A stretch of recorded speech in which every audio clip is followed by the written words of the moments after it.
journey is taking me home. For you are the home where I belong.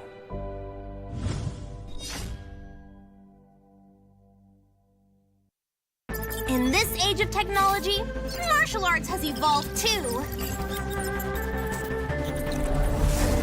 I won't rest until I crush the Trinity Syndicate!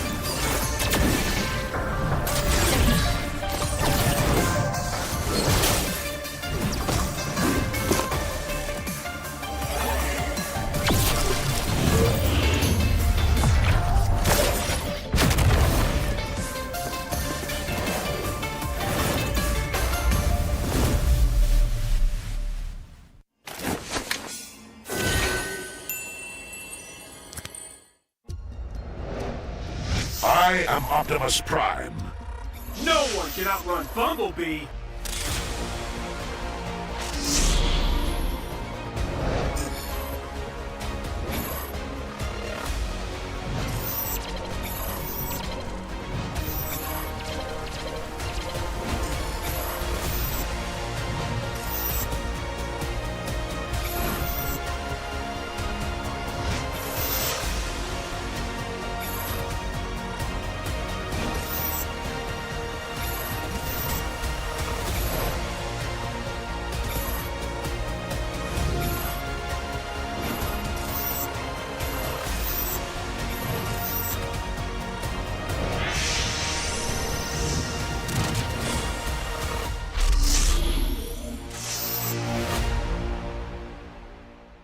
OSIM.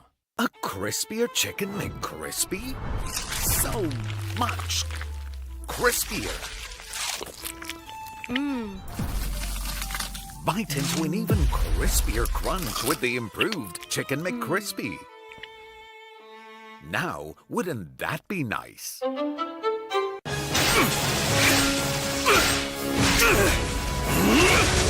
Legendary! Tigreal!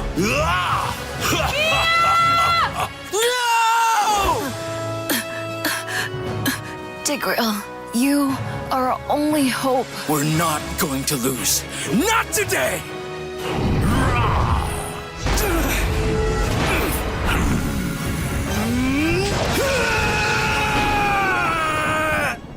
Huh?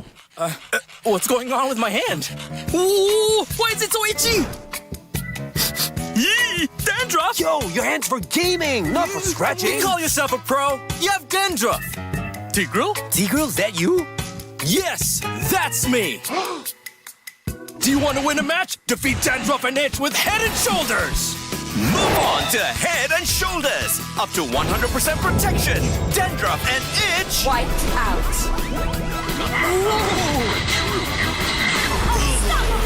We defeated the Lord! That's why everyone should move on to Head and Shoulders!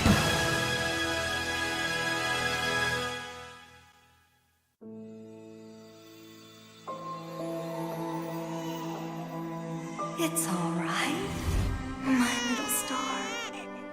Look, Daddy's over there.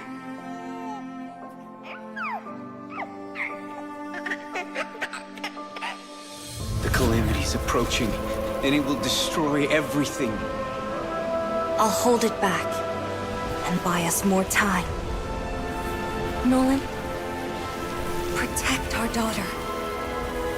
No! Lillian!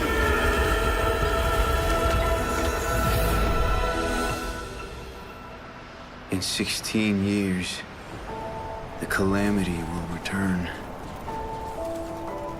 I've already wandered countless universes, seeking an end to the impending catastrophe. There's no time to mourn, no time for regrets. I must fulfill my last promise before I can even hope to see my daughter again. But what chance do I have against the boundless might of the cosmos?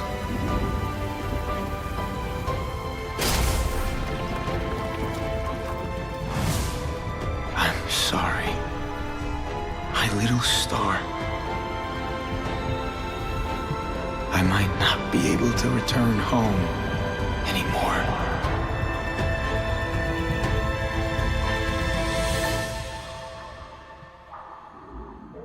I promise I will take her to see the star lanterns. I promise I'll teach our child how to wield this power. I promise I will sacrifice everything to protect her. I promise I will sacrifice everything to protect our daughter.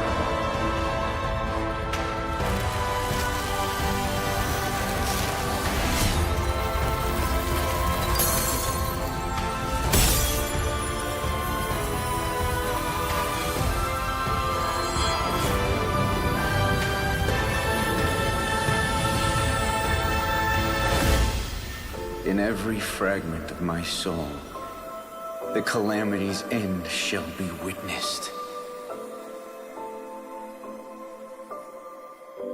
Dad? Are you out there?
Get your in-game emote from MLBB. See you all in-game. Y hay un torneo que lo confirma.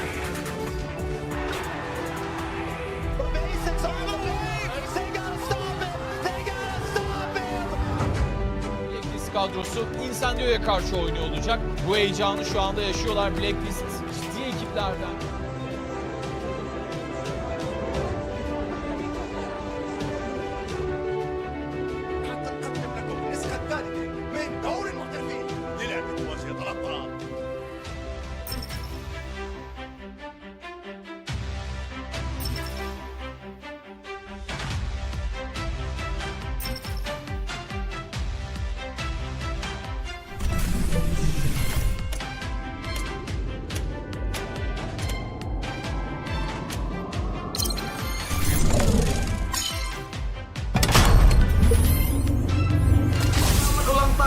Mobile Legends Bang Bang ke-7 Happy Anniversary.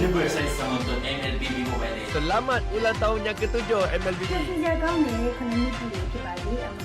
Sétimo aniversario, Feliz sétimo aniversario, Mobile Legends Bang Bang. Feliz sétimo aniversário, Mobile Legends Bang Bang. Mobile Legends, с днем рождения, тебе сегодня целых 7 лет.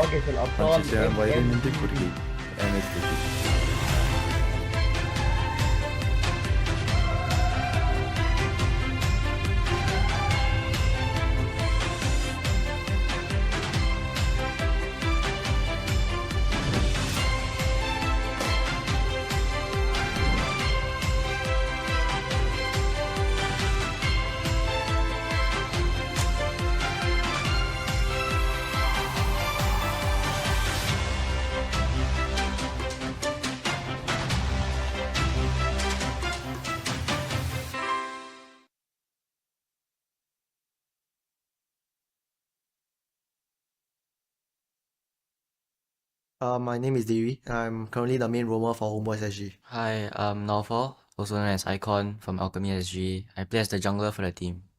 Hi, I'm JPL and I play for Bleed Esports. Hi guys, I'm Diablo from RSG SG. I'm also the captain and EXP laner for the team. My name is Chesty. I play for Team Stellar and I'm the mid laner for them.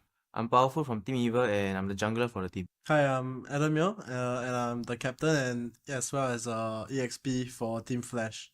Hello everybody, I'm Nick Stain from Vanguard Esports and I'm playing the roamer and also the captain of Team Vanguard. I would say that the team doesn't have a fixed play style, but more of we try to adapt on the fly and try to play as many scenarios as we know. I would say we will be preparing a lot. We've been screaming a lot, practicing as a team together for the past few months after after the last season until today. We have been playing ranked games. We have been playing scrims to try to improve on our teamwork and chemistry, because we are a new team. We have been training very hard and watching all the MPL from other regions, trying to see what they are doing, and we have been picking those small little things up.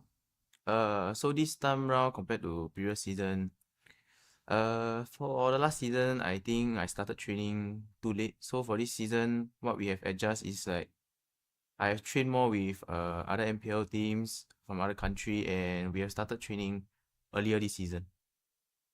Okay, maybe quite a lot have changed. The emblems now we get to choose 3 different emblems. Yeah, and most of the emblems got nerfed. So yeah, maybe it kind of balance out the game. Everybody will not be used to the new emblem change, but eventually when you play more, when you train more, when you grind it, you'll get used to it. You'll get used to the new emblem. You get used to the new meta. Personally, I think it's a big change. Yes. I don't have any preference whether I like it or not. I would say it opens up a lot of possibilities to new playstyles and also more heroes that have never been seen before will be used because the emblem system allows for more versatile gameplays, especially during the early to mid games. Yeah. Actually, for me, I would say I'm pretty comfortable with the new meta, the new patch, because it brings more complexity towards the meta changes, especially bringing the new emblems. There's a lot of things you can adapt to, a lot of strategies you can bring onto the table. We don't really have a goal. Yeah, we just want to go into every game and play our best. This season, I would say it's probably quite a high expectation, aiming for at least a upper bracket slot after regular season. I think for every team in MPL, the ultimate goal is always to be the champions and move on to international tournaments, and that's the same for Flash as well, I would say. Of course, I'm aiming for the top 1 in MPL SG. I mean, I've failed 3 times already, so yeah, hopefully this season I can make it. We must definitely achieve better results than what we did in SMG SG. Definitely the aim and the goal for Homeboys is to achieve champion and eventually this season M5. Personally wise, it will be top 3. Because I really feel that in MPL SG it's really doable for top 3. But as a team wise, of course we would like to win the whole thing itself. So for the past few seasons, I always have been targeting top 4, top 3. But this time round, I'm coming for top 1. For me, I have always thought of winning the champions to prove myself in the international stage because I already have won, like as you say, multiple championships. So the hunger for it is actually not as strong as the first time. But my hunger to do well in international tournaments is actually even more than what I wanted at the first place of winning MPL SG because I already tasted it, so I want more. So it's like this is just actually a first step to me. It might be the bigger step to others, but to me it's only the first step of entering M5 and trying to get a better placing than last year. My name is Cheryl Yao, and I'm the host for MPL Singapore. My name is Eugene, also known as Abstract. I am the caster for MPL Singapore Season 6. Hi, my name is Churros, and I am a commentator or caster for MPL Season 6. Well, my name is Jace. I'll be commentating for MPL Singapore Season 6. Excited for Season 6 upcoming. My name is Scrubby, and I'm a commentator for MPL SG. My name is Vertigo. I'm a caster / commentator for MPL SG for about 6 seasons already. Hi, my name is Kindofu. I'm one of the few casters that are doing for MPL in this season 6. Funny story. So when I first got my Mobile Legends Bang Bang gig, back then Mobile Legends Bang Bang wasn't like much. There were not a lot of people play it. Eventually, after that one gig, more came to me, and it always comes down to that idea whereby the game that I don't expect doing ends up being one of my staples. How did I become involved? It feels like it's been so long ago actually. So I was doing a couple of tournaments offline, I think community tournaments before that, and I was also learning the ropes, and then I got the opportunity from my mentor, Abstract, who brought me into MPL. So I think since then I've done a couple seasons, and yeah, it's been a fun ride. It started off as an accident because I was an MC for an event, and then for some reason I realized there was no commentator for Mobile Legends at the time. So I just picked up the mic since I had the mic in my hand, and it was history from then on. I went through a casting program with Abstract. Abstract's my mentor. And then lo and behold, here I am. It's a fast pass to being a professional caster and professional talent within MPL. The most memorable one I ever had was Season 4 Slate versus RSG SG. It was a very tough match between both of these two teams. You know, there's only one slot left because of the change. So there's a lot of tension, especially back then, back then I was like a Slate EVOS Bleed supporter, right? And that's also one of the I think they're at a prime. It was really exciting. We went all best of 7. Screaming out our lungs is really fun. And at Tampines Hub as well, we get to hear the crowd cheering and roaring for both these two sides as well. That's one of my favorite moments of casting in MPL Singapore. I think the exciting moment is when you feel the electricity in the air. I highly, highly recommend any viewers who are watching us online to come on down and join us at the physical venues whenever, we share them on social media. Keep tabs on that. Come and join us at the live venue itself and feel the literal electricity in the air. That is something that I will never forget, and I enjoy every single time when we're doing finals. I think, first and foremost, I'd like to thank them. I know that we have a lot of overseas viewers as well. Thank you for your support for MPL SG as well. Without you guys, I think we wouldn't be at the level we're at now. And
MPL SG Season 6 is brought to you by Moonton Games and Zenway Productions.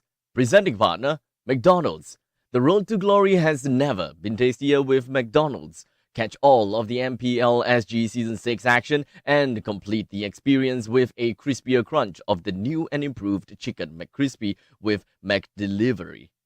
Official partner, Head & Shoulders. Level up your game and wipe out dandruff and itch with the new Head & Shoulders MLBB Anti-Dandruff Shampoos, now available in all supermarkets and online stores. Partner in esports, OSIM. Level up your performance with OSIM's patented V-hand massage technology and ergonomic features designed with the player's comfort in mind.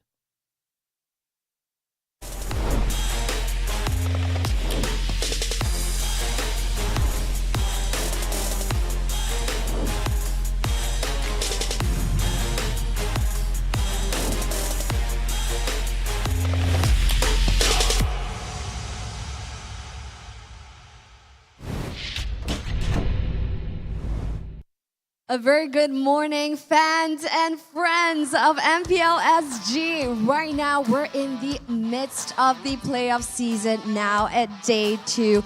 We started off with 8 and we had to say goodbye to 2 yesterday. So now the top 6 teams are still grinding it out right here at the playoffs with the dream of becoming champions right here for MPL SG to represent Singapore over on the international stage for the M5 itself. My name is Cheryl and I will be your host throughout the playoff season. Now, it has been a hotly contested day yesterday with teams fighting it out and giving all to secure their placement right here at the playoff season, and things are only gonna get even more heated up right here at the venue itself. Now, we're located right here at Suntec City, so whether you're tuning in at home or physically right here, we thank you so very much for your support. Now, if you're at home right now, we highly encourage you guys to come down, as right here on the venue itself, we do have so many different engagement points for you to indulge in, such as our wonderful sponsors. McDonald's is having a 1v1 match where you guys can score yourselves free McCrispy, and of course, even Heads and Shoulders as well. So head on over, join us, and engage with your favorite teams right here at the venue, as they also have their team booths where you can secure some really cool merchandise. So all of these exciting activities are all happening right here at the venue of Suntec City between Tower 1 and Tower 2 Atrium, and we invite you to come on down and soak in the electric energy that we have here today. Alternatively, if you couldn't make it down, we encourage you guys to join us online as well. Moontan is so very generous right here on stream, where you guys are able to get tons of goodies just by tuning into the stream. Now, you can also join us on all of your favorite platforms such as YouTube, Facebook, Twitch, and even TikTok, with your favorite streamers restreaming today as well. So yes, without further ado, we're going to start off the show today by seeing 2 teams. But without further ado, let's check out today's match schedule. So today, for the match schedule itself, we see match 1 being Homeboys duking it out with Team Evil. Now, this is going to be the match that's going to be happening in just a few moments' time. And thereafter, also a lower bracket grind. We see Bleed Esports crossing swords with Vanguard Esports happening at 12:30 p.m.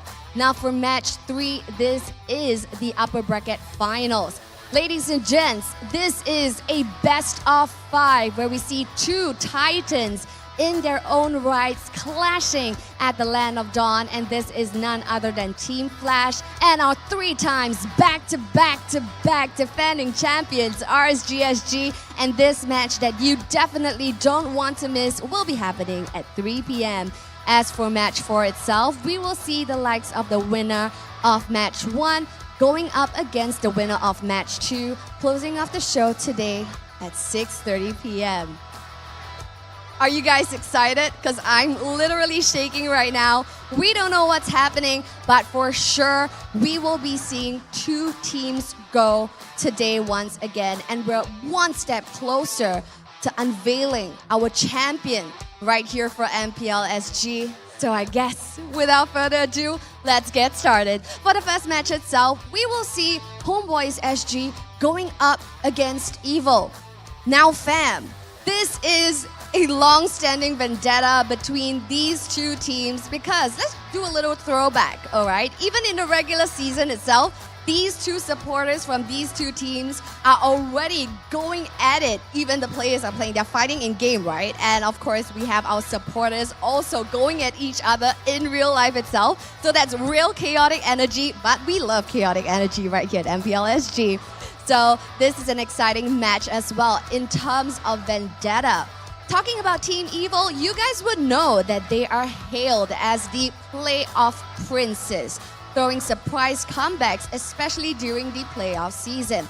And whereas for Homebois SG, now they were mostly made of the players of ex-Team SMG players, and they didn't really have a good run, especially in playoff season against Team Evil.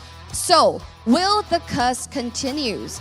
But for this season itself, it's a little bit different because they are no longer SMG SG, they are now Homebois SG, and let's not forget, we have Homebois who are the champions of MPL MY. So will Homebois SG rub off that little buff that our champions at Malaysia has? We can only find out who will emerge victorious right here from match 1 itself. So without further ado, presenting to you the wonderful faces of the teams for match 1 itself. First up, ladies and gentlemen, please put your hands together for Homebois SG!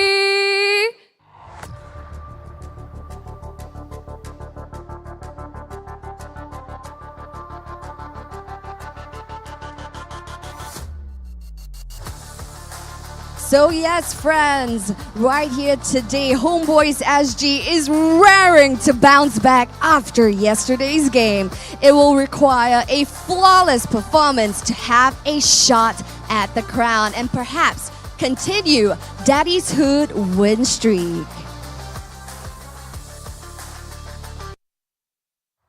And going up against Homebois SG, we have your community heroes, the playoff princes. Ladies and gentlemen, put your hands together for Evil!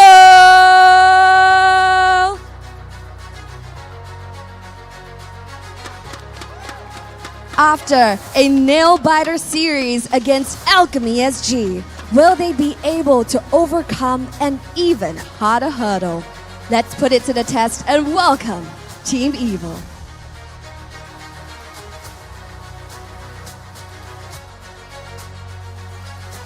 Players are now giving the friendly fist bumps before wreaking absolute havoc over at the Land of Dawn as they proceed on over to their battle stations.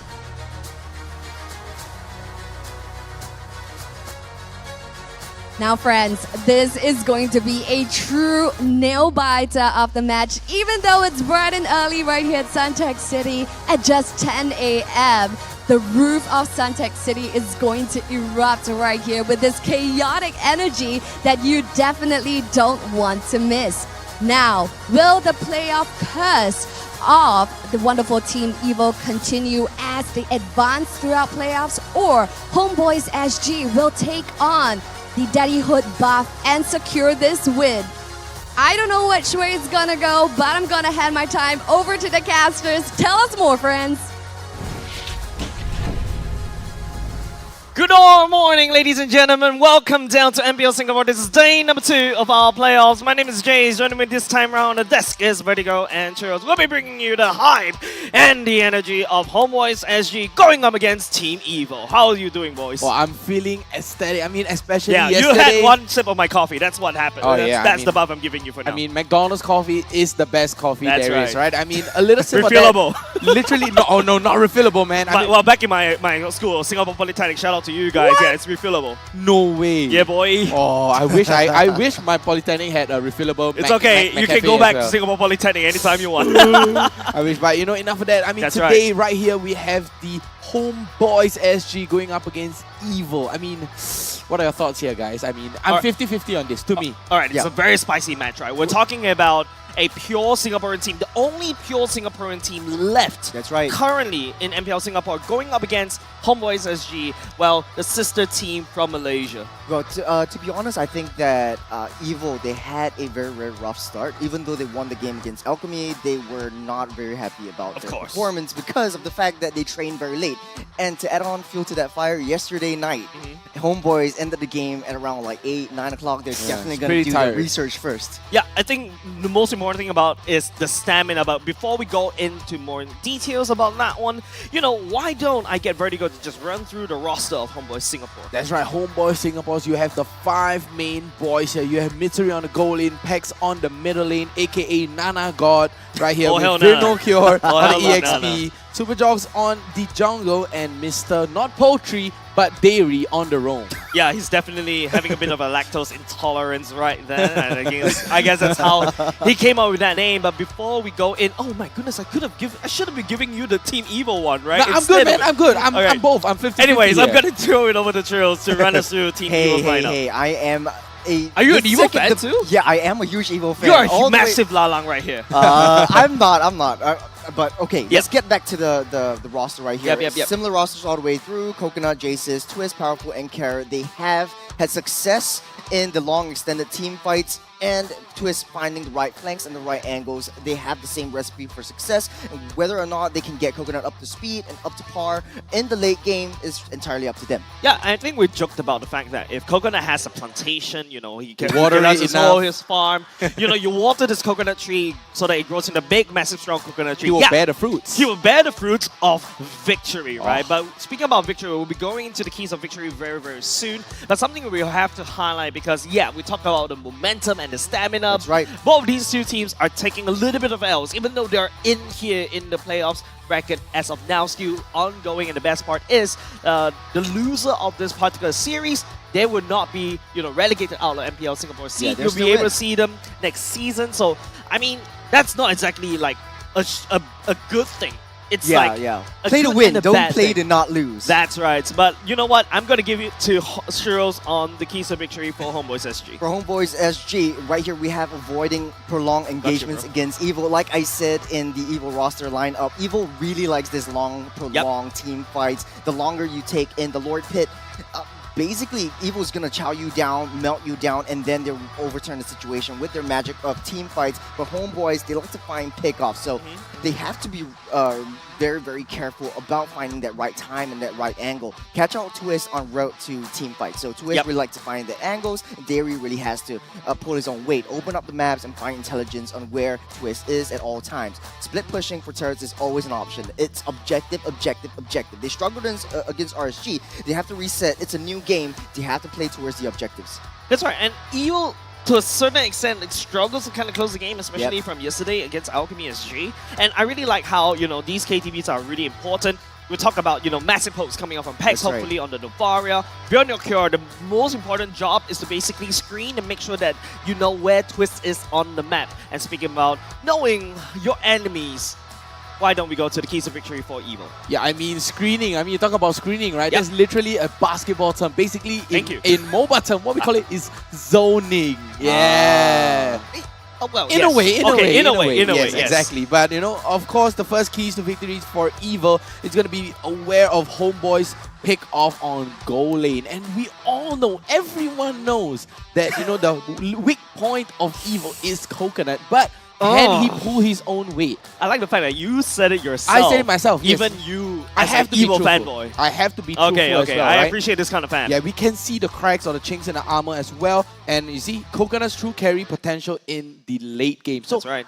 I guess both of these teams, what they have in common as well is they always have catchy roams, and then usually Coconut will stand in the back as well as Mitsuri. So both of them is a goal lane versus goal lane here as well, and of course to gain an early lead with aggression to secure map space. Evil thrive on map space, and both of these teams, they are very team fight calm, right? Both of them are very team fighty hero, and you know, for Evil, on the side of Evil, they do not have a, you know, information heavy kind of play. Yeah, so it kind of boils down to how, Homebois SG is all up to Coach Dale how to draft against. That's right. Wait, there's no coach on Team Evo, right? No, Yeah, Evo, so powerful. So it's powerful that's coaching and also drafting. He has his notebook. You Hey, saw but it. I have to stop you right there. Yep. No coach, no problem. We saw that in the regular season. true. They have taken down Titans. They are Titans themselves. take and they down are one of the Homeboys. hottest contenders. They did take down Homeboys too. So this is Exactly. round 2. Yeah, speaking about stats, let's pull it up right now. I guess that's something that both these two, that you guys were also talking about, where Homebois was able to, kind of injure Evo a little bit. But wait, no, it's the other way around. Actually, it's Yeah. Homebois that take one game away, but Evo is the one that ended up with 2-1 Homebois at the higher seed. Exactly, and it's Evo that's the one that is, going for the first pick as well in the first game and taking that first game away. And the only trend I can see here from the previous match as well, right, is Evo, Homebois, and then Evo, right? So game 1 Evo, game 2 Homebois, game 3 Evo. Everyone won on first pick.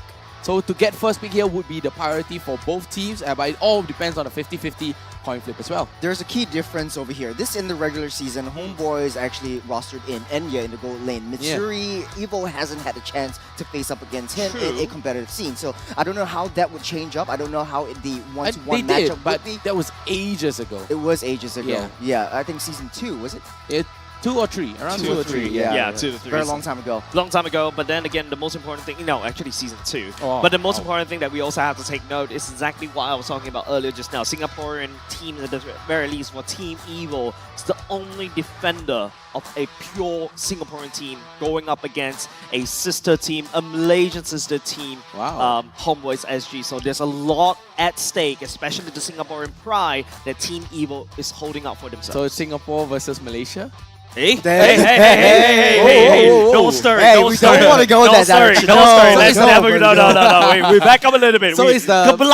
Go to your corner, Vertigo. Right, so basically it's going to be a import versus no imports. Yep, okay, that I can dig. But with that said, ladies and gentlemen, here is our predictions as well, going to be flashing on the screen right now. Everybody, wait, where am I? It's all 2-1. It's all perfect, 2-1. right? It's perfect. He's being perfect. sandwiched Everyone's by us. perfect. The only thing we can agree on is everyone has a 2-1. Yeah. It's going to be a very close game. It's going to be a long game. So it will be a long hold game. on to your seats. Get comfortable in your OSMU Throne 5. I am really comfortable right now, and with the lumbar support is actually supporting my back. I don't know why my back actually hurts today.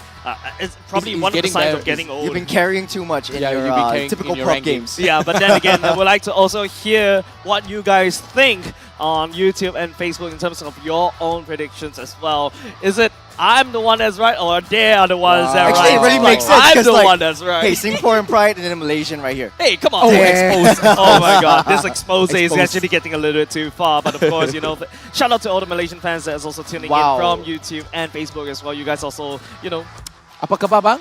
Hey, the audience, though, astoundingly supporting Homeboys. course. Huge Malaysian support abroad from Homeboys MY coming down to Singapore as well. I understand where Team Evo is coming from. You know why they're not watching on Facebook or YouTube?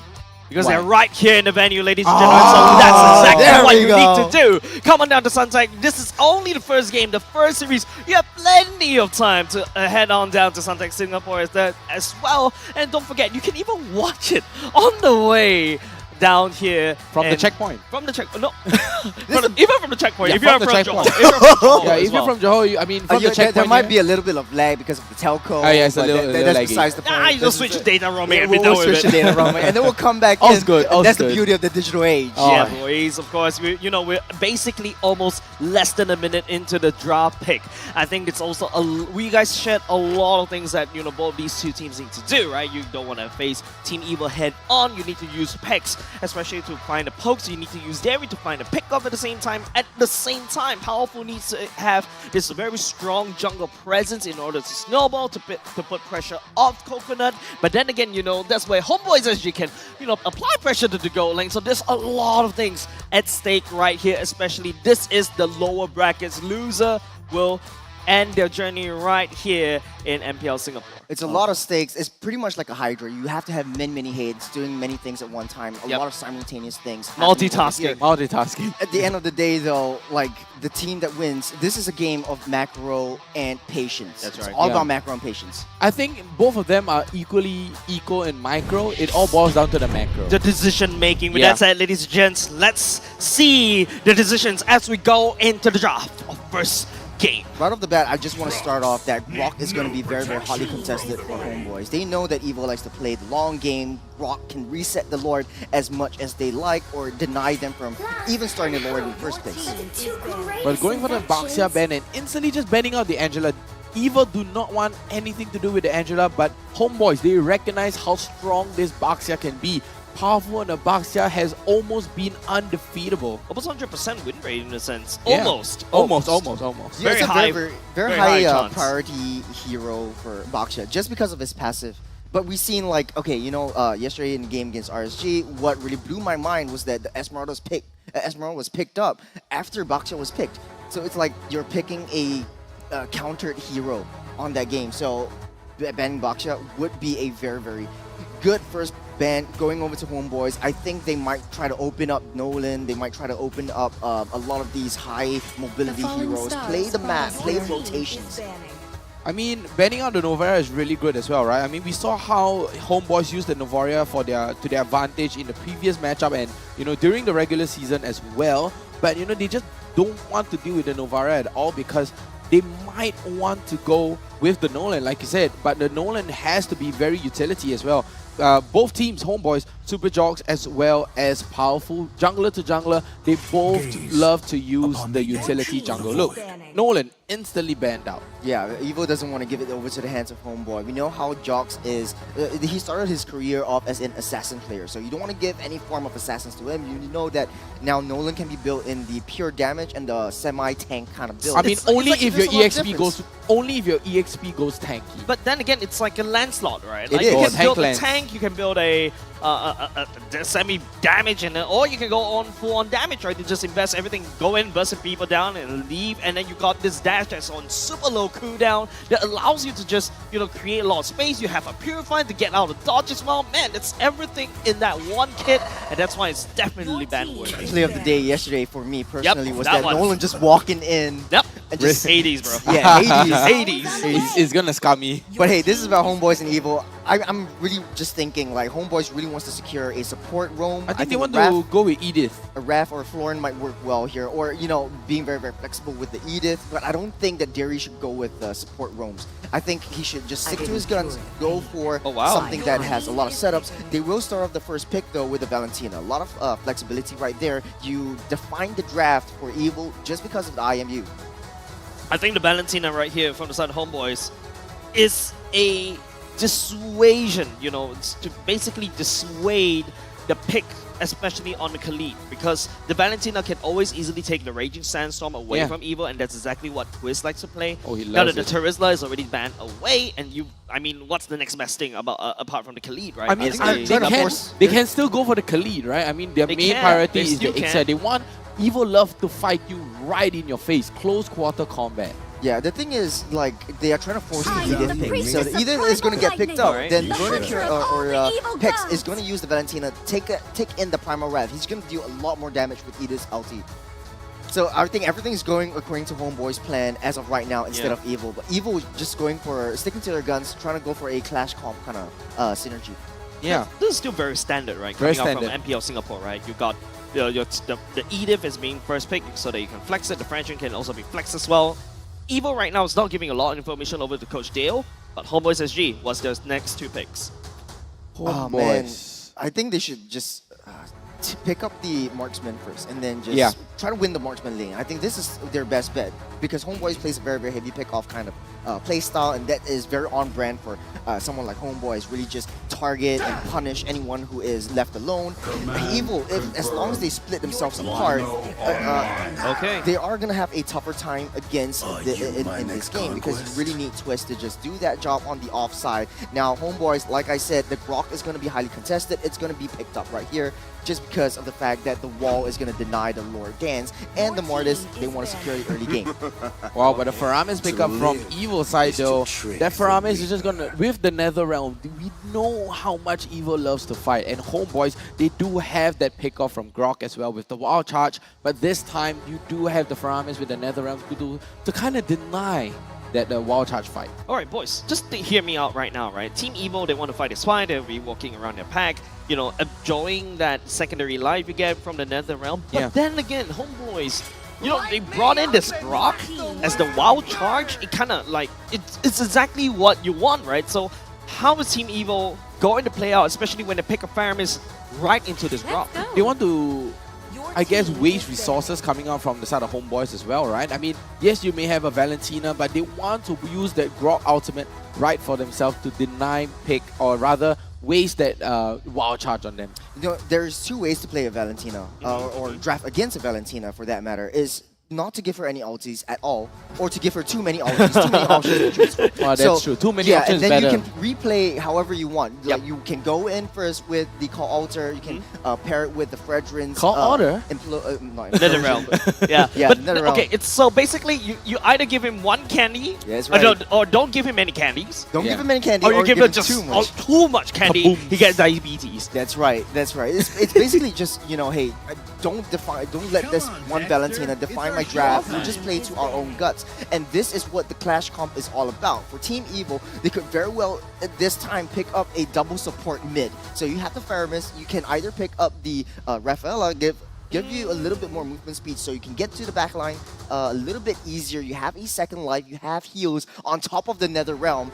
That is a recipe for a very, very good game. Wow, 4 marksmen banned out. I mean, you either have, it has to be the Ixia here, right? Or Ixia, Brody, Beatrix. But Evo actually learned a lesson. The Claude was the downfall in the game against Alchemy yesterday. And Mitsuri plays a lean, mean Claude. And Homeboys, SG just banning out what Coconut can play, right? The Irithel, the Bruno. What's next? The Brody. I think Evo needs to secure it right now. If not, Coconut will be running out of marksmen to play. I mean, they can go for the Melissa as well, right? Yeah, Using they the Models could very Protect well Me because of the in-your-face Grok. no. But no, they're going to go for the Ixia Okay. instead. Wow, very, very in-your-face. I'm just thinking right here, actually, Ixia would be one of the better picks for Homeboys, because This is Evo more of a likes to play snap that pick. Clash, Yeah. Clash kind of composition. It's so more front of to a back. deny pick. So yeah, I think it's a deny pick from Coconut, which does make a lot of sense. But then you have the Nether Realm. You really want to rush in gung ho, head first into Homeboys. You leave Ixia at the back. If Homeboys picks up a Yuzhong, which is still on the tables, Ixia is not gonna have a good time. Oh, a 1-1 is good here. Fun fact as well, this is Coconut's debut on this Ixia as well. This is the first time that he's playing it. Usually he plays like, what, I lost Irithel and count. Bruno. 12, There's like 2 heroes. 12 games on the Irithel, a couple of games on Brody, a couple of games on the Bruno and the Brody, mostly the Brody. So right now, it's just Homeboys SG just gutting Coconut's hero pool dry. And now, Homeboys SG, Mitsuri is going back into the Beatrix. That's something that, back in the Season 2, you see a lot of these Beatrix. And then you also got the Lapu Lapu to counteract. Homeboys SG, I feel like they've got a very good storyline here in terms of the roster. Very, very heavy dive comp. I mean, very fast early game, aggression, and a lot of damage right from the get-go. Once you hit your power all the way to the late game. All the way to the late game too. Like as long as they secure the early game aggression, Oh, and that is the key winning factor for Homeboys. I think a Lilia or Kadita would do really, really good here. Yeah, we haven't. Well, Kadita from the side of Evo. Yeah.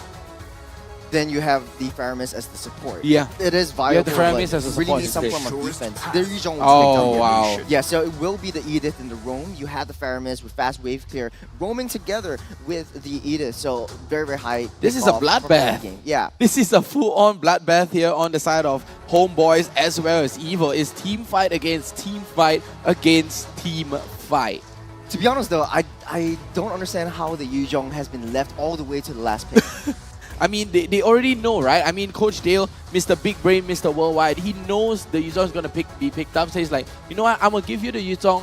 I'm going to pick up the Lapu Lapu for myself. Fair. On a lane-to-lane advantage, Lapu would have a better time against this Yuzhong. That's right. But, draft is set.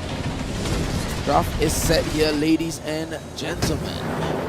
That's right, that said, ladies and gents, was gonna load it up into the screen, gonna load it up into the land of dawn, ladies and gentlemen, give them the loudest cheers and the loudest roars for the first game of the day. It is Team Evo going up against Homeboys SG in game number 1. Woo! Game number 1. Oh, that was so good. You can literally feel the electricity in the air buzzing all around. You're pretty sure that's not the static coming up from your headset, definitely right? not. With that said, we're just going to take a look at both these two junglers, see how they're going to start. Starting on the orange buff, it is powerful, and starting in the purple buff on the opposite side is Super Jox for now in a mirror jungling power. Exactly, but I have to say with the mid lane as well. I mean, Homeboys, they're not going to go for the fast 2. Homeboys are not going to go for the fast 2. Instead, Dairy is going to be supporting Pex in the mid lane. Ooh, yeah. Okay, Derry is still level 1. He just has his first skill. Doesn't have the wall, so Evils just can slowly take their time. They're going to be contesting for this Lethal Wanderer. That's going to be huge for powerful. That's a check. That Lethal Wanderer is not a turtle, but I mean both these two teams. It's a lot. Yeah, it's a lot. They're playing the Lord Dance early already. Evil likes this like neutral objective, long prolonged neutral objective kind of fights. They want to look for this easy pick off, and they thrive on this like reactionary approach. So Evil likes to wait for Homeboys to get in their face and then they do something. Yep, and right now, take a look at Evil and take a look at the minimap right here. I mean, they're all signaling to the bottom half as well, and Homeboys, they are all moving, you know, in unison. You know, they're not overstepping the boundaries. You know, they're just staying in their lane, not crossing that imaginary line, if you will. Your first 2 minutes is all about getting your level 4. Once you hit your power spikes, then we'll see the first couple of rotations. Evil not very aggressive right now, but before we talk about that, let's run through the emblems very quickly. Yep, Homeboys actually has a lot of movement speed right here. So I'm actually thinking Homeboys, they need to be a little bit more aggressive in their rotations, especially towards the gold lane. Shut that down and then open up space for the EXP lane and secure those turtles. As long as you get those objectives, for Homeboys, you will have a lot of success. The longer this game goes, it slides into the favor of Evil. Yep, the first turtle dance already imminent right here. Powerful getting the first pull on the turtle right now. Carrot taken to level 4, looking for a pickup right here. So Bajar's just spinning around, but Carrot takes a lot of damage for now. Twist just outputting the damage against Dairy at the same time. Turtle skill slain by the other side. Powerful. Great start for Evil for now. The fight skill ensues. It's going to be Vanguard that's going around. Embraces Wrath, eat right in the face. Get around, trying to delay the damage just a little bit, but it's also going to be Evil taking first blood away from Homeboys. 2-man down for the side of Homebois SG already. Not a good start for Homeboys. Wow, that was a little bit of a late engagement coming in from Homeboys as well, right? They gave the turtle away. They wanted to trade. They wanted to go in with a fight, but the NetherRealm pops kind of a little too early. And after the NetherRealm gets popped, Yuzong comes in with the knock-up as well. Double knock-up right there. And it just causes the demise of Homeboys in the early game. This is not looking so good for Homeboys right from the get-go, and this is really going to bite them in the foot later on. As if Evil gets the early game pressure and they win the early game, as long as they have one turret, they can open up the map, they can play the macro game, and Homeboys will be feeling it because they don't have a lot of late game skill.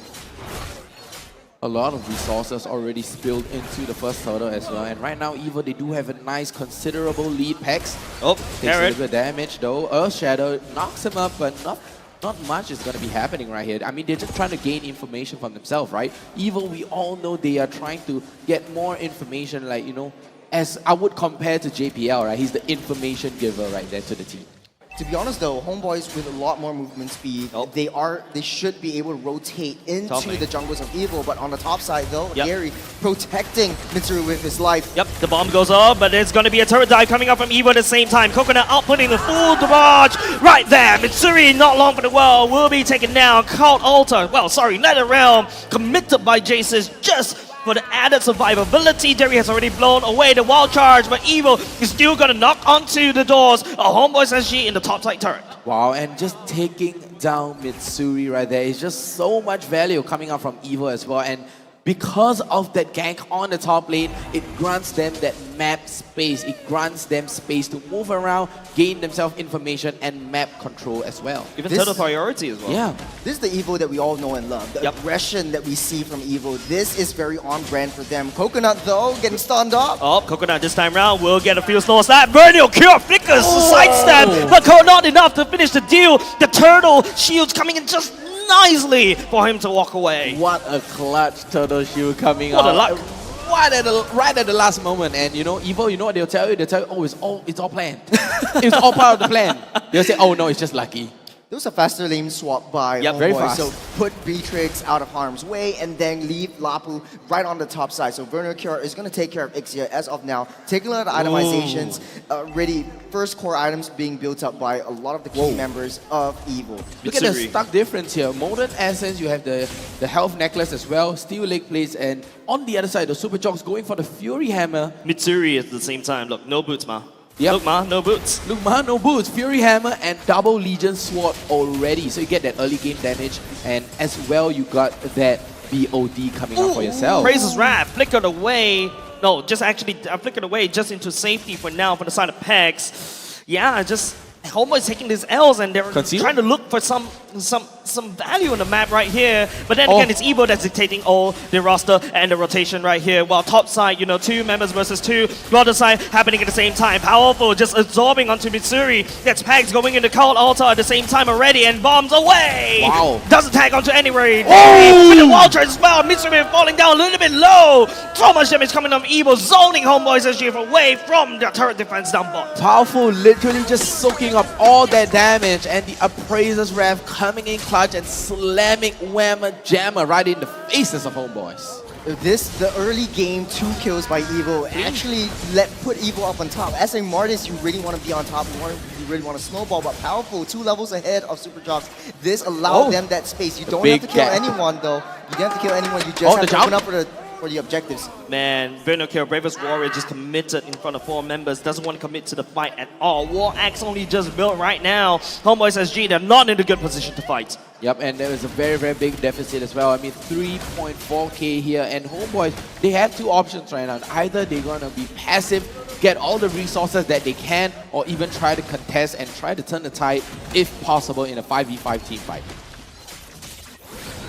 It's a free turtle over the side of Evo. They have 3 turtles already, 4,000 gold lead, and they are taking full control of the map. They're putting pressure on all 3 lanes. As of now, this is looking very bleak for Homeboy. Definitely. What they can do is basically go for a pickoff. 4-man right there. Carrot's when the flicker goes into the helmet form at the same time. Vanguard skill connects onto the stun. Carrot right here just trying to kite for damage. Just touches the nether realm at the same time. Pegs blowing his own at the same time. Whoa! Going up, trying to block in the escape. But Alpha is like, yep, I'm stuck with you instead. Look for more person to kind of knock it up. But Evo right here, Homeboys knows they cannot take this fight. Wow, what a disengage coming out from Carrot, right? Goes for the flicker, Primal Ref out, human form, gets out alive at the edge of the nether realm of JS as well, right at the last bit of moment as well. Just very objective oriented. Carrot's only job is to open up and give vision to the rest of Team Evo. As long as they know that 4 members are up on top, look at what Twist is doing. He is just pushing and maintaining that lane pressure. But on the mid side though, Vanguard gets dragged by Jason as well. Bravest Warrior allows him to get on the way.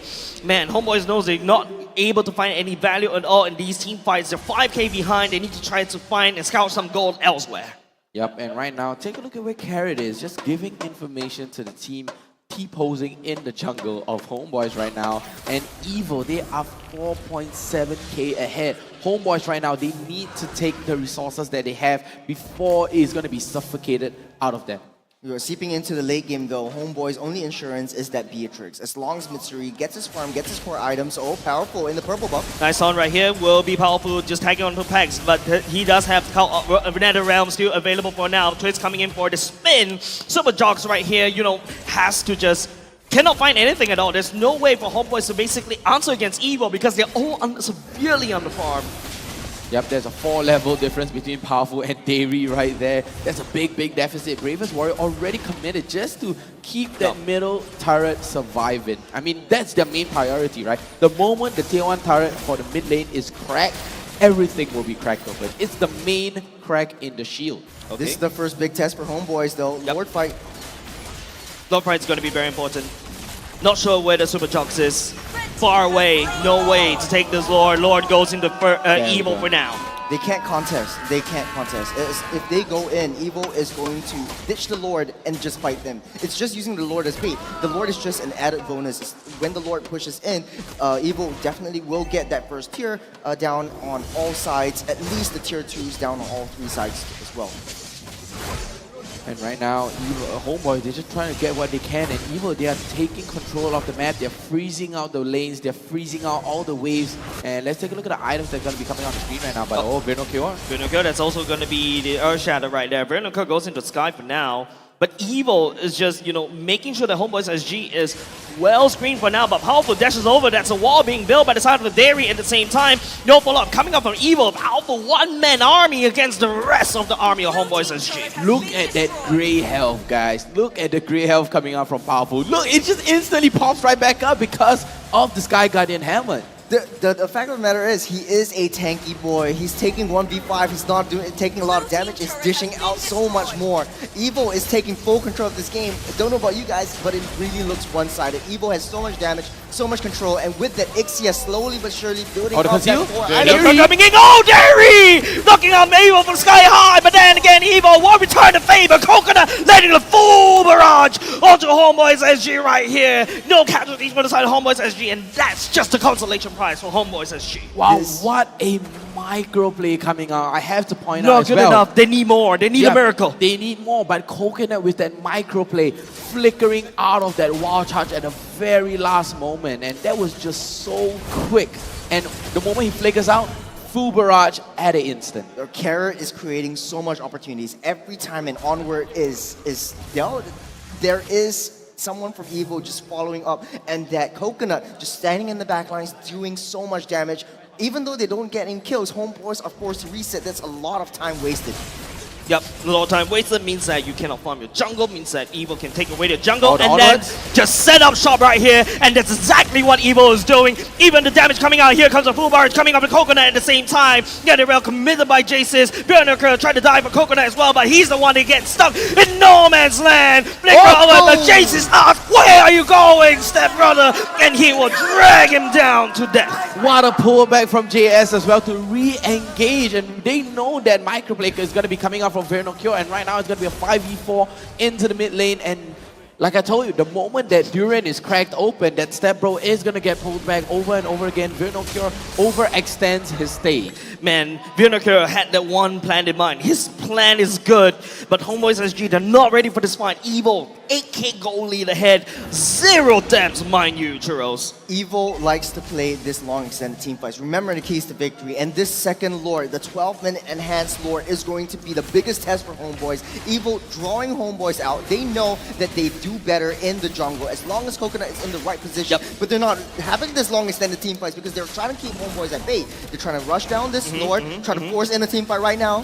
They gets a knock up as well, but would that be enough? The members of Homebois a little bit slow in the follow-up at the same time. Coconut flickers forward with the barrage as well. Bjornker gets stunned. Powerful takes down Bjornker. One more experience for the side of Homebois SG. The damage dealer all running for the hills. No more heal. Evo secures the second lord. Wow, I have to say, do you know who's the MVP of that little team fight? Oh, there he goes down, and the MVP of the fight wasn't anyone. It was the Lord.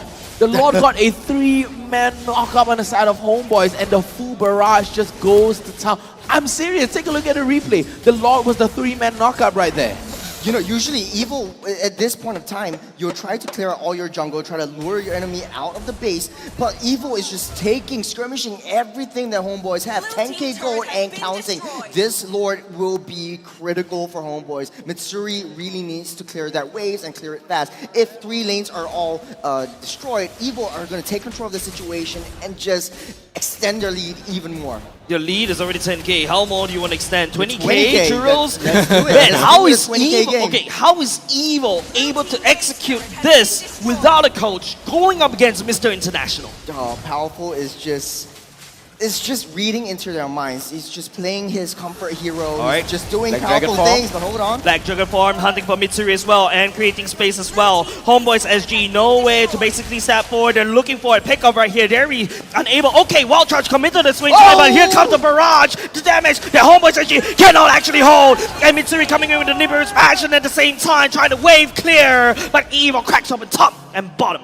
That is very disciplined play coming out from Evo, right? They could just easily end it there with that 1 minute, but they're like, no, let's secure our win, let's back off a bit, wait for the minions as well, and just go back in, carrot onwards. Oh no, they're actually going to converge onto Super Jogs right here, taking too much damage for him to hold. No more Super Jogs and no more Cure, and just Homebois SG packs burning the flicker away with Evo 2 siege minion in tow. They just need to clear that away, but then again, Evo has already done the damage against Homebois SG. Evo are just upping the intensity so much. Homeboys are left to defend. You're forcing it. Seconds, they're they're outnumbered.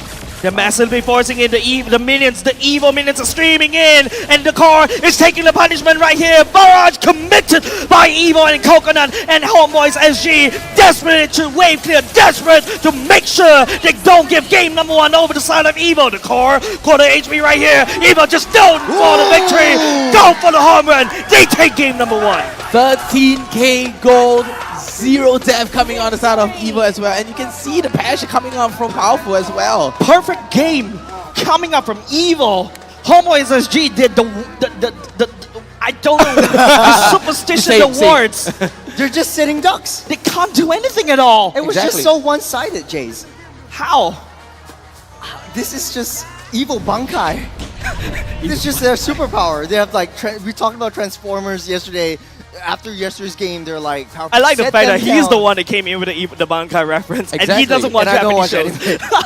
But then again, I understand that. But then again, I think it all boils down to that question: how is a no-coach team, a pure Singaporean team, able to triumph against an import coach from the Philippines and its coach? Well, I guess Darling? it's more of synergy, right? I mean, right? It's Okay. like The evil prioritize. synergy, It's like right? yeah, evil synergy, knowing what your players want, knowing what your team wants, and having that confidence in each other. And the trust The is trust a is must all on trust. coming up from Powerful and the gang. So Powerful is just sitting inside the opponent's Dude, jungle. There's people down 1v4. There's 1v4 appraiser's rate. 1v5. Just 1v5, soaking up so much damage. Coconut prances in, Yeah. opens up the full barrage, and they all back off. And that goes to show, right? In the Yeah. gold lane, you leave Coconut unattended, and he starts to farm up a plantation of coconuts and start throwing coconuts at you. Oh, that's gonna hurt. I That just hurts thought a of lot. Honestly, the coconut though- dropping on my head. Oh, you experienced that before? Oh, it hurts. Yeah, Homebois SG definitely experienced that they already. felt the thunk, just the thunk The on the head. bonk, the bonk. The bonk, there And we not go. only just the bonk from Coconut, it's also the bonk coming up from Powerful as well. Well, let's take a look at the item builds. Ooh, wow. You need another reminder, ladies and gents. 9-0 is the kill score. That is a pure damage build, all from Evil, especially from Coconut, almost having full build. I think that last item should be a Blade of Despair. Yeah. So that's full damage, full lifesteal. He's just sitting back. He has 12,000 gold, 3-0-3. Coconut is just dealing a lot of damage, but I would say Powerful has been soaking up so much more. He's standing in front of Matsuri, standing in front of Pex. He's not taking any damage whatsoever. People are just poking him, and he's just standing there just like a Giga Chad. Yep, big Giga Chan He has indeed. the widest shoulders. Widest shoulders. Widest on shoulders, top of his head. sharpest jaws. Yeah. Daddy Sharpest powerful. jaws, Daddy yes. powerful. But I That was mean, a- take a look at Super Jog's item that as was well, a- right? that You was went a for the head- Fury Hammer, you went for the Anti-Cuirass as well. reference I did. Oh yeah. Oh yeah, there's a good head and shoulders one. Ah, now you guys get it. Okay, never mind. Yeah, let's continue on the items. But yeah, let's take a look at what Superjog has to go in, right? He had to go into the Radiant Armor and then the Fury Hammer as well as the Anti-Cuirass and going for a Sky Guardian Helmet next. Powerful instantly picks up the Molten Essence, Tough Boots, and then the Sky Guardian Helmet almost instantaneously. The thing about this Mortis pick is that you really need to snowball. Yeah, you have really to need snowball. to build damage. You really need to start that engages, that pickoffs, but it's not enough. Once he starts building tank, he falls off. I feel like when your Martyr starts to build tank, it's over. It's a sign. It's in the it's a early sign. game. In the early game. It's a huge sign that it's over. Okay, emblems again, like I said in the game, Homeboys, they build a lot of movement speed. They should be able to rotate up to Yeah, they should have the abused off that lanes, rotations. the heavy lanes, you Yeah. know, in the gold, especially punish Coconut, especially since, you know, like, okay, this one-to-one matchup, evenly matched, let's even the odds out. But they're suffering so much because Twist is just doing so much against Vernal Cure. They have to split their options. They have to split their heads into so many different lanes that Homeboys, they are, I don't know how to say it.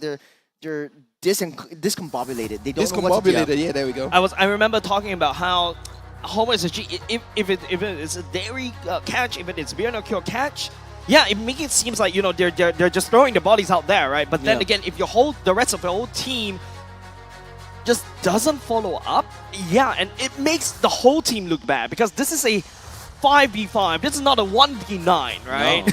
This It's is not a 5v5. 2v8. This is a 5v5. Yeah. And everybody in their respective role has a role to play. And that's why we give them roles. But then again, if you take a look as the most important thing that I feel like is that constantly saves evil is that Nether Realm. And if you notice earlier just now, the emblems, even the Purify being brought by Jace's at the same time, man, look at the damage dealt by the side of evil. Wow, damage dealt from evil. 205,000. Wow, And- that's free real estate there. And on top of that, healing that evil was able to absorb. Yeah, I mean, it all came down from Coconut on the Ixia as well as powerful on the Fredrin. To be honest though, JC's has a lot of impact, has a lot of presence in the So game. much. Is you're forcing homeboys to buy defensive items for magic damage just for yourself. And that roaming duo, Carrot and JC's, they're following each other up. They're always playing to their strengths. Yep. This is just a team very, very hungry for success, and this win is going to push them up on a positive note. Yeah, and I want to say, right, like Evil, they are used to babysitting Carrot all the time, right? And sometimes with a coconut tree, you cannot babysit it too much. You just gotta let it cook. You gotta let that coconut let it cook. grow. Yeah, you gotta let it grow. You gotta let it grow. You gotta let it grow. Let it cook. I don't think the coconut tree will actually cook for you, but I mean, in the meantime, you take a look. Even though it's not that Homeboys wasn't able to do enough damage against Evil, right? They do, but it's just the fact that Evil was just constantly healing it up. But then again, of course, Jace's, man, the MVP of this particular game, and this is exactly what I was talking about. Look, you got the Mage Emblem, you got your cooldown first emblem at the same time. Then, of course, pull yourself together. Make sure that you are always there with the Purify ready to go when your team needs it. Yeah, and the amount of souls he collected as well. I mean, there's so much stacks on top of stacks. And the moment he dies... He never died! Exactly. So if any given moment JS is going to die on this Faramis, he'll be back in a split second. To be honest though, he doesn't really have a lot of like movement speed right from the get-go, especially from the emblems itself. But Faramis already has movement speed. But it looks I can walk through walls! Fair. The Pythagorean theory. You walk through walls instead of taking long that's paths A squared around. plus B squared equals C squared. That's Pythagoras Yeah, the theorem. hypotenuse. You take the hypotenuse route. That's the shortest route from point A to point B That instead of taking the makes sense. parameters. I get what he's trying to say. Math aside, It math aside, guys. This Faramis was just all over map. Yes. So much impact. Jace's props to you, man. I want to play more Faramis right now. Yeah, I feel like the resurgence of Faramis comes back up at the same time, right? You saw MPL ID start to play it right now, and then I think yesterday was quite a few Faramis games as well, right? There was a couple. But we should be going into those highlights so that you get to see how JC's was able to use that Faramis to its greatest potential because of the Purify. And with that said, I'm going to go ahead and over Churros, just bring us through the highlights. The patience. So using the trigger Nether Realm discipline just to obtain the objectives, and then watch how he uses his second skill just to grab all of them. Even though Lapu Lapu was using his Bravest Warriors autoimmune CC, he is just waiting on that right time to pull him back into the nice little, the full barrage. There was just nothing that Homeboys could do to eliminate that. So even with the wall charge, they just waited for everything to be exhausted, and then they go in yet again. Jace is so timely with the Nether Realm as well. Oh, they should have shown the Lord fight where the Lord was the MVP. You get the three. The Lord gets the 3-man knockup. Yeah, speaking about the Lord, right? We should give them the McDonald's trophy thing. Oh yeah, did you guys see the that's MPL trophy? Oh, that is insane though. Yeah, it looks good, and I think there's a light thingy It's that like- goes in. it lights up. And looks like a. It's only one in the world. To be honest, it looks very nice next to my M4B Trix and M3 Roger statue. Wow, what a flex! What? Really? I mean, What I a think it massive looks flex. nice on my empty nightstand. That's my only flex. The empty nightstand. That's all I have. That's all I have. But hey, I'm a true collector. Yeah, true you collector. are. You're a but- true collector of skin. Thank you very much for making sure MLBB is a free-to-play game. Yeah, but speaking of the MVP trophy, it was all done by McDonald's. The true MVP of the entirety of MPL Season 6. Yep. And, it's just, thank you very much for McDonald's as well. I'm just going to say it out loud because, for the past few seasons as well, even before, the official sponsorship, we have been indulging ourselves with McDonald's because it's so easy to just order, McDeliver it, or even from Grab. And then, you got a full meal, the comfort food, everything that you need to keep yourself fueled for the game day. And with that said, ladies and gentlemen, I think the most important thing we also have to take a look about is that chicken McCrispy, especially the new and improved Mac delivery recipe as well, and Mac deliver it.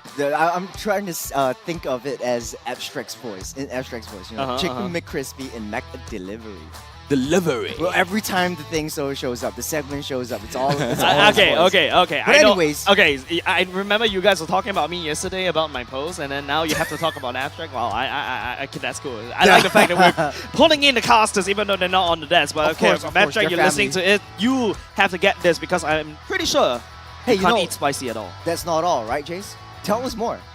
That's not all. There's more. There's also more because don't forget, there's also thousands of in-game diamonds for you up for grabs as well for you and your squad. So go ahead, smash your hunger. Of course, don't forget TNC. You know why I always bring in other casters? Because you guys are my squad. Right. We play well. We play well. Yeah, of course. Of course. Yeah, but then again, if you guys... My back's always pain because I have to carry you guys, but...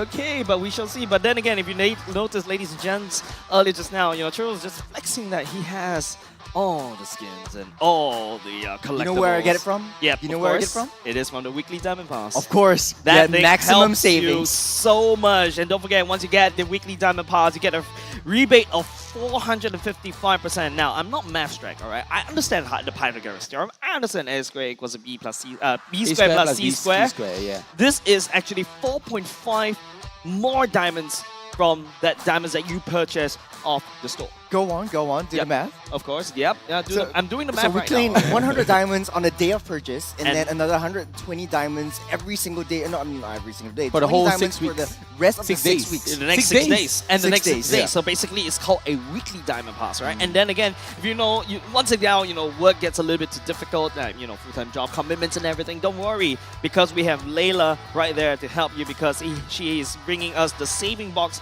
that will help you automatically save them for you. And besides, there are also item rewards worth over 280 diamonds just waiting for you as well. This offer, man, is too good to miss. And if you want to get the next collector M5 thing, I think that's exactly what you need to look out for. I'm actually looking forward to what M5 has in store for us as well. What hero is it going to be? Was it a 1-1? No, not yet. It's definitely not announced yet. It's definitely not announced anymore. But speaking of M5, there's M series as well. Yep, of course. In conjunction of the M series, the 5th anniversary. Man, it's already 5 years that we've been doing this, man. Thank you very much for your support as well for these 5 years. We appreciate you guys. And with that, we're going to allow you to vote for your very own heroes, being one of the 10 greatest players in M series history. So stay tuned on November 4th for more information, and maybe you get to vote Diablo and JPL. Personally, I know who I'm going to vote. Oh, you're going to vote JPL, right? Jace is going to vote. Yeah, I'm going to vote definitely for JPL. I don't know, man. Hey, why not create 2 accounts and vote for both of them? Nah, I'm going to create 5 accounts. Pride. Jace is going to create 2 accounts to vote for Diablo.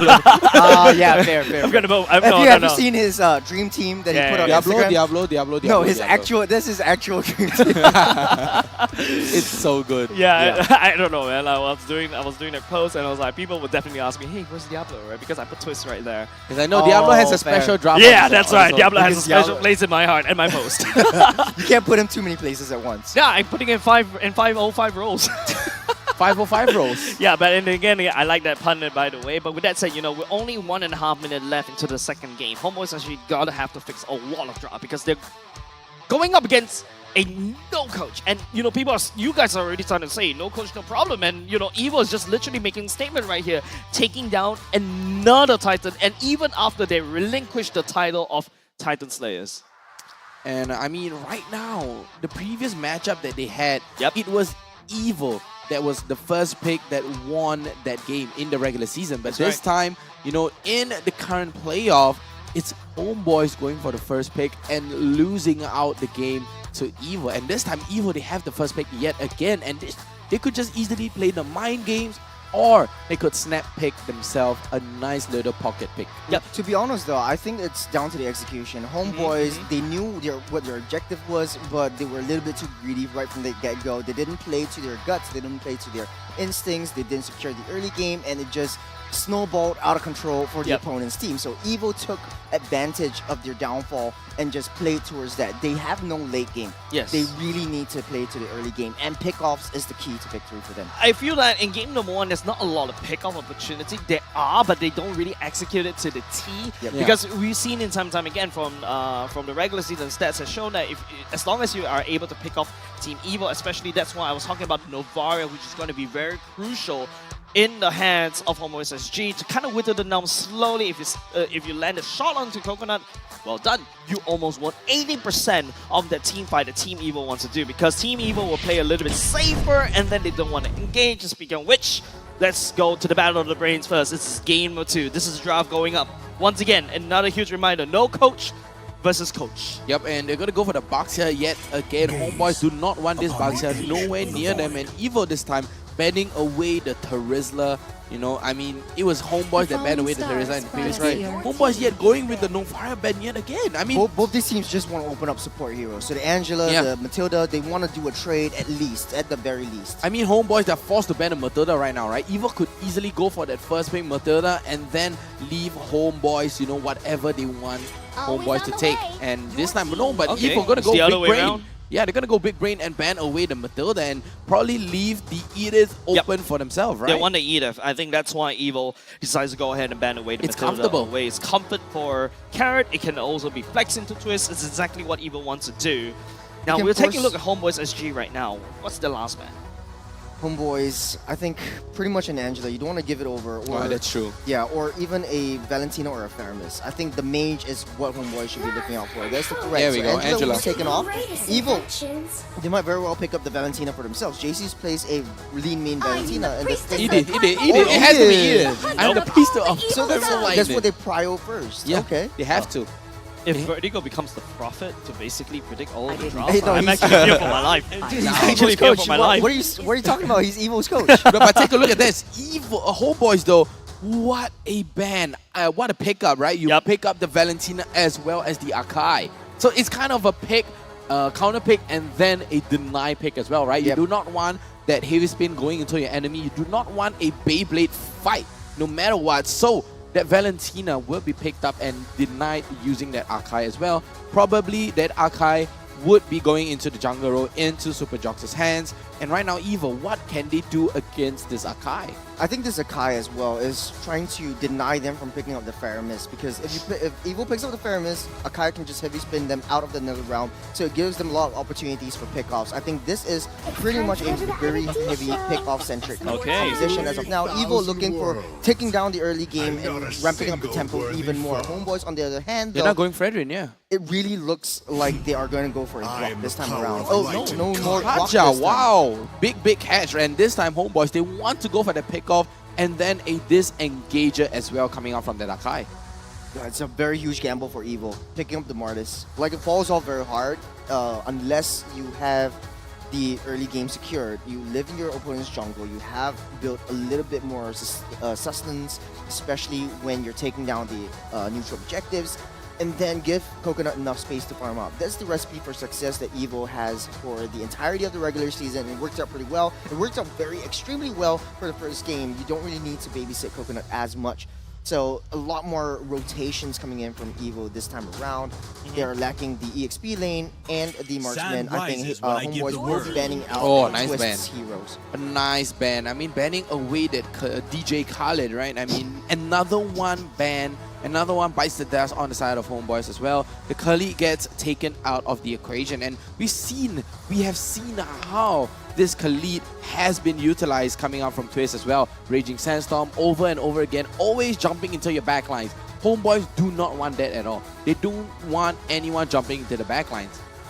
But I mean, they do have a punish comp as well. They have a pickup comp, not really a punish comp. Look at Evo's composition right now. You have an Edith, Lilia, as well as the Martis. The Lilia alone already punishes anyone who dares to come close. For Homeboys though, I think they still don't have an EXP and a goat laner as well. So Evo prioritizing Mitsuri's heroes, Homeboys on the other side, prioritizing Twist heroes. I think both sides have got a win condition in their mind, in their objectives. Homeboys are going to be banning out the Yuzhong. I was going to say that as well, but Evo on the other hand though, they might not be able to work out with the Ixia that well in this game. It might not work well. Yeah, But banning for the side away- of Homeboys though, it works out pretty well. It has a lot of Yep. protection, so they're gonna ban it out. Yeah, I mean, banning away the Khalid and the Yutong, it does seem like Homeboys do want to pick up that Lapu Lapu or even I want to say Arlet for themselves. Because Arlet is a very good teamfight hero, especially if you're going to be combining it with that Akai and the Kaja as well. Got buffed recently, right? Exactly, yeah. And I mean, the final sweep is so much faster. Final slash is so much faster now. Could Homeboys be forcing Coconut to go on his Bruno When and the his body Irithel? suffers, your Yep. spirit So you're gonna force over a Bruno or an Irithel that's gonna be picked up by Coconut and Vendetta, or Vernocure. His only job is just to invade the backline. As long as Coconut goes down, this is where Evil will be in shambles and they're running for the hills. I think a Irithel would be much comfier on the side of Evil here. Yep. Right? The Irithel would do really, really good here in the hands of Evil. But at the same time, the Bruno is good also. I think the Irithel shreds better. Yeah, the Irithel you can afford to also kite, right? Especially when Homeboys SG, they really want to try to dive you, they really want to try to go and pick you off. With, with Dairy, you can use the Irithel to kind of kite around. There we go. There we go. Secure that hit for themselves. Last pick though. Lapu. I think they have to go for the Lapu here. Or even You need someone to match Benedetta's speed. So Esmeralda again. We haven't seen Esmeralda in a long time. We saw her yesterday though. Only yesterday. It's a resurgence of Esmeralda. What did I tell you guys? I also picked Esmeralda in my own drafts. Yeah, we remember you. Esmeralda gold lane, right? We remember that one. Of course, of course. Even Esmeralda jungle. Oh man, we don't talk about your Esmeralda jungle. Okay, so but there we go. Mitsuri is finalizing the draft with the carry because of the high defense coming up from Evil, but I do like Evil's draft a little bit more if they can execute it. I think Homeboys though, I think the main threat will be the Benedetta if the Benedetta plays as a lane splitting artillery unit. I want to say, right, this carry kind of denies the Edith as well as the Esmeralda, but the Edith, right, going into the Primal Ref, this carry is gone. Right? Once that Edith goes to Primal Ref, this carry, he's not going to do anything much, but this carry is just meant to shred down, right? Shred Martis, shred onto Coconut, shred onto Evil. That carry is an amazing pick from Coach Dave. Ladies and gents, once again, the draft has been said. You can hear the cheers from the crowd. Ladies and gentlemen, send them your love, send them your support, send them the cheers. We're going to game number 2. Match point for the side. I'm jumping the time a little bit. Match point for the side of Evil, and probably, maybe we shall see a Homeboys SG reverse sweep, hopefully. Wow, we might see a reverse sweep as well. I mean, I love the draft, right? The Esmeralda as well as the carry. I mean, it's all just so surprising to me with the carry pick. Wait. Quick, that's fast 2. Fast 2 from Yeah, Evil. that's a little bit too quick. And then Dairy just doing the JPL thing. Very, very aggressive invade, just being a mosquito, giving vision and intelligence to the rest of Homeboys so that, Akai has a lot more time and space. Yep, big damage right here. Carry flipping over there for now. No issue as well. Vernocure outputting quite a lot of damage against Twist. Very aggressive. I think their main job is just to put Powerful in a position where he has a slower farm than Super Jocks.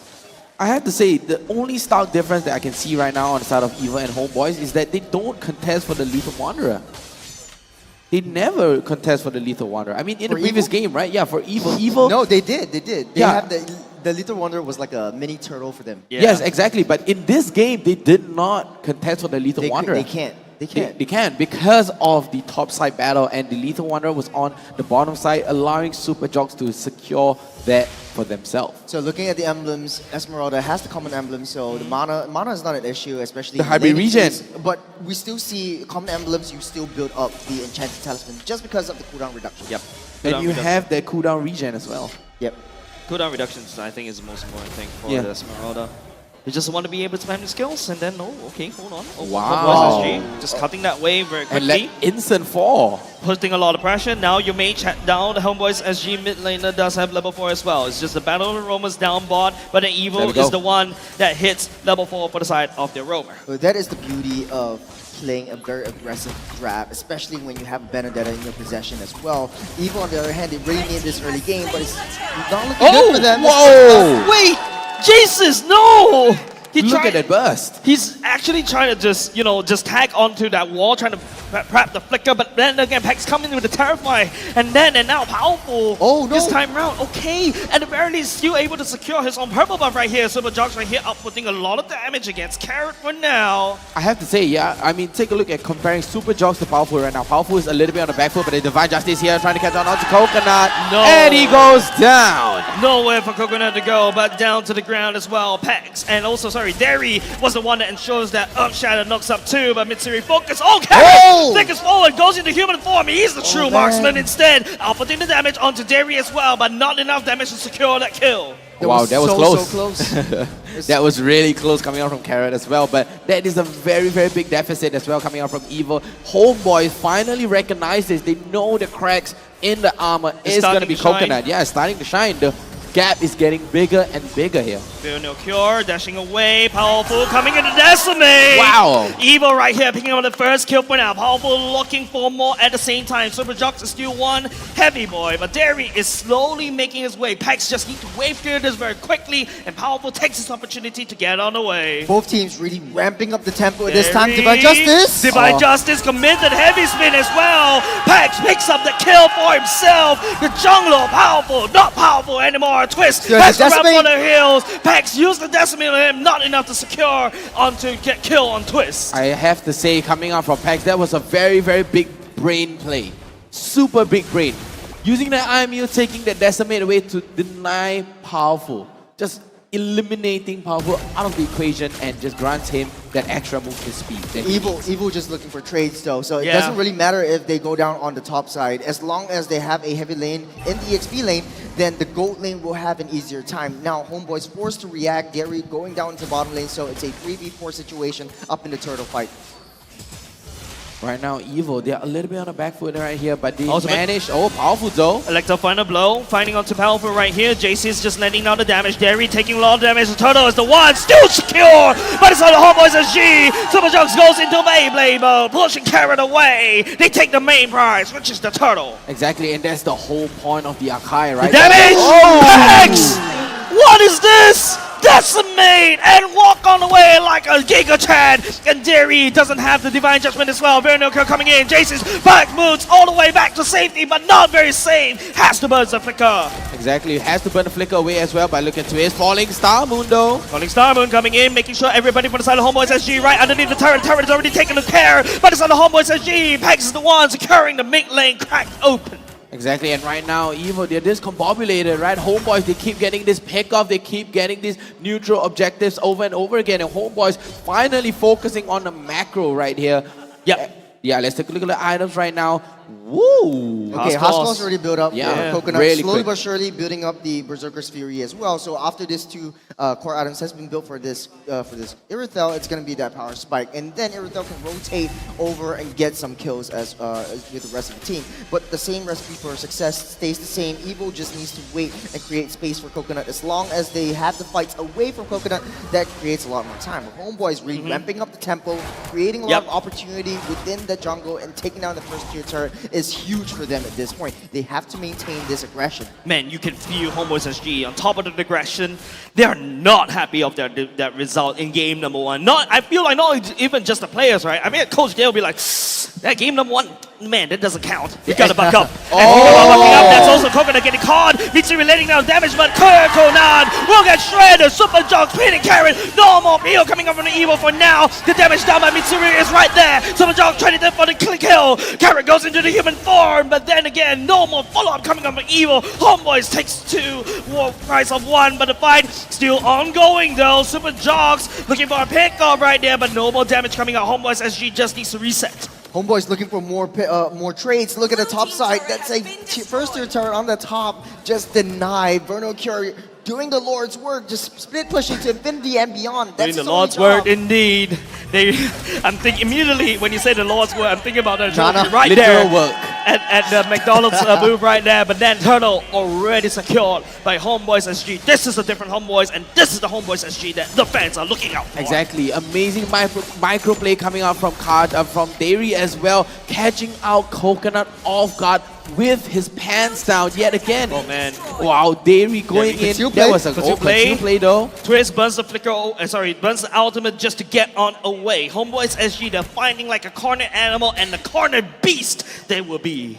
What Vernal Cure though on top of the damage. Oh, no, again, Divine Justice. Ultimate coming out, Mitsuri. That's an Earth Shatter Twist coming in for Mitsuri instead, but there's going to be Mitsuri picking up the killing spree, shredding Coconut. Oh no, sorry, Karen. And on the other side of the man is Pex, solo killing Coconut all the way up top side. Homeboys SG is making sure Evil is super busy. Yep, super busy indeed, but they have the minions going for them right now, and Homeboys now, they have the lead. Yes. Take a look at the goal difference right now, 4.5 thousand. Big stock difference. And take a look at Super Jocks, level 11, and Powerful barely level 10. I think this is a red side buff, I guess. Yeah, it's a red side buff. It has to be the red side buff. 5k economy ahead. Homeboys can very well play the map. If they go into a 4-1 kind of composition, pretty much Evil has to split their forces and get outnumbered every single time there's a fight. Homeboys pretty much won this game as of now. They just have to close this out.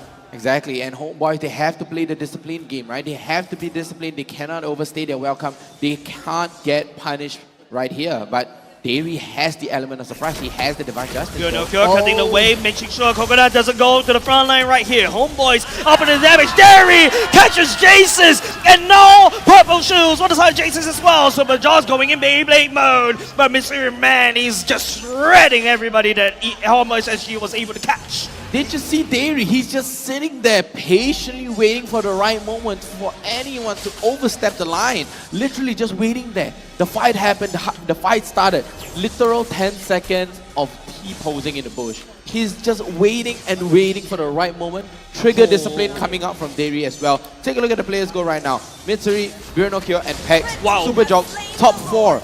All top 4 going on the side of Homeboys, as well as the first Lord going to the hands, putting Homeboys at a 6,000 goal lead. Vernal Cure is that EXP laner that you need. The stable backbone, the spine of Homeboys SG that's keeping everybody from their side in check. Right here, Evil will be able to basically try to hold on just a little bit longer, but then again, Twist all the way on the other side, but the fight actually happens right here. Coconut goes into ultimate mode, but then again, it takes a lot of shots coming up on Mitsuri at the same time. Twist coming in, trying to stun and make sure that Pex goes nowhere, but back into the ground. It is shut down from the side of Evil onto the mid lane of Homeboys SG. Homeboys was too early. Yeah, They didn't wait for that Lord. Oh man. The timing was too early from Homeboys as well, right? I mean, the rest of the map, and Evil, they got that information. The moment they saw Homeboys are on the other side of the map, you know, Evil's like, we gotta go now. I mean, they are very desperate to trade back. Lexo Einable at the same time. JC's bubble shoots right all the way into no man's land, takes a lot of damage from the side of Homeboys SG, and now with the Lord Intel, Vernal Kill outputting the damage onto Twist, and Evil right now has to go back to base, reset, and fight inside the turrets. They have to find the turrets right now, but here we go. We have the vision coming out, and the Lord knock up on Super Jocks though. Vernal Cure putting a lot of invisible pressure. Look at Coconut and JC's, they don't even dare to actually basically step up. Right now, it's just Evil just relying on the wave clear that JC's can provide, but Dairy catching Twist, and that's one massive catch that Homeboys SG is looking out for. Beyblade to disengage. Evil is slowly getting picked apart by Homeboys SG. What a catch from Dairy, just very patiently waiting, and cracks open the tier 3 top turret as well. The inhibitor turret is going to go down, but let's take a look at the item that is going to be coming up right here and right now. Vernal Cure opting for the Dom Ice as well as the Oracle. Wow, this is healing on top of healing, and a lot of tank ability as well. Like you said, Jace, putting that invincible pressure, right? Just walking up, T-posing, and zoning out Evil, constantly suffocating. And this is why I hate EXP laners, right? You just stand there and the gold laners can't even do anything, and they were like, you're gonna come in or not, and until you come in, I'm not gonna do anything. And that's this, you know, loaded gun that you put onto my head, and I can't do anything, and then your team will just engage on my front line, and I'm not able to follow up. There's a silver lining though. Evil has Twist that is constantly split pushing, maintaining that lane management. So if Homeboys just pours all their forces onto any single one side, Yeah. Twist could pretty much prioritize that lane and try to push it. Homeboys are forced to retreat. So that's the only play that Evo has, but Homeboys, Mitsuri is way too far ahead on top of Coconut. Coconut only has 2 core items. Mitsuri has almost full build. Exactly. This is how far Homeboys is ahead of Evo. Yeah, I have to say, you know, I want to finish up on your point as well. Take a look at Powerful right here. And Homeboys, they are on a timer right now, right? Yep. Evo, they're on a timer as well. Homeboys, if they do not close this out, Evo will punish them. The whole draft is based on a punishment draft. Esmeralda going right in, you have the Lilia as well as the Irithel on Coconut. This is all very dangerous, right? It's all the calm before the storm right now. And Homeboys, they are just waiting for the right moment. Decimate already stolen away with the IMU coming up from Pex. But take a look at the positioning here.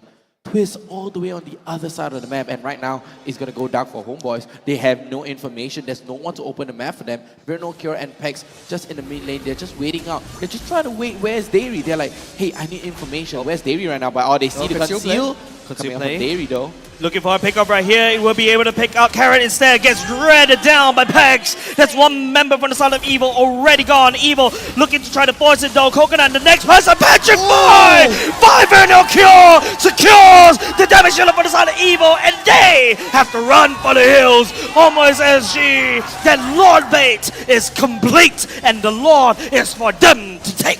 What a big catch coming up from Virno Cure as well, with a Petrified Electro Final Blow jumping right in, stunning up onto Coconut. Okay, they're gonna force it, they're gonna end it, and in fact, Dairy, Dragon Twist once again, 1 by 1, Evil, they're getting knocked down. 30 seconds until Twist comes back up. There's going to be a free lord for Homeboys. They're going to try to push in all 3 waves. Evil scrambling to try to maintain their waves.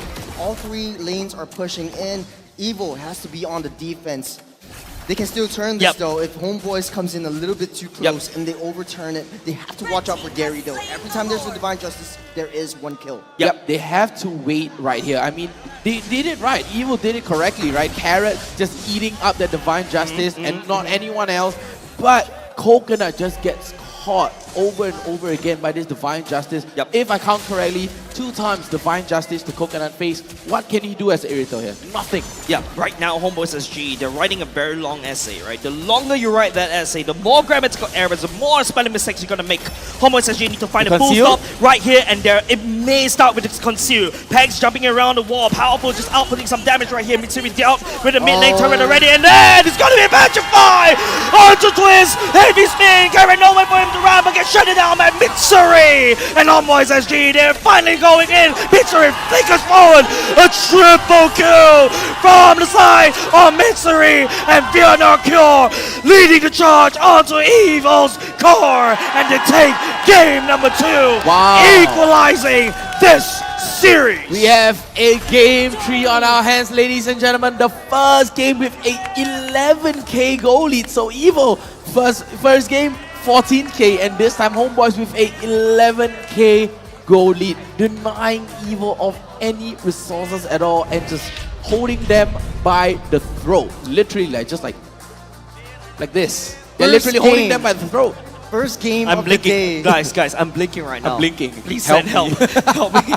But yes, that was so textbook play. Chokingly hard to watch how the series unfolds. You have a total dominance from the side of Team Evo in game number 1, and then follow with a Homebois SG coming in with a fury. The first game of the day, and both teams really showed convincing victories for both of these matches. But the breakdown for Evil is, if you pick a Mortis, you have to play around the Mortis. You have to be able to pick off someone and be able to snowball. In 2 games, Mortis has 0% win rate and 100% picks. Yeah. These 2 teams that picked that Mortis never played around that Mortis. And if you go into the late game, you don't have a very good early game that's gonna bite you in the foot, you're not gonna succeed. You're not gonna succeed because the Mortis falls off so hard. As much of a CC immunity you have, they are just gonna break that through with the suppression. And Dairy played a phenomenal game this time around. Taking a lot of itemizations, it does look like Homeboy is just rushing for the damage. It's very interesting. Look at Pex's items. They have the Stalin Scythe on the Valentina. Wow. I don't know how they just that boost confidence. Maybe it's just lifesteal? No, I think you just want to burst any person you want, right? Because even if you do damage against Jace's will just, Yeah, out, you have- all the way, and then all the damage that you poured into Jace's is already gone. So what Homeboys really want to do, pin someone down, lock someone up. And I really like how Bjornokko is setting it up, right? They're just basically, Homeboys SG just drew a line in the sand right there. And like, do not cross this line. not cross this line. I know you're a coconut by the beach, but you don't cross that line.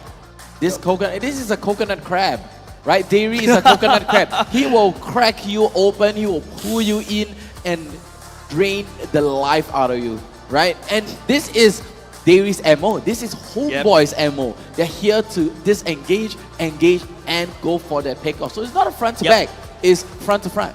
And then again, it's all about tournament life right here, right, ladies and gents? Right now, Homebois SG forces Evil right here at the same time. It's a back and forth kind of series. Man, this is exciting to watch, Heroes. Yeah, I mean, Homeboys really stuck to their guns. They stuck to their objectives. Every single one of the players knew what their main goal was. For Bjornokko is going into the back lines or split pushing. For Jox is just defending Mitsuri. If you take a look at Mitsuri's KDA, he has 0 deaths. A perfect game for Mitsuri, just at the back, free hitting. Dairy can just find anyone, they'll burst them down, and they'll outnumber them. That is the beauty of a pickoff. The pickoff composition coming out from Homeboys as well. But let's take a look at the stats coming out. Look at the damage this time from Homeboys. 213k.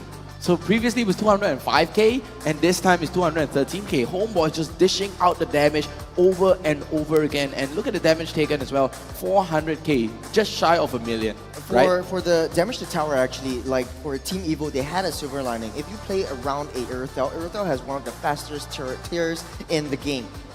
For a marksman, but you don't play around this Irithel if you don't have this protect composition that you desperately need in a clash kind of comp. You don't have a lot of turret damage, and you can't open a map, you can't farm, and this really snowballs hard against yourself. I have to point out as well, right? In terms of the draft, they pick up that carry for the last pick, right? Because Evo, they do not have anyone rushing into the backline. There's no one to rush into the backline apart from Twist, and Twist constantly gets shut down, gets called out over and over again. By then, Evil are just in shambles. Twist in the late game doesn't have a lot of damage, especially to our marksmen, but enough about Evil. Let's look at Homeboys. MVP is the entire team, but we have to pick one. It's really tough, man. I feel like Homeboys SG this time around, they work like they literally grew up together. They literally came from the same home, and then it's gonna be MVP given over the side of Derry. Congratulations over to you.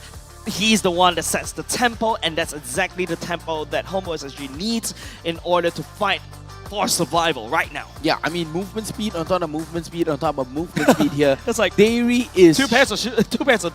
3 pairs of boots. 3 pairs of boots right here. I mean, he rushed for the dominance ice in the very first item, followed by the fleeting time because he's so much on a roll. I mean, he's just catching over and over again. 15 assists and a 1 kill. This fleeting time is gonna add so much value to himself, along with the blade armor too. The way he's playing is basically like a drive-through. You go in, get what you want, and then get out. Roam to the next phase, and then rinse and repeat. Basically, he has like is 2 steps ahead of Team Evil, and this is what I really like about Derry. He's really brought his game up, especially in this time around. Yeah, a lot of things to prove, especially to the fans out there, because, you know, I mean, he has been a very coin-flippy roamer, right? We all know that, right? And that's why, finally, when you put him in the spot, he is forced to perform, and he delivered. But with that said, ladies and gents, let's take a look at the highlights coming up to your screen right now, because we're gonna have to take a look. How did it snowball into this? Exactly, and take a look at this. Coconut, Dairy just flickers over. Yeah, that's the one. Coconut gets caught with his pants down and instantly gets demolished. Literally, and Carrot has nowhere to go. Powerful, diving right in, just trying to save his little Coconut, but Coconut has already been demolished. It's a bit too late, yeah, and even Carrot has to be, you know, becoming that secondary marksman, right? And then Derry just picks him up again. So basically right now, what you're looking at right here from the side of Evo, they don't really have enough damage, and all the damage dealers are potentially constantly getting caught out by Derry. Derry catches out onto Carrot, very good catch, but then Bjornokko, take a look, keep your eyes on Bjornokko here. He's patient, waiting right in. Electro final blow, Coconut, petrify. There's a double man petrify over there. That's the one right there. To be honest, this white coach Dale really likes that the second pick. Yeah. If you have that second pick, you love the second pick, you have the chance to retaliate. So you force over the Edith pick over the Carrot, he cannot do anything. one flip, and then you have the entire team retaliating against you. Super Jocks just using the heavy spin, just keeping everyone out of Mitsuri's harm. Yeah, and remember I was talking about this, right? Like, if Homebois SG doesn't end that game in this particular lord, right? I think it's gonna be a little bit hard for Homebois SG to basically come back into this game. Yeah. Yep, and we have a game 3 on the hands, boys. Yeah, this is a game 3, and yeah, it seems like, you know, we're gonna go and take a big bite of the McDonald's. Yum, yum, yum, yum. We need that I'm break. getting hungry for a little We need that break. break. We definitely need that break. But then again, ladies and gents, the most important thing that you guys have to look out for this is that this is only the first series, and we're already going to a game number 3. It's gonna be a very long day for all of us. So, ladies and gents, we give you a lot of time for you to head on down to Suntec Mall right here. This is actually Tower 1, just in case if you want to know where is the closest drop-off point. Drop-off point. Drop-off point is Yeah. Tower 1 and 2. Yep. Nearest MRT is Promenade or even City Hall. You can walk from City Hall, but Promenade. yes. Promenade's just right Promenade downstairs. is literally right there. All right, for those guys who's watching from internationally, okay, it's okay. You can join us if You you're take from Malaysia. aeroplane and fly here now.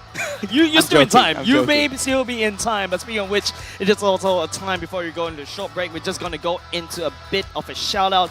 And, you know, maybe just clean up a little bit, right? Because, If man, you're just still scratching your head. I don't know why it's so hot in here right now. And even though it's air conditioned, and man, the energy, the hype that the crowd is bringing is making us sweat like crazy. So we definitely need to clean our hair up with the Head and Shoulders. And don't forget, it is also a collaboration this time around with the MLBB. And it's also a 2 limited edition anti-dandruff shampoo featuring the Tigro. I can't remember which This is is the Tigros here. Tigros here. Okay, Tigro one's here. The Eudora. Okay, can I ask you a very big important question, Tigros? Yeah. Have you been using this? I have. Yeah, because Yeah, I that's have what. a Because really it's nice open, right? This is not open. This is kind of no. This Hey, is no! You close it right now. It's gonna. Oh, you caught me out. Yeah. You I called you out. I called you out. But don't forget, it's also available right now at all Fair Price, Unity, Watson's, Cold Storage, and Giant Stores island-wide. And also, if you are too lazy to go out like me and you just want to order everything, and don't worry, it's on Redmart, Shopee, and Lazada as well. What's more, you also stand a chance to walk away with in-game items such as coins, skins, and exclusive Head and Shoulders X MLBB merchandise with every purchase. Wow, so free stuff and free goodies. Who doesn't want it? And free hair. Free free hair. You free your hair from anti-dandruff. Every person who has hair. Exactly. But of Every person course, who has apart hair. from that, there's also, you know, the latest assassin that's out. It is going to be Nolan, and it's actually a bit of a interesting lore that's happening right now. Especially, this is a bit of a quote coming out, right? And I know Abstract has been doing it yesterday. In terms of Leila's reading- daddy? Yes. Leila's daddy thing, but I'm not able to do that because I don't have his voice, I don't have his face. I think it's a face gap right there. But then again, Calamity. it is from to stop the destroying calamity his from world. destroying this world. He's scattered the fragments of his soul and face oblivion. You're not even trying, I'm not even James. trying, man. All the suffering he has endured was for the protection and love for his daughter. So, at the very least, you can use Assassin Nolan right now, and you already start to see it in MPL Singapore as well as he comes out with the ultimate sacrifice for his shining sun. Wow, where You know, this hey, coming from, right? Jace kind of sounded salty, like he got his retry stolen away by Nolan or something. Or, you know, he's getting wrecked by Nolan in rank. Yes. But hey, so remember salty guys, with it. anyone can be a father, but not everyone can be a daddy. Just like Nolan. What? That's actually a good, good it's quote. good. I'm Of keeping course. that. I'm Of keeping course. that. With that said, ladies and gents, don't go away. We'll be coming right up with game number 3 between Homebois SG going up against Evo. Whoa! Evo walk away from an early elimination. Oh, Homebois SG will be the one that will be upsetting all of the fans. Ladies and gents, don't go away. We'll be coming right back after a 5-minute break.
we're manifesting the evil, I guess.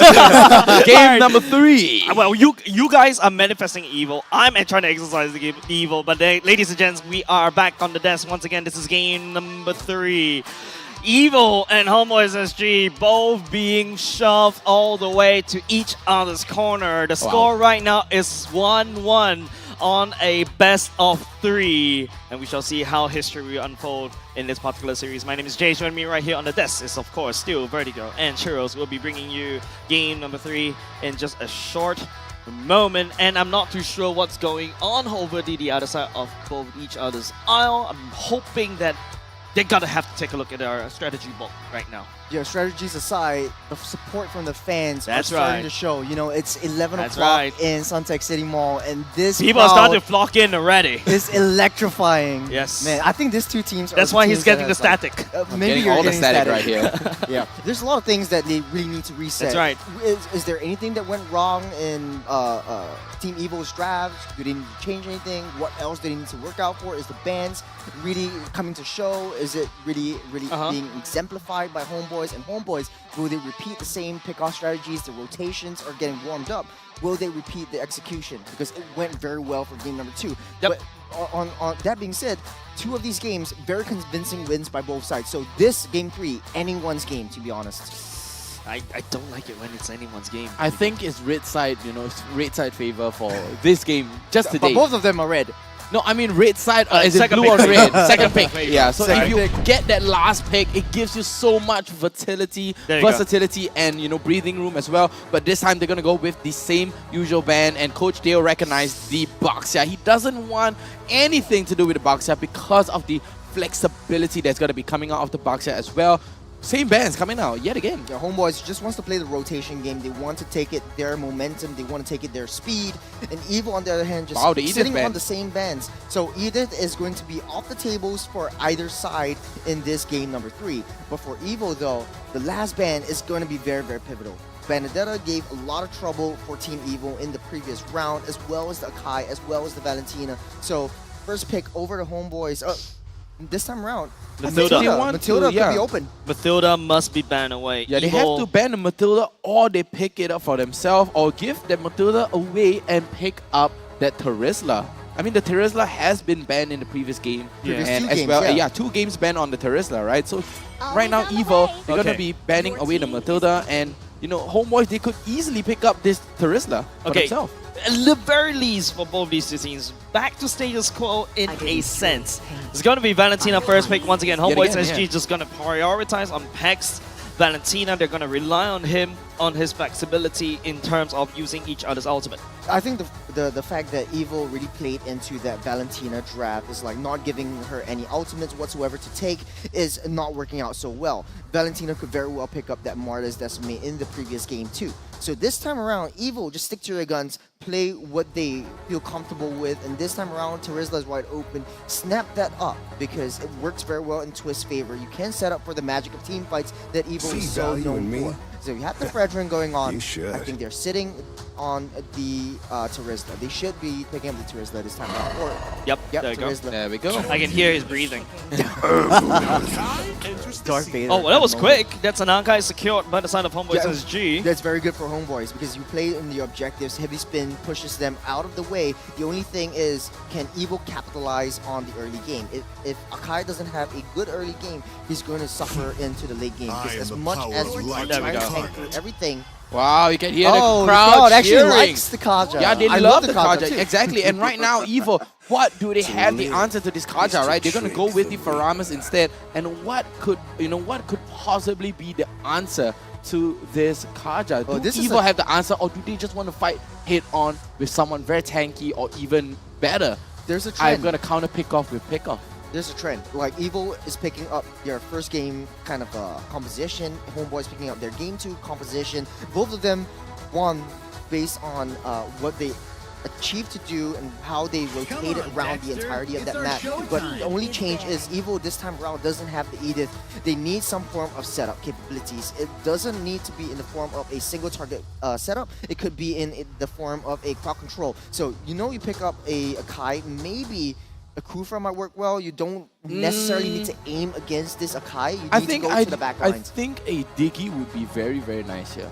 Yeah. Right? Wherever A Diggy would be nice, but Oh, I Diggy think Bruno, a little Diggy too... Bruno cheese. Yeah, Diggy Bruno cheese, but a little bit too squishy in my opinion, right? Yeah, a yeah, little it bit falls too off hard squishy. in late game. But Jean-Mapel Claude is going to get banned out, and Homeboys here, they're going to be banning out the Rafaela as well. I actually like this ban. The double support mid duo is going to be very, very scary for Evo. Actually, Minotaur will work very well for Evo's favor too. But the Minotaur come to here, think of I it. mean, with the Valentina, right? I mean, it's kind of shooting yourself in the foot. With the Minotaur, this Valentina, you know, could easily just pick you up. You can pick up the the setup. Minoan Fury as well. You can pick up the Minoan Fury, you can pick up the NetherRealm, you can pick up the penalty zone from Twist. It doesn't really matter as long as you get the right pickoffs, the right ultimates from the opponent's team. So Evil respecting the Benedetta from Further Cure. very good. This time he's not gonna have that Benedetta anymore because Benedetta does very well in this lane splitting kind of synergy and composition.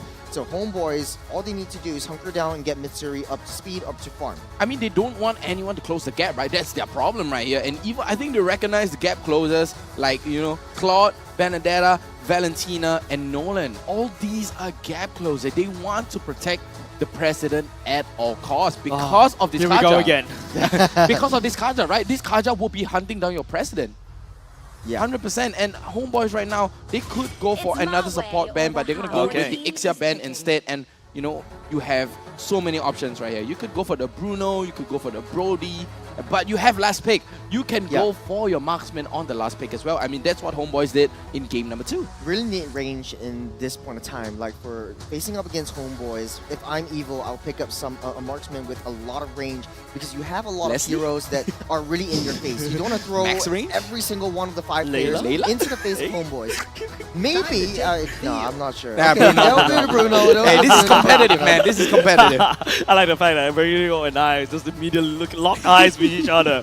Layla. Hey. Extra range, but Extra yeah. duper range. But this Fair, time, fair. Evil, they are going to be securing Bruno and leaving the roam for the last pick, or even flex the Paramis roam. You might be correct. I think over here, Kara could very well pick up the Diggy and then just Diggy Bruno denying. cheese. Yeah, Diggy Brody. Yeah. Diggy Brody. Diggy Bruno. Diggy Bruno. Yeah, it that's could be a a Diggy auto Bruno. lane win. That's an auto lane win. Basically like a rank cheese. Rank cheese. Not sure whether Evo will be bringing it up to here, up to this stage. Homeboys SG right now, they're panicking. You can see Derry is just, you know, talking right there. I think he's like, no, he's like reminding his team, don't need to scare, why you scared?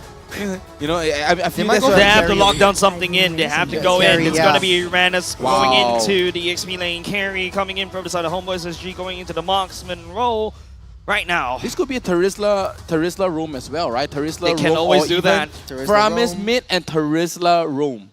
Or even Terisla mid for Paramis roam. He can Either go back ways. to the Ruby if he wants to.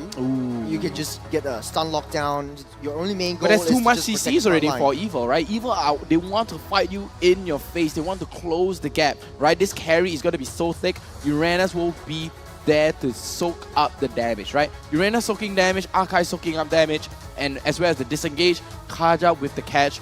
Very, very nice lineups here from Homeboys. Yeah, there's a lot of options right here. Kufra, gap closer like a Kufra. You have a defensive kind of utility support like a Diggy, which pairs very well with the Bruno. No, It that's will be a the Ruby. Yeah, there we go. There we go. So the Ruby is going to be locked in by Evil. That concludes the draft. But at the end of the day, guys, I don't know. Both teams, they have their own objectives. For Homeboys, they really want to do a pick-off. They really want to give Mitsuri that space to farm. But for Evo, though, it's just protecting and having that magical team fights. Once again, that stun lock capabilities coming from them is so eminent in this game. Wow, and we have the crowd here. Oh, the On the side, crowds. we have West Side Till I Die. On the side of Evil, as well as on the other side, we have the Homeboys crowd as well. And you know, everyone is looking electrified. Everyone is on the edge of their seats. I mean, please do not fall off your seats. Game number 3, are you guys ready? I think, where to go? I think the question is, yeah. Are you guys ready for game number 3? Homeboys SG Evil for dear life. And same can be said, vice versa. We shall find out in the land of dawn. Going to game number 3. It is going to be Homeboys in the blue, Evo in the red. Exactly, and is this going to be a trend where red side has always won, or has it been? Or is it going to be different? No. Or is it going to be different? Right? Take a look at the farming speed here. Look at Super Derry, Jogs look at Derry. and yeah, Derry is such a whole different level. Derry's just being an annoyance over the side of Evil, and Carrot's job is to protect Powerful, make sure he doesn't waste the retribution. When it comes down to the Lethal Wanderer, he's going to be passing down over, and they're going to have that small little kerfuffle right there. Yep, kerfuffle indeed, and No, there we go. Powerful's a little bit too slow because Derry actually wasted his time. Yep, and that's the whole point of it as well, right? I mean, how Powerful and Super Jogs right now, there's a very big stock level difference, right? The wave clear, the jungle clear. Look at Powerful. He haven't got his purple buff, and Super Jogs already secured his double buff as well. The Homeboys actually went for the split push, pick off composition. Evil on their hand, full on clash comp, but Evil really has to wait for their power spikes in order to come online. Now Evil starting on the aggression, Carrot trying to force that retribution. Maybe Retribution already going down. Okay, doesn't get it, but Powerful just showing that aggression again. So setting up that tempo. Whoever gets plays into their own draft will win this early game, especially before the turtle spawns out in 20 seconds. Exactly, and Powerful right now already hitting his level 4, and as well as Super Jogs, and gets the gold crab. Super Jogs takes a little bit of damage. Very no cure on this Uranus here, just giving all the vision, just giving all the tank ability and soaking up. Then Turtle is going to be coming up in about 5 seconds here. The Uranus doesn't really have any value coming into level 4, right? Like, yeah, not much. At the very least, Twist have the penalty zone that could potentially turn around the fight. That's your CC. So in terms of the EXP lane priorities, leaning over the side of Evil for now, but Derry is taking a lot of damage, doesn't really have level 4 as of yet. He's trying to look for mobile, though, but Powerful is just tagging onto him. It's going to be support to combat between Carrot and Derry as well. Super Jogs already right here. Appraiser's Drive coming in, and the turtle still secured by Super Jogs. Exactly. One dot. Ooh, walks into Peck's Netherrealm as well, and now he has the ultimate to drag Carrot into a no man's land right here, and Powerful takes the brunt of the damage. That's Homebois SG picking up first blood. Very, very messy coming out from Evil as well, right? He flew too close to the sun, I think. He got melted, bro. Powerful it needs to be a little bit more disciplined when you're playing this aggressive strategy. Your goal is not to get anyone down, but to back off. Okay, Coconut and Mitsuri having a little bit of a one-to-one skirmish right there up on the top lane, but on the overall, Homeboys, they have control of the early game. As of now, they need to set that tempo, they need to raise it up. They can't invade, they can't afford to do that. They have the control mitigation. Okay, I'm offended. I'm offended, already committed. Derry doesn't really have the Divine Judgment as well. It's going to be a bit pressure from the side of Homebois SG onto Evil side of the map, but I would like to point out that both Homebois SG has 2 winning lanes on the sides. 2 winning lanes on each side as well, and Powerful already forcing to use the Appraiser's Red to secure his orange buff as well as the Retribution. He's just taking all the damage. He's just taking all the damage. Okay, Powerful joins the fight a little bit, making sure it's not a very fair fight for Vanguard, but he's healing all the way up, and the crowd just goes sheesh. Sheesh indeed. I like that. I like that interaction. Sheesh indeed, I have to say. And what a play coming out, and Homeboys looking very, very strong and formidable right here. And Homeboys, what can they do here to capitalize that lead? But Carrot recognized this. Derry is missing away from the map right now. And take a look at the rotations coming out from Evil as well. The Homeboys going for the straight pickoffs right here. They're trying to look for opportunity. They are trying to find a weak lane, and this is oh, I'm offended. Whiffed right there. Big ultimate. Evil just cornered it away. So Vinegar deep in enemy territory. He's going to be able to survive the skirmish come in from Powerful and Twist. But the turtle is being spawned up. It's just buying a lot of time for the rest of Homeboys to get in position. Carrot may not even have the I'm Offender going into the turtle pit right there. That massive whip could have earned them so much value right now, but instead it's going to be Homebois SG right here coming up. And now with a heavy spin, the net around already committed, spinning it around. Super Jogs trying to find a red tree right on the dawn. Homebois SG and now Evil will be able to commit to their own net around right there. Super Jogs going down for the count, but that's just a jungler for now. Evil trying to output the damage, but runs away with the life of Carrot. What a 1-for-1 trade I thought he's right dead. there. I thought he's dead. Get back to full health. It's a Uranus. Look at the top side, top side. I am the mortician that signed off his death warrants and he survives. Exactly, and the tier 1 top turret goes right down. And in all that fight, Mitsuri has been farming up. He's been cooking. Level 8 already here and top of the gold net worth here. Way above every single member of Evil. This goes against my textbook. Like, Coconut should be able to win that lane. Yes, he's correct. struggling. He's too reliant on that babysitting. Gone again. We're not even going to talk about that, ladies and gents. This is not looking good for the side of Evil. And don't forget, ladies and gents, Evil loses this. This is their earliest exit from MPL Singapore in any of the seasons since Season 3. They're at least top 3 or top 4. Oh man, not looking good for Evil. It's very one-sided. Homeboys are just playing it to their objectives, playing it to their way. Evil is just reacting, and the reactive approach isn't working out well for them. They really need a good setup. They really need a good placement. So up to Carrot, right, ladies and gents? It's all up to Carrot. I'm offended that whiff was so hard to watch. You know where Derry is? Carrot, they're gonna hook Derry all the way in, gets the taunt down. Derry goes down, and Evil finally recognizes the win con here. They are supposed to shut Derry down. But then again, you see Vierno Cure is just on the other side of the map, just creating a lot of map pressure on the other side. Oh, JS? JS right here, getting caught. NetherRealm just for himself. He's a very selfless Maramis, if you ask me. Vierno Cure. Oh! The massive Ghostbusters coming in, but Homeboys cracks open mid. That's the whole point right there, but the stun comes down onto Pex as well. Flickers right into the wall. Unfortunately, then again, the NetherRealm very committed for himself. Twist picks up that kill. This may be Evil's entry point to go back into this game. This Evil come back online. Jox takes the third turtle of the game. Next move will be the Lord. They will disengage, but Evil, though, they are coming back up. Homeboy still focusing on the objectives, focusing on the macro game, focusing on the bigger picture. They want to take down these objectives. They want to get the economy lead, and they are doing it right now. Mitsuri slowly but surely peeling and melting powerful as much as he's trying to get his damage out. Exactly, and Carrot here just giving a little bit of information on the side to Evil as well, but JS and the rest of Evil are here. But I have to point out as well, I don't think you fight this. No, if you're you Homeboys can't fight SG, this, you don't fight this. Evil is poised. They don't really have the information. They may be a card that's just hiding right there. They're interesting rotations, but Vernacura taking a lot of damage. He will survive. He will get out. There's trade down on the bottom side as well. But Coconut, look at where Twist is. He is protecting.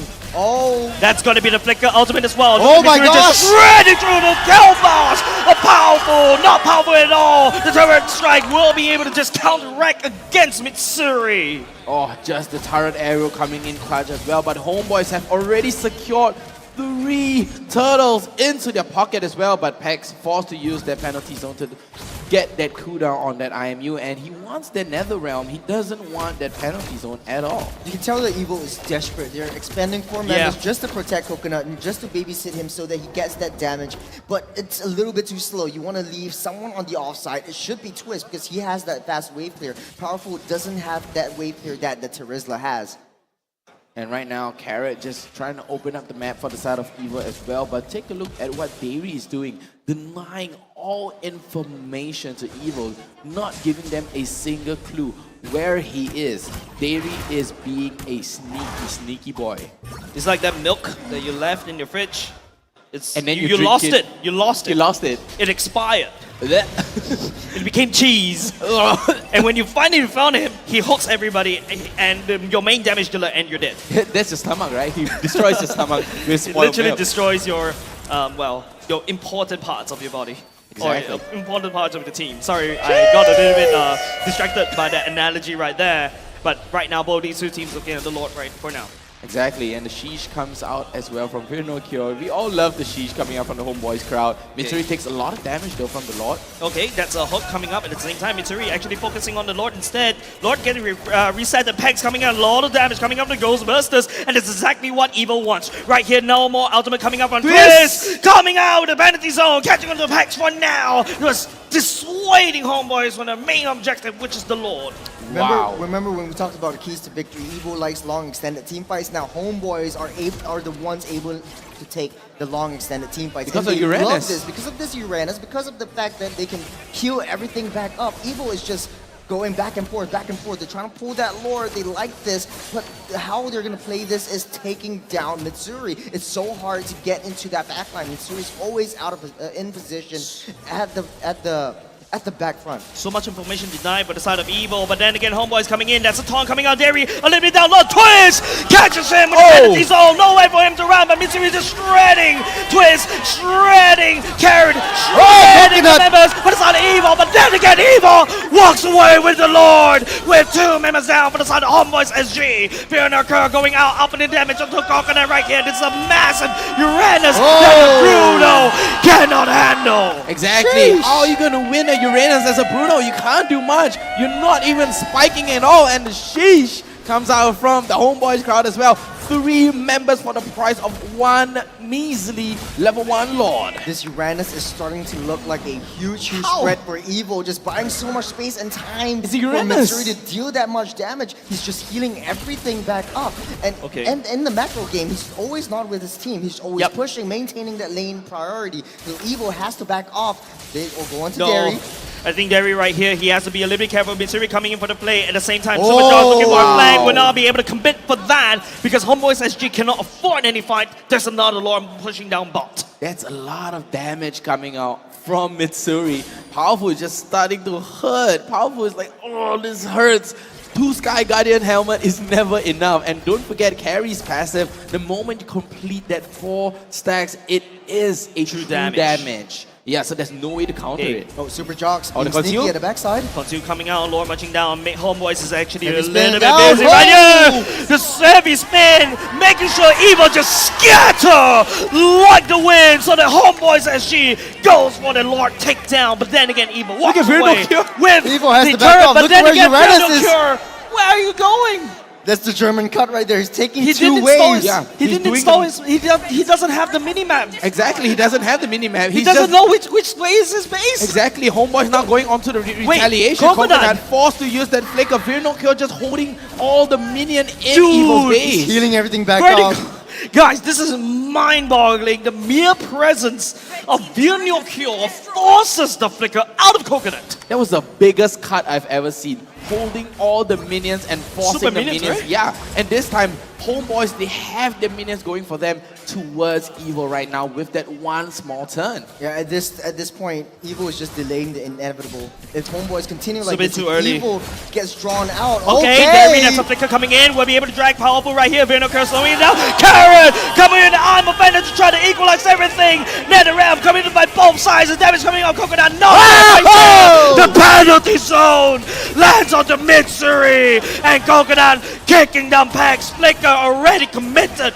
Virno Cure just defending Homeboys, making sure they have a clean exit. But Carrot, they have something else to say. But no follow-up coming up from Evil for now. What a re-aggression coming up from Twist as well. 4-man penalty zone and forcing Mitsuri to pop that Wind of Nature. What a play! This is where Evil's draft is breaking down. They have a lot of crowd controls, they have a lot of lockdowns, it's all stun locks on stun locks, but they don't have that damage because Homeboys are sustaining themselves through and through. Bruno Cure getting caught, there's 2 men, I'm offended. Okay, 2 men offended. Once again, the stun lock coming in. There is the first casualty coming outside of the Homeboys SG, but then again, that's enough time for them to secure the Lord for now. Homeboys SG just need to run off, disengage, because they got their main objective. There's a massive lure for Homeboys. As they run it down, Evil, they're drawn out of their base. They can find a flank. I don't think Homeboys should try to fight it, but Super Jocks is going to force it right here. Mitsuri coming in. Oh, JS! He actually JS all the way down to the wall. But then again, its pack's just a little bit too busy because Twist zones him all the way out. Virno Cure coming out for the flank this time out. No way for him to run. He's going to go down to the ground for now. Homeboys SG, they lost 2. This is not a team fight that they want to take. Exactly, like you said, Jace, they should not have taken that fight because they are at a numbers disadvantage, right? Derry was dead. He was on a cooldown. He was on a death cooldown as well. And right there, Homeboy shouldn't even go near Evil and just stand behind the Lord and wait for Evil to walk into their hands. Play cross-map, right? You play cross-map. Coconut is starting to hurt, and Homeboys needs to find a way to take down Coconut. The heavy spin is always onto Powerful, and he is always soaking up so much ultimates, and Coconut's just free hitting from the back. Coconut has no mana though. Normal dash, he has to back away, has to reset. Homeboys SG poised for the pounce, but not gonna commit. Very slow game. Homeboys, they need to draw Evil out. They need to try to look for a flank with Vernocure. Vernocure has been doing the Lord's work, just split pushing to infinity and beyond. That's a German cut that we see. Just taking down 2 waves and trying to push into their own base, Evil always forcing themselves to retreat. But I think this time around, they have to force Evil out so that they're open and they're pretty much, your weakness is getting Coconut out of the game. Carrot, okay, that's Super Jug's getting hooked up. Look at the damage coming off of Coconut though. Heavy spin. Denied. Well, Evo as well, blowing that Nether Realm. I mean, the moment Nether Realm comes out, right? I mean, it's more of a reaction or a knee-jerk reaction to the heavy spin, right? Coming out from Super Jog. JS, usually he sees this. The moment he sees the heavy spin come out, the heavy spin is out, Nether Realm pop, instant. Right now, it's just this loud moment, right? Evo cannot afford to lose any team fights right now. Same could be said over side Homeboys. They do have that map priority. The only saving grace from the side of Evo is down bottom side, but yes, sheesh all the way. One, ladies and gents, here we go, another one. I love it. I love the crowd, man. So fun to watch. It's so fun to hear, you mean? Yeah. Sheesh indeed. Right now, it's just Evo fighting for time. There's nothing to do in the map. Homebois SG, it's a very scary map for Evo.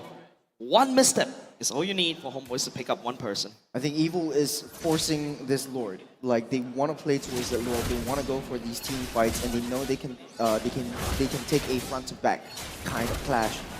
Coconut's just waiting. He needs to stay safe. As long as Coconut's alive, Evil has a shot. Drills 3K is not enough. Unfortunately, that's still winnable. One Lord will allow Evil to just immediately secure all that items, and all of a sudden that 3K goal lead is actually slowly closing up. Oh, top side though. Top side is open. They have 1 minion. Needs to wait for the minions to come online. Oh man, Evil is forced to go back to defend. So many things. Homeboys is trying to force Evil to do that split that they cannot afford. Yep, and look at where Coconut and where Dairy is. They are very wary of each other, right? Yep. They're no cure here. Ooh! Massive wave coming up with Carrot for now, but Jesus! Oh, Jesus! First casualty, but he'll be coming up in just a second. So that's something that Evo can possibly rely upon. Homeboys right now, they have to quickly coming down to burst this Lord down. Mitsuri also helping Super Jux as well. He goes on the spin, securing the Lord for Homeboys SG. And Evo right here back out. trying to look for a fight, but then again, Homeboys SG, perfect discipline, disengaging from that fight. Yep, and it all boils down to this Faramis passive right here, right? I mean, you have that Faramis, you come out almost instantaneously and there to support your team, and that's the whole power of Faramis. It could have gone so bad for Evo. Yeah. Luckily for Jesus, if it was any other majors, that's it. That could have been the game. It's tough. Slowly with the 3 lanes pushing in, I think Evil, they have to split their forces to defend all 3 lanes. Lord pushing down on the bottom side. They need a very, very nice team fight over here. It's all up to Carrot. It's all up to Powerful to soak up all this damage. And Coconut needs to stay safe. That's the game plan. Damage coming out from Pex. Definitely felt by Pex. Jinx is right there. The Lord matching down bot. Already cracked open. Evo. They need to fight. They need to defend this. Bruno Cure hanging in. The Lord coming in. Punching on the core. Pex looking for an entry point. Same could be said with the side Homeboys. A crack open mid. Lord already fallen. Evo right here changing. But then again, the minions started rushing. But no twist. Penalty zone doesn't connect. Evo fights for another day. The penalty zone is the one that kind of denies Homeboys. And look at Evo. They're just trying to punish now. They're trying to gain back that map space and map control. They got what they came for, Homeboys. Very, very disciplined gameplay. The longer they stay there, that might have been the end of it. But Evo defended very, very well. They tried to split their forces. They needed to take down Mitsuri, and they knew their win condition. But Evo, again, very, very disciplined with their plays. Very strong disciplined plays coming out from Homeboys as well, maintaining the lead at about 4 to 3k gold, and right now at 5k gold lead already. And right now it's at 19 minutes and everyone's at full build. No, Homeboys SG probably full build by now. Yeah. Evo on the other hand, but those Super Jogs, there's no way you want to be. Holy Crystal already built by Pegs, and the members of Homeboys is going to come around there. We're looking for a pickup right there. Pegs also use his own fake net around. Big ultimate's already committed by the side of Homeboys already. The whole seal play already committed, and now Evo will use it all, trying to... Oh! Pegs, the victim of Evo, and will fall. Heavy spin to disengage for now. Homeboys cannot afford to lose anybody. And now Super Jocks, immortality already from, ladies and gents. I fear for Homeboys just a little bit more. Evo coming up online already with the coconut kick onto Homeboys SG. They're going for more. They have the minions. Minions are marching down. Evo has to back off. Super Jogs, Pex, that's 40 seconds on the death timer. Lord is up. Lord is up indeed, and this time unfortunate timing. Indeed. Unfortunate timing for Homeboys SG. 30 seconds on the clock for the side Super Jocks to come back online. That was so well played though. Evo, they knew what target, and every one of the 5 members not supposed to be the case.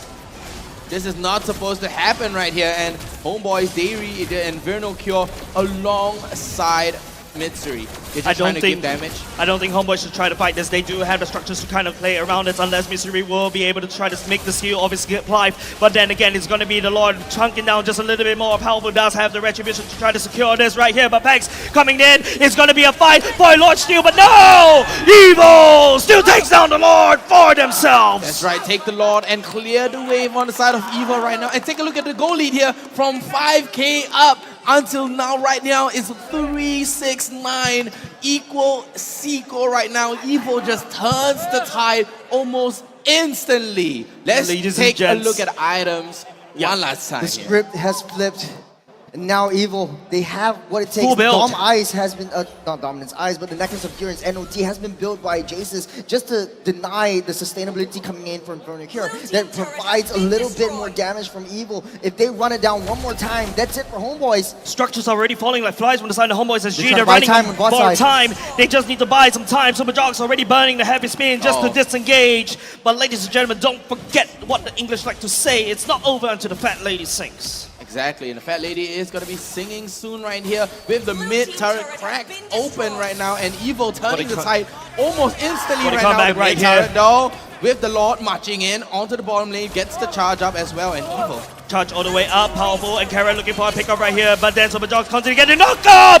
I'm offended! Breaking off by no man Giants going for the final dive, and powerful finds onto Mitsuri, ladies and gents! It's just no minions, no minions! No cure left! And now Mitsuri, as long as he stays alive, being a cure, just buying for some time, and she's just all the way out. Homeboys get to defend this particular comeback. Yeah, but it's going to be a numbers game here on the side of Evo. It's going to be a 5v3, and they're going to go for the end right now. This mid-tier turret Is it enough though? Is it enough? The minions are going to be marching in as well as the top lane. Is it really going to be hard enough to for see. Evo?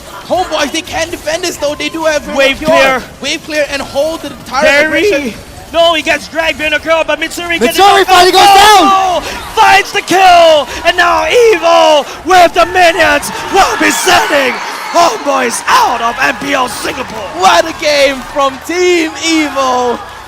Amazing gameplays here. Barely holding up all the way to the end. Evo, The emotions riding high for Team Evo. The smiles on their faces. Oh man. What a game, what a journey. Is this a repeat? I'm gonna cry again. Oh, what amazing play. But Homeboys though. What is this? Homeboys, it was right there. It was right in front of their grasp. They were disciplined, but they weren't. It wasn't enough. The magic of team fight still stands strong for Team Evo. What a twist of events. What a turnaround of events. A very powerful team. A powerful show of gameplay. A powerful show. A fruit basket. A fruit basket. Carrot and coconut can be taken by, can be bought by fair price, ladies and gents. Don't forget, you can get your head and shoulders, might as well. Respect to both teams. And you got a keyboard spam, Jace's right there. As a player's fist bump. What a series. What a fight. Being held on by delivered by Homeboys SG. Ladies and gentlemen, let's give them a huge round of applause. What a crazy of a series. And I just started the day. Yeah, it's only the first game of the day. It already feels like a final. First game of the day, and it already feels like a finals, but Homeboys, they have secured their spot for next season MPL, and unfortunately, this is the end of the Homeboys journey. That's right, but then again, Evil getting forced once again so close from elimination. Last series was Alchemy SG, right? Jeez, my hair is standing. We can't see You it. sure My that's heart not, is pounding. You sure that's not the wax? Maybe not, maybe not. I got Head and Shoulders on, so like even with Hey. wax, it stays perfectly smooth. You know silky what would be smooth. cool? They should give us like the heartbeat tracker and we of the feel our casters. heartbeat. Oh, dude, And like that's the I'm like my heart was. Oh Did you my know? God, Did Evil you was know? this close. Yeah, they were this close. You know why they're called Evil? They made the deal with the devil. Ooh. So every time it's like a thin hairline worth of difference. Living on the edge of glory. Living on the edge of glory, Evil comes back. But I, I mean, I, there know I is stopped a- analyzing halfway through and the end of the game. I was like, man, Evil is just enjoying the rocking it. game. Yeah. All right. Let's count down just a little bit, but let me Okay, repeat okay. what Team Evil has accomplished. Wow. They are the only pure Singaporean team left.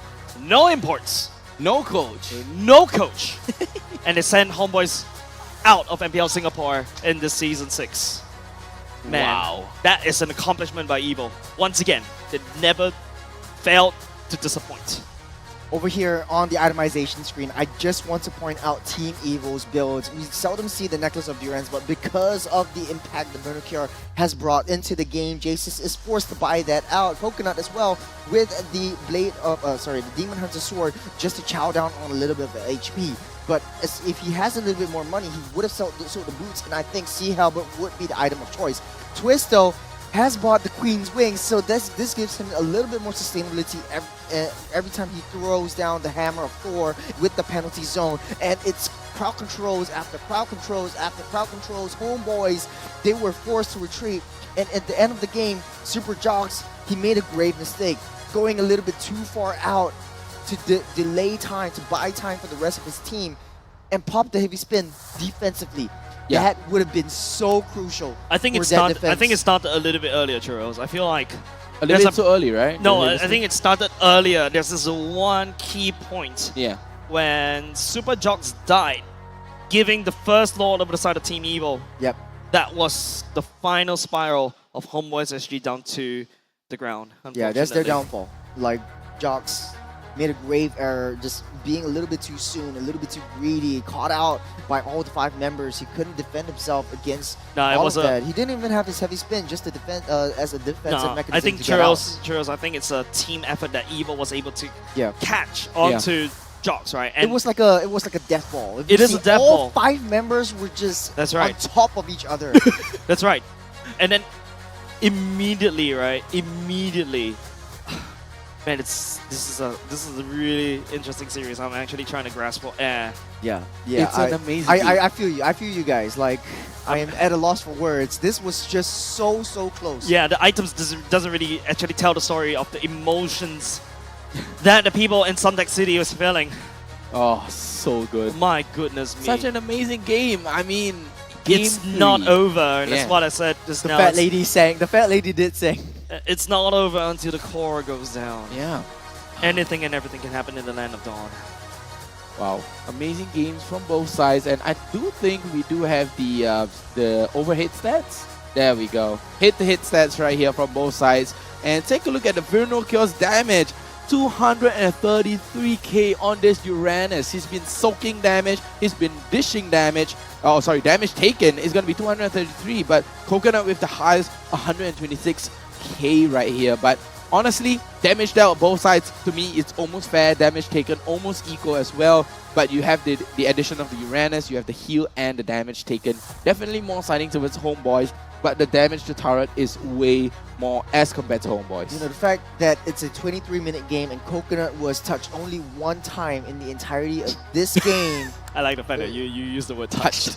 Was dead only 1 time in the entirety Yeah. of this game. Caught out. Shows a lot about how evil their game plan was, just to protect Coconut, and they stuck to their win condition. For Homeboys, though, There's no as access. as much of a macro game that they tried to play with Vernal Cure, it was not enough. I think Man, you're right. You're right. Game number 2, the only reason why Team Evil suffered was because Vanguard was using the Bandadetta and just reaching all the way to the back line. Coconut couldn't do anything at all. Yeah. How do you avoid a Uranus, frame. Uranus, it was just on the split push, but he doesn't do a lot more damage if he goes in the back line alone. Yep, and I think I'd like to echo what the producer was talking about. Dairy turns out, powerful turns out to be Dairy's kryptonite, and I'm like, That makes sense, right? For 3 seasons straight. Every time, I think, yes, actually, Evil and Dairy debut at the same time in Season 3. They did. Yeah. They did. And they have been Through his the qualifiers. kryptonite too. Yeah, and I remember the first day that Team Evil appeared in MPL Singapore, we don't even know who they are. And they are already making Titans bleed. And speaking of which, MVP goes over to Jesus. Yeah, 2 games, 2 MVPs. He's really making an impact as a mid laner, setting the tempo, setting a lot of these critical, crucial plays for the rest of his team. The itemizations as well. Yeah, the second chance of life with this Faramis alone. Literally giving second chances over the side of Evil. They stay in MPL Singapore. They'll be moving up the brackets for now. What a game! What a series! Took my breath away. You know, I'm appreciating the silence because it is so loud. It is as much as Evil won and as much as Evil deserved this win. Homeboys though, they had a lot of people coming down. They had so much crowd support, and it's unfortunate because this is their last day. Yeah, they're going home. They are going home, but their merch booth are still here. So head down to the Homeboys merch booth if you like to get yourself some Homeboys goodies. I mean, their merch are amazing. The designs, Daddyhood. Shout out to Daddyhood. Flex right here. Wow. Thank you very much, Homeboys. Thank you very much. I already got mine already. You already But got the yours. jacket looks really good. I'm gonna get it I from... do like the jacket though. Yeah, I'm more of a jacket the kind of one guy. that they've been wearing on stage. I'm gonna get one of them as well because I just nice. I need another jacket for casting. You want to wear the Homeboys jacket while you're cast? Of course, why not? Well, that's it, ladies and gents. Let's take a look at the mic check of the winning team. Do stay tuned. Let's see what the players have to say around, well, when they talk in game.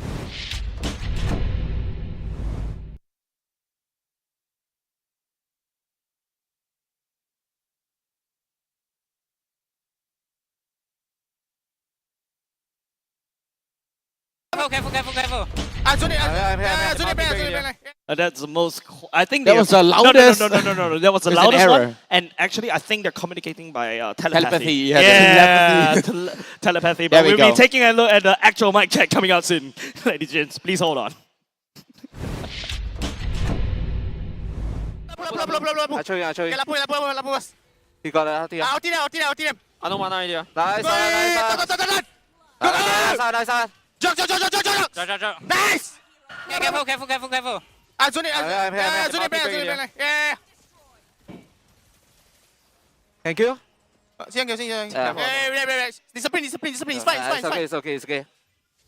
Let's get us, bro. Discipline. Please. We just end. We got power also. Hey, wait. No minion. Relax. The Bichix quite low. Bichix low. Nice.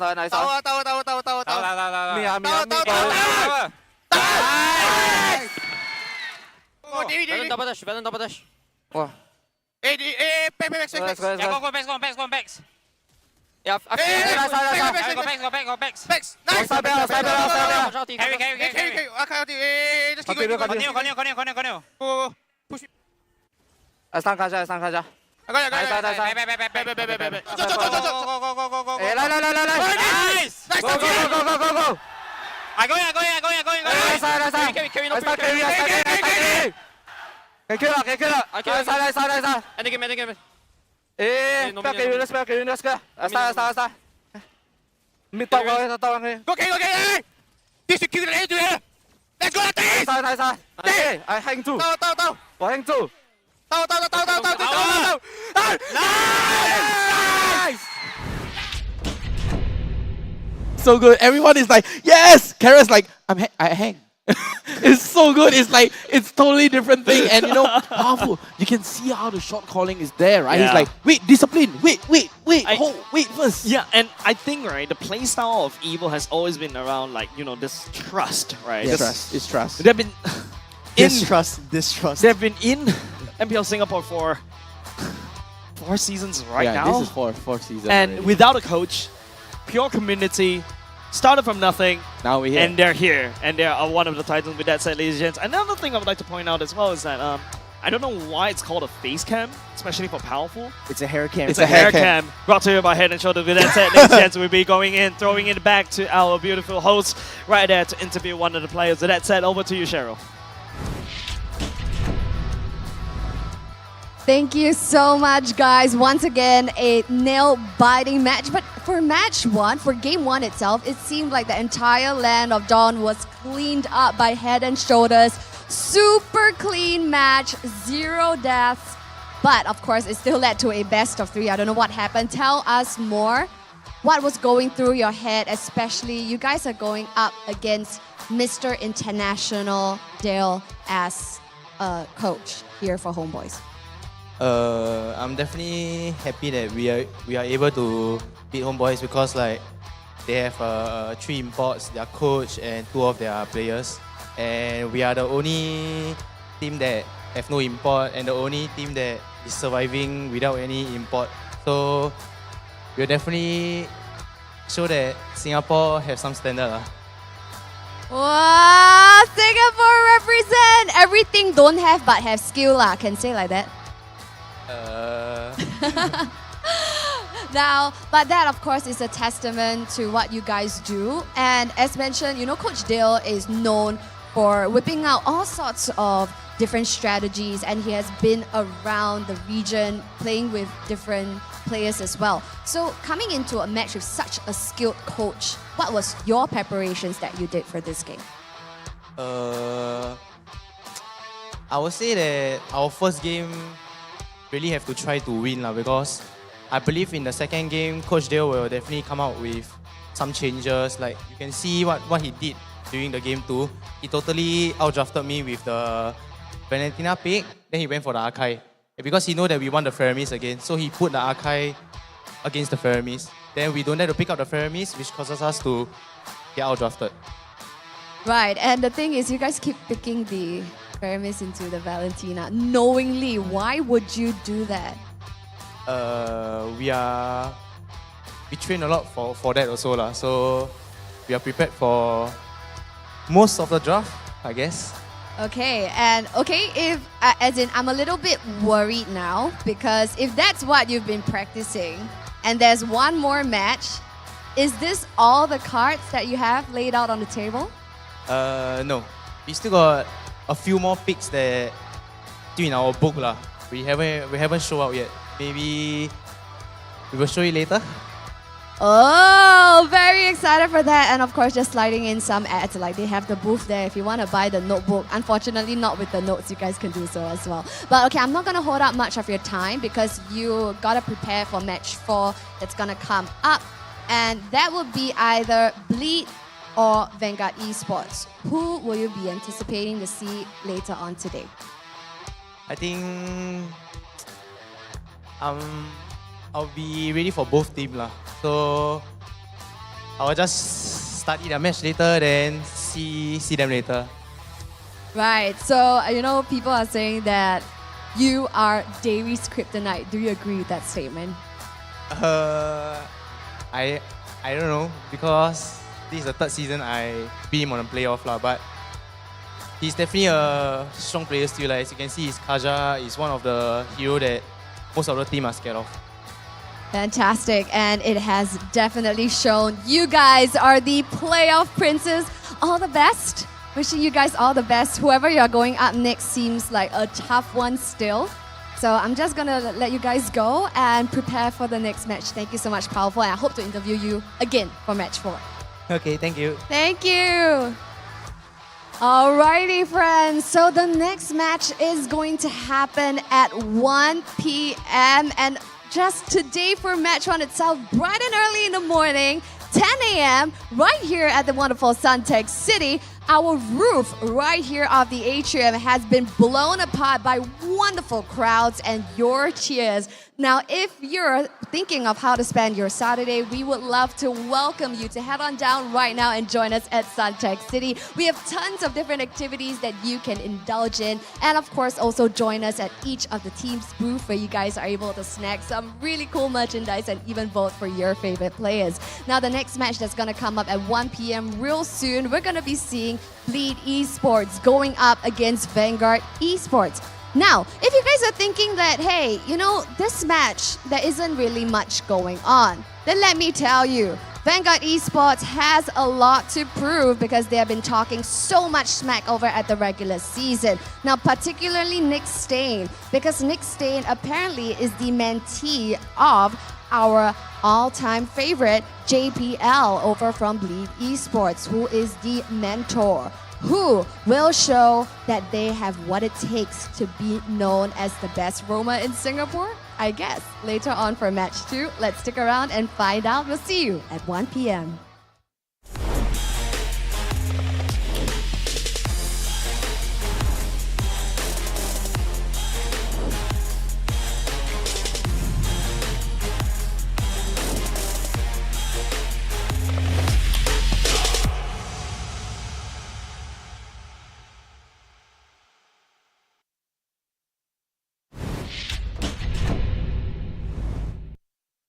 My name is Cheryl Yao, and I'm the host for MPL Singapore.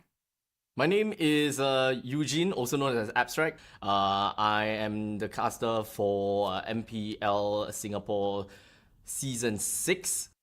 Hi, my name is Churros, and I am a commentator or caster for MPL Season 6. Well, my name is Jace. I'll be commentating for MPL Singapore Season 6. Excited for Season 6 upcoming. My name is Scrubby, and I'm a commentator for MPL SG. My name is Vertigo. I'm a caster / commentator for MPL SG for about 6 seasons already. Hi, my name is Kindofu. I'm one of the few casters that are doing for MPL in this season 6. Funny story. So when I first got my Mobile Legends Bang Bang gig, back then Mobile Legends Bang Bang wasn't like much. There were not a lot of people play it. Eventually, after that one gig, more came to me, and it always comes down to that idea whereby the game that I don't expect doing ends up being one of my staples. How did I become involved? It feels like it's been so long ago actually. So I was doing a couple of tournaments offline, I think community tournaments before that, and I was also learning the ropes, and then I got the opportunity from my mentor, Abstract, who brought me into MPL. So I think since then I've done a couple seasons, and yeah, it's been a fun ride. It started off as an accident because I was an MC for an event, and then for some reason I realized there was no commentator for Mobile Legends at the time. So I just picked up the mic since I had the mic in my hand, and it was history from then on. Yeah, I went through a casting program with Abstract. Abstract's my mentor. And then lo and behold, here I am. It's a fast pass to being a professional caster and professional talent within MPL. The most memorable one I ever had was Season 4 Slate versus RSG SG. It was a very tough match between both of these two teams. There's only one slot left because of the change. So there's a lot of tension, especially back then I was like a Slate EVOS Bleed supporter, right? And that's also one of the I think they're at a prime. It was really exciting. We went all best of 7, screaming out our lungs. It's really fun. And at Tampines Hub as well, we get to hear the crowd cheering and roaring for both these two sides as well. That's one of my favorite moments of casting in MPL Singapore. I think the exciting moment is when you feel the electricity in the air. I highly, highly recommend any viewers who are watching us online to come on down and join us at the physical venues whenever, we share them on social media. Keep tabs on that. Come and join us at the live venue itself and feel the literal electricity in the air. That is something that I will never forget, and I enjoy every single time when we're doing finals. I think, first and foremost, I'd like to thank them. I know that we have a lot of overseas viewers as well. Thank you for your support for MPL SG as well. Without you guys, I think we wouldn't be at the level we're at now. And I think just keep giving us your feedback, because good or bad, doesn't matter. If it helps us improve, we'll take it. I personally really do appreciate the support coming from the community. Things like streamers playing the game and people supporting those streamers eventually kind of rose up to support for the entire MPL community as well, and scene in Singapore. So I feel like keeping that support and viewership going really, really helps the scene, because that's the most important thing. If you don't have viewers, the scene isn't going to grow.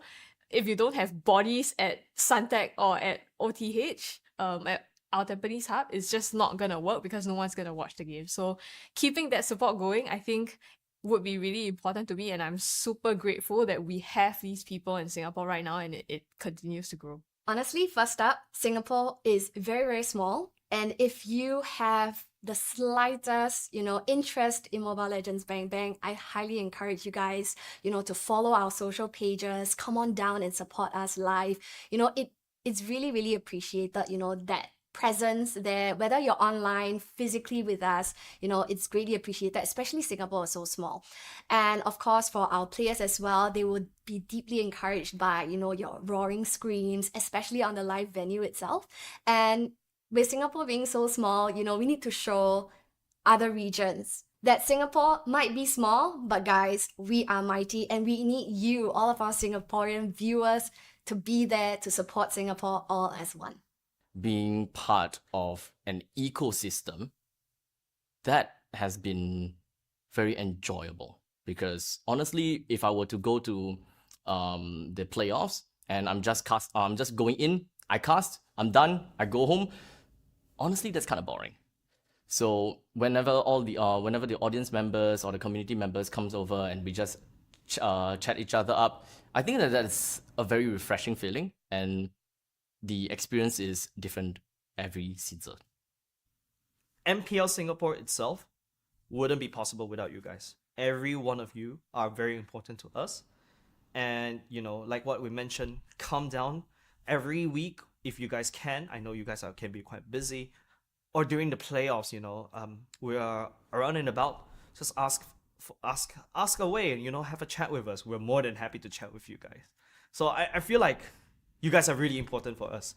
And I really thank you from the bottom of my heart how much support that you guys have been pouring in towards us since season 1. So I really thank you guys.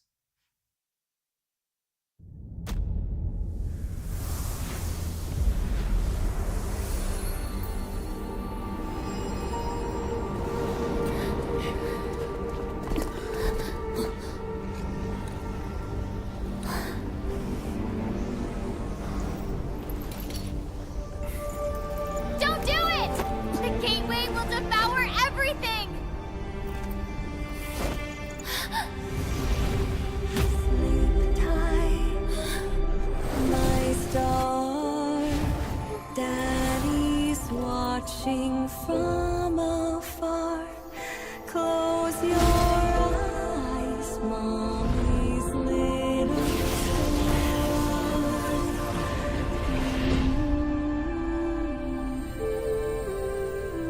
When I learned that our reality was on the brink of annihilation, the multiverse, implanted with fragments of my soul, became the last hope. Any universe is within my reach. Yet, my home still seems but a faded dream. You can't save them. All life will perish before the calamity.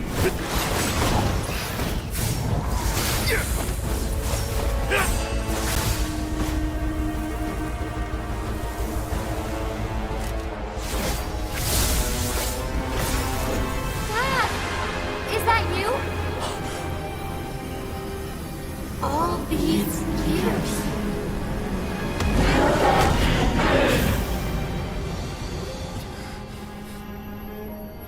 I'm sorry, my little star. I will protect you. No matter the cost. Even the cosmos can't stop me!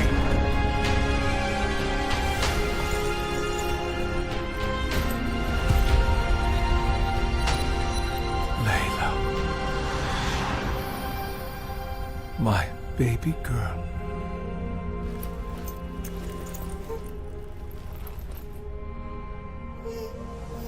Goodbye.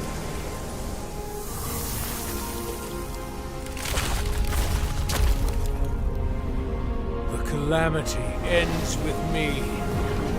into oblivion.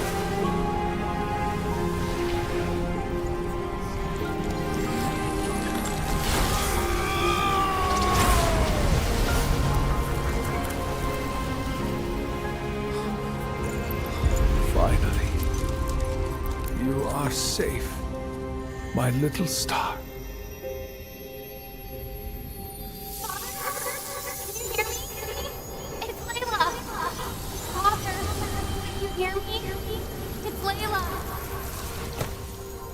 Please, come back home.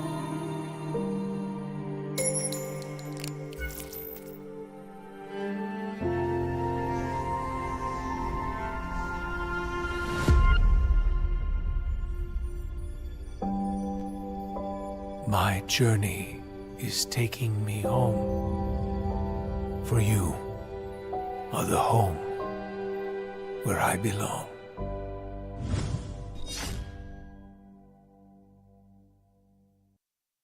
In this age of technology, martial arts has evolved too. I won't rest until I crush the Trinity Syndicate!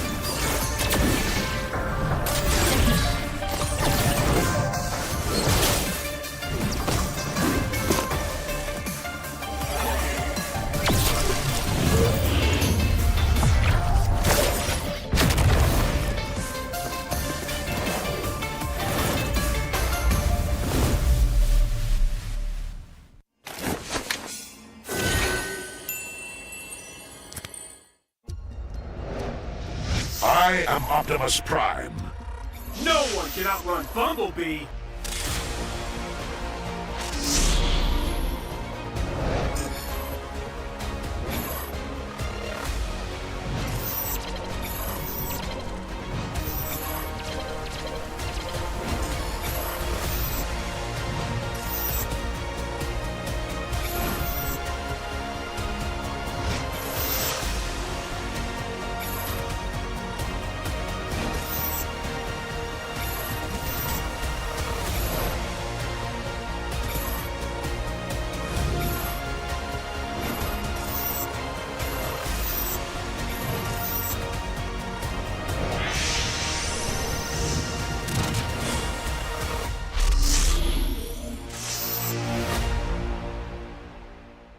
OSIM.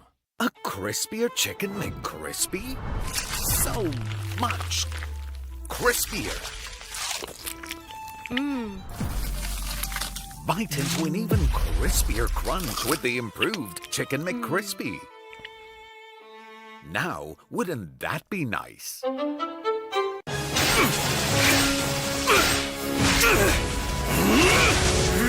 Legendary!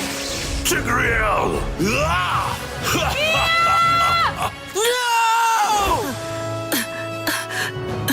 Tigreal, you are our only hope. We're not going to lose. Not today!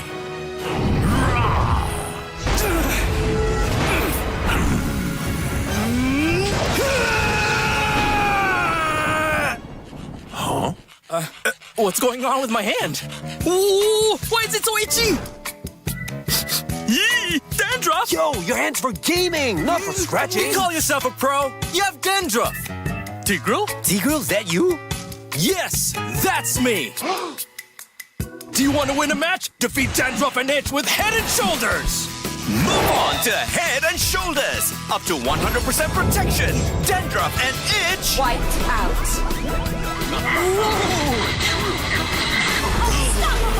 We defeated the Lord!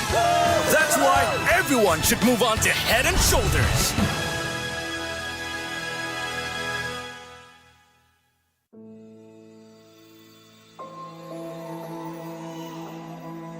It's all right, my little star. Look, Daddy's over there.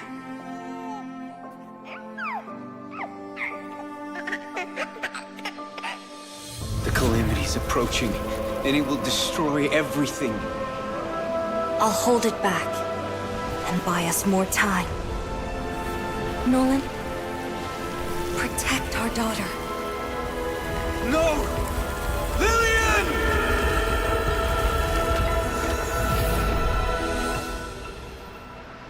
16 years, the calamity will return. I've already wandered countless universes,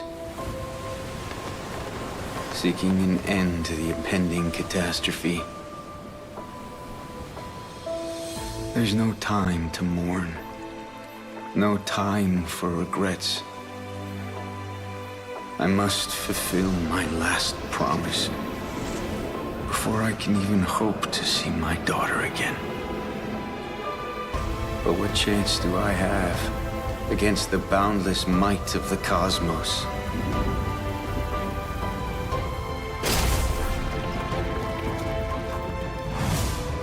I'm sorry, my little star. I might not be able to return home anymore.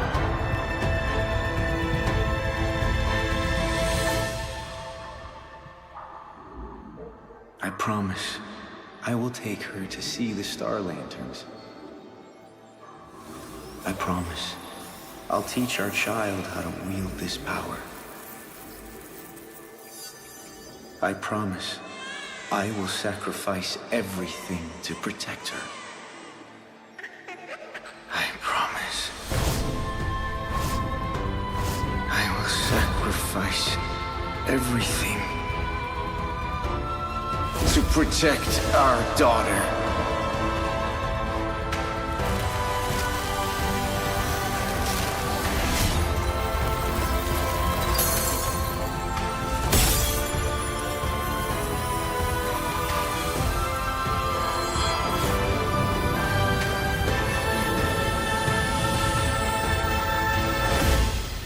In every fragment of my soul, the calamity's end shall be witnessed. Dad? Are you out there?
electric in-game emote from MLBB. See you all in-game. Y hay un torneo que lo confirma.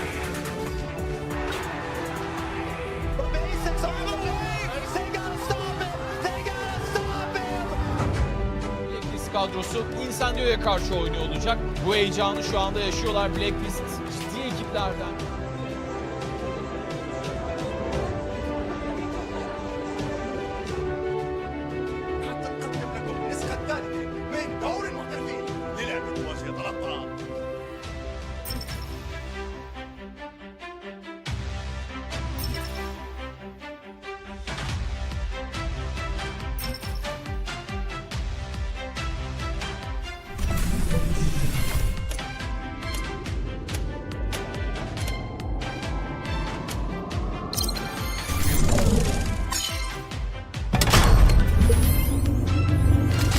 Ulang tahun buat Mobile Legends Bang Bang ke-7 Happy Anniversary untuk MLBB Mobile Legends. Selamat ulang tahun yang ke-7 MLBB Sétimo aniversario Feliz sétimo aniversario Mobile Legends Bang Bang. Feliz sétimo aniversário Mobile Legends Bang Bang. Mobile Legends, с днем рождения! Тебе сегодня целых 7 лет!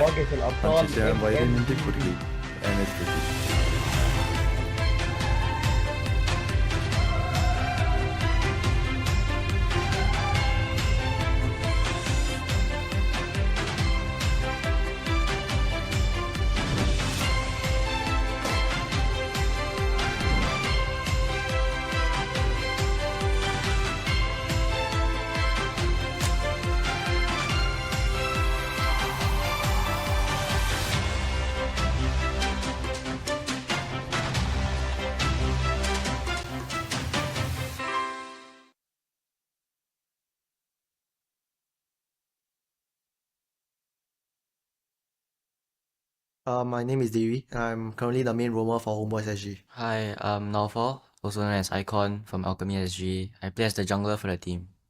Hi, I'm JPL and I play for Bleed Esports. Hi guys, I'm Diablo from RSG SG. I'm also the captain and EXP laner for the team. My name is Chesty. I play for Team Stellar, and I'm the mid laner for them. I'm Powerful from Team Evil and I'm the jungler for the team. Hi, I'm Adam Yo, and I'm the captain and as well as EXP for Team Flash. Hello everybody, I'm Nick Stain from Vanguard Esports and I'm playing the roamer and also the captain of Team Vanguard. I would say that the team doesn't have a fixed play style, but more of we try to adapt on the fly and try to play as many scenarios as we know. I would say we will be preparing a lot. We've been scrimming a lot, practicing as a team together for the past few months after qualifiers, after the last season until today. We have been playing ranked games. We have been playing scrims to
And now you can hear war cries coming from each of the rooms. And after just one match right here from day 2 playoffs, we have unfortunately seen a crowd favorite right here from MPL SG leave us, and that is none other than Homebois SG. And from our initial 6 that we have started off today, now we are left with 5 best teams right here at the MPL SG Season 6 playoffs. And with this next match, this number is only going to narrow down to the top 4 teams of MPL SG Season 6. So this is crunch time, ladies and gentlemen, as we approach match 2.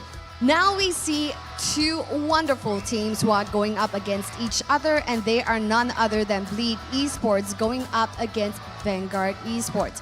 Now, this is a very interesting matchup because we're going to be seeing the clash of mentor versus mentee.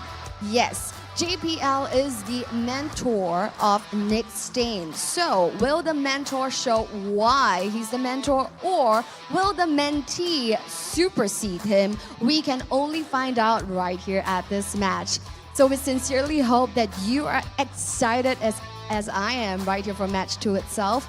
So without further ado, let's keep the ball rolling and let's meet the wonderful faces right here of the teams.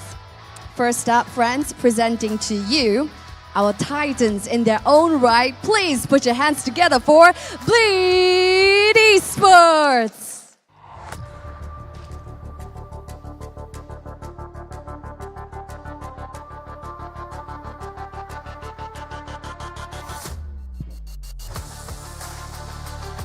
So yes, friends, right here we have Bleed Esports, and they're working extremely hard as they try to break the curse to lift the trophy. Let's welcome Bleed Esports as they march on. So going up against the Titans of Bleed Esports themselves, presenting to you Vanguard SG! Upsets that they have performed, can they do it one more time? Vanguard SG is here to defy the odds right here at match 2.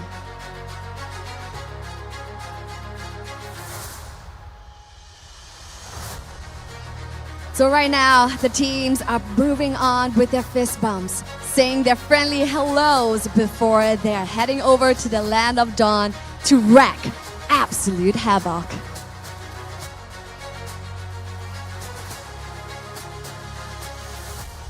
It's a little bit of a moment right there between the mentor and the mentee, but of course, results will only be shown at the land of dawn, and we will see who is the true supreme Roma right here for match 2. So there's a lot to talk about, so I guess I'll hand my time over to the wonderful casters. What do you guys think of this match? Take it away. I'll tell you what we think about. We're thinking about the McCrispy that we just had. Okay, it was so good. It was so good. I think I had the soy chicken flavor right there, and I just literally wolfed it down in 3 minutes. There's a new recipe, but we can talk about that later on. We can talk about later, ladies and gentlemen. We are at this particular series. It's going to be Bleed SG going up against Vanguard Esports. My name is Jay. Joining me right here, still on the desk, it's Churros, and Vertigo. Wait, what? This is this is what I feel when you get my name I think wrong. the sun has really gotten into your eyes. I'm sorry, it's glaring. It's glaring too much. I'm sorry, Mr. J07. Wow, okay. We're going to go all the way back to the roots. But before that, ladies and gentlemen, let me tell you what we actually feel about this particular series. And it is, of course, you know, apart from the JPL versus Nick Stain kind of matchup, it is also the PH versus Indo. Let's bring it on. Let's bring it on in the comments, boys and girls. Game 1 was MY versus SG kind of line up. This one, PH versus ID. It's getting spicy. I was looking at a lot of the comment section. A lot of people were saying, hey, PH imports are the cream of the crop. They always carry the team. They always bring a lot of successes to the teams that are coming in. But will Vanguard Esports, who got the imports coming in from ID, are able to carry them through the entirety of this series. Yeah, but so this is going to be a statement series, right? That's it, It is. ladies and gents. Well, Churros, you see you're talking about the PHE imports, right? Let's take a look at Bleed Esports side of the roster. No changes to the roster just yet. Deck in the gold lane, FMM, mid lane, Sagitnu and EXP, QVJ in the jungle, and JPL, the captain and the shot caller of Bleed Esports, being in the roster. Now, this team actually thrives on being a very, very early game aggressive, especially JPL. What they like to do is go into your face, especially in the early game when the clock starts ticking down. You stay in your jungle and be like an annoying mosquito. So this is just a very, very annoying lineup all the way through and through. Yep, let's take a look on the other side, right? Vertigo, why don't you take us through Vanguard Esports when you're the one literally saying that, yeah, they're the Titans. Yeah, they themselves are the Titans too. I think there was an error right there, right? Vanguard SG are equally as big as Bleed Esports, right? Literally, you can light a piece of paper with his skin right now. I'm so bright right now, but Flash staying in the goal lane, Jude in the mid lane, Super Ryan in the EXP lane, slowly in the jungle, and Nick staying on the roam. And this is going to be your main 5 lineups for today. You know, we saw a little banter as well, right? Battle of the Romans, JPL, as well as Nick Stay. Both of them, they're just bantering with each other. I like the fact that when during the fist bump, yes, that's the banter going on. We're not going to talk about that. Don't forget. But then again, it's also going to be, like you're talking about Bleed Esports, right? They suffer a lot of L's in the regular seasons as well. And they're not performing on par as what we expected during the regular season. Vanguard, on the other hand, also, we've got high hopes talking about them when we enter the qualifier. But then again, there's a lot of L's as well. So I don't know what to feel about these two teams. Why don't Churros, when we talk about the keys to victory, especially from Bleed's side, why don't you just quickly run through what you feel about Bleed and Vanguard Esports? In the regular season, just adding on to your point first, it's Bleed Esports has been suffering. They haven't been playing up to their standard. But going into the KTV, out-rotating the early objectives will be vital for their keys to success. And this really gravitates around the mid trio. So FMM, JPL, and QVJ will be the cornerstone of the esports. And now Deck has been improving, so they have to be wary of Slowly's assassin picks. This will really show Deck's value or undermine Deck's value within the entirety of the game, especially when we play towards the late game when a protect composition comes by. FMM early to mid game gangs alongside JPL. Again, we talk about that mid lane trio, and this is very important because FMM JPL has been impact players for Bleed, and this has shown in yesterday's game up against Flash. Although they lost, this is one of the games that they can really use to show their success and show their synergy within the entirety of this. Yeah. With that said, ladies and gents, why not I get Vertigo? You said that, not labeling Vanguard Esports as a Titan. Yeah, why don't you just take us through why you think that they're Titans? Yeah, I mean, the keys to victory for Vanguard Esports right here is Luxionstain's late game survivability in teamfight. Honestly, to me, I feel it's Luxionstain's positioning as a goal laner. He keeps getting caught out every now and then, a little bit cracks, a little bit of shakiness there. But I feel that Luxionstein can do well if he positions himself better, and of course, Jude's versatility on the mid lane heroes. I mean, we've seen Jude playing many different types of mage in the mid lane as well, and we've seen him going for the fighter mid lane as well. We've seen him go for the artillery mages as well, and of course, watch out for JPL's initiation. So it's a battle of the Romans to me. This is the battle of the Romans. As a Romer, I don't think it's a biased thing at all, but yes, it is a battle of the Romans. Well, I'm pretty sure JPL has already initiated right at first bump already, but then again, we talk about the battle of the Romans, we also talk about the fact that it's also going to be PH imports going up against Indonesian imports. I feel like both these two teams, they do have their quirks and perks. JPL, of course, he personally trained Nick Stain, and now he's on the other side of the aisle. I'm always interested to see how these two Romans interact with each other. Yeah, like Cheryl has once said, it's the mentor versus mentee kind of thing. It's like you and me up against Abstract. It's like we're always wanting to try to prove to him that, hey, I'm still a viable option right here. And I can do better than you. It's sort of like this old dog versus new dog kind of narrative that we try to bring across. I'm pretty sure that never happened between me and Abstract. Maybe, it's just you and Abstract. Oh, rivalry between the casters, ladies and gents. I'm cooking these spies. But then again, let's talk about the head-to-head, right? Why don't I bring it over to Vertigo right here? Why is it that Vanguard Esports has done so much more damage but with a lower win rate. Exactly. So because of this, right, because Vanguard take unnecessary fights all the time. Skirmish over skirmish over skirmish, and no objective, no macro. Look at Bleed side. First objective rate, first tower rate, and the total KDA. If you win objective, you will get a much higher KDA. Right? That's 100%. Take a look at the KDA. Look at the death coming out on the side of Vanguard. 285. That's almost two times, you know, as compared to Bleed. And the kill is, you know, about the same as well, and the assist as also. But the win rate for Bleed is definitely much higher because they focus on the macro game. So it's more like Bleed is efficient. Yes. Being given what they are given. Yes. And they're able to make the best use of a worst case scenario as compared to Vanguard Esports. So here's what I think. Like, you know, we watch a lot of MPL PH, MPL ID. MPL PH likes to thrive on these objective takes. They play the macro game. Sometimes albeit a little bit boring, but you know, it gets the job done. They win games. But ID, they like their skirmishes, and that's why, again, going back to the battle of the roamers, it's all about Nick Stain getting his support, getting his setup tanks, and JPL getting the versatility of being adapting to Nick Stain's hero picks. After all. Let's take a look at what the desk thing, right? Like I don't have access to it. Excels, I lie. Then I would like to see what you guys what we actually think, right? So it's Bleed up. There's content over here. Guys. Vertigo. Bro, guys. The last time this ever happened, a Bleed full desk. Come on, guys. Choi. Touch wood, man. You're supposed to go against the Tide. No, to me, Bleed are the Titans as well, but I still give them a 2-1. I still give them the 2-1 because you're giving Vanguard a fighting chance. Yeah, I mean, I still look at Vanguard with a nice little bit of hopium. Dude, the reason why I love to desk with you is so that you provide an opposite POV so that we don't curse Bleed once again. Now we won't because we see this all throughout last season as well, and see what they end up with. I mean, to me, I would vote for Vanguard as well, right? I mean, I would vote for Vanguard, but I mean, Bleed looks so much more stable right now, and it just all boils down to the macro game and JPL's information giving. All right, let's take a look at what you guys think as well. I know Custer's Curse is actually really, really strong, but okay. Close fight, very close fight. Okay, at the very least, this time around, the desk actually agrees with the audience. Yeah, close fight. Such a close fight. I mean, Vanguard just nearly losing out to Bleed in the audience prediction, right? I mean, take a look at that. 25 to 75.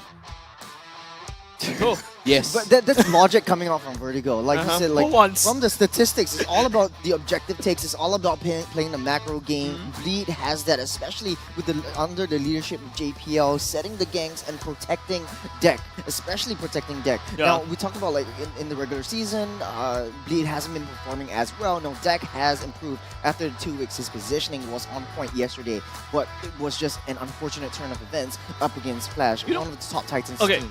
You know what I want to see, ladies and gents, from the side of Bleed? What? It's time to go Super Saiyan. I want to see Gear on the mid lane. Bring FMM back to the marksman. What? So really? I want to see my boy Gear back on. Remember the child prodigy? Yeah. Remember him? He's sitting in the room. He's not out here on stage. Yeah, like give him a shirt and let him play. Wow, you're really bringing Gear back. Yeah, I want to bring Gear back. I want to see him back. I feel Gear has been cooking for a while. Yeah, he's been stewing. I'm the opposite of you, Jace. Okay, what do you want to see? I want to see Suni on the desk, on the table. Suni's from Vanguard. I'm talking about Bleed right now. I know, right? I just want to see that play. What are you talking about? I'm talking about Bleed. I'm talking about, I want to see Gear. I want to see the child prodigy. I just want to see an exciting match. That's all. Yeah, definitely. We all do. And of course, you know, if Gear coming back on the desk, I think that's something that Bleed does have in the back pocket because there are some rumors going around that he may be able to play the mid lane as well. Maybe. Not too sure, but we shall see as we go into game number 1 in terms of the draft. You know, starting off, see? We were talking about this before the draft started. Like, Fanny will be definitely in the hotly contested ban pool for Bleed because slowly has played a mean Fanny in the regular season, and they don't want to deal with that. On the other side, though, Vanguard, they are going for the Nolan and the Eden. Here's my thoughts, right? Bleed yesterday, JPL got the Hilda and works very well, especially up against an assassin pick. So if they force slowly into an assassin jungle, JPL plays the Hilda, you go in full aggression. Value in me. That would be one of the ideal scenarios that Bleed could look out for. Yeah, but I have to point out as well, right? I mean, in the previous matchup, they did ban out the Fanny as well as the Eve. But this time, because Vanguard are going for the first pick, they're going to ban away that Fredrin. And Vanguard is going to retaliate back again with the most versatile pick in the world, which is going to be that Valentina.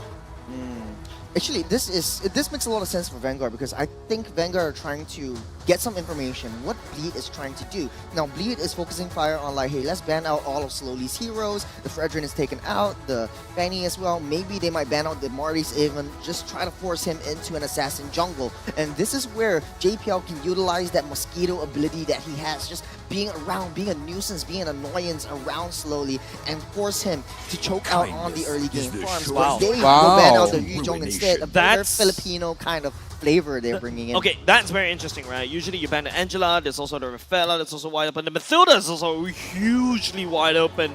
Question is, Nick Stain, does he want to pick that Matilda away from JPL? No, I don't think he's very comfortable on the Matilda. That's the reason why Potato He let it could sleep. do double support with Angela and Matilda if that's not picked up. Yeah, they're still going they for will the go Angela. for the Angela. Yeah. They have to. So JPL right here could very well go into the Matilda, which provides a lot more rotation speed in the early game and sets their sights on a snowball capable QVJ.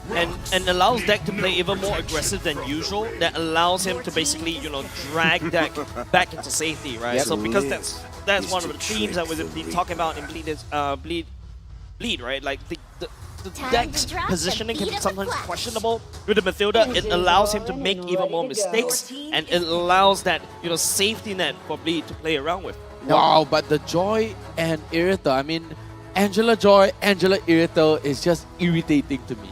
Yeah. 100%. The kiting is going to be so, you know, so intense, you know, just going to punish, you know, whatever Bleed has to offer. It's here's irritating, get it? Exactly, that's what I said. I meant it. Yeah. I can't believe that pun just flew over our heads. I'm the first one to get it, and Churro's like, huh, what's going on? Yeah, I'm always the Eterna over here. I don't understand these new trends and terms. But anyways, here's what I'm seeing. It's like Bleed is going for this death ball-like strategy. JPL could very well pick up the Hilda right here, just denying Slowly of his farm in the early game, or he could go in as a utility support as a Matilda. That is still on the tables right here. But on the other end, okay, the Wrath will be picked up. So a death ball. This is literally a death ball by Bleed. For Vanguard though, it's like mini tiny asteroids, so it's like a spray cannon. You can get Irithel jumping in, you can get Joy jumping in, you can get other types of heroes jumping in one by one and try to layer in all your team. I think they're just trying to out-heal each other, right? Yeah. I mean, you have the Angela against the Rafaela. I mean, the Rafaela's healing is so much more. Okay, I think the most important thing about Rafaela is that you don't have the burst healing as what the Angela can provide, especially when you go into the hard guard.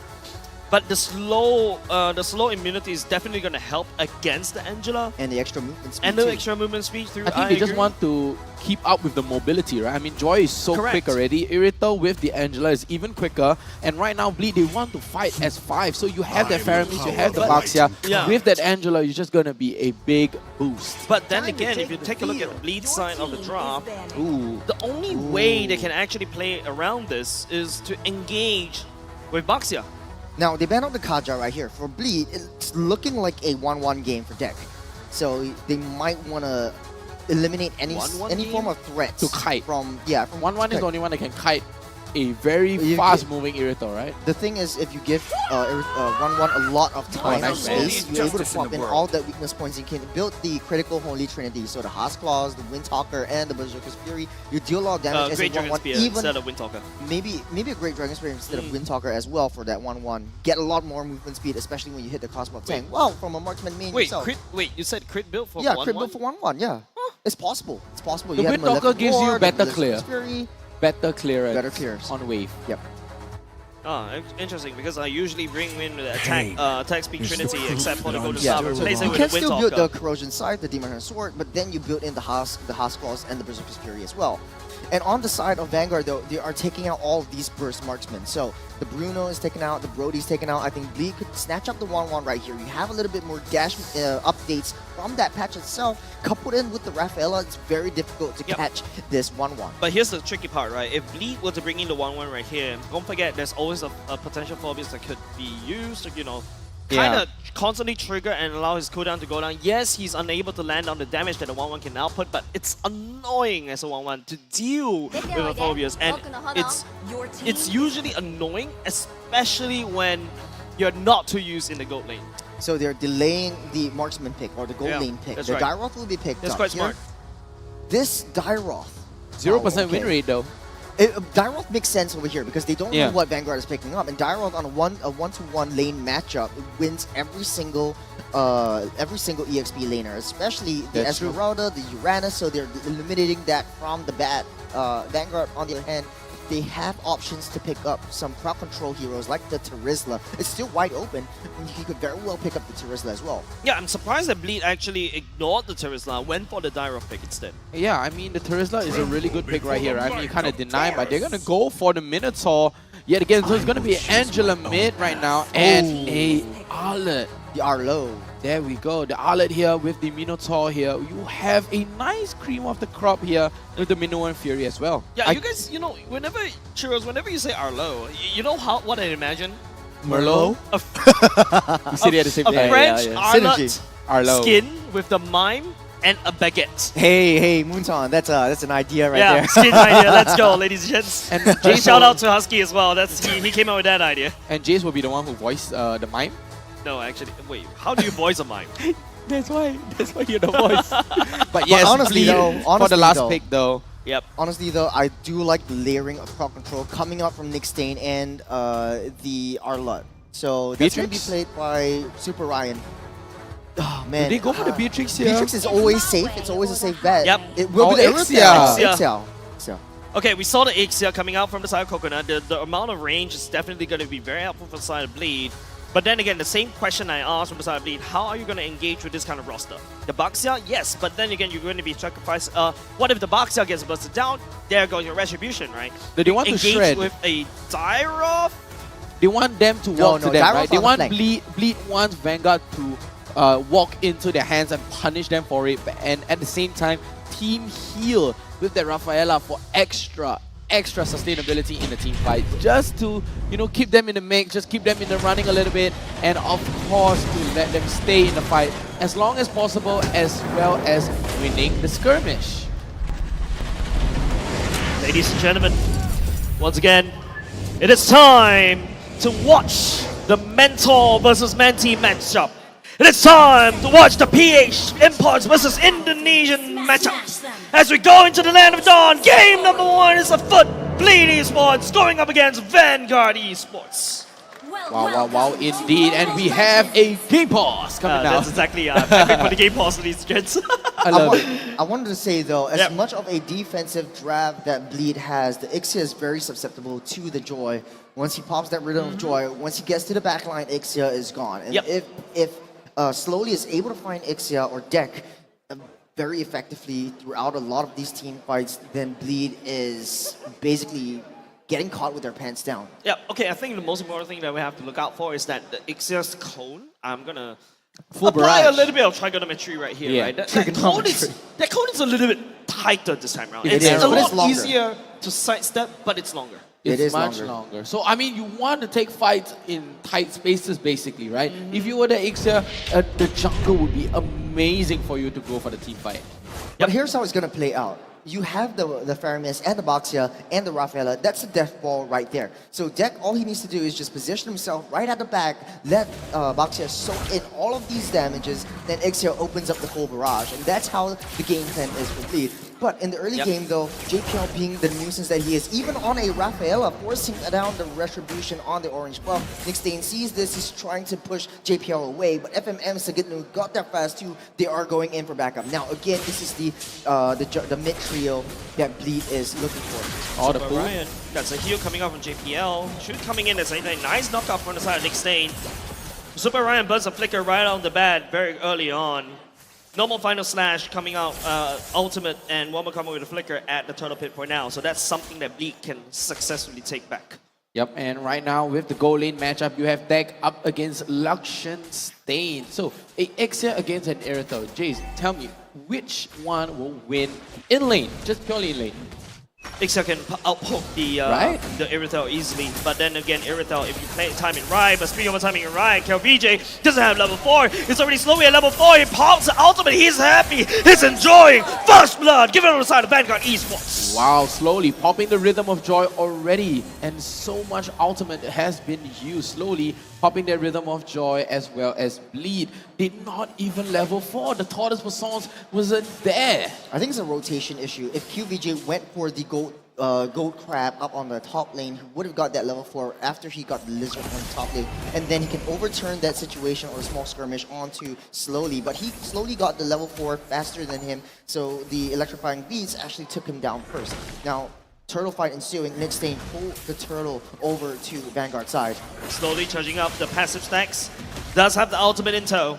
Something that Bleed has to take a look out for just in case, but unfortunately Slowly will reset that one. They're not looking at the turtle anymore. Super Ryan just showing face for now. Bleed Esports resets the turtle.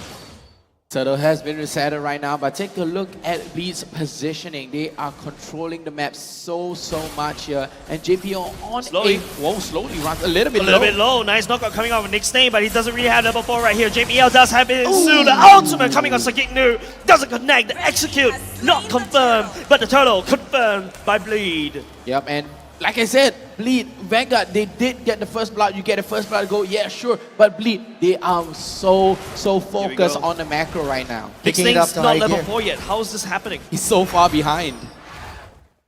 Nickstain I think he was there just to protect Slowly. He just wants Slowly to have a better time in the jungle, but all this time Bleed is showing the aggression. They're kicking it up to high gear, and this is their game plan. Slowly taking a lot of damage from Sagitnu, manages to get out of harm's way. Exactly, and right now, Super Ryan, 1v1 into the lane, and Sagitnu just cutting waves here. Final slash here. Already committed though, Sagitnu a little bit down low. Slowly is already in the area, doesn't really have the ultimate as well. Flicker already committed by Sagitnu back to safety. Slowly still giving on chase, but Nickstain getting zoned out by JPL. Sagitnu coming in, a little bit one dot, but he's actually healing. One more hit will do, but no, KLBJ right here, hard guard. Dissuades KLBJ for the assassination. Slowly continue on the fight now, but then again, no ultimate, so just a little bit too short in time. Yeah, and it's only level 5 shoot here on the Angela and providing so much shield and so much healing coming out from this Joy. This Joy is going to run rampant. He's going to be running around like headless chickens, especially Slowly on the Joy. That is Slowly's comfort pick. So the moment the Joy gets slipped, I think Potato knows this though, he lets the Joy through. There's a beautiful rotation down on QVJ, pull the orange buff into the bush, and this is basically what the death ball situation is going for. He does have the retribution, he will use it. Nice drag coming out, Super Ryan drags KLBJ away so that the Joy will be able to secure the orange buff for now. Nice engage, well, nice invade coming out from Bleed, putting a bit of pressure onto Vanguard for now, just a little bit. It's going to be a very long game. Vanguard, they really need to buy a lot of time. Bleed is getting all of these aggressive invades, and Vanguard is always on the defensive front. NOD first item coming out from FMM. Yeah, I mean, there's mad respect coming out, especially towards Slowly and Choose, right? Oh, Nickstain. We're going, immediately get busted down. Where's the damage coming from? Coming up from Sagitnu, Slowly coming in at the same time, just holding on with the hard guy at the same time. KLBJ the king, steals the kills, turn off for themselves. Once again, FMM asks you, where are you going? Where are you running? Slowly, just a little bit slow, running away with the help of Chud. Should be able to disengage for now, but then again, the turtle giving over the side of Bleed.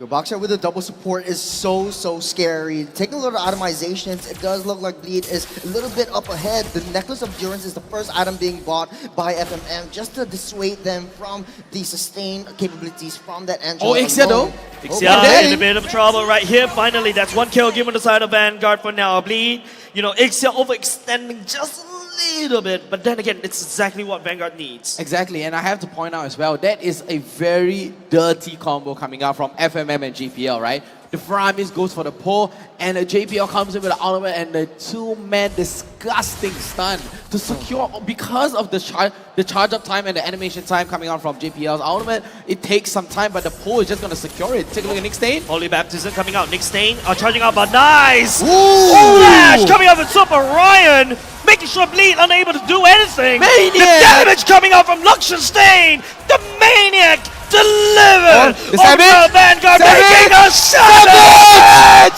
from Vanguard, What is going on? Coming up on Vanguard Esports, what is happening right here? It all boils down to the Minoan Fury. That was the perfect timing coming out from Nick Stain, just soaking up all that damage. And Chute coming in with the hard guard as well. And the backup coming in with the heavy crossbow from Lakshan Stain to secure that Savage as well. I wasn't expecting this, ladies and gents, but then KLVJ right here, Lakshan Stain, he must be so fed right now. Look, level 10 going up against a jungler, enemy jungler at level 9. This as a marksman? Disgusting. So Lakshan Stain is super fed right now. Bleed Esports, they are layering it in. They want to go for these team clashes, but Vanguard, they are very reactive, and this is pretty much what works out well for them. Lakshan Stain just standing at the back, Nick Stain soaking up all those damage, all those ultimates. So dirty. Very dirty. But Bleed, they're missing out on all these macro plays. On the off lane though, you see the waves pushing in. Vanguard always focusing fire on the offside, maintaining lane presence. Because of that one Savage, Vanguard's back in the game. Look at the goal lead, 4K, and they take a total away from Bleed. Bleed, that early game pressure is all now gone. It's all dissipated. Is this the caster's curse? Is this the audience curse? No, don't ask about us. It's not our fault. It's not us, man. It's not us. But right now, Bleed, they're cowering. They are hiding. They have to go passive right now. Take a look at the players go. Because of that Savage, Lakshan Stain is at 7,000 gold right now. He's on top of the world, and Lakshan Stain and Slowly, top 2 of the network right now. Slowly though. Okay. KLVJ just there, just trying to disengage Vanguard away, but they already cracked the tower. Vanguard is slowly just dismantling the Bleed like this, and this is weird because this is like what, 6th seed going up against 4th seed. Vanguard's putting up a good show against Bleed.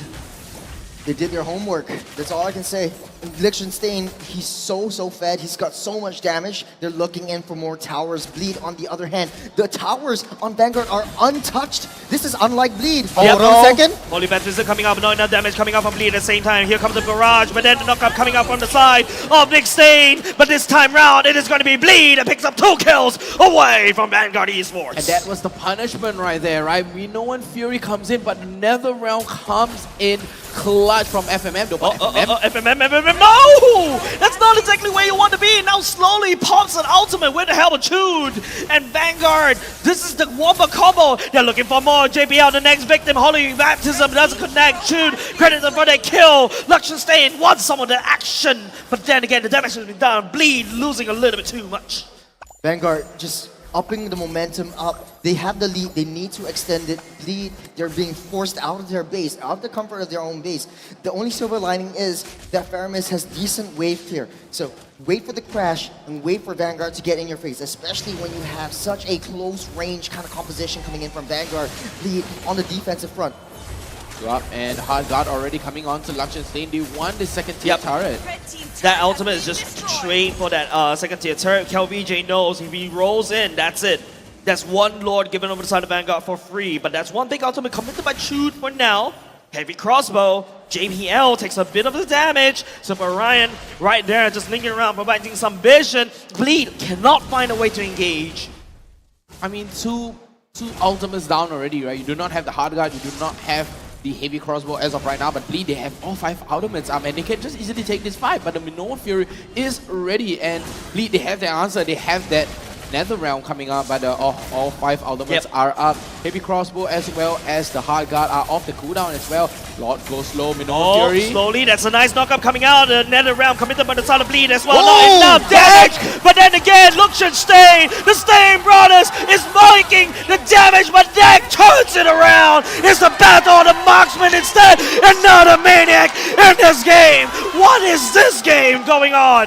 What is this? Double Maniac and one Savage. Bleed just turning it around, and I have to say, amazing positioning coming out from Deck. This time round. For Deck, he's just super patient. He's just waited at the back line. He's always protected by JPL, and that's the angel, the guardian angel JPL, just protecting Deck from all harm whatsoever. That Maniac brought Deck and made him relevant. Vanguard right here may potentially lose this Lord right here unless Super Ryan can say something else. Yep, Super Ryan coming in though, but a Holy Baptism. That's a knockup coming out. Super Ryan charging up. Okay, KLBJ still secures the Lord for now. And now they got to add the bugger up right here. Luxon Stain coming in the heavy crossbow. Deck on the other side of the wall. Just spreading the damage, but slowly catches onto Sagignu. Deck a little bit low. Has to try to retreat, but then again he gets caught off guard. Just one more dodge slowly. Right there, escapes with bare minimum life, but then again Bleed loses 2. Vanguard with the turnaround and the punish onto Bleed. They know Bleed wants this Lord. They are desperate for this Lord. Take a look at the turrets. All 9 turrets still standing strong, and they want to take this Lord no matter what. So Vanguard punish Bleed hard. Bleed has this Lord, but Vanguard, they still have the upper hand. They still have full control of the map. As long as this Lord doesn't touch that tier 1 down at the top lane, they have that chance to get that lane priority. QVJ just rolling around. Okay, just zoning out, just zoning the rest of Vanguard out. They have to escort this Lord instead, but there's no marksman that's following, so not a lot of pushing power coming up from the top side. If Vanguard actually catches Ixia like that, literally getting caught out of place, literally caught off guard.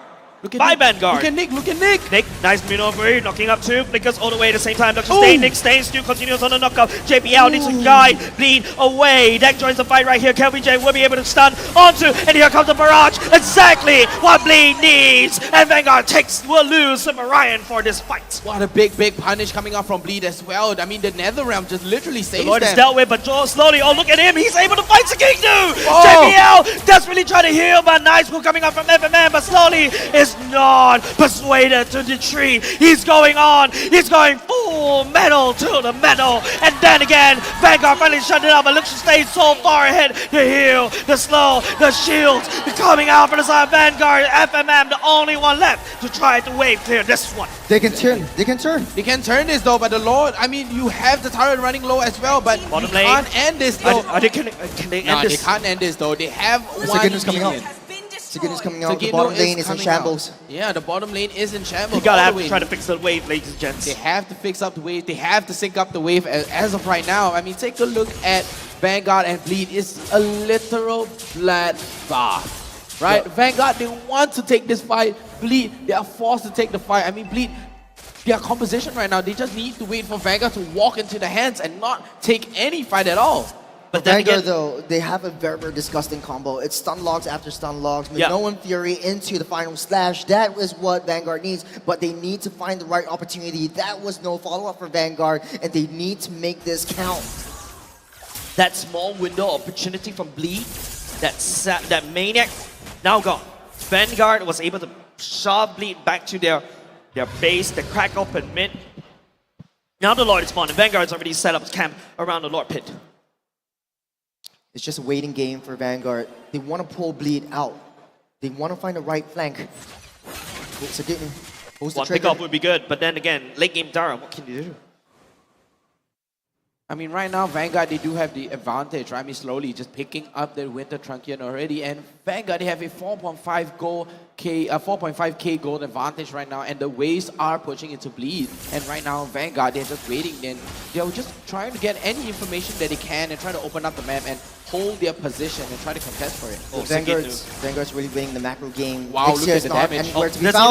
Slowly fights up MM! Deleted the first casualty for now. JPL slowly healing it all the way up, but the burst damage coming over Vanguard's a little bit too much for them to handle. Vanguard turns their backs around towards the Lord once they see Bleed has their main damage dealer right back at their base. What a smart move by Vanguard. They pushed on the top wave. They forced Deck to go back. Once they see Deck not in the picture, they pulled the trigger. They went for Bleed. They took down 2, and they took down the Lord. Now this is a very, very pivotal moment for Vanguard. They need to at least take down tier 3, but hold on a second. Sagignu, FMM, triple slowly with the helpitude. He's safe for now.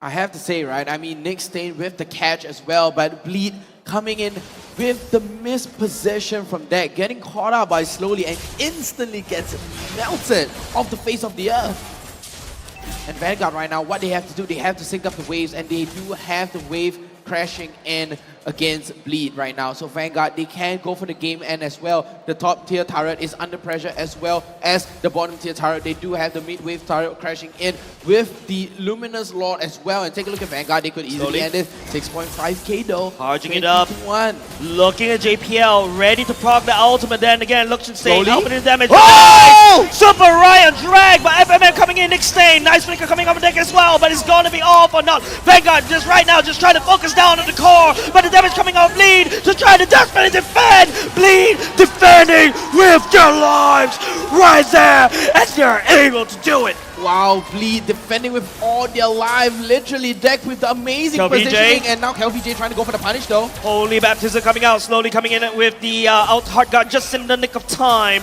But then again, Liechtenstein will be the sacrificial lamb. It's a New there to execute him.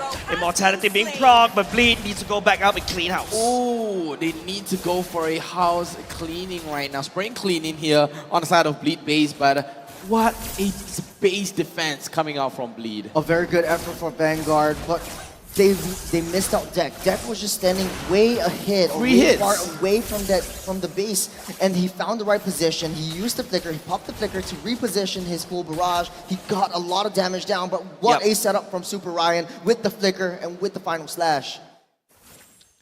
The final slash with the flicker definitely caught Bleed off guard, along with the Minoan Fury coming from Liechtenstein as well. But Ryan though does have the final slash. Oh, sorry, he's already used it.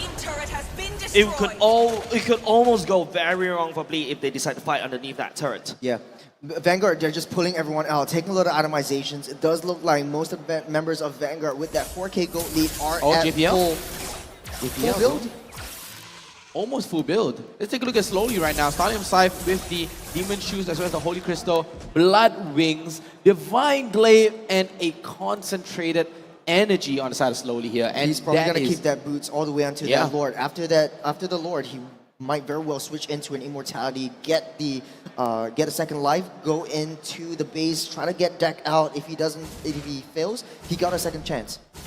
Wow, but Liechtenstein securing onto the Blade Armor right now. I mean, kind of denying the attack speed build coming off from Deck as well to deflect any of the basic attack that is going to be coming off from the full barrage that is going to be on Deck. Lord will be the point of contention for both these two teams right now. Bleed has an open base that they have to constantly go back and fix. Right now, I think Bleed, the lack of Deck joining the team fights is starting to cause Bleed all these team fights, right? Because right now, yes, I mean, FMM is a Faramis can up some form of damage. Sagitnu can do that as well. But I think you need that constant DPS. You need the DPS no matter what. And take a look at where Deck has positioned himself. Zero information to Vanguard, right? They're not giving any information right now and slowly just trying to scout out, just trying to force out any positions that is going to be coming up from Vanguard right now. And Vanguard, they are at a 3.6 thousand gold lead right here. Very good turn, and the Lord Dance is going to be started. KLVJ slowly identifying Ixel's not around there. This time around, KLVJ will take a lot of damage, and the hard caught Altar in a sense. Another round coming up, back up, the heal coming up. That's one big ultimate already gone for the side of Bleed. Hard guard already ended, and now slowly will try to keep on charge. The Lord is still around being aggro right there, so no resets coming up for now. Bleed, on the other hand, is just setting it up slowly but surely, hoping Vanguard make this one undisciplined mistake. Yeah, look at how Vanguard would took that fight, right? Vanguard could easily take that fight, but they do not have any information where Deck is. Deck Vanguard was is all actually the way on winning the the other macro side. game. Yeah, Deck is all the way on the other side of the map, and they have no information. They do not want to get flanked by Deck because of that long-range full barrage ultimate. It's very smart forcing Angela to go onto the off lane, because with the hard guard, she can very well come back into the fray. Vanguard just playing the macro game, forcing Bleed out of position. QVJ, Rolling Thunder hits. Oh, Rolling Thunder hits as well, and it's also going to be KLVJ absorbing most of the damage. JPL still does have the Holy Baptism, just saving up for slowly. Sagitnu just jumping in front, making sure that nobody goes all the way to the back line for now. Vanguard right here, the dance continues. Bleed cannot afford to go onto this team fight. They have a wave on the bottom side that's constantly pushed by the Angela, by Chud, and Chud is doing such a great job providing that vision, providing that map presence in the entirety of this game. Right now. Oh! That's a nice setup coming out of Super Ryan, and this may be the case for the side of Bleed to basically go all the way back to the base. Bleed right here, just trying to 1v1, but no! It's almost a wipe out. No, for Bleed, kill BJ, the only person left to basically defend against the onslaught of Vanguard Esports. What a big final slash there coming out from Super Ryan to clear it out. That's and it. Vanguard here. That's it. They're going to go for the throne. They're going to go That's for the it. crystal. And that is going to be game number 1. Luxenstein, the Savage, the Vanguard Esports has made Bleed game number 1. Of course, we have to go with the bleeding. I'm sorry. But what an amazing game coming out from Vanguard. They had the early game lead. They took that early game fight and they went with it. They had the snowball. They had a timer. They need to hit that snowball or not, it's not going to work. It's exactly like a Hellcat. There is 2 positives that came out of Vanguard Esports draft. It's the double support. You got double heals on the Irithel. You have the Angela who's always able to go onto the offside, trying to maintain that wave pressure, and you have double crowd control that can layer on top of each other. Exactly. Deck is a sitting duck. He can push his full barrage all he wants, but at the end of the day, slowly his main target, his main objective isn't the Lord, isn't these neutral creeps, but it's to take Deck down. Man, it's just Super Ryan though. The set was so scary, and don't forget, there's a period of time. I think the first Savage, it was also Super Ryan that's engaging, and then after that, Nick Stain just follows up with the ultimate, and that's it. Man, Bleed is just outclassed by Vanguard Esports. Pure outclass by Vanguard Esports. I mean, what did I say? Vanguard are titans. But you still as well. voted for Bleed. Exactly. Explain yourself. Because Bleed Explain knows yourself. it. Bleed knows Vanguard inside and out. It's a But you vertigo still voted curse. for Bleed. It's all about the execution. No, Jace, it's all about the Vertigo curse. Vertigo always picks the team. Is that why Team Evil always win? Maybe. Because I always vote against them. Maybe. Oh man. It could either be either way, but let's take a look at the items right here. Okay. Super Ryan still going to the roam boost, after that 8 minutes mark. And then look at that. Thunder Belt, Antiquarius, Radiant Armor, Immortality, and possibly going into a Blade Armor even. If there was anyone who would go into the roam boots, it could have been the Angela, because this was a pretty long drawn out game and Angela was always on the offside trying to push the waves. She could Go get for favor? Yeah, double favor. So double favor onto Luxenstein, you have like maybe a 60-second timer or even less to get double heals on top of Luxenstein and getting him like a homing missile to that backline. Even with a death ball kind of strategy, the Dairoth falls off very, very hard, and Sagitnu is forced to buy all pure defense. And this is not what you want on a Dairoth. Yeah, the Sagitnu cannot do output damage. Deck is always, I don't know why, in the back, far away from the team fights. By the time you reach there, the bus is already left, the MRT is already gone, the airplane is already flown away, the spaceship is already left Earth. Exactly. I mean, the spaceship has already been orbiting the Earth 20 to 30 times already. Vanguard took the lead and ran away with it. The moment the lead comes, that's it. I mean, it is confirmed a GG. But Bleed, we saw how the base defense was. The base defense was solid. But right there, Vanguard, they just took Bleed by surprise. I wouldn't say it's a pick-off composition. It's more of a surprise composition. It's basically spraying your bullets. You have so many dives, so many crowd controls, so much opportunities to layer in your crowd controls, so much AoE. It's basically Bleed on the back foot. They're always reacting to Vanguard's approach, and they can only retaliate with the Nether Realm. There's not enough heals, there's not enough life steals, there's not enough sustain for Bleed, and that's why they're always getting caught out. I mean, there's not enough sustain, but I mean, Vanguard, you have 2 stains there, and what is they this? have double sustain. Nah, someone give me head and shoulders. I need to clean up the scene.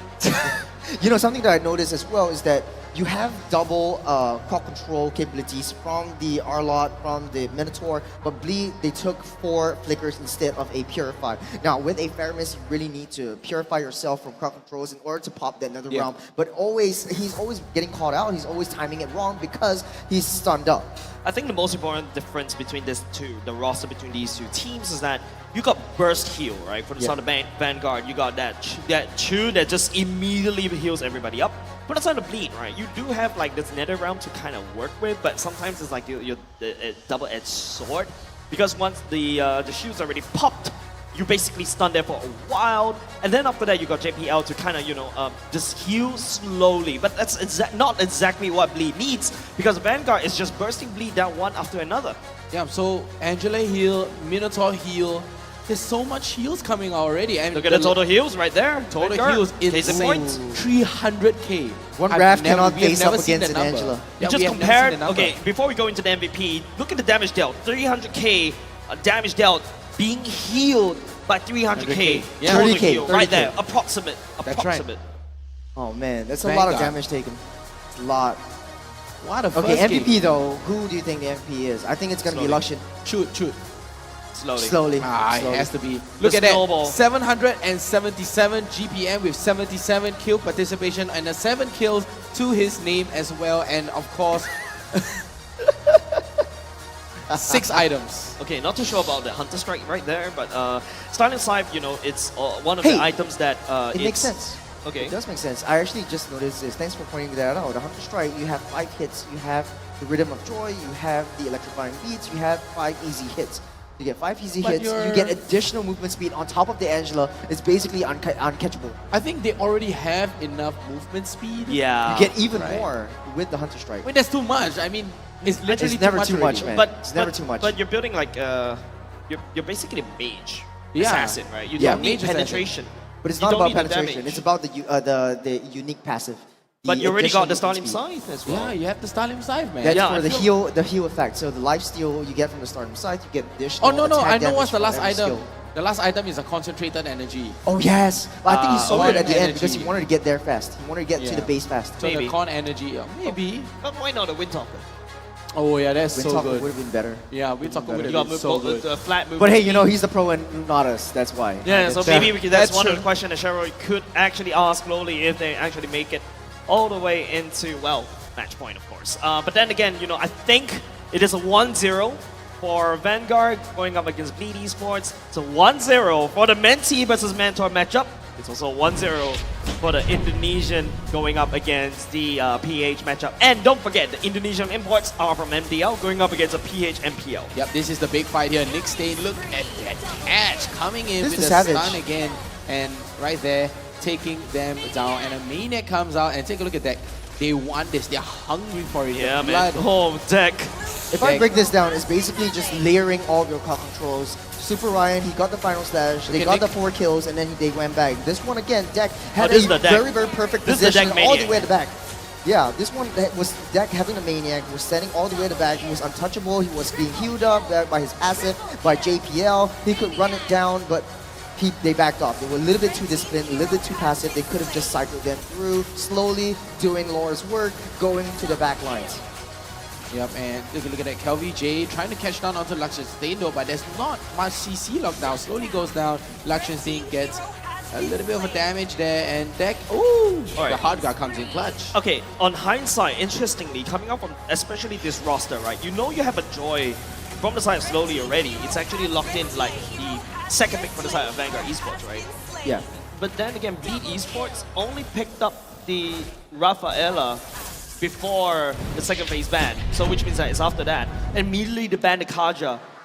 So Bleed Esports should have picked up that Kaja in They should have picked up the They Kaja. should have banned out the Kaja, right? Yeah, because there's too many moving parts. Moving parts meaning you have the Joy to deal with, you have the Earthel to deal with. Correct. As long as you have a suppress, or as long as you have like a single target stun that is basically unmissable. So the Rafaela, she can miss. So yeah, so that's something. it's not very comfortable. And don't for forget, it's JPL. also what JPL likes to play. The Kaja Yes. pickoff. That's something that he's also quite well known for during the regular season. But then again, just today I kind of woke up with a very, very backache. You woke up with a backache? Yeah, I woke up with a backache today. Did you carry your team too hard last night? No, I think my positioning is wrong. Your positioning It's always wrong. It's always wrong. What are you talking about? It's normal Yeah, for you. and you know what I definitely need is exactly what we're sitting on right now. I just need to turn it on and then chill back and relax. Don't forget, and of course, gaming and of course real life job and a bad sleeping position can get a little bit intense sometimes and a bit painful. So what you need is an awesome chair for your back as well, especially the one that we're sitting on right now, the U-Throne B gaming massage chair is definitely built to energize and kind of fix this backache that I'm having. Oh, and of really? course, level up your performance with its patented V-hand massage technology. Why don't you guys take over? Do you think your backache is just because you're eating unhealthy? No. And then you're gaining a lot more Definitely weight, not. Jace. Definitely not. Alright, I just need the OSIM chair, alright? OSIM, just give me one chair, I'll be happy. Yeah, I mean, with the OSIM, you plug it can in. game in comfort and style. You know, you have the nice yellow color, or if you like blue, red, and silver, and which is the Optimus Prime. That's right. You know, it's so amazing. A nice. Thank you so much to OSIM as well. I mean, I love it. I mean, the massage. You know, you see off cam, right? You can't see when we're casting. We're actually massaging our backs. Definitely. Especially, but before that, we also have to tell you about something about M5, because the winner of MPL Singapore will be representing, well, M5. You guys don't know what M5 is, just in case if you're living under the rock. I'm sorry, guys. I'm just going to say it out loud. It is the World Championship of MLBB going up against the whole world. So don't forget, you can also vote for your favorite heroes or players, be it Diablo, JPL, or maybe some others, to be awarded as the 10 greatest players in M Series history. Stay tuned on November 4th for more information. Wow, I mean, Diablo and JPL, we saw how they perform in the M Series, right? I mean, the Badang and JPL is the GOAT. And of course, remember as the you can see, Diggy 105% kill participation? That's right. The Esthers are lot steal. Yeah. There's a lot of clips. Popo and Koopa just walking into. Oh yeah, into walk past everybody. Walk past everybody. I remember that one. 5-man Popo, but I it's mean, hard to forget. Yeah, the it's 10 hard. greatest plays of all time. Yeah, I mean, take me back to the place, and of course, it all happens during the World Championship. That's right. And the M5 wildcard will be free entry in Kuala Lumpur, Malaysia. That's so right. Kickstart the pre-registration on the 4th of November, and the location will be announced really, really soon. And the best part about, being in Singapore is that you can just literally drive up. There's a $40 bus ride. You don't need to tire yourself out. That's what I do as well. First class coach. Yep, that's what I do as well. But how many times have you posted on your Insta story that you get lost? Hey, come on. No. I'm calling you out right here. No. You take the bus and you're like, I don't know where I am. It's only that one time, alright? Tell us about that one time. Tell us about that one time. I got stuck at the Singapore immigrations because my bus left me. Yeah, your bus. At like, what, 1 p.m. 1 p.m. 1 a.m. 1 a.m. And I'm like this lost child at his immigrations. I'm looking around for my bus. There's no bus around. Okay, I'm then like, what do you do? What do I do? You gotta hike back into Singapore. No. Actually, Did you actually sleep on the streets? Come on, dude. Wait for the next bus to come over. What, you think I sleep at the immigrations? You did this. You did this. You pull out your leg. No, not that bad. But I gotta have to pay extra just to hitchhike onto another bus instead. So that's how I end up in KL. 2 seasons ago. Wow, 2 seasons ago. But my recent trip is actually quite fun. It's uneventful in terms of the bus ride. Thank God for that. But I had a lot of fun in MPL Malaysia. Hey, speaking of fun, we have the second game that is coming up in 2 minutes right now for Vanguard against Bleed. Of course. Is this going to be a reverse sweep, or is this going to be a clean sweep? I would like to quote Nanami right here. Yeah? I feel like we're going to overtime. Wow. Maybe. We are going to go into overtime. The thing is, I think he doesn't get the reference. He doesn't. I don't really. Yeah. Eterna, if you're watching this, I haven't really met you yet, but I'm a huge fan, and I understand That's exactly what he says about I understand how you feel. But anyways, I did my research, and Bleed, they knew what they wanted to pick. Why don't you research about Nanami? I didn't think that the Rafaela would get picked up. Okay. I think that the Hilda would have been a better choice because they banned out all of Slowly's tank meta heroes.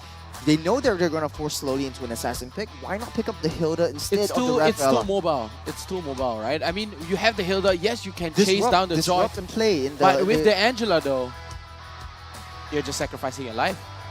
Maybe. Well, why don't you guys just like settle it? Why don't you guys just getting heated up here? Whip out on your the phones right desk. now. I want 1v1.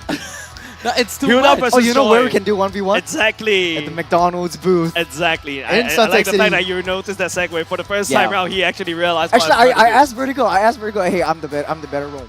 But actually, I don't really play Rome. But I wanted to challenge him. But he doesn't want to. He's like, he's not a 1v1 kind of guy. I'm never a 1v1 kind of guy. I actually never like to play Brawl. I actually either play Classic or Rank. That's all I do. Fair. Simple Hey, man, then simple man. I'm a simple person, right? You're I have a done simple casting plan. after this, right? We'll play 1v1. We'll play 1v1. We'll see who's the better goal laner. I give it to you, man. It's okay. I don't need a bragging rights. It's okay. I just need a little bit of ego boost in my I life. don't need that. I don't need that. You can have it. I It's just okay. need a little bit of ego You can boost take in my life. ego as well. Take my ego as well. but- Anyways, the most important thing right now is that I know we're going to a few more seconds going into the second game of this particular series. Don't forget, a lot is on stake right here. Not only just the fact that the loser will also end the journey right here. Yes, we'll see them next season, but I don't think the pain lies in the fact that you lost your tournament ends here. But I feel like it's the proof that, you know, the mentor-mentee thing, the proof of, you know, Indonesian imports going up against. Why is Gear dropped? That's Gear. Gear's analyst. Analyst Gear on Bleed. I asked for Gear to be on the desk. He's literally on the desk. You Not got what like you asked this. for. He's You got what behind you the asked desk. for. He's behind the desk right there. I mean, he's just, you know, analyzing as well, just giving his thoughts as a player to Potato as well. I mean, Potato has been off the desk head for a while. And I missed that child prodigy right there. So Vanguard banning out the Kaja, so it looks like Slowly wants to go for an assassin yet again. Bleed, on the other hand, respecting the Angela. They might respect the Joy yet again, so not giving the Joy over to Slowly. Bleed's only game plan is keeping Deck alive. He has shown improvement in terms of his positioning. He needs to improve a little bit more, especially in the late game when they start to get clashes. I'm not sure right now. I mean, Bleed... Why are you not sure? Is it because Gear is actually analyzing right there? No, I can't tell whether they want to let the Joy out. I am the priestess. I think you let it go. I think you ban it. Yeah, I think you ban it right there. It's just something that, you know, especially Deck cannot handle it. Might as well just take it away. There you go. There's the Joy. There's the Joy again. So Vanguard really I think wants they the have Joy. the answer for the Joy, right? You want to go Franco again? Oh, JPL Kaja's plays already a main banned. Franco.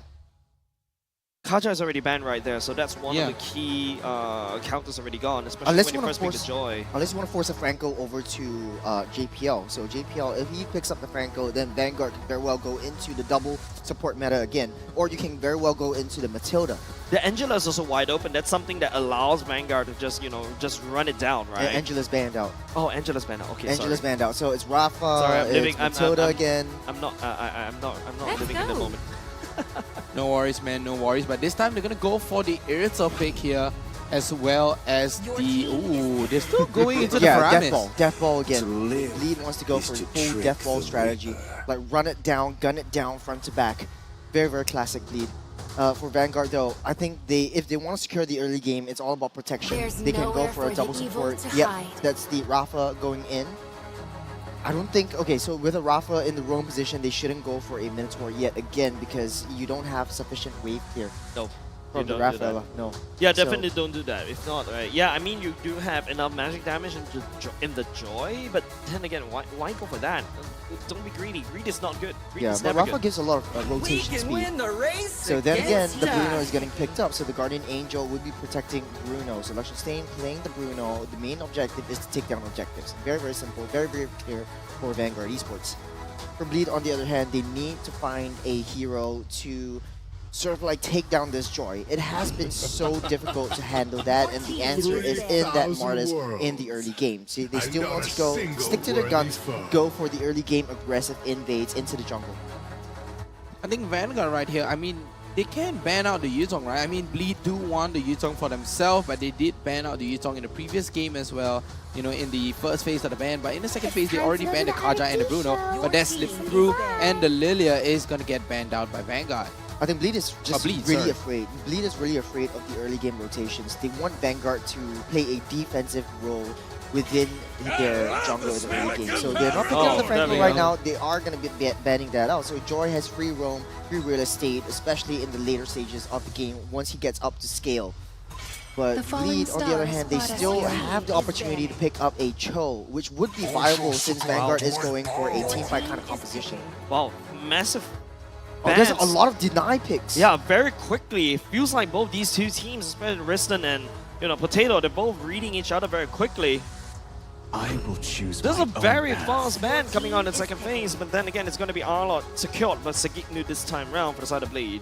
You think forcing in a Yu Zhong for Vanguard would be good here? The job is not to win the lane, it's just to clear the way. Terizla's good here.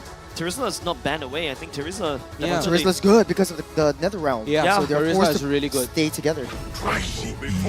We don't know. No, It's going to be Yu Yu Zhong Zhong. and the Minotaur. Yeah. Okay, so they're going to suffer a little bit in the lane clearing speed in the mid lane. But if Yu Zhong is able to scale, he scales hard. But then again, it's like exactly what you were talking about, Churros.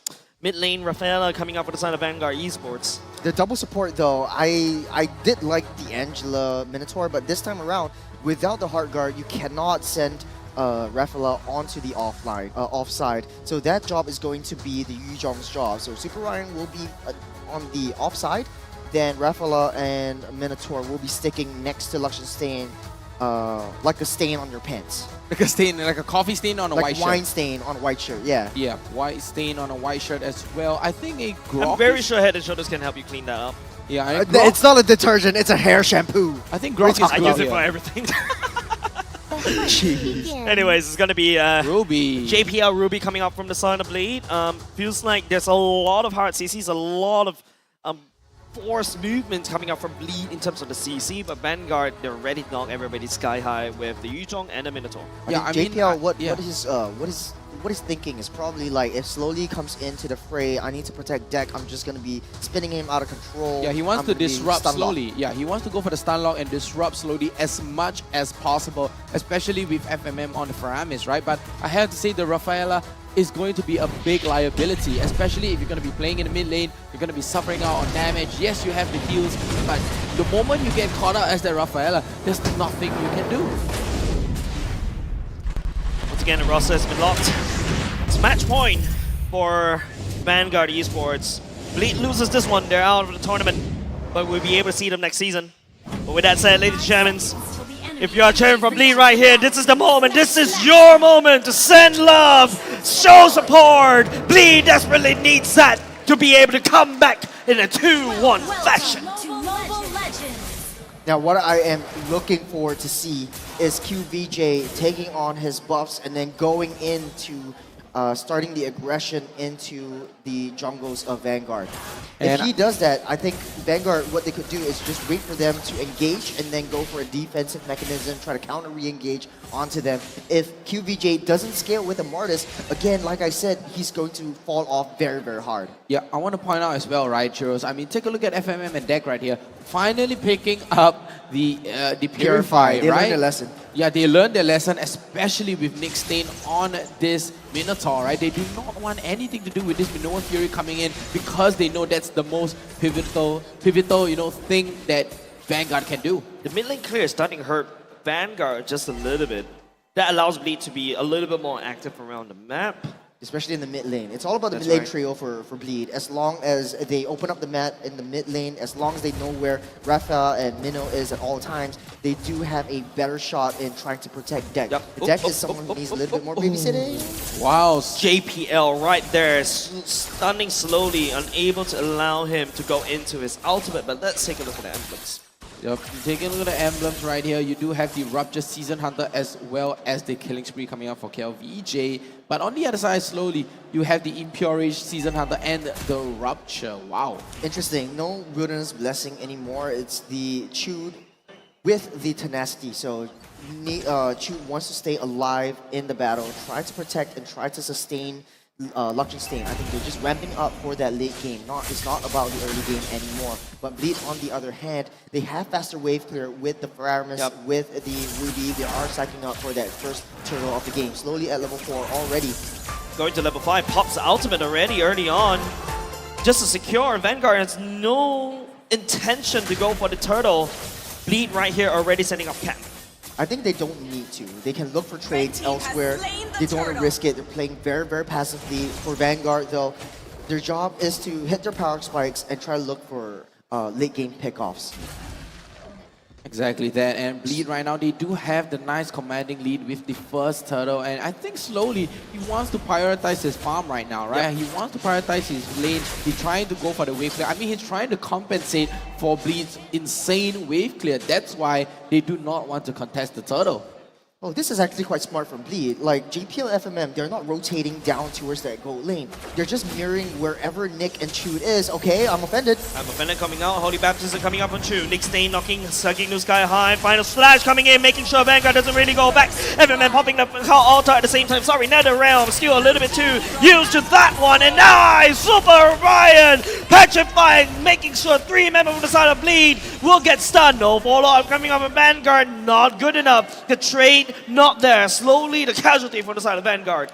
It's not enough damage. Not enough damage from Vanguard, but a very, very quick rotation down from Sagitnu, securing them that first blood. 2 first bloods for the side of Bleed. This is very pivotal for them. QBJ has 1 kill. He needs to ramp up the momentum. He needs to get more. He thrives on that snowball. Deck is having a really, really good time right now, right? Level 6 is going to be on deck and KelVJ on level 7, but take a look at Slowly.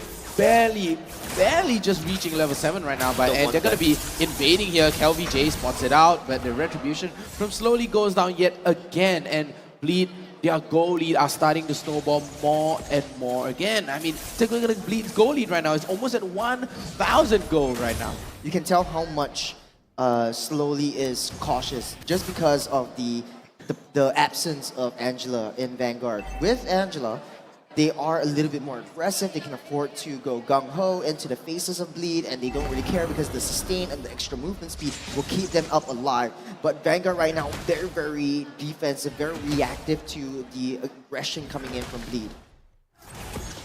And right now, Bleed, they have the turtle dance, and the second turtle is on the way right now. And finally, Vanguard, they have a little bit more confidence here. They're trying to go for the contest, and Nick Stain, everything is ready to go. All systems are ready. Gold Crab already secured here. Sagitnu jumps in onto Nick Stain, though. Nick Stain just trying to pull the turtle. Reset it.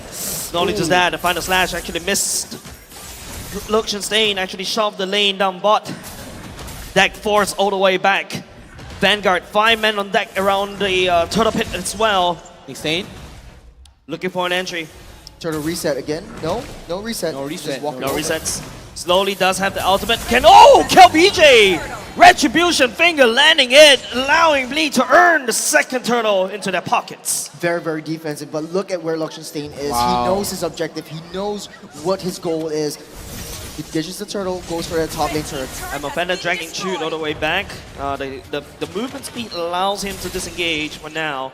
Deck trading the top side turret for the bottom side as well. Both these two teams are trading blows. Yep, cross map plays coming out as well. And Nick just trying to cover more land here, trying to cover more map space as well. But let's take a look at the item that is going to be popping up on the screen right here. Stallium Scythe immediately already secured right now. And Luxian Stain already has the highest floor as well as deck. So I think slowly but surely they are going to get their core items. Vanguard a little bit slower. Bleed is halfway through their second core item. And this is going to be a huge power spike.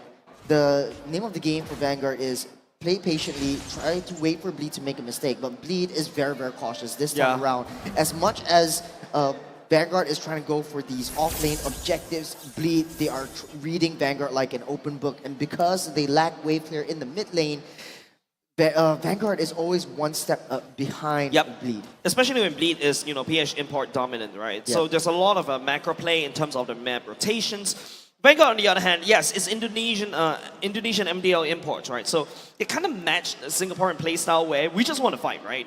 And this exactly gels very well. But then again, because of that, they lose sight of the main objectives. And Bleed right here, I think this could be a macro game.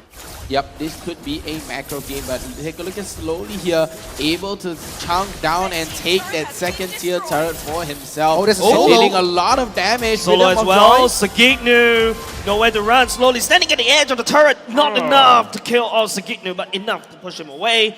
Takes down the bottom lane turret for now. Yep, and still rushing again for the tier 2 bottom turret. And Slowly is just slowly making his way up into the hand and faces of Bleed though, but KelVJ petrified right there. Nether Realm already gone. FMM pops the Nether Realm at the same time. Super Orion looking for KelVJ. Boots him, but Luxian Stain is the one to secure the kill.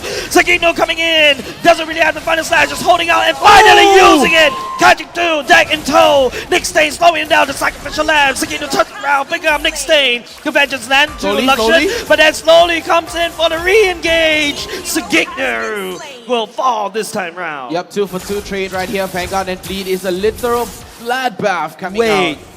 This is a very different Vanguard. They used the turtle as bait. Yeah, they did. They didn't even touch the turtle. They went for the kills onto Bleed.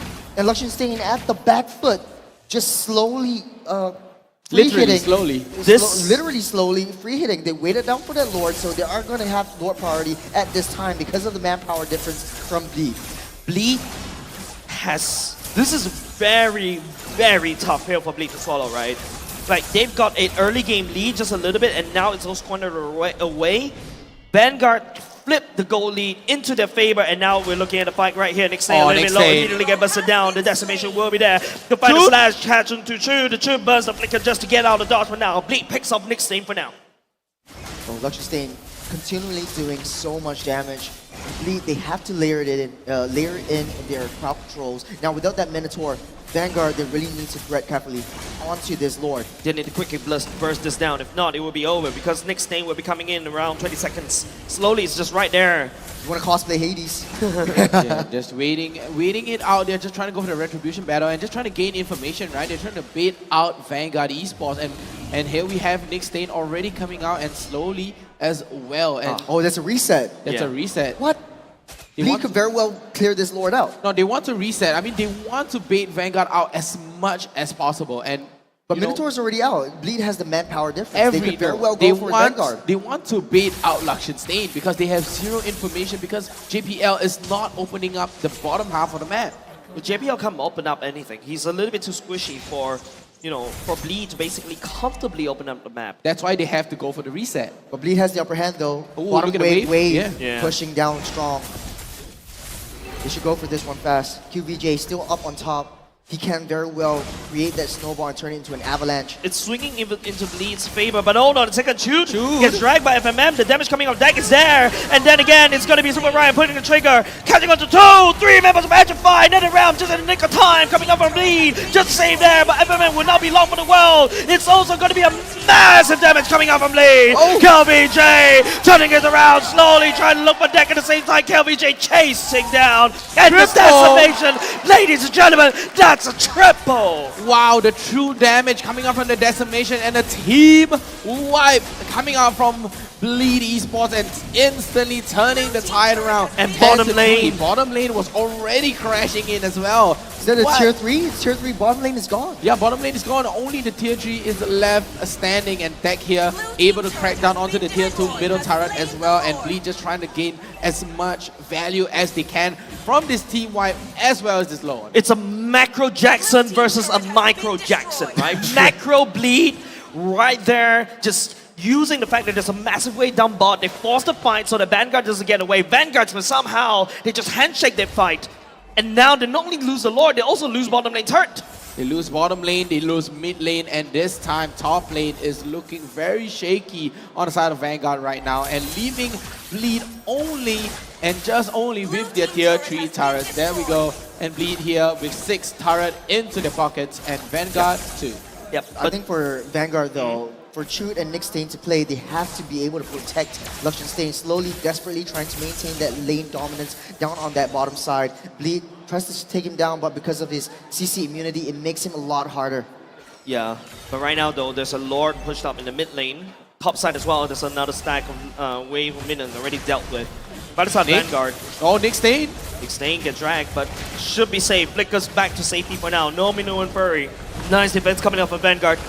Nice defense coming off of Vanguard. Very good discipline play, right? Vanguard didn't go for the retaliation, and Bleed, they are not one to stay for too long, right? They're very good and their discipline play. They are the textbook of discipline play right here coming out from Bleed Esports. You know, slowly has been doing such a good job in trying to maintain that lane discipline, lane management down on that bottom side. Yeah. He's the off lane member. If that wave wasn't cleared up by slowly, Bleed could very well take down at least 2 turrets of Vanguard. So props to him. At the very least, the mid job. lane, right? Imagine that wave that slowly didn't go down and fix, even though 1v2.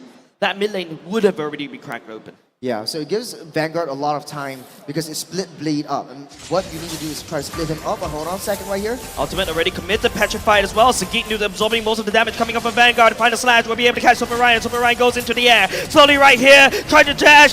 Super Ryan turning it around. Deck and it's well jumping in, not trying to knock it out, but Deck is still in the net around. Chill opening the damage, and that's the damage that Bleed is looking out for. Deck bringing down 2 members, but Bruno will be taking out Sagitnu, the sacrificial lamb. The football is starting to hurt from the side of Liechtenstein. The football is hurting more and more. Sagitnu goes down, but it's going to be Super Ryan and Nick Stain to be returned as well. And that is going to be 2 for the price of 1 on the side of Bleed.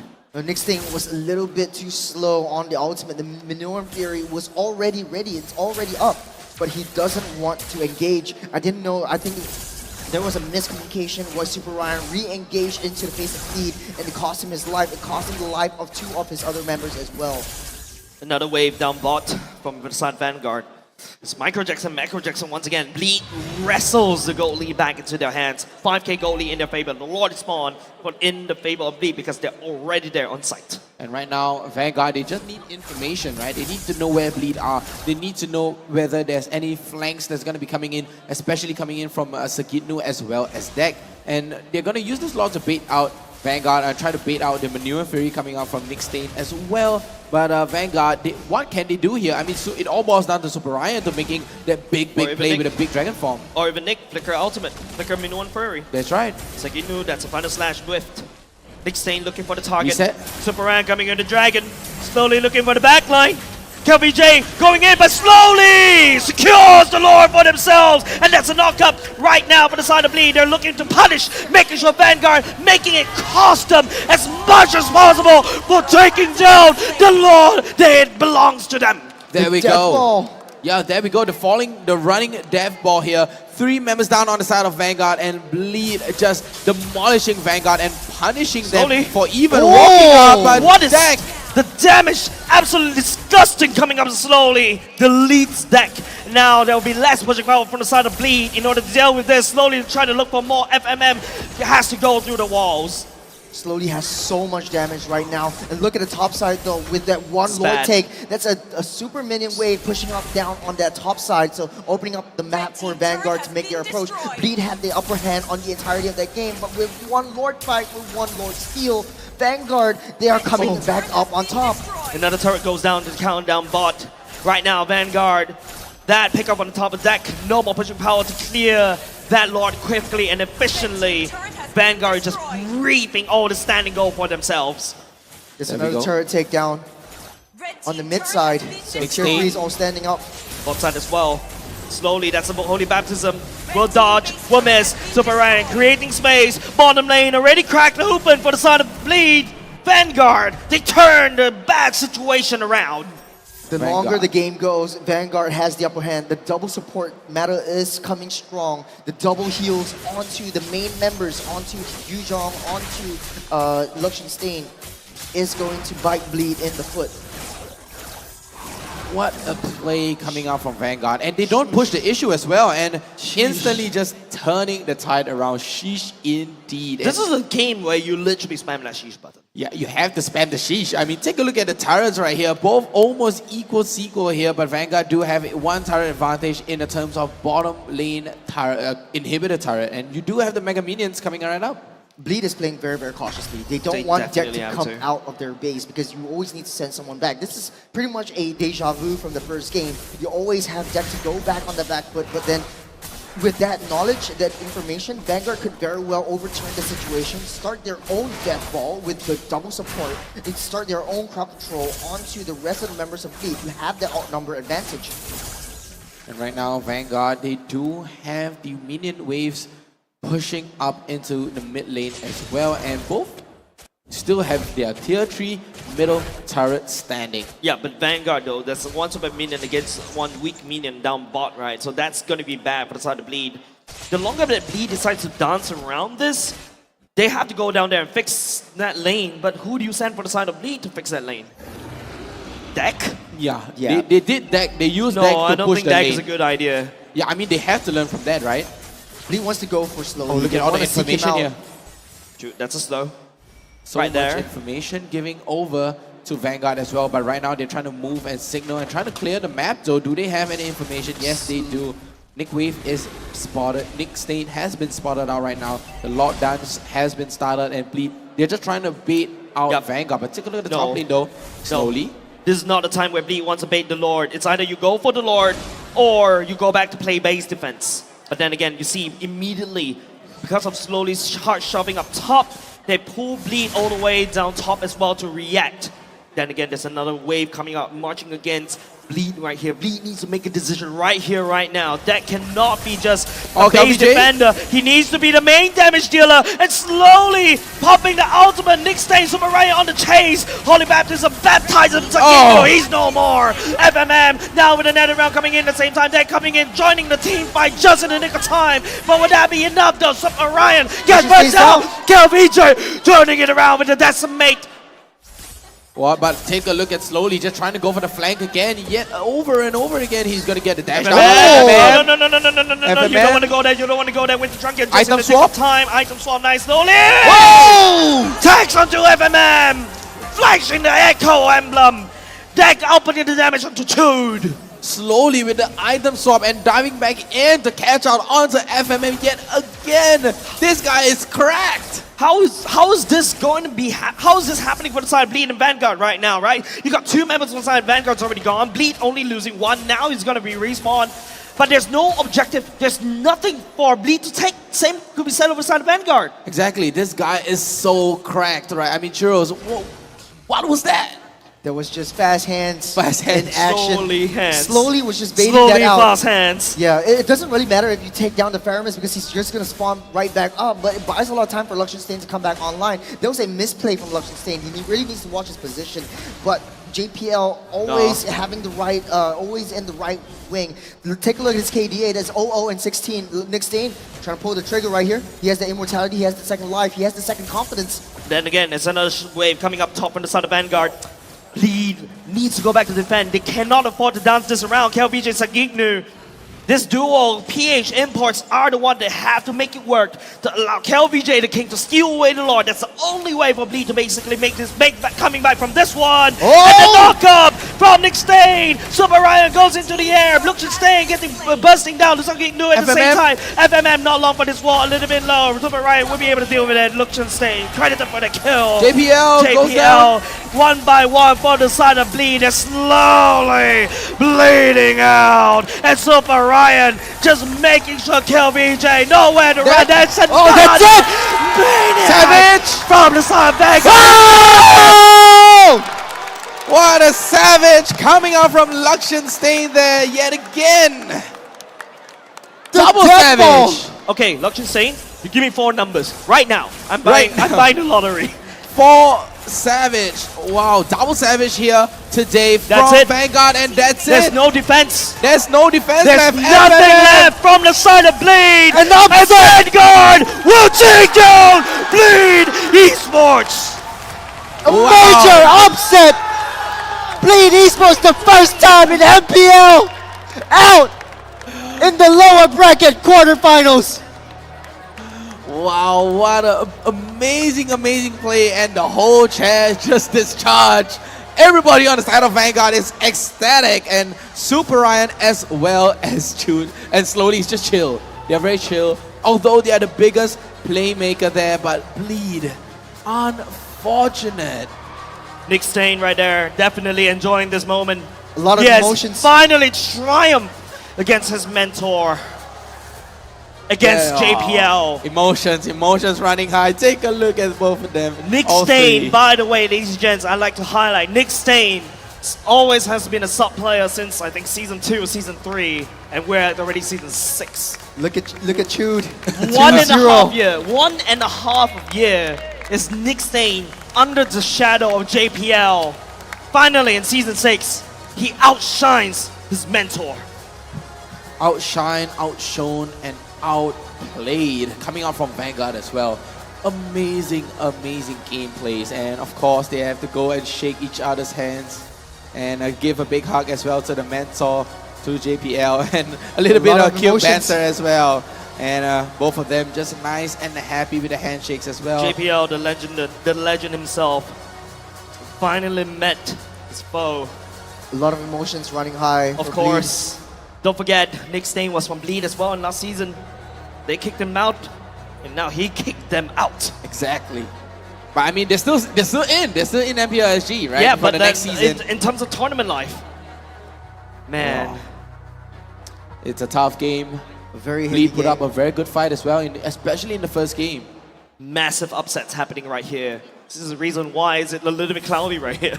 It's a little cloudy. It's a little bit cloudy, yeah. especially for the Bleed fans right there. But they've done well in terms of Bleed against all odds, against everything that's thrown at them.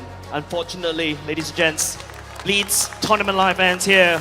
Vanguard, they continue on in MPL Singapore. Wow, amazing, amazing game. So this time, it's gonna be Evil up against Vanguard. Round 2. Another community team versus community team. Back again. Wow, I'm lost for words, guys. I know, I don't want to say anything because like the emotions are running high, especially for Bleed Esports. Wow, it was an arduous journey, top and up, in the upper brackets, top 4. Yeah. In the playoffs though. Wow, amazing Season 6 is where we flipped the script. Vanguard Esports really showing us that they are this season's dark horse. Anything can happen. Anything. We kind of counted out Vanguard. I strike them off All already of us during the regular voted season. for Bleed. Yeah. Guys, it's your fault. What? It's not me. What? It's you. What did I do? You're supposed to vote for Vanguard. What did I do? He was supposed to be the off one. The fate has already been decided. Okay, I said it out. I said Vanguard is going to already to OP. But you voted for Bleed. The graphics, the curse of that graphics, right there. It's the repeat of last season. Once again. I mean, explain yourself. Explain myself. I'm sorry. I'm sorry. Now give me now buy me McDonald's. Okay, sure. Any day, man. Any day. Anyways, wow, what an amazing game we had here today. Right here, ladies and gents. Enough said. I feel like items don't explain what exactly happened in this particular series. Oh, the kill score don't explain what happens in this particular matchup. It is two savages that we see from Liechtenstein today. Wow, what a glow up. He must be feeling lucky today. It's a statement. It's a statement that it's he's a statement. making. Everybody doubted them. A lot of people doubted them. Who doubted them? The audience, it was 75%. The 25%. 25%. But today it was 25%. Today was the 25%. What is happening? Vanguard Esports, double savages, item switches all around, plays after plays, clip-worthy, slowly. Wow. Making the Winter Truncheon swapped into Immortality and then back into Winter for the final push. Wow, today, I think today the earth is flat. Just the sun has set. The sun and Singapore it's winter in Singapore. It's winter in Singapore, exactly. But you know, we're gonna go for the post-game emblems right now. It doesn't tell the story. I agree man, with Jays, man. Nothing I don't want to analyze anything. I just want to talk about like the narrative. Yeah, just soak it in. Everybody doubted the Indonesian imports. Yeah, everybody said that the PH imports were the ones to bring them glory, but this time around, it's MDL Indonesian going up against no names from PH. It's Sagiknu and KLVJ. Yeah, they are the legendary one who did the Selena with the Selena Bane. Selena Faramis Bane bug. Literally. You're bringing in PH strategies into the game as well. Literally, slowly, right there, has slain the king from PH. And like I said, Vanguards, they are supposed to be Titans also. What did I say? Oh, it's such a good game today. We are all at a loss for words, especially Jays, because he's been supporting the Evo Slate Bleed stack all the way since Season 1. Even before that, MPL SG. And now this is the first time Bleed knocked out in the second round, second day. Always top 2. Emotions riding high for Jays. Jace is Jace is tearing up a little. I am. I'm feeling his emotions. I do. Me too. It's really sad for Bleed fans, especially those who stuck with Bleed and Slate and JPL stack for a long time.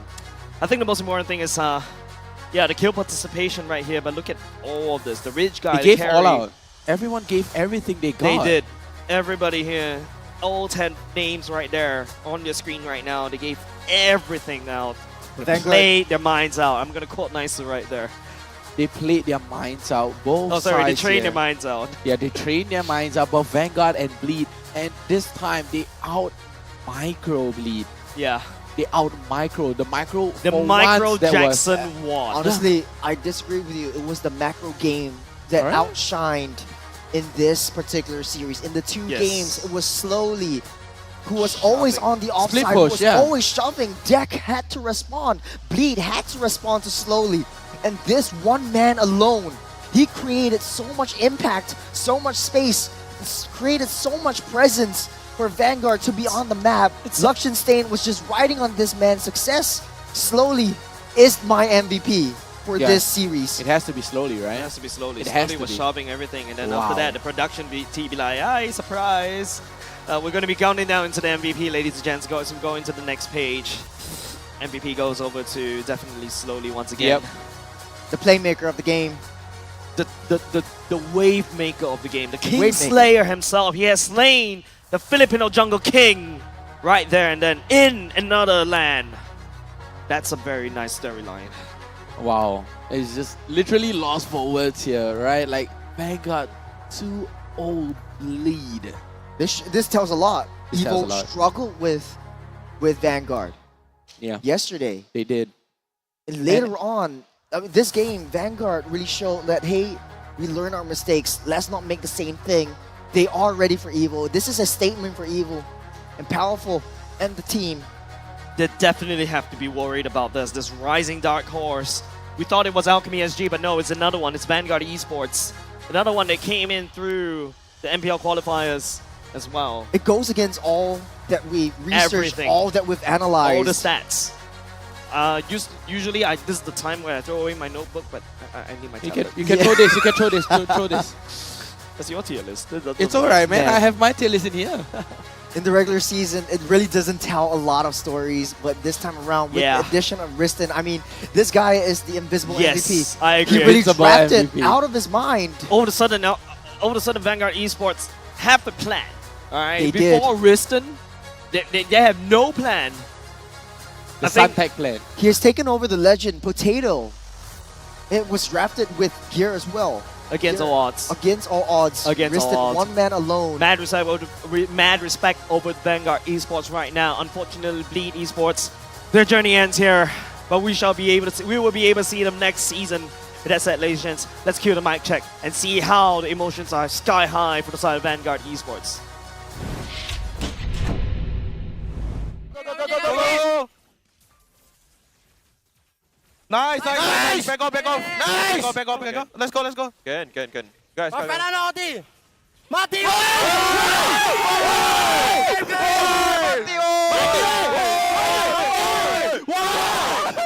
Let's go lah. Tawa. Go. Dino flicker. Take. Watch slowly. Let's go lah! Oi, carry. I stun Iksa. Flicker ya Ixia. Hey, go. Can.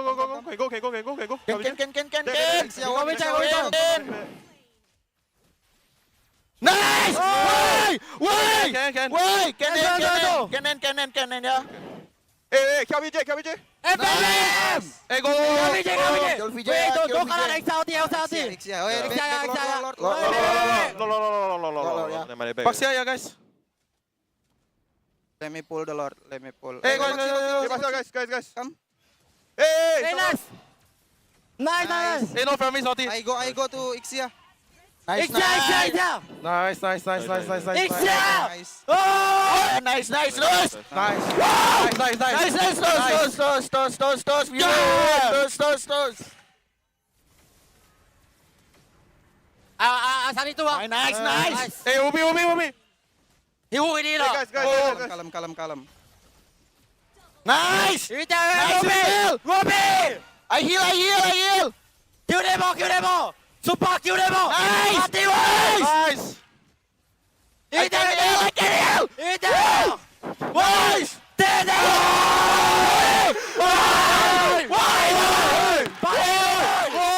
Balik pitch.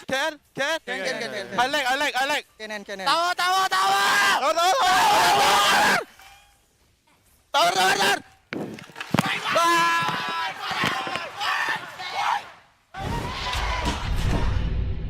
Emotion sky high, ladies. Sky and high. gents. Ryan is so Literally. cool. He's just So we had a face cam.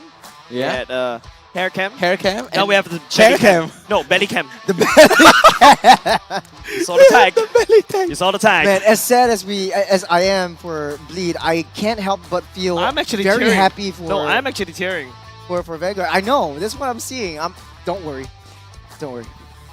We'll come back next season. Next season, man. Next season. Go Yeah, next. we go can't- next. we can't help. We go next. All Yeah, right. we go next. Why don't you take They over the deserve ad-lib? this. They deserve this. Yeah, they deserve this. Why don't you take over the ad-lib?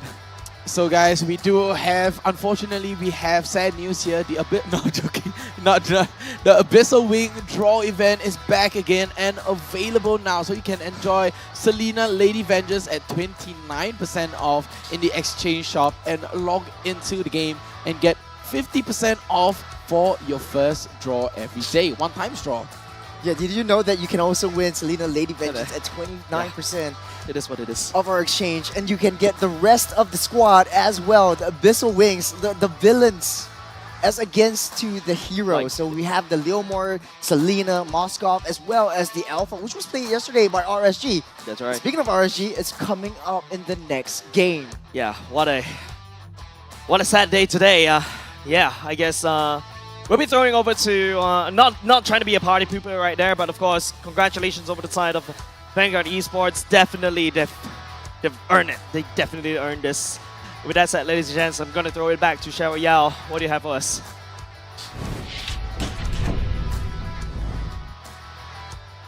Thank you, guys. Now, right here at Suntech City, it has always been screams and roars, but for a moment, the entire atrium of Suntech City fell silent as we say goodbye to not any team, but a titan right here at the MPL SG scene. I have very mixed feelings, but this man right here next to me actually drafted a crazy play right here for his team of Vanguard SG. What do you have to say about that win?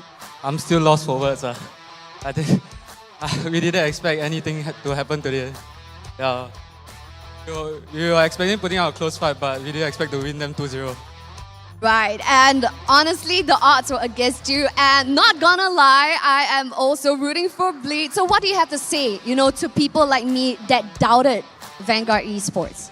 As an old fan of Bleed, I think I'll continue to support them as well, and hope to face them next season, and hope they can face us better for next season.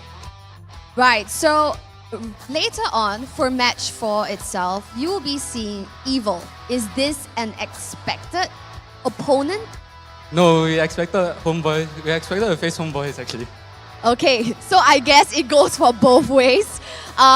If the teams have been doing their research and hopefully, to meet a particular team, it seems like things have swapped. So you expected Homeboys, and I think for Evil, I've talked to them just now, they were expecting Bleed. So two teams who didn't expect to see each other will meet later for match 4. I don't know how much homework have you guys done, but I guess it's a wing it and we'll see kind of match happening at match 4. I don't know, predictions have gone out the window right here at MPL SG. So what can we anticipate that, have you guys done homework on Evil? Honestly, we did a bit, but not too much. So, A bit, but not too much. Probably have to rush it. Okay, maybe y'all can toss your lucky coins over at Evil now. Perhaps. But yes, final words. Is there anything you want to say to your fans, or hopefully bring more fans over to Vanguard Esports? Continue to support Vanguard and we'll do better. All right, and we're very excited for that. So I'll let you go and be with your team to celebrate this win, and we'll see you at match 4. Thank you. Thank you, Winston. Alrighty. I'm at a loss for words, and I really don't know what to say. That was an unexpected turn. Can you imagine a fully decked out house right here at Suntech City fell quiet, dead silent for a moment as we saw our Titan right here at MPL SG leave. Now, I'm very sad personally as well, and I'm very sure a lot of our Bleed fans right here present are also shocked by this turn of events. But as they say, the show will go on. And right now, friends, we are down to our top 4 teams right here at MPL SG. Later on, we're gonna be seeing the upper bracket finals. Now, this is also another match that you don't want to miss. It just keeps coming. It's like a tidal wave, shock after shock after shock. Later on for match 3, this isn't any regular match. This is the upper bracket finals, and this is a full best of 5 that we will be witnessing, and we will be seeing the likes of Team Frankenstein Flash and our back-to-back-to-back champions, RSG SG. Now, this is a match that you don't want to miss, so stick around and we'll see you in a bit.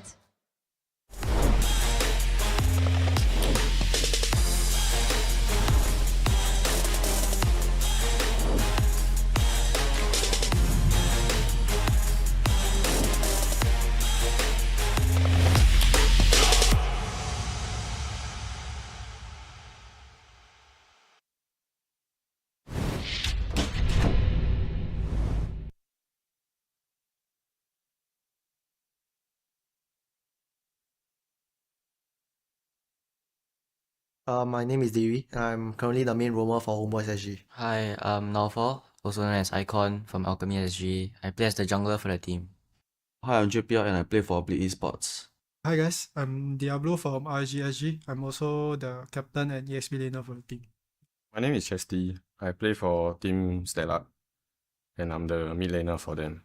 I'm Powerful from Team Evil and I'm the jungler for the team. Hi, I'm Adam Yo, and I'm the captain and as well as EXP for Team Flash. Hello everybody, I'm Nick Stain from Vanguard Esports, and I'm playing the roamer and also the captain of Team Vanguard. I would say that the team doesn't have a fixed play style, but more of we try to adapt on the fly and try to play as many scenarios as we know.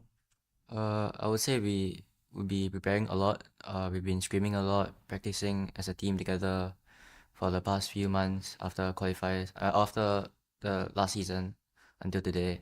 We have been playing ranked games. We have been playing scrims to try to improve on our teamwork and chemistry, because we are a new team. We have been training very hard and watching all the MPL from other regions, trying to see what they are doing, and we have been picking those small little things up. So this time round compared to previous season, for the last season, I think I started training too late. So for this season, what we have adjusted is like I have trained more with other MPL teams from other country, and we have started training earlier this season. Okay, maybe quite a lot have changed. The emblems now we get to choose 3 different emblems. Yeah, and most of the emblems got nerfed. So yeah, maybe it kind of balanced out the game.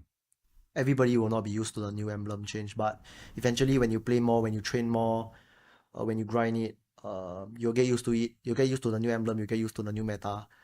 Personally, I think it's a big change. Yes. I don't have any preference whether I like it or not. I would say it opens up a lot of possibilities to new playstyles, and also more heroes that have never been seen before will be used up, because the emblem system allows for more versatile gameplays, especially during the early to mid games. Yeah. Actually, for me, I'll say I'm pretty comfortable with the new meta, the new patch, because it brings more complexity towards the meta changes, especially bringing the new emblems. There's a lot of things you can adapt to, a lot of strategies you can bring onto the table. We don't really have a goal. Yeah, we just want to go into every game and play our best. This season, I'd say it's probably quite a high expectation, aiming for at least a upper bracket slot after regular season. I think for every team in MPL, the ultimate goal is always to be the champions and move on to international tournaments, and that's the same for Flash as well, I would say.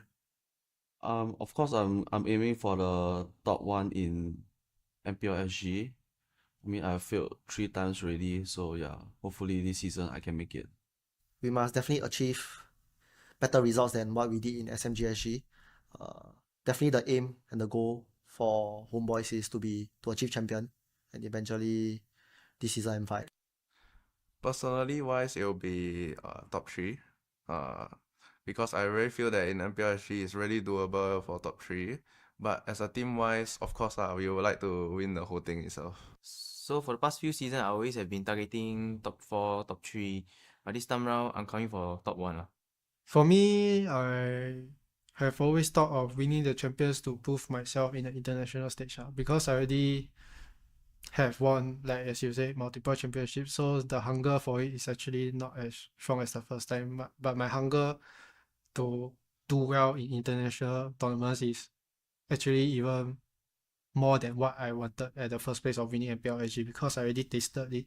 So I want more. So it's like this is just actually a first step to me. It might be the bigger step to others, but to me it's only the first step of entering M5 and trying to get a better placing than last year. My name is Cheryl Yao and I'm the host for MPL Singapore. My name is Eugene, also known as Abstract. I am the caster for MPL Singapore Season 6. Hi, my name is Churros, and I am a commentator or caster for MPL Season 6. Well, my name is Jace. I'll be commentating for MPL Singapore Season 6. Excited for Season 6 upcoming. My name is Scrubby and I'm a commentator for MPL SG. My name is Vertigo. I'm a caster / commentator for MPL SG for about 6 seasons already. Hi, my name is Kindofu. I'm one of the few casters that are doing for MPL in this season 6. Funny story. So when I first got my Mobile Legends Bang Bang gig, back then Mobile Legends Bang Bang wasn't like much. There were not a lot of people play it. Eventually, after that one gig, more came to me, and it always comes down to that idea whereby the game that I don't expect doing ends up being one of my staples. How did I become involved? It feels like it's been so long ago actually. So I was doing a couple of tournaments offline, I think community tournaments before that, and I was also learning the ropes, and then I got the opportunity from my mentor, Abstract, who brought me into MPL. So I think since then I've done a couple seasons, and yeah, it's been a fun ride. It started off as an accident because I was an MC for an event, and then for some reason I realized there was no commentator for Mobile Legends at the time. So I just picked up the mic since I had the mic in my hand, and it was history from then on. I went through a casting program with Abstract. Abstract's my mentor. And then lo and behold, here I am. It's a fast pass to being a professional caster and professional talent within MPL. The most memorable one I ever had was Season 4 Slate versus RSG SG. It was a very tough match between both of these two teams. You know, there's only one slot left because of the change. So there's a lot of tension, especially back then, back then I was like a Slate EVOS Bleed supporter, right? And that's also one of the I think they're at a prime. It was really exciting. We went all best of 7. Screaming out our lungs is really fun. And at Tampines Hub as well, we get to hear the crowd cheering and roaring for both these two sides as well. That's one of my favorite moments of casting in MPL Singapore. I think the exciting moment is when you feel the electricity in the air. I highly, highly recommend any viewers who are watching us online to come on down and join us at the physical venues whenever, we share them on social media. Keep tabs on that. Come and join us at the live venue itself and feel the literal electricity in the air. That is something that I will never forget, and I enjoy every single time when we're doing finals. I think, first and foremost, I'd like to thank them. I know that we have a lot of overseas viewers as well. Thank you for your support for MPL SG as well. Without you guys, I think we wouldn't be at the level we're at now. And I think just keep giving us your feedback, because good or bad, doesn't matter. If it helps us improve, we'll take it. I personally really do appreciate the support coming from the community. Things like streamers playing the game and people supporting those streamers eventually kind of rose up to support for the entire MPL community as well and scene in Singapore. So I feel like keeping that support and viewership going really, really helps the scene, because that's the most important thing. If you don't have viewers, the scene isn't going to grow. If you don't have bodies at Suntec or at OTH, at our Tampines Hub, it's just not gonna work because no one's gonna watch the game. So keeping that support going, I think, would be really important to me, and I'm super grateful that we have these people in Singapore right now, and it continues to grow. Honestly, first up, Singapore is very, very small. And if you have the slightest, interest in Mobile Legends Bang Bang, I highly encourage you guys, to follow our social pages, come on down and support us live. It's really, really appreciated, that presence there, whether you're online, physically with us, it's greatly appreciated, especially Singapore is so small. And of course, for our players as well, they would be deeply encouraged by, your roaring screams, especially on the live venue itself. And with Singapore being so small, we need to show other regions that Singapore might be small, but guys, we are mighty, and we need you, all of our Singaporean viewers, to be there to support Singapore all as one. Being part of an ecosystem, that has been very enjoyable, because honestly, if I were to go to the playoffs and I'm just going in, I cast, I'm done, I go home, honestly, that's kind of boring. So whenever the audience members or the community members comes over and we just chat each other up, I think that's a very refreshing feeling, and the experience is different every season. MPL Singapore itself wouldn't be possible without you guys. Every one of you are very important to us. And, like what we mentioned, come down every week if you guys can. I know you guys can be quite busy. Or during the playoffs, we are around and about. Just ask away and, have a chat with us. We're more than happy to chat with you guys. So I feel like you guys are really important for us. And I really thank you from the bottom of my heart how much support that you guys have been pouring in towards us since season 1. So I really thank you guys.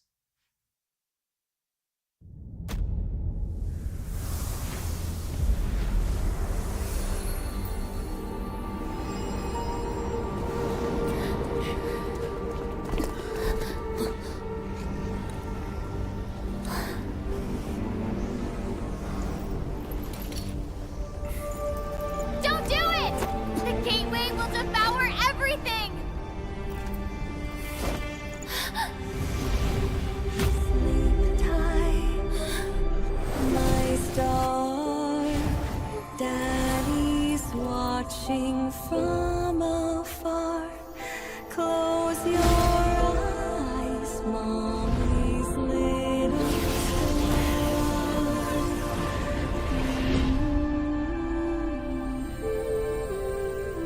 When I learned that our reality was on the brink of annihilation, the multiverse, implanted with fragments of my soul, became the last hope. Any universe is within my reach. Yet, my home still seems but a faded dream. You can't save them. All life will perish before the calamity.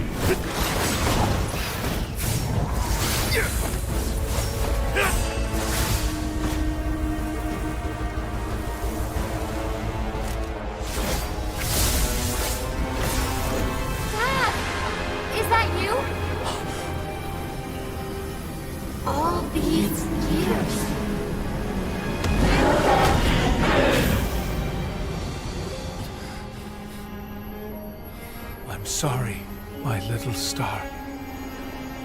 I will protect you. No matter the cost. Even the cosmos can't stop me!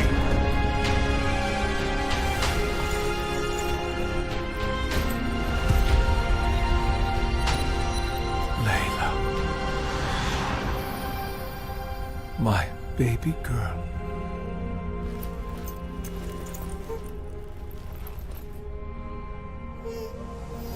Goodbye.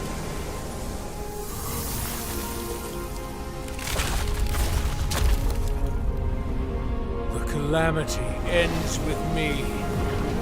Into oblivion.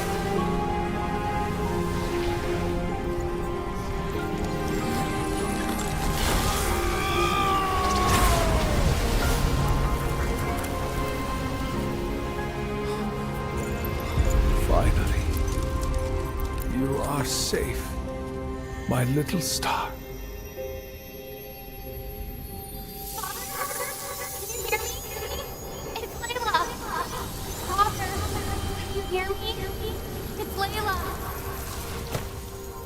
Please, come back home.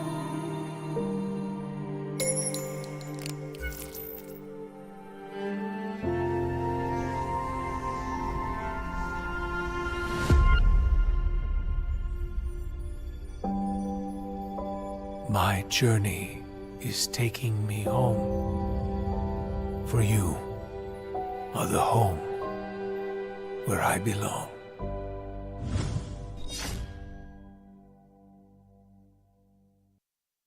In this age of technology, martial arts has evolved too. I won't rest until I crush the Trinity Syndicate!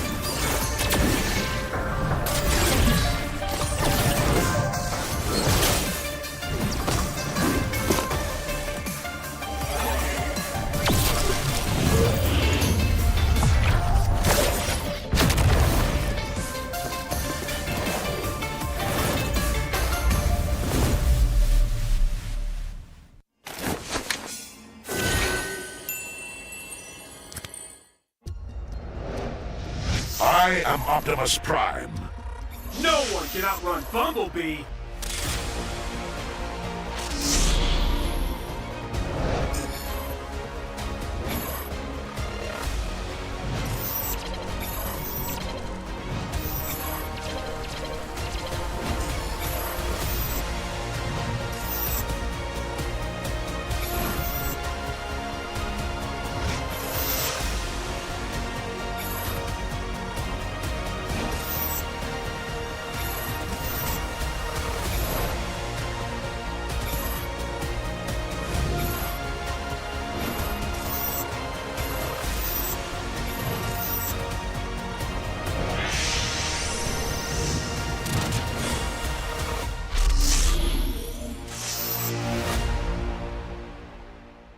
OSIM.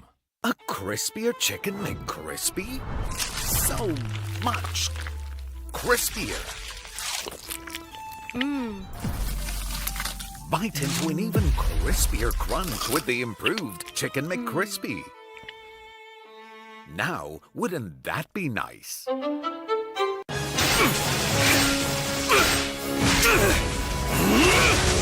Legendary! Tigreal!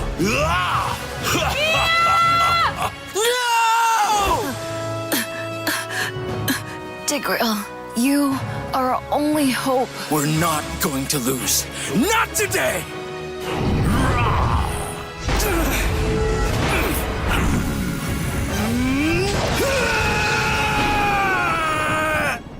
Huh? What's going on with my hand? Ooh, why is it so itchy? Yee! Dandruff! Yo, your hand's for gaming, not for scratching. You call yourself a pro? You have dandruff. Tigreal? Tigreal, is that you? Yes, that's me. Do you want to win a match? Defeat Dandruff and Itch with Head and Shoulders. Move on to Head and Shoulders. Up to 100% protection. Dandruff and Itch. Wiped out. Unstoppable! We defeated the Lord! That's why everyone should move on to Head and Shoulders.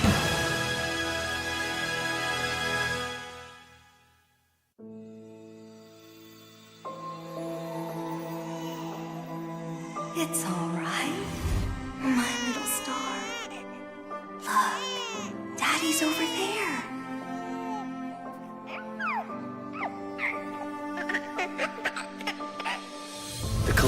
is approaching, and it will destroy everything.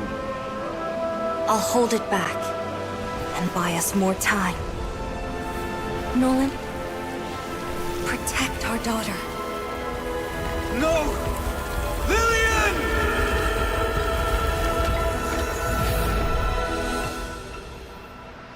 In 16 years, the calamity will return. I've already wandered countless universes, seeking an end to the impending catastrophe. There's no time to mourn, no time for regrets. I must fulfill my last promise before I can even hope to see my daughter again. But what chance do I have against the boundless might of the cosmos?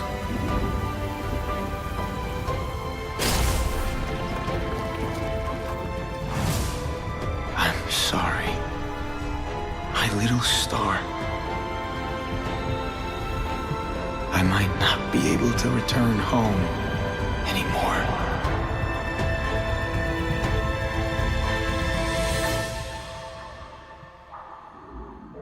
I promise I will take her to see the star lanterns. I promise I'll teach our child how to wield this power. I promise I will sacrifice everything to protect her. I promise I will sacrifice everything to protect our daughter.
And welcome back, everyone. Right now, I was so excited that I didn't even know that I didn't turn on my mic because what a fulfilling day earlier.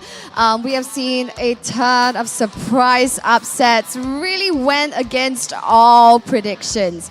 And right now, for the third one, this is the upper bracket finals. Will we see a 3-time surprise of upsets? I don't know because I don't even know where on earth the predictions are going to go because these two teams are loved by so many in the crowd. Perhaps I'll do a screen test to see where the supporters are at, or maybe let me get a glimpse of who the people are supporting right here for this match of the upper bracket finals, shall we? Okay, so first up, I see a sea of blue and orange. So I would first like to hear from our Team Flash team. Team Flash fans, can I hear you guys? That's not too bad already. Okay. Now, for our 3 times back-to-back champions, can I hear from the fans? Oh, that's pretty solid as well. It sounds like a 50-50 for me. But as we see, for this game itself, it seems like a ticket on Singapore Airlines to the M5 for the upper bracket finals. Whether this team will fly first class or get bumped down to economy to head on over to the finals itself is really based on this match. Who will emerge victorious? We see from these two teams. I'm just going to stop talking. This is going to be a long one, a best of 5 as we speak. So ladies and gentlemen, let's meet the team, shall we? First up, presenting to you the team that has taken everyone by surprise, Team Frankenstein Flash!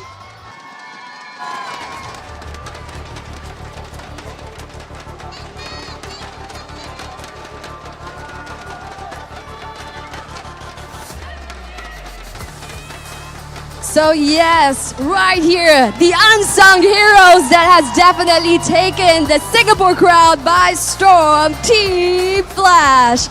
As of now, their journey in the playoff season was just but a warm-up. And now with just one more match to secure a spot in the grand finals, presenting to you, Team Flash.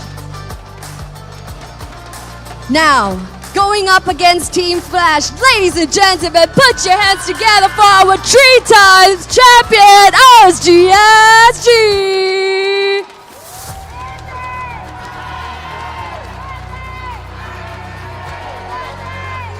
Fans and friends of MPL SG, the stage is set, and the boys are back to show Team Flash why they are the champions, and it is none other than RSG SG.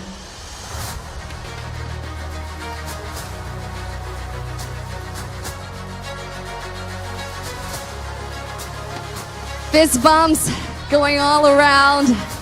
Well, this is a very, very interesting matchup. We're talking about 5 different players for all 5 roles, all incredibly skilled in each of their lanes. And let's not even mention behind the scenes, the brains behind these 2 teams are incredible, as well as RSGSG has Youngin on their side, whereas for Team Flash, they have Wonder Child, KZP. What can happen right here in this best of 5 for the grand finals? I don't know, ladies and gentlemen. I'm just gonna hand my time over to the casters, so tell us more, friends. Thank you so much, Cheryl, for this highly anticipated match that we're gonna see. Welcome, everyone, friends, fans, family in MLBB. If you're watching here at Suntec City, welcome. So nice to see you all. And if you're not, nice to see that you're watching online, but come join us live at the atrium of Tower 1 and 2 and see this electric air. Feel it for yourself.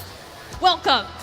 Here at the desk today, we have myself, Scrubby, we have Kintofu, and we have Abstract, bringing you today's best of 5 between Team RSG and Team Flash. any thoughts to start off? Well, all I can think about is that boy, oh boy, would it be a long series.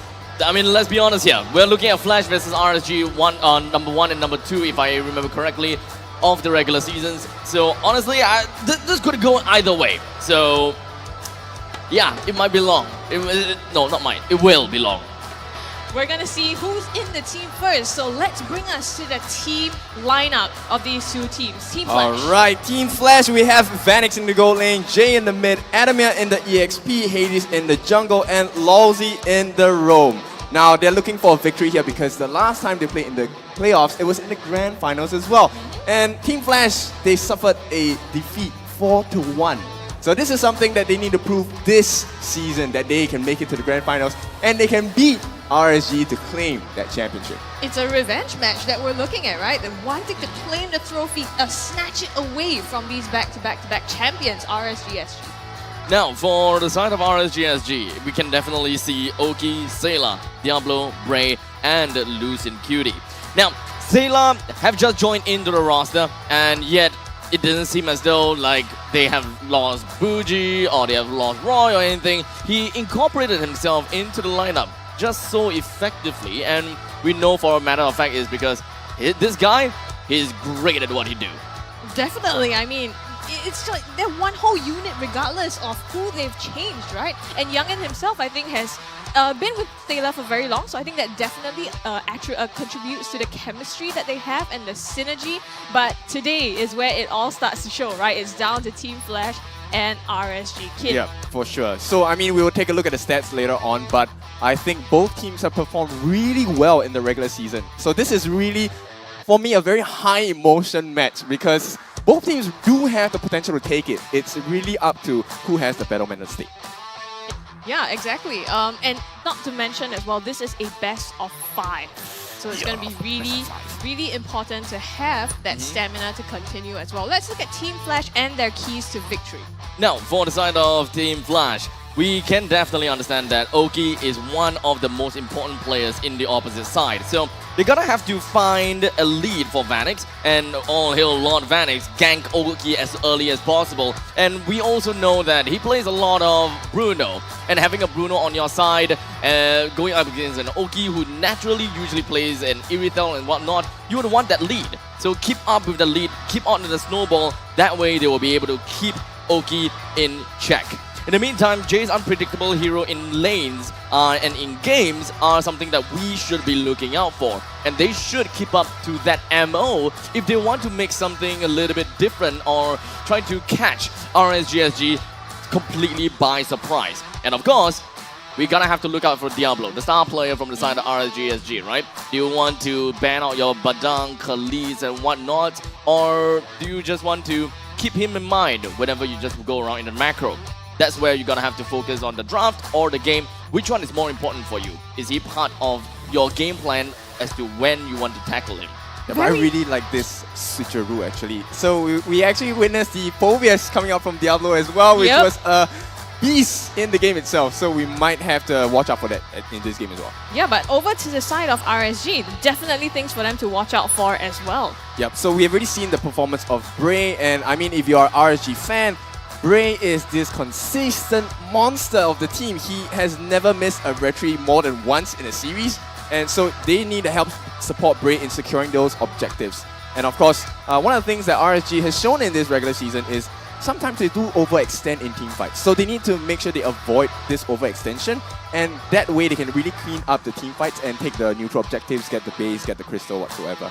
Right? And of course, the last one, we all know about Lord Vanix. So RSG definitely has Lord Vanix in sight, and he will be the one they need to target in the team fights to make sure that this power spike doesn't happen for Team Flash.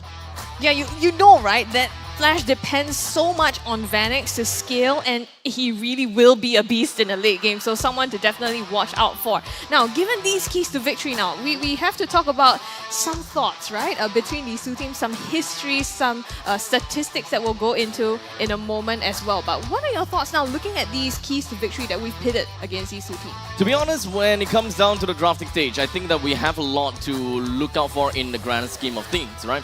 We want to focus a little bit more onto Jay whenever you are when you're drafting against him. or you will want to take a look at Diablo whenever you're drafting against him. So this is, I think, a very nice game between our coaches over here. You can see KZP right there, the small little head right there. I will want to focus on them for the first initial part of the day, or the first initial part of the series. But, you know, a quick little shout out over to the fact that Flash did win in a 2-1 fashion against RSG SG. One of the things that we should take a look is that RSG has a very, very pressurizing early game, which is why you can see the percentages on the side of RSG for that first tower rate as well as that first objective rate slightly higher on the side of RSG. So, you know, Team Flash, I'm expecting them to try and match up with this tempo and try to kill off that vibe that RSG loves to have in this early game. It's not an easy task though, right? Because we know that Flash plays for the late game very, very well. And if all else fails, they have that macro, that sense to back them up in the late game as well. And that's what's won them so many games. Now, when we come in and take a and just kind of like understand more about Team Flash, you guys did mention that they are very good at holding things out all the way until the late stages of the game. And one thing for sure is that the marksman that Vanix normally plays has always been Bruno. So at least they kind of fill in the gaps in the early and the mid stages of the games. But what do they do when it comes down to the later stages of the game? Because Bruno just doesn't skill as well into the later stages. I think that that's something that KZP will be touching on for this upcoming draft, as to if whether they want to play something like Sicilian or maybe something completely unorthodox. We may expect to see Jay with Aldous. Oh, you never know. That Cho mid, Esmeralda mid, we had so many different... mid? Yeah, Edith mid, so many different things that KZP has in mind and executed by Jay. Almost flawlessly. Exactly, right? We don't know, but we'll try. We'll try to predict, and let's see what we think over here at the desk. Actually, two of us are here on Team Flash's side, and I'm the odd one out. I'm gonna be honest here. So this is a really tough matchup, right? So my prediction was really hard to make. And she's like trying to justify why she went for it. Like, hear me out. Okay. When, like any well-informed and educated person, I came to this prediction by flipping a coin. Wow, okay. I like the honesty. I like the honesty. It's a coin flip. No, okay, I'm going to try and justify that now, right? Because these two teams are at high tiers, right? And we're not just talking about execution, about the players, the star-studded players, also star-studded coaches, right? And with the addition of Sailor into RSG, there's more mystery around what he can potentially play. It's crazy. You just don't know anymore. Honestly, I would agree with that. So I would just be like, you know, Flash or RSG, maybe just take an easy way out and follow, you know, what happened in the regular season. So Flash it is for me. Yeah, so that's what our predictions are, but we're gonna look at what you guys out there think actually heavily in favor of RSG for Facebook, 31% up against 69, and YouTube, a little more positive for Team Flash, 42 to 58. Well, you have to be open about it. Like I said yesterday, these are all opinions of everyone on the desk, online, on site as well. But both teams have the option to really change it into a fact, into something that can happen. So right now, I really hope both teams are ready, because I've spoken to both sides and the players are really confident. Yes, there is some banter. I spoke to the manager in RSG, and he, you know, Lousy is on loan from RSG. So he told him like, oh, we wish you the best, second place. So, you know, there's some friendly banter as well, but I believe both teams definitely aiming for the #1 spot here. For sure. I mean, why would you want anything less than that, right? Oh, yeah. And not to mention, we talked about how this is a rematch of the Grand Finals. They are both definitely vying for that as well. So we are going to jump into the draft in just a bit, about 30 seconds. I know you are all waiting for this match. Any final thoughts and anything you expect?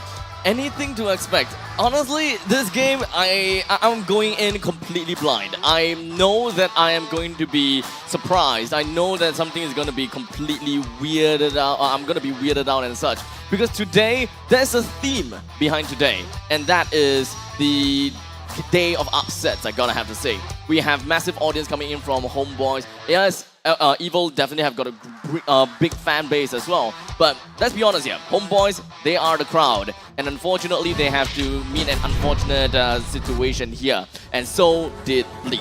The question is, will RSG be the one?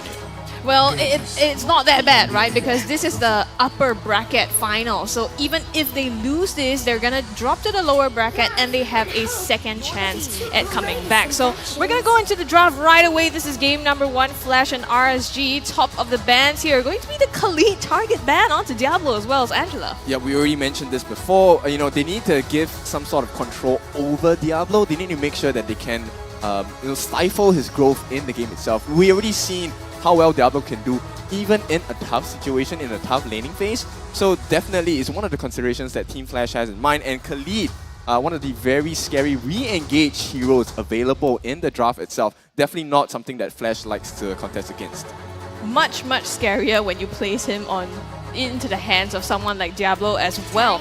And Sayla, yesterday we saw him play the Angela twice to crazy effect. So they're taking that off from the pool also. Now, RSG banning out that Nolan as well as the Joy here.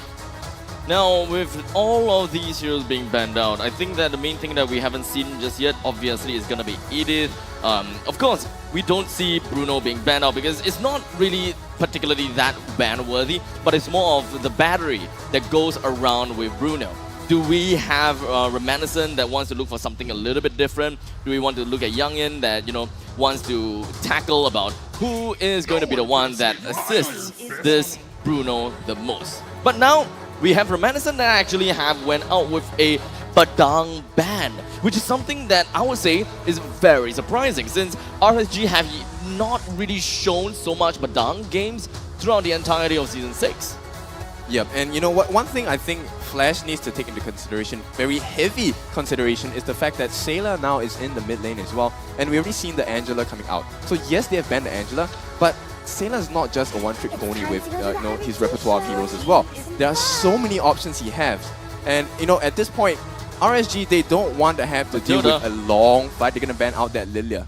Matilda is currently still available as well as the Edith. So Flash, they're gonna have to think about these either-or situations. But to be honest, I think that Flash is going to focus a lot more on the Matilda and just kind of roll with it, allowing RSG to probably pick an Edith for themselves. And of course, I think that we have seen them play the Alpha before. But the question is, do they want to prioritize that in the first 2 picks? And what would be the reason for them for doing so? Yeah, that's true. You know, one of the things that I noticed is that Youngin has a very good understanding of his opponents most of the time. And I'm pretty sure they really wanted to allow this Matilda to slip through to be in the hands of Lousy because they got a glimpse of Lousy's Matilda yesterday. So I think they already have come up with a game plan and a draft to really spoil this Matilda gameplay. So with that all said and done, we have definitely seen Lucian that plays onto Edith a lot. But in the meantime, we have never seen Diablo play the Edith. So even if we're looking at a priority pick over to the side of Edith, we know that this is very likely not a flex. Unless Youngin have decided to give us a little bit of a surprise here. But with Fredrin being picked up, I think that we've got our jungler as well as our roamer that has already been locked in. Yep. Regardless of the roles that these heroes will be played at, this is a very scary combo from the side of RSG because Bray on this Fredrin is a beefy boy, right? Even after the nerf, yes, he is going to be quite sustainable in team fights. And added with the option of a Primal Wrath by this Edith, that's going to be a lot of damage being laid down by the side of RSG. And this is even without taking into the idea that they have that Onward Earth Shadow, which is a huge crowd control skill that will definitely change the fight in RSG's favor. Now, with a Fanny and a Terizla being picked out, it understandably puts Terizla in a winning lane. Xbox is currently not available to be picked because, I mean, here's the thing. RSG, they may actually go for the Xbox. However, we are approaching the second half of the banning phase. And Flash, they will know better to actually get the Xbox out of the equation because that is just plainly annoying. Otherwise, you can also think of this in another way. Yes, the Terizla may suffer in the lane after the Ice Queen's Wand has been picked up, but that would also mean that the EXP laner that RSG is going to pick up for themselves wouldn't have that much utility to deal with this Fanny. Yeah, that's true. But of course, Fanny, one of the risks of having a Fanny on your team is you really need a good early game, and you also need your purple buff as much as you can. We've seen teams in other regions completely decimate a Fanny pick with the exclusion of the purple buff. Never existed in their jungle, and Fannies normally die quite badly if they don't have that extra buff. So with that all said, we still have two more bans to go through. RSG focused on the Bruno, and understandably would want to focus more onto the entire line of junglers in order to really whittle down the amount of possible heroes for Vanix. Irithel might actually join into the banning pool, and for Flash, if they would want to continue with this realm. And the very fact that Flash, they did not ban out the Xbox number for the very first part, that means that they don't intend to ban the Xbox at all. They want to leak the Xbox over to RSG. They want them to pick it up in order for a less utility hero lineup from the side of RSG, because let's be honest here, with a Fredrin and with a side of what's this called again? Edith, right? They already have quite a bit of crowd control. If you allow RSG to not pick the Xbox and they were to go to something like Yuzhong, for example, that Petrify, that Furious Dive, they are all eventually can be an answer to Hades. Pain. Yeah, for sure. And one of the things, when you mentioned that Irithel being an option for Team Flash, and I think that probably is the only option, because right now, the way that Team Flash draft is going, they are a very dive-heavy composition, right? And once they have that dive, the penalty zone with the cutthroat by Fanny with the cables as well, that means your backline is pretty much exposed. So you would need your goal laner to be very mobile, in which Irithel would be quite a logical choice at this point. But it is going to be snapped out by RSG. They don't want to allow them that fluidity in their movement. They don't want to allow the damage and the crit as well. I think at this point, we might actually see something very crazy from the side of Flash. I'm not too sure what exactly Romanison and KZP is actually plotting for themselves, but always, whenever I'm just going to be looking at Longzy smile like that, I start to get a little bit uneasy, I'm not going to lie.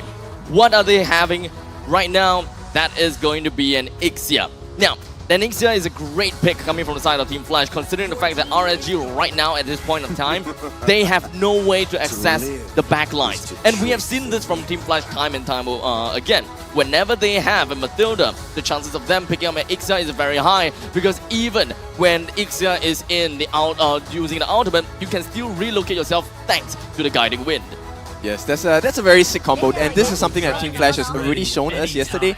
Now Lucian Cutie gonna go on to gonna pick the Cho for the team, and it looks like this is the first time we're gonna see in this season a Diablo Cho in the EXP lane. I'm super curious and excited to see how this is gonna work out for the RSG lineup.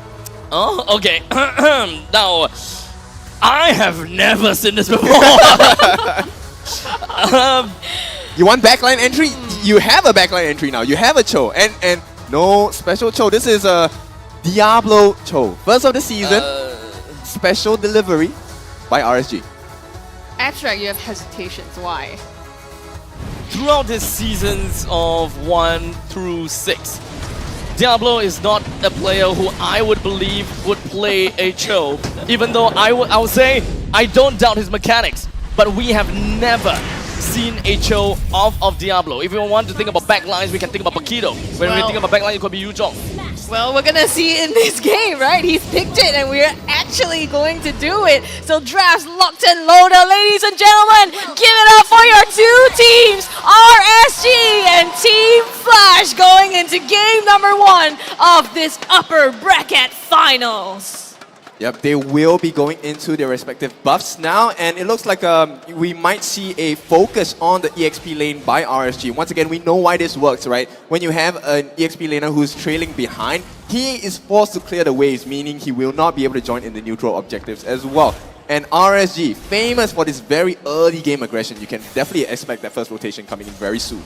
With the fast 2 that they are working on, the Valentina clears out. Actually, it's not even a fast 2 to a certain extent. It's still some form of a variation, I gotta have to say. But with Lucian Cutie that worked alongside with Diablo in the northern area, they didn't manage to clear the way fast enough, but now Diablo was gonna have to play possum and just hide within the brushes, as he would definitely not want to go head-to-head against Adamir, who is piloting a Terizla after all. double rupture on the side of Team Flash. You can see that they are very interested to fight as well, and they have the double movement. So agility as well as their Wilderness Blessing on the Faramis and Matilda. So they are expecting a lot of mobility within their ranks to try and break down this huge armor that RSG has around themselves. Also very interesting that Diablo was using the Master Assassin as well. So looking to actually pick off someone, and I guess it helps him in the EXP lane. Now putting out some damage here onto Bray so far, but we're going to see the action come soon as the turtle is spawning in 5 seconds. Well, for Diablo, top lane.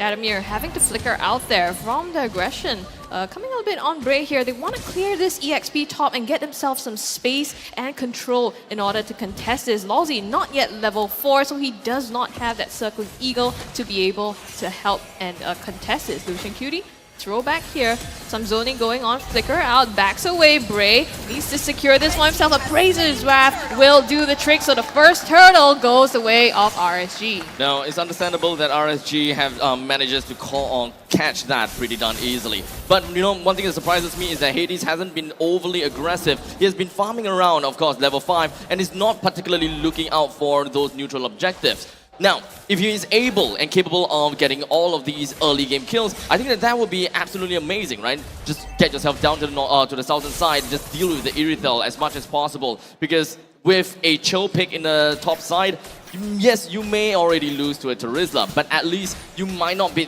that big of a Fanny would not be that big of a threat, because you do have your own form of lockdown, which is something that I would absolutely want to see from the EXP lane of RSG. Yeah, man, it's even more difficult right now for Team Flash because RSG got that first turtle. So you can see, even before the turtle, there were already EXP leads across the map on all the different lanes for RSG. You know, Terizla, this Adamir was actually behind Diablo already, and this game is only going to start getting even more tougher for Flash because right now RSG is slowly but surely building upon that goal lead.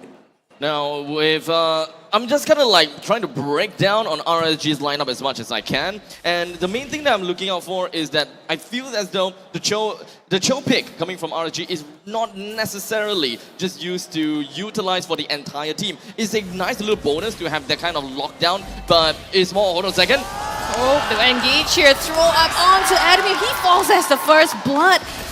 We don't want to see that, and now they're contesting the buff here. Hades having to cable away from that. Did Bray actually get that? I'm not sure. Both of them have the purple buff at this point still active, so we have to see who's the first one to have the cooldown. Well, I'm not too sure about that either. Once we have the camera actually shifted over to Hades, maybe we'll be able to get a better idea. But now, for now, the top side, Taylor. Circling Eagle onto him, but he pops the Netherrealm, stolen Netherrealm for himself to save himself. So bottom side, turtle is up, so they're gonna go for a second contest here. Adamir already at the objective, but it's leashed over to RSG side. Lawsy zoning them out. It's only Oki and Lucian Cutie for the moment. It doesn't look like Bray's in the vicinity, so it's gonna go for free here to Hades. This is a very classic Team Flash kind of gameplay, right? Where they actually just group up very early into the game. It doesn't really matter if it's the second turtle or whatnot, but for now, Vanix finds himself in a bad spot with a quick little flicker. Oh, the guiding wing brings him back for Barrage though. He goes down, and now the silence onto Lawsy here has to back away. Lucian Cutie jumps in. Jay Sailor is chasing him down. Lawsy taking the damage, but RSG chooses to back away for now. That's a tough situation for Team Flash, right? Because the timing of it was actually all in favor of RSG. They didn't start a fight when Sailor had the IMU burnt out, and you know, with that premature Netherrealm, it would have been a good time for Flash to really just overcommit and lay down some damage on RSG. But they waited a little bit too long. The entirety of RSG had their ultimates up, they had whatever they need as well for the resources and the kits, and Flash got punished once again. Oh, Bray, knock up here onto Lawsy, uses the guiding wind, but Bray lands the killing blow. It's going to be another one clocked up 0-3 now in favor of RSG. There's quite a lot of lockdowns on the side of RSG. We're gonna have to admit that. Oh! This is what we want to see, right? Hades getting then kills in on his own and being able to start snowballing in the early game. So with that turtle buff now, able to do just that. Bray looking for him in the brushes. Adamir finds him though. The taunt is there. Adamir flickers Oh, out with the penalty zone. penalty zone. Hades taking damage from Oki. Bray is still in a backline, just Lucian. disrupting them. And it's gonna be RSG creating so much space here. Lalzi with the circling eagle as well. They're just, forcing Flash out of this space. Yep, they do have a lot of good ways to zone Team Flash out. But what is the main reason behind that proxy? It doesn't seem as though RSG have got much of a ulterior purpose, but at least the middle lane is slightly pushed up. The only saving grace is the fact that they do have a Fanny that is capable of clearing waves pretty darn fast. Yep, actually one of the things that they achieved very well was the fact that they slowed down Vanix's farm, because Vanix had to stay in lane. He couldn't just get out into the lanes to farm, and in the meantime, Oki was having the time of his life getting the gold as well. So all these micro plays are things that help RSG maintain this gold lead and get this very, very strong EXP lead. But what's surprising is actually, even though they have so much pressure, Hades was actually leading Bray in terms of EXP. We've got a Fanny that actually have Flame Retribution on top of that as well, in case you guys didn't really quite realize that. We've got Bray and Diablo that essentially gonna be on top of their form throughout this entire game from this point onwards, right? Trying to get themselves more of a river domination. They would want to open up the maps as much as possible in order for them to keep up with the pressure. They need to find kills for Hades. They need to make sure that Hades can go in for assassinations in a very clean and clear manner. Bray finds Lalzi in the brushes, goes right in here, circling eagle, popped. Lalzi will back away. RSG finding an opening, but not just yet. Flash will be able to, well, they don't drop on any bodies for now, but you can just see how much control RSG have over the map, and with this, they're going to be able to take the top tier 1 turret along with that. Yeah, this 30 seconds of Vanix being unable to farm, and in the meantime, take a look at that.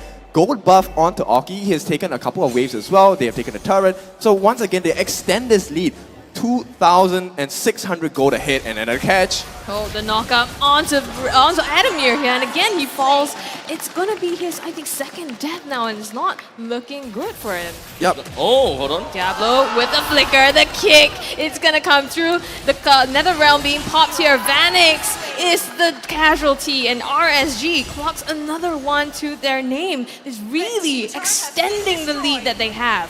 The throwback, Lucian Cutie finding Lalzi again here. They're going to be able to defend this for now, but Bray, a huge contest here on this purple buff from Hades. They need to fight this. Oh, he actually get it back. Yeah, he gets it back, and now RSG, they have to back out. Bray, creating some space, going into the Razor's Wrap, barely misses, and one more, just a sliver of health, gonna heal that back up, so they're A-okay for now. RSG. Oh, now on top, Oki's gonna get the second tier 2 turret as well. We're gonna have to consider the fact that we have a lot of these turrets that has already been taken down. The top lane and the bottom lane the top lane and the bottom lane outer turrets have already been knocked down, and Team Flash, they really have to bolster the defenses in the middle lane and make sure that they work up to that macro. Diablo as well as Oki, they're trying to find a lot more of these advances in the top and the bottom side, but hold on as we speak about Diablo. Just finding the cutthroat coming through from Hades, but in the meantime, RSG actually up top on the Lord, and they've already chunked it down. Knockout penalty zone from Adamir comes to Hades! Steals the Lord away from RSG, and now RSG trying to fight back here. It's gonna be the full barrage, flicker out by Sailor, Bray goes down, and it's gonna be 3 members dead on the side of RSG. It's not done yet, it's not done yet. Hades again, just where it counts, gets that kill onto Oki. My goodness, that really turned the tides here for Flash. That's a big dub for Team Flash, because not only did they get the kills, they're all funneled towards Vanix. Vanix has 2-2-1 at this point. He's totally recovered in terms of gold, and they've cut the gold lead not just by a lot, they've taken the gold lead on the side of Team Flash, and they have rewarded themselves with number 1, the Lord, and take a look at mid lane. It's clear, tier 3 open for the taking. I'm gonna have to say that Hades really have a very good understanding as to how he would want to fight for the Lord. Yes, there was another realm to make sure that he will always be safe. That is going to be the insurance policy. In the meantime, I'm just going to be just standing at 1+1, literally almost seeing as though he's T-posing against the enemies. He's not doing anything, no skill, no anything, just standing right there within of the nether realm, and then pop goes the retribution. Do we have any modeling agencies here? You know, I we really can recommend hope. Jay. Really do hope that that will happen, huh? Well, you never know, right? If they watch this game and they find, hey, you know, might as well pick up Jay for modeling. presence, Flash gets check. a top tier turret here, so they're slowly, you know, getting back that lead that they have, the gap that they've created between themselves and RSG here. Now, what's RSG looking to do to be able to place himself back safely on this map? I think everything falls on Sailor at this point. He has not died a single time in this game. He already has a lightning trenching as well. So he already has his scaling in order. Right now, as long as Sailor gets his positioning correct with the Shadow Strike and Arcane Shade combination, he gets it terrified on 2 or 3 people within the team fight itself. It's game over for Team Flash for that fight at least. Personally, I feel that there would be a lot more that RSG could do for themselves. Now, the main question is if whether they have an answer for the Ixia. Because from the previous fight, we have already seen it, is the fact that Vanix, he's pretty much going to be staying in the backlines all the time. If Diablo is just going to run right into him and just beeline himself right down to Vanix, I think that was probably going to be one of the only answer. But the only there is another question. And that is, do they have enough damage output to actually bring Vanix down? Because Longzy could be a great defense mechanism for him. Jay can also pop the Nether Realm. There's actually a lot of insurance for Vanix in the very event that he gets caught. Yep, and it's quite difficult because Sailor actually has a very difficult choice, of which we have seen. Now he's going to steal the penalty zone, but they can always mitigate that risk with the Nether Realm coming out from Jay as well. Depends on what they want to play, right? Do you want to be aggressive or appeal for the backline, or do you need that second chance, that sustain that comes with the Nether Realm as well? Now, so many questions like you mentioned, Abstract, but do they have the answers here? At least in some of the items, you know, Oki has the Wind of Nature, maybe can prevent that full barrage. So at least when it comes down to the defensive mechanism, Oki has got it, right? And of course, damages-wise, with the Heart's Claws as well as Berserker's Fury, maybe we just need one more item for the side of Irithel to really make full use of the pick-off that Diablo is capable of giving.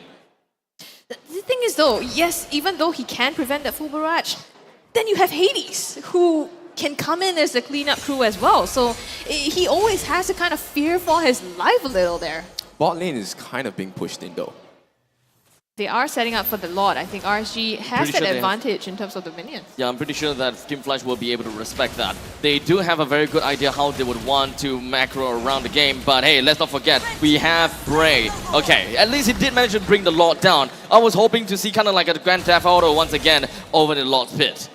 With Hades, you just never know, right? I mean, You never we saw know. his steal yesterday as well. Just waltzed in, literally, pulled the retreat, and then walked out again. So right now, a split pushing, but the Lord is in the hands of RSG. Yep. I mean, Hades, we know him as the boss man, but right now the boss man has a lot of problems with the business because RSG have the Lord marching down on the top lane as well. And you can see the way that RSG are poising themselves, they are ready for that catch. It all falls on Lucian here. If he gets one good Earth Shatter on 2 or 3, it will be the marker for RSG to start going in. Didn't quite get it just yet, but they've destroyed the turret, so RSG just wants to press on with the structures at this moment. Now, Sailor does have that penalty zone, so they could engage if they wanted to. Hades goes in, gets knocked up here, the Lord comes crashing, takes out half the turret's HP, and it's going to be RSG just posturing themselves for a defense, Flash posturing themselves for a defense here. Lord goes down. We're gonna have to remember that Oki is playing as an Irithel after all. And he does have the Wind of Nature to actually just make sure that he don't die to Hades that much. But the main thing is I think that Hades would be a very good deterrent to make sure that Vanix himself doesn't get his damage doesn't get nullified from the Wind of Nature itself. So popping that up and forcing Oki to pop that up is going to be very important for them. Lucian comes in for the flank, knock up onto Adamir, full barrage is unleashed, Adamir goes in with a penalty zone! Lucian Cutie gets one, and it's gonna be Bray running for his life, Jay chasing him down, and they get 2 members of RSG here. They are on the run. Oki, he's in the mid-river, but Flash wants to chase him down. Jay and Lalzi go onto Sailor, they have to back out of this. Flash managing to get get 2 members of RSG. Yeah, but they need more. They need this tier 3. They need to make it worth it because right now, if it resets, it's still RSG's favor. Hades. Oh! The cutthroat almost takes Oki down, but the knock up onto Diablo, he melts down! to Hades! The base turret in the middle gets destroyed in Flash! They want the win! They have it in their sights! NetherRealm is popped. Full barrage to clear out the creeps, but they can't do it just yet. They have to back out, and RSG live to see another day. Yep, they exhausted everything, so I think it's the best idea for Team Flash to back out. They have, it's a back and forth. They get back the goal lead, but they take one tier 3. Yep. So far throughout the entire fight, right, RSG doesn't seem like they would wanted to go full committal on that fight. It just so happens that they got completely surprised by the fact that, hey, Team Flash actually have got a decent amount of damage. I mean, I feel like they're both doctor teams. They're running a clinic, right? One mistake, oh, you have your tier 3 cleared. That's one lane of mega creeps for us. It's like surgical, right? Yeah, exactly. The precision of surgical to be able to spot and capitalize all that and turn the tides. Now, Oki on the top side here, you know, they're trying to clear out the space, and both of them, you know, they want to contest for this Lord this time. Well, Sailor does have that stolen penalty zone, and I haven't seen Sailor use it yet. So this could be a huge turnaround if Sailor lands a perfect penalty zone on the side of Team Flash.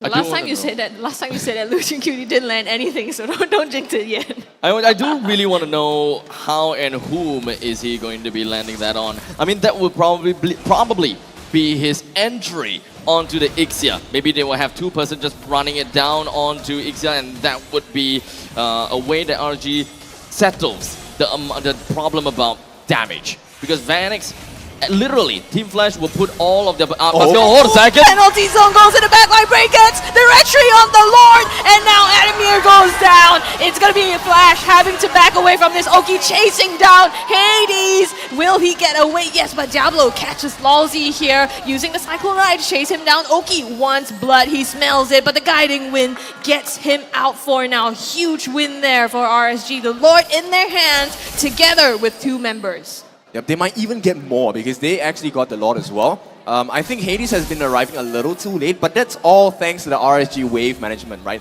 Every single time you can see Diablo split pushing on the bot lane as well, getting those creeps always right at the face of the tier 3 towers right before the Lord take. And Hades has no choice because he's the fastest guy in the team to try and clear the wave and get that steal as well. I completely forgot, or rather, to really identify the items of Diablo. He is playing as a assassin Cho, so he's went full out damage, which would explain how Vanix actually just got melted down almost instantaneously. But for now, the Lord moves up to the top lane, and of course, the full barrage is initiated and committed. But RSG, they're not really in so much of trouble just yet. Yep, knock up onto Sayla. Vanix gets Sayla actually already. So they managed to defend it. Hades! The 1v1 against Diablo, he wins that. So RSG, they do still strip all the base turrets off of Team Flash for now, but it's not enough just yet to close the game. Yep, it's still a win for RSG because once it resets, it's still RSG in advantage. Now they have gotten close to a 3,000 goal lead on themselves in their pockets as well. We are hitting late game timings itemizations as well. Here comes the chase. Lalzi brings Adamir with him, chasing onto Bray. The rest of the members from Team Flash is coming, and the taunt onto Hades. They want blood. Penalty zone by Adamir here. Braces wrath. Full barrage landed onto RSG. And here's the NetherRealm to make sure they sustain that fight. Hades slays Bray as well. So 2 members of RSG in their pocket, but they have to back out. Sailor with the flicker in, tries to catch Vanix. He might not be able to. The Winter Truncheon will save him for now. And now RSG, they're back. They might just try to re-engage here. They managed to back out. Team Flash is safe at the moment. Very calculated risk coming from Sadasela. He knew that he gonna have to go in, and if he's able to turn things around, it will be absolutely perfect. He also knew that he has got the Winter Truncheon in order to buy even more time for the rest of the members for RSG to just run right in.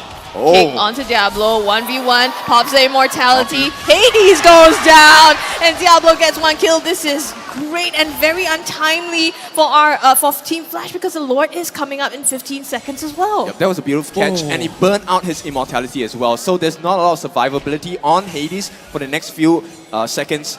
And RSG definitely going to take advantage of this because right now the waves are going to be pushing in and the Lord is up. Hades, he has to try and come back within 30 seconds. I mean, it's not something that's within his control. So Team Flash has to figure something out. How do they reset the Lord without giving away a kill? Because RSG, they already have the numbers advantage. And this is not going to work out for them on the side of Team Flash if they just leave it as such. And let's not forget that Team Flash doesn't have anyone that can realistically hold the Lord at all. As such, even RSG would know, we gotta have to gun this one down. We gotta have to bring down the Lord as fast as possible. There's no point in trying to dance around. Bring the Lord down and have the Lord spawn in 2143.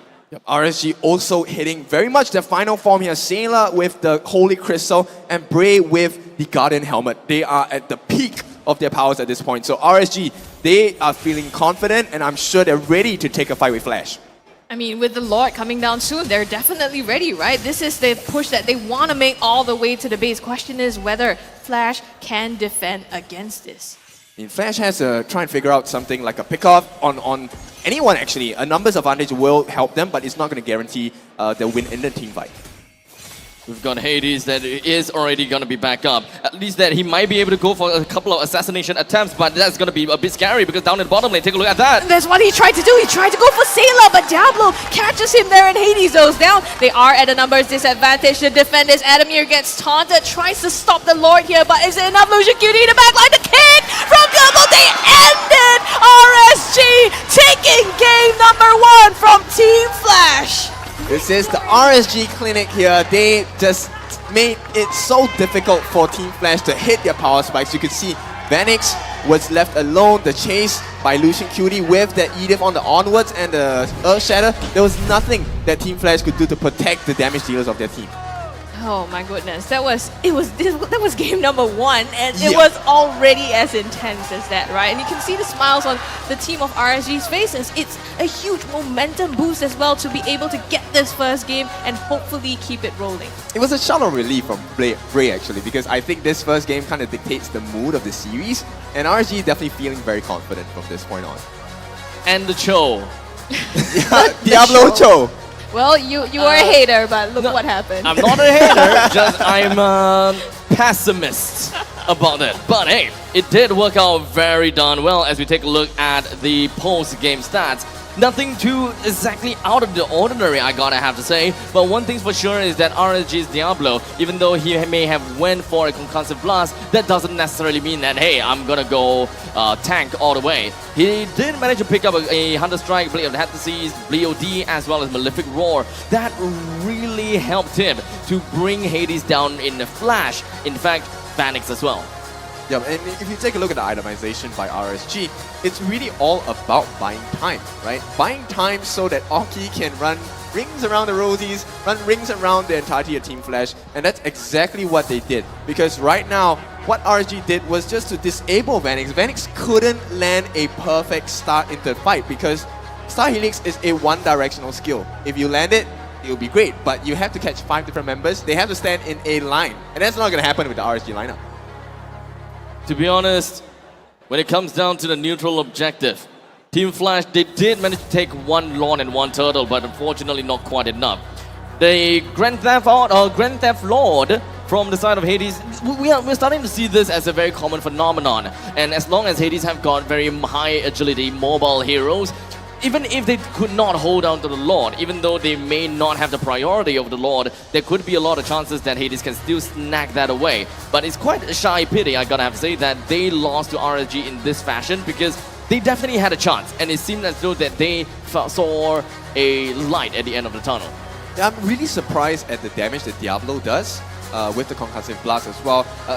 Assassin Emblem. That's one of the things. You know, when people ask you, hey, how do you do it with Fanny? I don't think it should be, oh, you know, go hero specific. It's just get Diablo. Diablo has the history, let's be honest, Diablo has the history of slaying Fannies. All the time. Give him any hero that doesn't make sense, but Dang, yeah, by right she is able to cable out that shit. But it's just Diablo. It's a Diablo effect that, you know, Fannies just cannot deal with him. I absolutely love to see whenever a Fanny has been pulled up against RSG, you kind of can imagine that Diablo have this small little smirk in his face. Normally everyone will be afraid of Fannies, but not him, not this guy. I think we should pull out the stats, right? Like, we should, has there ever been a Fanny that has won Diablo? I think maybe there is a couple of times. I wouldn't be too surprised. But the question is, how much of an effect did it do to the mental of Diablo? Or the fanny, for that matter. Oh yeah, or the fanny, yeah. I think that's the main important thing. The mental. It's all the mental game. The mental game. Yep, and Okay. you can see how much it has affected RSG, right? The fact that you have Bray, who is this sandbag, he has taken over 200,000 damage in the entirety of the match. He gives them a peace of mind that, hey, whatever Team Flash can throw at us, don't worry, I'll soak it in, just play your game. And that's exactly what RSG did, right? They identified that, hey, Hades is going to be flanking us, which means Hades is going to be alone. And Diablo was sent out on the journey, kill that Fanny, and we should be able to win a team fight. And of course, Lucian Cutie following up. Look at it, 70% on that kill participation. He was always hunting Vanix. And Jay had a very tough time. Who was he going to save with the Netherrealm? Entirety of Team Flash, they were across the base. There was no one that was clumped up together. I would really love to know and find out who is going to be the MVP, of course. Well, what are your thoughts about this? Tough questions, right? Bray? Diablo? I don't know, to be very honest. You know, with these top tier teams, it's always difficult because everyone has to play at their A game, right? To be able to pull that off. But it's gonna be the one you doubted from the beginning, Diablo, on this show. Look, I don't doubt him. Oh, okay, come maybe on, I did. Maybe you I did. Maybe I did. Yeah, I did. So it's more of a question that Diablo plays a Joe. But hey, I guess the good thing is I've got that question answered, and maybe we can expect a little bit more Cho out of Diablo. Yeah. Full damage as well. Bit of Pep Disease, Thunder Strike, just the immortality for defense and that second dive. Yep, and that was a very shocking amount of damage that he did on the Fanny to me at the late game stage, right? I mean, yes, Fanny is quite a squishy assassin as well, hence the assassin role. But the damage that Diablo was able to lay down on Hades successfully, I think at least twice across different portions of the map, is quite shocking. So right now, Team Flash, I think they have to reset their mental state and kind of understand where do we go from here? It is a best of 5, so it's not over till it's over. It's just the first game, don't worry, right? But yeah, we need to fix some problems here. Yeah, for sure. And I think especially for now Diablo can add Cho to the list. So you ban the Kali, you ban the Banang, you ban, what else did they ban? Mincetar? I still have Cho, right? So Flash, something to think about as well, but we're gonna first review the past game highlights that we've seen. Now, of course, in the early stages of the game, both sides were a little bit equal, right? Even though we're looking at a kind of like a 3,000 gold lead. But even though right now, after the lot has been stolen by the hands of Hades, the fight turned around as Vanix showed up. It is really all about Vanix, and whenever we are looking at Vanix, we need him alive. As such, Diablo will come in and appear, and you see, within a few seconds, he's gonna be immediately dead, and Diablo still have full HP to continue putting more value onto the board. And I'm pretty sure that he will be able to continue with this kind of ride in the next few games, as long as he plays as a hero that has a high mobility, high damage kind of situation. The past 3 EXP later. Yeah, there are a couple of things that happened in the match that really swung the game in RSG's favor. The first one is always the successful Lord contest, right? Yep. But look at Oki, nobody is able to touch him the entire fight. As a goal laner, isn't that the dream? Your team builds so much space for you, and you just go run rampant around the map, nobody can stop you, and it's an Irithel. The damage on this, what is a tiger, a bear? A panther. Panther, yeah. So riding on this panther, the Black Panther itself. My goodness. Okay. That's a lot of damage that Team Flash could not deal with. They could not give an answer because nobody could catch Oki. And I was a little worried, right, for Oki in the beginning because you have the damage from the Ixia, you have the mobility from the Fanny, as well as the Matilda, right? But then they locked in this Cho at the last pick, and this was really a huge threat to Vanix. It kind of turned the tables. Instead of Oki having to fear for his life, it was Vanix, right? Because then not only do you have to find, okay, where do I position myself best to get this full barrage out, now I have to fear that there might be Diablo on Cho looking out for me. Now, I do love the battles of the coaches, whereby Romanison as well as KZP was really hoping At least what I see. It seems like, yo, we pick up Terizla. What is the best way to deal with a Terizla if you want your mid lane control? Well, you're gonna have to pick your Xbox. And remember how I said that as long as if you pick up an Xbox, that means that there's not much of a utility coming in from your EXP. So other than that, it's just zoning and zoning. But at this point in time, do you really need a zoning against an Ixia? You need to find a way to immediately put that Ixia down. And in this case, it's great that Youngin did not bite the bait because he's so much better than that. He finds an answer for himself and probably put a nice little twist into it. I like the fact that you take things on the perspective of Reminiscent and KCP. I want to offer something that maybe Youngin told the team.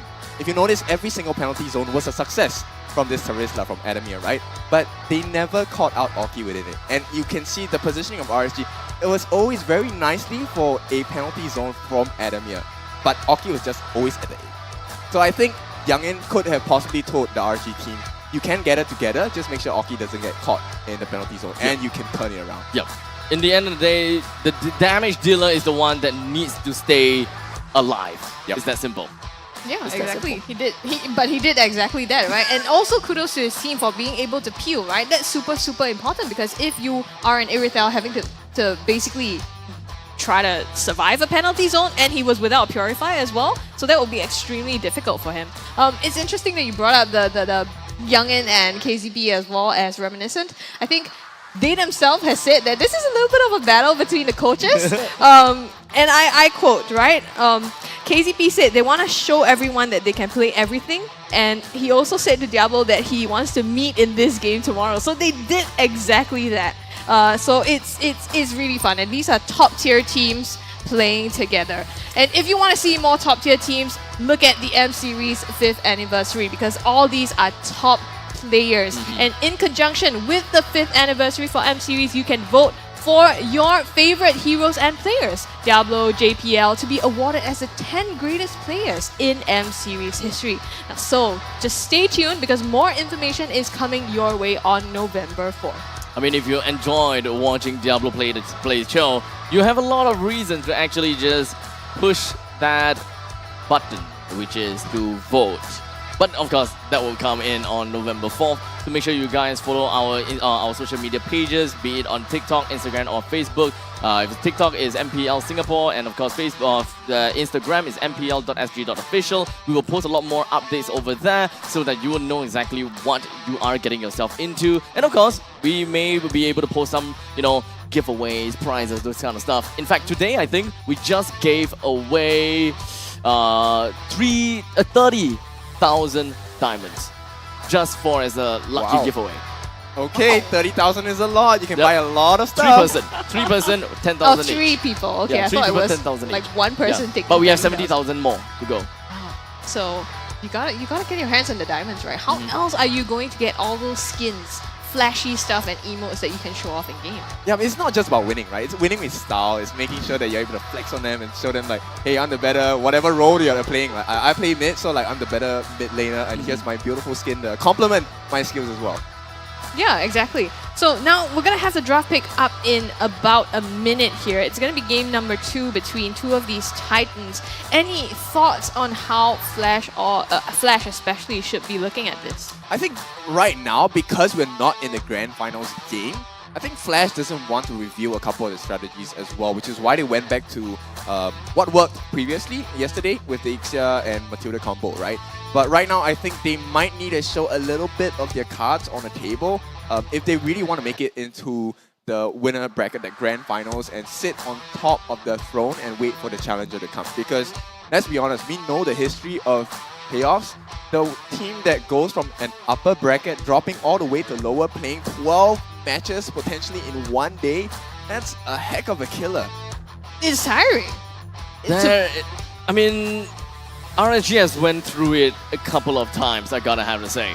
So they themselves wouldn't want to go through it this time in this season, right? Because their arch nemesis is already out of the tournament. They gotta have to look out for the other arch nemesis right now, and unfortunately, it's them. It is Team Flash.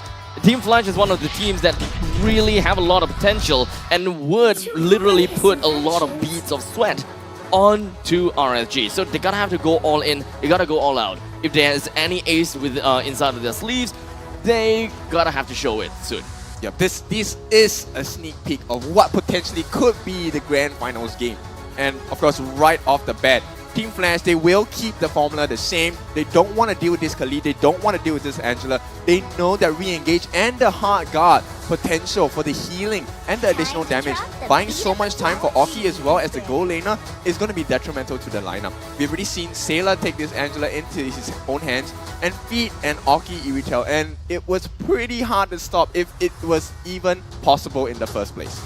Okay, so Khalid, Angela, Joy and Nolan has been banned out. I don't think that there is gonna be much deviations when it comes down to the banning phase, except for the third part, right? I don't think that Flash would go for a Badang ban anymore. They perhaps gonna have to look at one of the couple of the main problems that they may have given RSG. Okay, never mind. They still dislike the Badang. They still do not want that to be in the hands of Diablo. The question now I have for Flash is, do you go back to that Fanny again?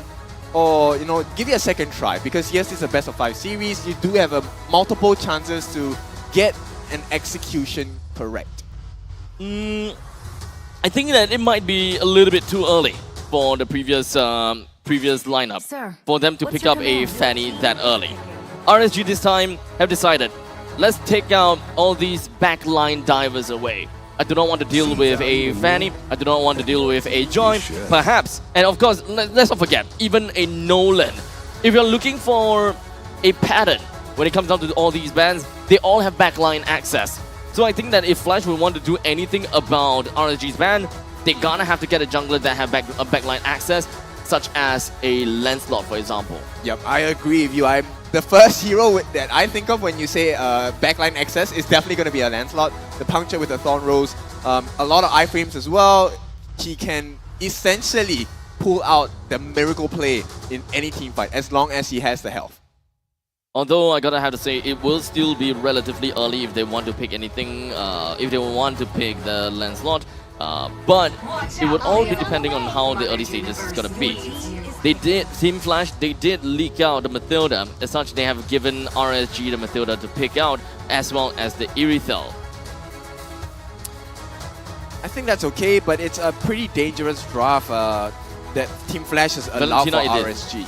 I think Valentina Edith is going to be a pretty good pick for the side of Team Flash, actually. Valentina is not picked yet. Even though RSG have not really shown 3 of the other heroes, Valentina is always going to be a great pick in most compositions. Whenever you have no idea what to pick and you need to fill up the slot to buy a little bit more time, the Valentina it is. You can't possibly go wrong there. Yeah, because she's extremely flexible, and if, you know, RSG chooses to have very cool ultimates available, that's always worth a steal. But it looks like Hades and Jay, they will secure the gold lane as well as the EXP laners for their team respectively. So it's a Bruno and Terizla. Very scary combo as well with the Worldy and the penalty zone along with the Revenge Strike. I think Revenge Strike is such an underrated skill that starts fights, and it gives you the advantage in that fight itself because people overestimate the amount of damage that it does and how well they can sustain during the fight. Now RSG have got a free reign to actually pick up a Valentina for themselves, but they have decided to pick up an Akai for them. So a lot more lockdowns is something that Youngin is looking out for. But what kind of answer is this? Is Akai more of a preemptive line counter over to Team Flash because of backline access that we are looking out for?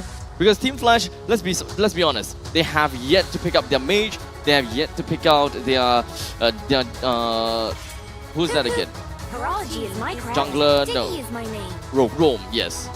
So with Fredrin already picked out, along with the Terizla, we will not be looking at assassin style jungler anymore. It has already been locked in place. Jungle with the Fredrin as well as the EXP lane on the Terizla. RSG, they don't really have to be too afraid of backline access anymore. So there might be something with this Akai, unless they want to play the Phobius. The Phobius ban straight away. I mean, okay, so there are a couple of things why Akai is brilliant here in this draft. So one of the things is, yes, you have the heavy spin. The heavy spin is going to achieve 2 things, right? Even if he goes into a roam, even if he goes into a jungle, main thing is if you're stunned, you can't use your retreat, right? So the heavy spin is going to be used as a defensive measure to try and stop the jungler on the side of Team Flash in those retreat 50-50s. There's one.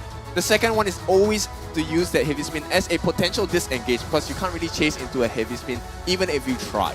And I think RSG has a very good idea of what they want to do here, and the win conditions still the same. Let's keep Oki safe. Everyone is to help Oki get to a safe space. You have the guiding wind from Matilda, you have Iritel who can.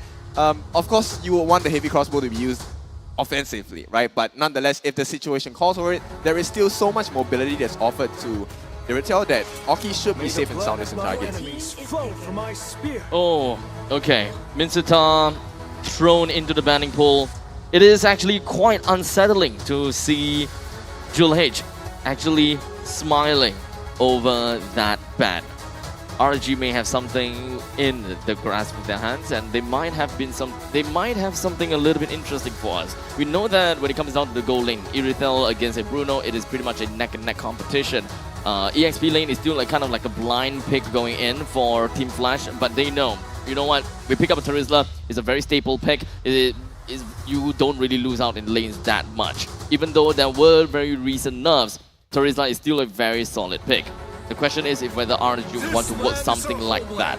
They have decided to pick up a Lapu instead. Yeah. Very nice pick. This Lapu will definitely be the one that goes and chase into the backlines. So this is something that Vanix needs to watch out for the Bravest Warrior itself, Bravest Fighter, sorry. And with that being said, EXP lane, it should be pretty even because there's good lifesteal on the side of Lapu as well. So it really comes down to Team Flash. What else can they figure out? Who's going to play their mid lane, right? Who's going to offer them that magical damage? And maybe it could be a setup where there's plenty of CC, because right now, as it stands, Team Flash, they have that energy eruption coming out from the Fredrin. They do have that penalty zone available as well. But these are skills that have a long cooldown, at least in the early game itself. I'm actually feeling a little bit weirded out that mages are actually being picked in the final stages instead. We used to have the mages to be picked relatively early into the draft, but for Team Flash, they just picked up their mage, which is going to be a Novaria, which is great because we're talking about Rafaela. Rafaela with that slow immunity, we're talking about stuns as well as heals. There is going to be a lot of ways that Team Flash will be able to open up maps with the EXP having a lane priority. That way Terizla will be able to roam around the map pretty easily. And let's not forget, we have a Fredrin who is able to hold down to neutral objective very effectively. It will be a free real estate for Novaria to actually play around most of the time. But RSG have got less than 1 second left. They have decided to pop up with a Luo Yi. Oh my goodness, this is a very scary lineup from RSG. Luo Yi, of course, with the displacement and dispersion as well. These are things that are going to spoil the formation of Team Flash. Team Flash thrive in a form where they can group up together and really execute the different skills itself. But yeah, and this is Luo Yi's first official game in MPL SG for this season itself. Now RSG, if they use this Luo Yi ultimate properly, it can accomplish a couple of things. You do have that sudden burst of displacement from heavy spin, which will just spread everyone out on the entirety of Team Flash. And that will really reduce the amount of healing coming from the Holy Light. You're gonna have trouble protecting Vanix. I mean, it feels like I'm saying RSG is gonna win this game, but no, it's still a 50-50 here. It's pretty scary, right? I mean, the burst damage and the CC that comes from Luo Yi as well. Not to mention, it's the first time we're seeing her in the entire MPL Singapore. So ladies and gentlemen, this is, again, Team Flash and RSG battling it out for game number 2 in the Land of Dawn. With a fast 2 setup coming in from both sides, they have decided to crowd in the middle lane as much as possible, in the bottom lane as much as possible, except that Jay, he clears out the middle wave instead, while Lucy Cutie clears out the middle wave. So Team Flash, they have a very different way that they will want to move, they will want to do things. They actually will put Long C down the bottom lane to make sure that Adamir clears it fast. This way, they will be able to watch out for every single one of these river brushes, and this pretty much orientates Team Flash pretty effectively in the early stages. How do Novaria want to play around? How much information they will be able to get for the Novaria? Yeah, but I can't emphasize how important it is that these teams hit level 4 as quickly as possible. I'm really worried about Luoyi's ultimate this diversion because it really could change the way that Team Flash has to position themselves around team fights. And the cooldown for diversion, let's be honest, is pretty quick for an ultimate. Perhaps we'll be able to see more of that in today's game since we are talking about a very first Luoyi pick after all. I do absolutely love some mind-blowing diversions every now and then, and I think that it will make some confusion over at our caster's desk. Yeah, that duality going to make a very huge impact in the team fights because they really are playing towards the strengths of RSG. Team Flash have to group up to make that maximum efficiency in team fights, and that's exactly what Luoyi loves. With the dispersion as well, with rotation, it's instant stuns, instant relocations, instant displacement, and that's the strength of RSG's draft right here. As we start things out, Hades, he definitely want to go for something with the turtle, especially since they have Team Flash. They do have a very strong lineup. But hold on a second, middle. The penalty zone onto Bray here, pops the heavy spin, tries to zone them out, but Hades somehow still gets the retribution onto the turtle here. So RSG, they don't manage to secure that objective. Beautiful game awareness there. Hades knew that he was going to be locked down by the heavy spin in the turtle pit, actually dashed out, so it didn't stop him from getting that retry off. So beautiful play by Hades there. And now the question is, how fast can he farm? Because if you take a look at the damage by Sailor, he's not going to have too much damage in this early game until he gets his first 2 or 3 core items, specifically depending on his build, right? Does he want to go for the scale in terms of the Clock of Destiny into the Lightning Truncheon, or does he want to go for more cooldown base with Enchanted Talisman so he can get the stuns in and displacement more often? In the meantime, I do want to take some moment in time to really talk about how RSG may have a very scary draft, right? It really just boils down to how Sailor was playing, how Sailor is now playing as a Luoyi. We haven't seen a Luoyi in the longest time, but Team Flash, they play around grouping up, and perhaps we'll be able to see more of that right now as Bray immediately goes up on the Hades. Yep, the heavy spin pins Hades to the wall here, manages to dash out, so he's okay for now. A bit of a brawl here in the mid lane. Now, talking about the dispersion, right, I think it's also pretty interesting that, you know, RSG decided to lock this in at the last, but it's like a vision battle. On the side of Flash, you do have that Astral Echo onto Jay as well, so I'm curious to see how they're gonna pull out these ultimates to fight against each other. Well, they're gonna give it a try here. Bray going in. Brawl on the top side, they're trying to look for an opening. There you go, the stun, the damage from Sailor. Lolzy backs away, so some space earned here for RSG. You know, babysitting Oki a little to make sure he gets up, but the rest of Flash, they're coming in. Oh, first blood lands on to Lolzy here, and here's the Star Shatter. Doesn't close anything, but it's gonna be 1 kill in favor of RSG.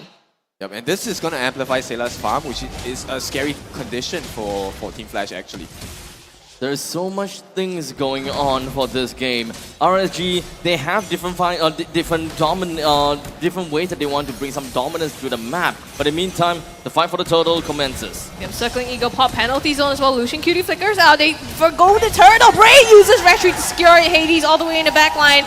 They do disengage for now, having lost this objective. Yep, they definitely knew what went wrong in the first turtle, so you can see instead of trying to lock him in the turtle pit, Bray actually pushed him away from the turtle pit, so Hades couldn't even go for that retreat itself. And right now, everything looks to be going in RSG's favor once again. But as we all know, right, as an RSG fan, this is what RSG does. They have that early game, and from there they snowball. So it's really up to Team Flash. Can they match this tempo? Can they get the steals back? Can they get the kills back as well? For Oki, he will have a good time in the back in the later stages of the game, as Adamir is probably one of the only few people that can actually jump over to the back lines and just deal with him. So he gotta have to build as tanky as he can. But RSG, they do have answers to this, right? They do have the Mathilda that will be able to literally yoink Oki into a safer spot, and thus putting Adamir in a very tough situation whereby he gotta fend for himself against everyone else in a sandwich position. While Team Flash, the rest of them is probably just gonna be stuck within a choke point because of Sailor as well. The passive that Sailor is capable of tossing out that creates a vacuum over to the members of Team Flash. That is going to be the main problem, right? Because the anchors in the front lines generally is going to be a Terizla, a Fredrin, as well as a Rafaela. How do they want to move in tandem? Will always be the question. Yep, and it's all about buying time, right? Hades, you can see he's already struggling to go in a 1v3 here. He does not have the level advantage, so it's not looking good for Team Flash at this point of time. Dispersion. Yep. Brawling in the mid lane, Hades in some trouble, tries to back out. Adamir comes through, Astral Echo popped as well. Hades goes down. Adamir will have to retreat. RSG still takes the cake on this one, and with that, they have the pressure to go onto the turtle for the third time here. They might secure their second turtle of the game. Vanix, in the meantime, gets top turret. They get Oki though. Vanix lands that shot. Lucian Cutie in trouble, uses the guiding wind to go Circling Eagle to escape from the fight. Yep, that was a nice Holy Baptism, securing the kill for Vanix. But of course, Bray, no problem for him. He's going to secure the turtle for the team. And once again, they have this very slight, but it's still a goal lead for RSG. Tons of value being found by each and every individual members from Flash and RSG. We've got, of course, Bray that understood that he's gonna have to focus on the neutral objective, while Bruno is great at taking down standing objectives. Eventually, they gotta have to turn things around and they're gonna have to go for a swap. How else can they bring down more of these standard objectives is going to be in the minds of Team Flash all the time. While for the side of RSG, they're mostly trying to zone out at the enemies, trying to zone out Vanix to make sure that Oki continues to have a perfect game to farm around all the time. A lot of information needs to be gathered, and that is literally going to be losing Cutie's job. Dispersion. Bray coming in backline with the heavy spin, pushes Vanix to the turret. He is stunned out, tries to dash forward, gets Oki potentially. They trade out 1 for 2 at the moment. Sayla goes down as well. My goodness, what a flank coming in for RSG, but it didn't pan out in their favor. Yeah, big brain plays. They thought they were coming up to collect the tax, but they got taxed instead, and RSG paid the price with 2 deaths here. So unfortunately, Sayla and Oki has already gotten some clock onto their heads. With almost all of the outer turrets destroyed, TRSG now have to focus onto the middle lane outer turret. Otherwise, we can pretty much expect that Team Flash will be able to hold out the entire river line for themselves through and through again, making things even tougher for Oki to farm, even when right now it's already rather difficult. Yeah, I really like how Adamir is playing this game at this point. His revenge strikes have been on point and they've been landing on Bray all the time. And this makes Bray a little scared to come in because he doesn't want to overcommit. Right now, it's about Sayla's ultimate, right? Do they want to use that dispersion? Will they get caught out again? That's the big question.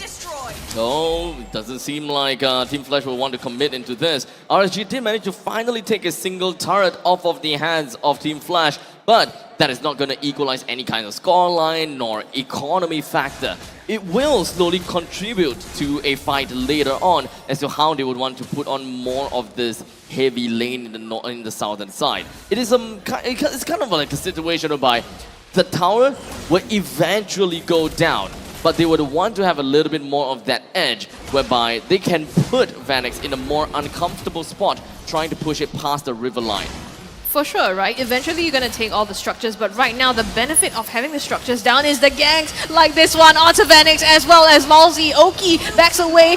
Diablo lands that killing blow onto Vanix, so they are one core member down on the side of Team Flash. All this time the Lord is being contested as well. Sayla getting that poke from Jay has to back off just a little bit, but bearing in mind Vanix is still down. Yep, and Oki is free farming on the bot lane as well. Right now, like I said, RSG buying so much time for themselves, and Lucian Cutie doing so much work just being there. Diablo in the backline, brawling it out with Adamir. They might just try to pull the plug here, just dancing around this Lord. Now, this is the first Lord of the game as well. Hades, the knockout, the heavy spin comes through onto him. Adamir goes in the backline with the penalty zone. Gets Oki. Praise's Wrath is landed down, but Hades goes down, and now Flash is chasing them. The RSG chasing them down, and Flash backing out. Diablo dives all the way for Lolzy and Vanix. The flicker, but Sayla lands that killing blow onto him, and it's gonna be Flash with 3 casualties in this fight. I mean, how do you even fight into this? Because you have Bray, who's so tanky. This Kung Fu Panda, so much meat to go through. there's no way you can kill him. In the meantime, Sailor is hitting you with so many instances of the duality. Oki is free hitting you on the sidelines as well. And if they need, Lucian QD offers them that escape path with the guiding wind as well. And this is even without talking about Diablo chasing the heck out of the rest of the members on the side of Team Flash. I would absolutely love to see a little bit of a steal from the side of Hades, but remember, this time Hades is not playing anyone that is very mobile, so not much of a Grand Theft Lord that we can see in this game. So he's gonna be the one that will hold on to the Lord by himself. He's gonna have to literally get in the face of the Lord and just kind of kiss it as much as possible. But that fight did not go so well for him, as RSG literally went all in onto Hades, and I don't think that Team Flash was ready for that. Yeah, they need more time on Vanix though. He needs to have more damage before they can really fight into the ranks of RSG. So as of now, I think they will give up this attack and offense on the top lane, but they have waves crashing in. And once again, Oki has so much time across the map to get farm, and I believe at this point, probably about 10k more before they hit the late game full itemization, and Oki will be the first person to complete his items within the RSG ranks. I think there's still a lot of time to go to watch this game. We're only 12 minutes and 20 seconds into this game, and RSG with a 5,000 gold lead. And knowing RSG, they will definitely play according to their lead, and they are a team that will show that, hey, we are in the lead. We will push out a little bit more if it is absolutely required to, because they do have the discipline. Whenever it's possible, they will take over all of the jungles and they will suffocate Team Flash as much as possible. Why keep themselves at 5,600 gold lead when they can bring it all the way up to 10,000 gold lead, for example? Yeah, but there's also a sliver of chance, right? So one of the things that you notice about RSG is that as the game goes super late game, sometimes they falter a little bit. And Team Flash has shown in the regular season that they can capitalize off of that.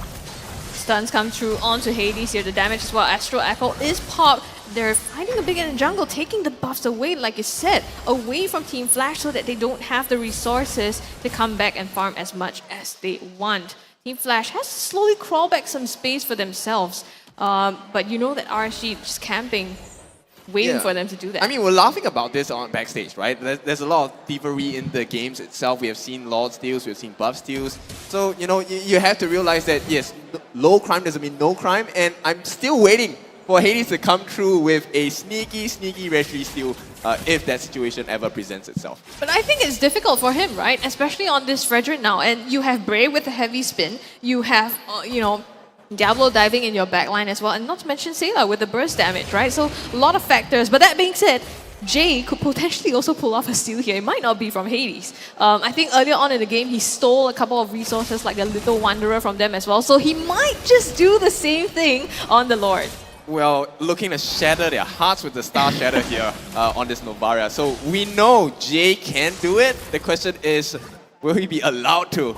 Because RSG, you know how dominant they are, especially when they have a nice gold lead, and 5,600 gold is a pretty comfortable gold lead at this point.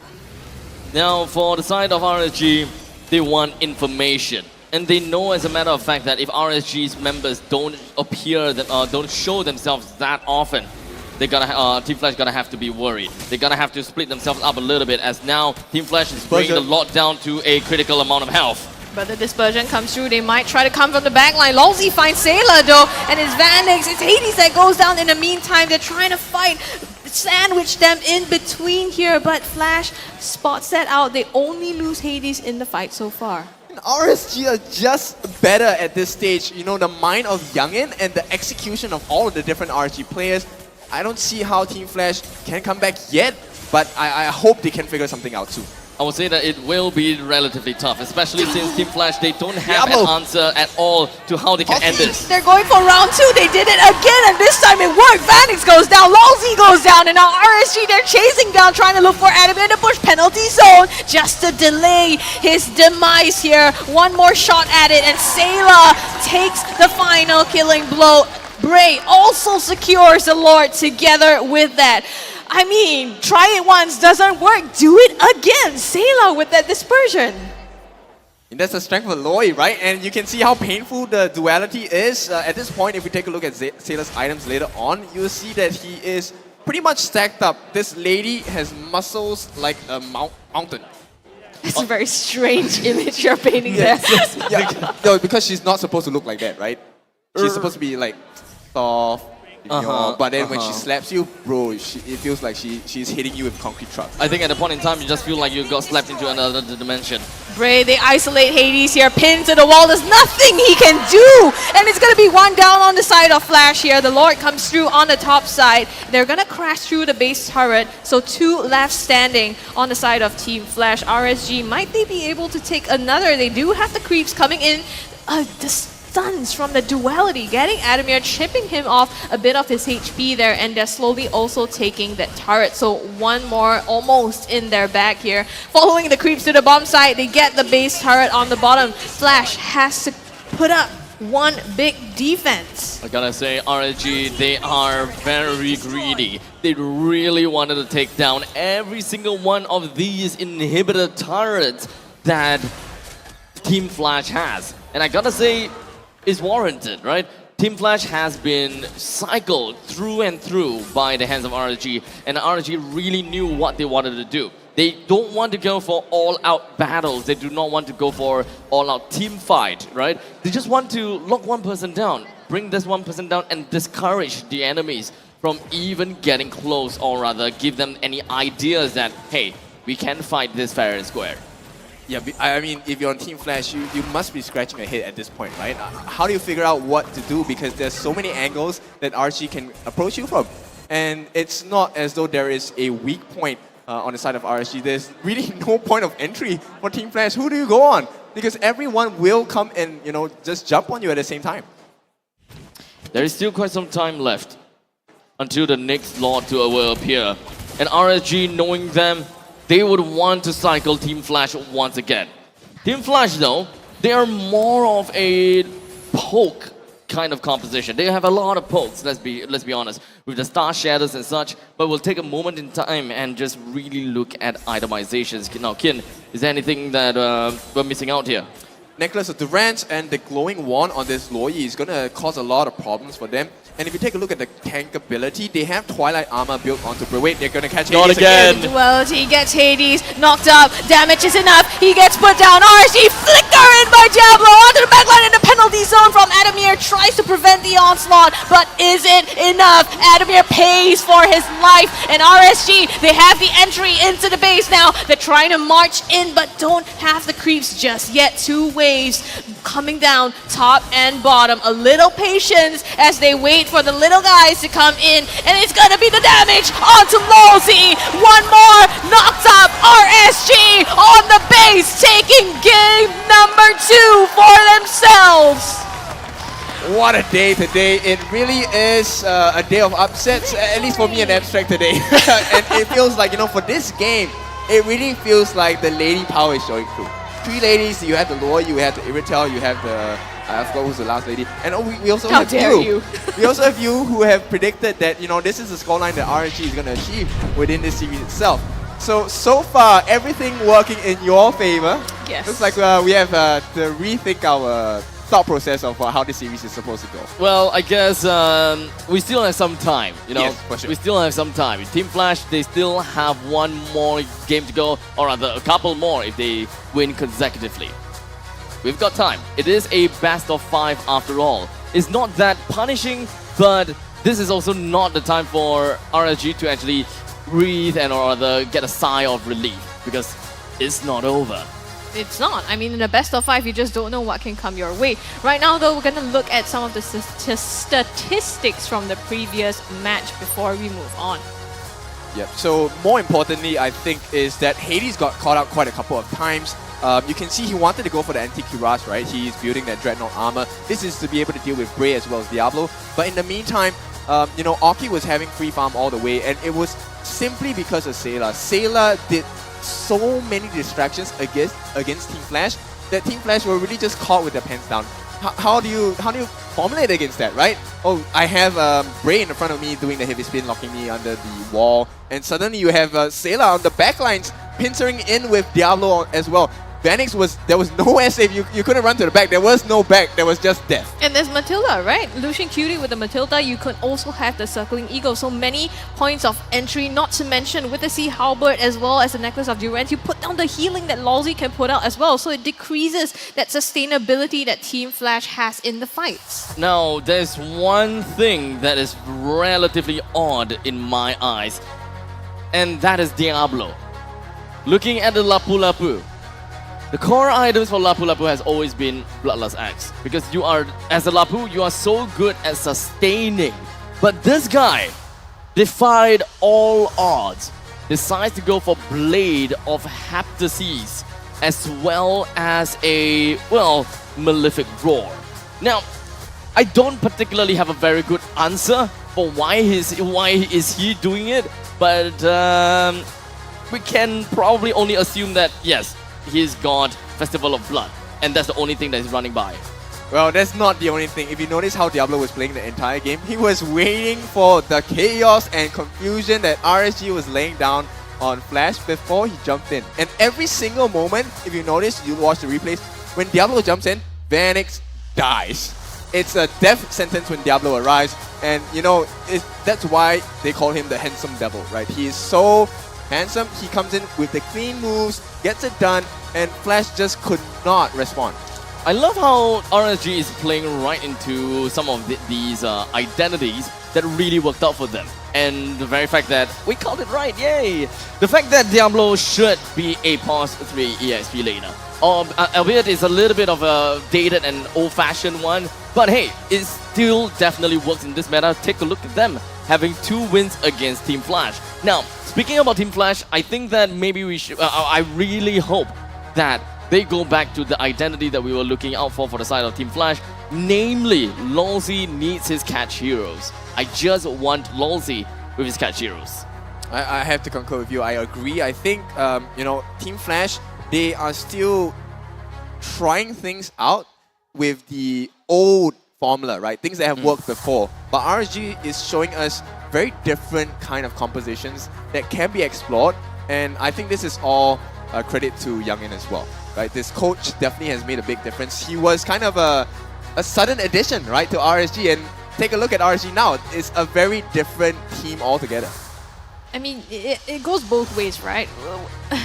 Some of these members have been Youngin's rivals for the longest time. So I think he's taken the time to study themselves inside out as well. And that gives him the insight to be able to then play into RSG's strengths after being at odds with them for so long. So right now, your guesses on who the MVP is for this game? Nah, I can't say anyone. Say less. It has to be Sayla. Say less, it got to be Sayla. Yeah, because okay. That dispersion, the Loi Diablo. pick, the execution. My goodness. Diablo. I see what you did there. Damn Say it. less, it's gotta be Sayla. Yeah, I told you. Damn it. 81% kill participation. This Loi was a bane to the existence of Team Flash. Not just the dispersions. I think the main thing is Sayla knows how to make this passive work. That duality. Yeah. Okay, let's be honest. We have had our internal games within our talents and productions, and we got wrecked by a Loi. Do you guys remember? The duality and the dispersions, we got caught out by that multiple times. And now we're seeing it happen on the professional stage as well. So there's no way Sayla is not the MVP in this game. I mean, I do like the idea of bringing a Loi back into the quote-unquote the meta, right? I mean, it's a very nice and refreshing feeling, and perhaps we'll be able to catch a bit of how that is gonna be, how, you know, Sayla piloted the Loi in the highlights in a bit later. But so far, I'm really enjoying this. Although I gotta say, next game is going to be the match point. I'm kind of not looking forward to it. Yeah. Why not? I mean, it might end. That's true. We get less games we want to watch. more action. Like this, this is one of the rare few times as we want a 3-2. We want a 3-2. Before we get there, we're gonna review this game and see exactly how Sayla used that duality as well as the dispersion to its advantage. Yeah, there were so many distractions that RSG had to place down. So they were trying, right, on the side of Team Flash. You take a look. They were trying to get damage on Aki. They were trying to get damage on Lucian Cutie. And Sayla had free reign to really just go around and make things happen. And moments in between these skirmishes, you will see that the dispersion is used to pincer the entirety of Team Flash in, which is why Vanix had one of the toughest games in his career here in Season 6, because there was no avenue for him to run away. It's really tough because Sayla always seemed to be very out of reach for the members of Team Flash. Wherever I keep my eyes on to Sayla, he seems to be always far away. And now, pops the ultimate, he goes behind. I believe, I'm not too sure whether he even got the kill or not, but there's quite a lot of zoning potential that he's capable of bringing on over to the team. It's insane, right? I mean, the way that he uses it, that you would think that a mage, you know, really squishy, maybe you're a bit fearful of going into the backline sometimes, but no, Sayla has that foresight and knowledge of his limits to be able to expend this hero to the maximum. Yep, and that's why he's a professional, right? And you know, when we saw the announcement that Sayla was coming to RSG, the one of the first Sayla is in mid game, mid lane again. Yeah, I mean, I was very happy, but at the same time, I was like, oh no, RSG is gonna get this very strong buff, and add it with the fact that Youngin is the coach. They both came from Bleed. They have this synergy already working, and you know they like this unorthodox drafts. And this is a very brand new RSG that I like, but you know, they're just too strong for my taste. That's what we were talking about, right? With Sayla thrown into the mix, there's this element of surprise that you just don't know anymore. Not only do you have, usually Diablo is the one with the last pick. Exactly. And you can surprise with your EXP picks, but now Sayla as well. So surprise with the mid pick. I just don't know anymore. Hey, calling it, Kokura is going to be played in the next game. Okay, we'll now, see. He is breaking the back of Flash, but now we have to take a break. Yeah, you're getting ahead of yourselves here, okay? So we've seen 2 games. It's been pretty intense. We are going to go for a break, and we'll see you back here for game number 3.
Welcome back, ladies and gentlemen, to MPL Singapore Season 6 Playoffs Day number 2. Now, we are at the upper bracket finals between Team Flash and RSG. So in case you've missed it, we've already had 2 games, both going in the bag of RSG SG, so potentially we could be looking at game point here. So honestly, right now, we would want for Flash to win. No, Yes, for the next 2 games. And reverse then, sweep. Yeah, reverse. Maybe not reverse sweep. We just want Flash to win 2 more games, and then from that point on, we maybe toss a coin. We.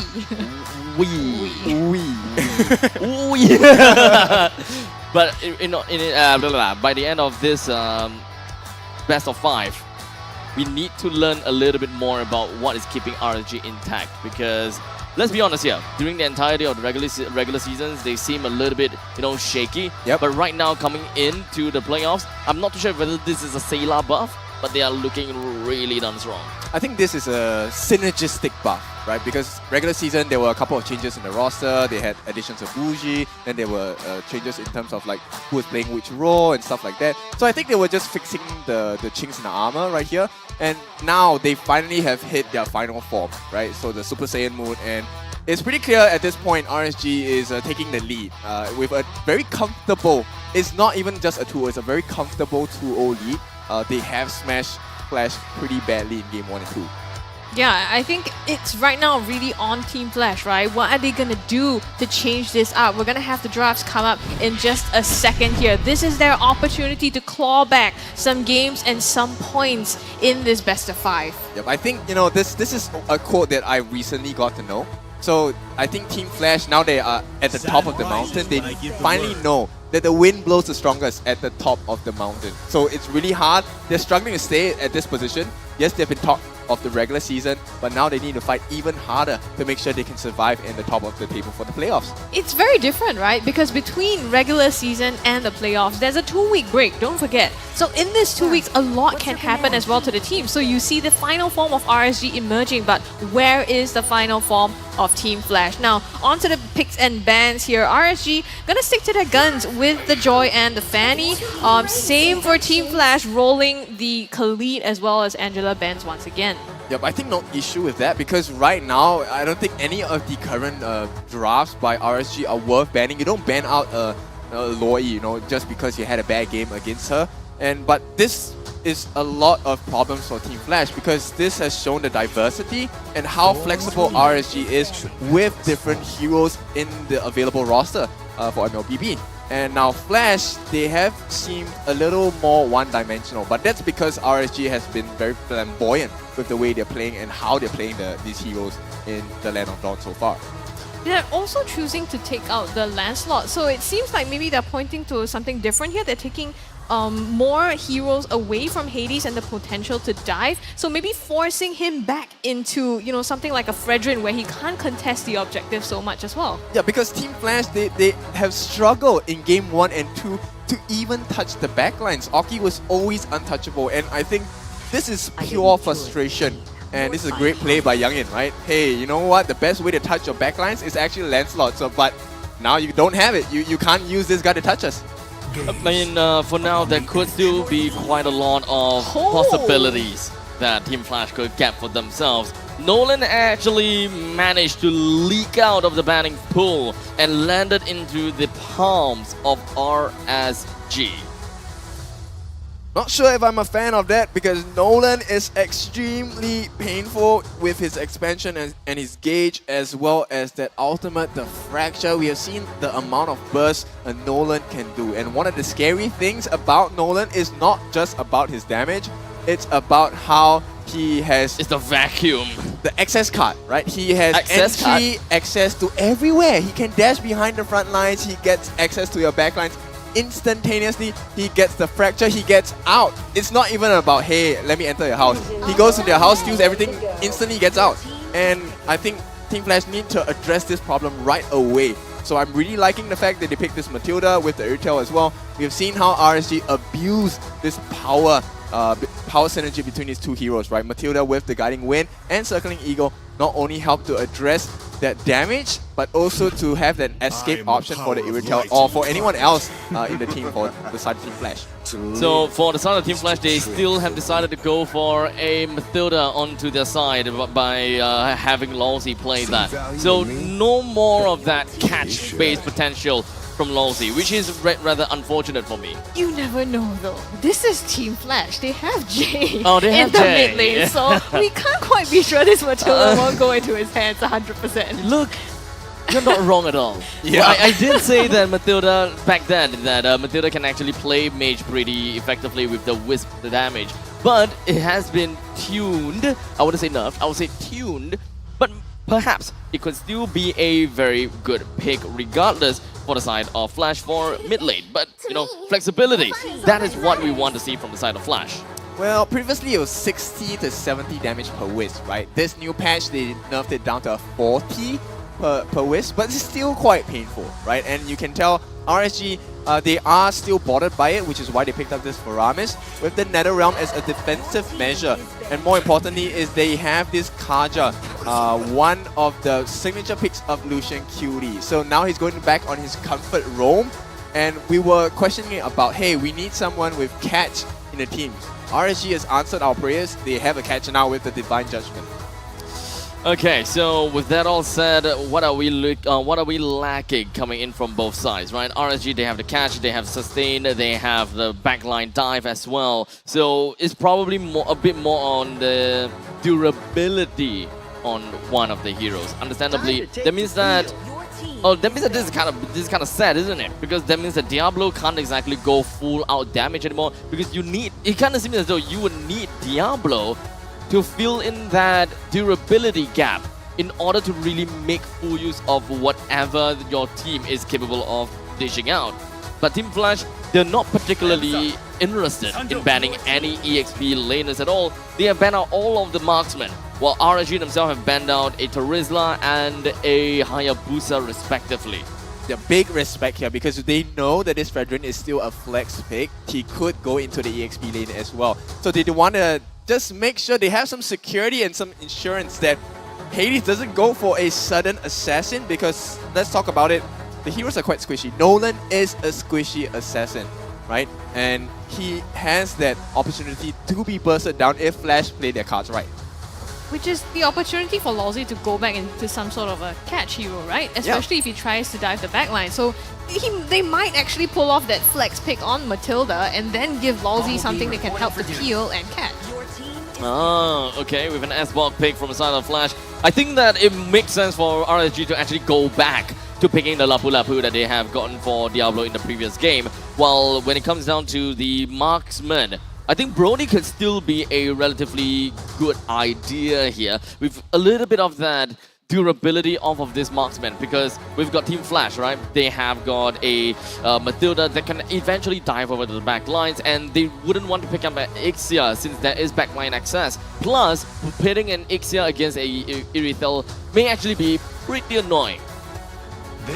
I just have to bone the pick with the Team Flash lineup at this point. I feel personally they don't have enough CC, and it's gonna be hard to counter-initiate or re-engage against RSG. And you can see, there's definitely gonna be punishing, because they have a Paquito now who's gonna be constantly running in their faces on the backlines. So they need to have Lawsy pick up a different roam. It cannot be a Matilda. It's gonna cost them very dearly if they don't have enough control.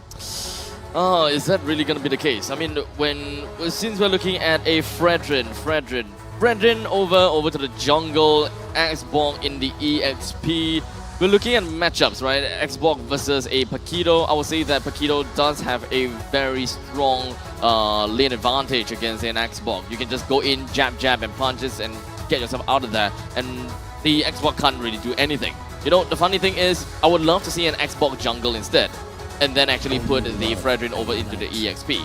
As such, it does seem as though the Matilda is still going to be in the roam side, and Flash have picked up a Sicilian in order to skill even later into the stages. Yeah, this is a very, very high difficulty of execution, but it's Jay. So I have trust that Jay will be able to land those perfect Sanguine Claws that could help them turn the fight as well. And, you know, with his ultimate, with the Bat Beast, it's going to provide him with quite a bit of sustenance as well as regeneration. So they could technically fight back into the ranks of RSG as well.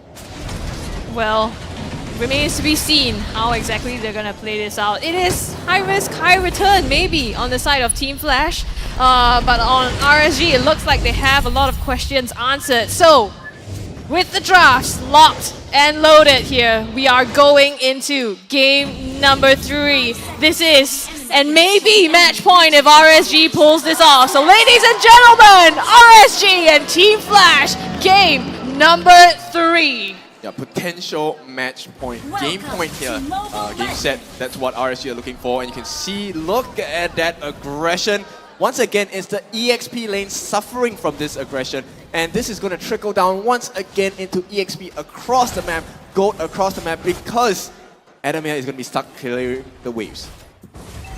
And so, of course, a fast 2 game is not necessarily going to be played out from Flash, as now Adamir is still in the bottom lane. They're trying to get as much as possible to move around. Oh, Lousy falling so low right at the start. That's not going to be good news for Hades. It's not going to be that big of a problem, I gotta have to say. But the way that both of these teams will want to play is, at least for Team Flash, right? They have an Irithel onto their side. They are definitely going to be very, very confident with winning the lane, since Brody doesn't really have as good of a trade as Irithel. So just kind of leave him alone unless it's absolutely necessary. Yep, so far, Orki already has that gold advantage and EXP advantage against Vanix here, and I know I'm still waiting for the arrival of Lord Vanix. We have been waiting for his. I've laid down the red carpet, guys.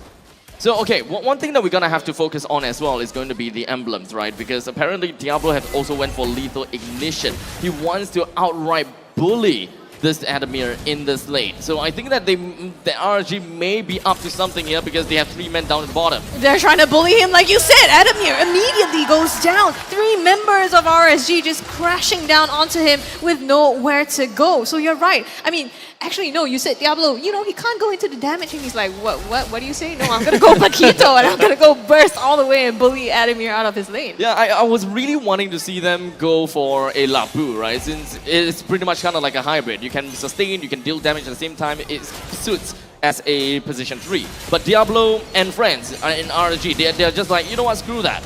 They're still trying to take the turtle here. It looks like Flash might get it. Hades pops the Retribution, does have that in the bag now. Bray coming from the sidelines, gets a bit of damage, but will get out for now. Well, that's some good news, right? At least take a look at the damage that Sicilion's able to lay down onto Bray. So Jay, with the Sanguine Claws and the Bad Impact, does chunk him down quite a bit. So they could have something to play for on the side of Team Flash, where if Bray is caught out of position, they could get a kill and recover some of the farm that they're missing out right now.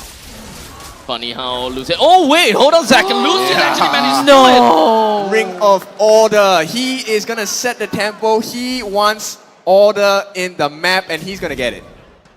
Oh, that's so sad. That is actually sad, yeah. Hades, I'm not... Okay, you know what? Give me a second. Let me take a look what exactly happened there. Does he not have the Retribution to actually take that away, or was he just complacent? Might not have popped it there, but in the meantime, top side, Lalzi has to flicker out, took some damage here. Oki stunned out, he's being targeted here. Taunt onto him, but Sailor comes in with the clutch Nether Realm to save him from that Vanix. Still lands the shot on him though, so Sailor, Oki goes down for the moment. It's 1-1 in terms of kills, but RSG, they're still not backing off. Flash, they're chasing down Sailor here. Praises Wrath landed by Hades here for the final blow, and Sailor will be put in a coffin as well. Lucian Cutie, the Sanguine Claws forces the flicker, manages to escape. Yep, and this is the Flash that we're waiting for. Adamir coming in with last insanity, burns out his last shreds of mental health there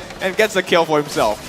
Doesn't seem like that's going to be the end yet though, but Hades, after losing his own purple buff over to the hands of Lucian Cutie, it seems that he really wanted it back, and such he will this time. Yep. Didn't even use the Retribution actually. This feels like a very different Flash at this point. They have a point to prove. They are not petty. Yeah. They're so petty. They're not going to take these losses sitting down. They're going to stand up and fight for themselves.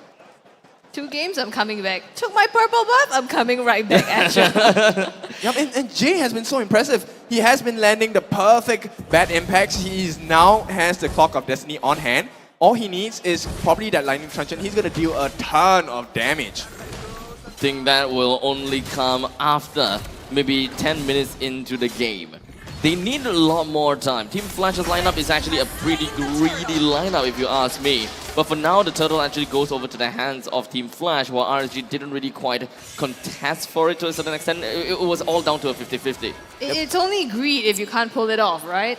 That is if you pull it off, it's calculated risk. So far, Flash has been able to make the right calculations. Whether or not they can continue to do that is the question. You ask for Lord Vanix. He's going to be the one taking down this top turret here. So the first structure actually in favor of Team Flash. Yep, I'm waiting for Vanix to tell the team of RSG to grovel at his feet once he hits his power spike. But that's a later part of the game, right? And of course, there are many different things that need to happen to allow Team Flash to hit that power spike they were waiting for. Right now, of course, the pressure is on them. So RSG, they still have the lead, but right now, it looks like, it's a pretty even itemization on both ends. Now, of course, looking at the Xbox, he went for a Dreadnought armor first, understandably, because he's fighting against a Paquito. In fact, a damaged Paquito that has already gotten a Blade of the Heptases, Fury Hammer, and plus the Fury Ignition the Lethal Ignition as the battle spell. So we don't really care so much about the Ice Queen's Wand on the side of Adamir that early. If he's going against a Terisla, that is going to be a completely different case and different scenario. Adamir will want to build up Dreadnought armor and then finish things off with an Immortality that pretty much will allow Adamir to get himself out of the lane. Well, as it stands now, RSG have the turret advantage, so a little bit more map control. They have taken just one more turret compared to the side of Team Flash.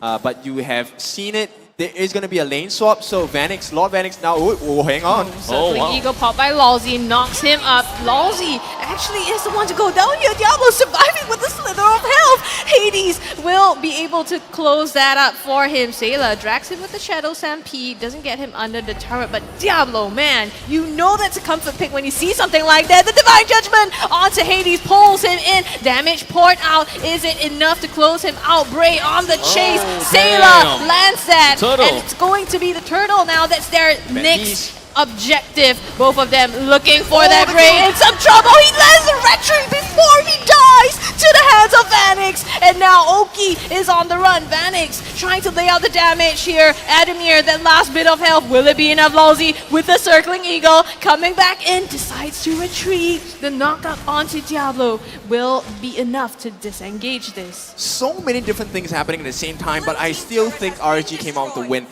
It was more of a recovery period for Team Flash. Vanix gets a couple of kills, 2-0-2 at this point. He is on track to get his farm up. But more importantly is Bray has now secured an EXP lead for the team with that turtle. I think that RSG, they are literally just walking on thin ice.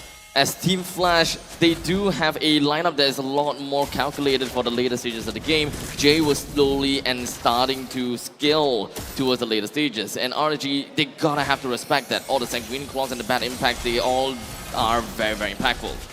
Well, Lord Vanix is starting to hit his power spikes very comfortably at this point. You can see the amount of damage he's actually throwing out. It's quite painful. It's something that RSG cannot ignore. And adding with the fact that Oki, not exactly having the best game. It's not a horrible game. It's just 0-1-1. But knowing how Oki has been super consistent in all these games so far, you can see this is not a very comfortable game for him so far. Perhaps a few more turrets is going to make things a little bit better, I suppose. The thing is, RSG, they do have this Divine Judgment that can really lock one person down as such. The flicker in will get Hades with the Divine Judgment, but Flash, they're ready for this. Diablo goes in the backline, tries to find Vanix here, will not be able to. So far, just dashes around. Lalzi has to back out after fighting with RSG. Adamir with the burst on the last Insanity, crashes onto Oki, but in the front, it's gonna be Diablo taking all the brunt of that damage from Team Flash, and he is put in a coffin. Bray next to go. Hades secures that one. Sailor in the sights of Team Flash. Will the damage be enough? Lucian Cutie comes in for the rescue and will help Sailor carve a path out. I mean, we talked about Jay, but he is the true magician in this fight itself. The moment he arrived, he got the second clause. They caught out Bray. So many important members of RSG just dropping like flies. The moment this vampire dropped on the scene, it was like a horror movie for the side of RSG. Like I was about to mention about the fact that yes, they do have lockdown on the side of Losing Cutie, but do they even have anyone that can really make full use of it? Do they have enough shred? I would love to see a combo of the carry plus the Kaja if that's going to be the case of picking up a Kaja, but they did of course opt for the Brody after all. 50-50 Bray. Bray takes a lot of damage, tries to go for it, but still gonna go the way of Hades now. Flash, they're content with this. They wanted the objective, they got it, but Diablo, he gets one onto Lalzi, so trades that out for a kill, but still huge for Flash here. Yep, definitely a big win for Flash. It's fine to trade out Lalzi at this point. It's 0-2 and 6. His job is really just to allow that focusing mark to be maximized in efficiency when Team Flash fights. And you know, adding on with the first Lord of the game going into the hands of Flash, they must start to do some serious damage. They need to take a couple of the turrets, take a couple of kills, anything. They need to build this lead for themselves. I think what is missing is probably the mobility for the side of RSG. They gotta have to go for a little bit of split kind of pushes, since especially Diablo can wave clear really fast. This way they will be able to break apart Team Flash's lineup, because Team Flash, they don't have anyone that can really match the speed of how Diablo can just split push. In fact, I'm looking at that and I'm great, and I'm really happy that they are doing that right now. It's like the game plan that they always have in the back pocket, right? But Team Flash, they want to fight, and now some damage being put out to zone them away from this tier 2 turret. Team Flash cracking up more structures in their favor. All this time, Diablo trying to split push as much as possible, but has to be stopped at this moment. Yep, he's going to be successful in his TP home, and more importantly is Bray manages to find a bit of security around the map as well. So one of the things that you'll notice about RSG is they tend to have very aggressive positionings.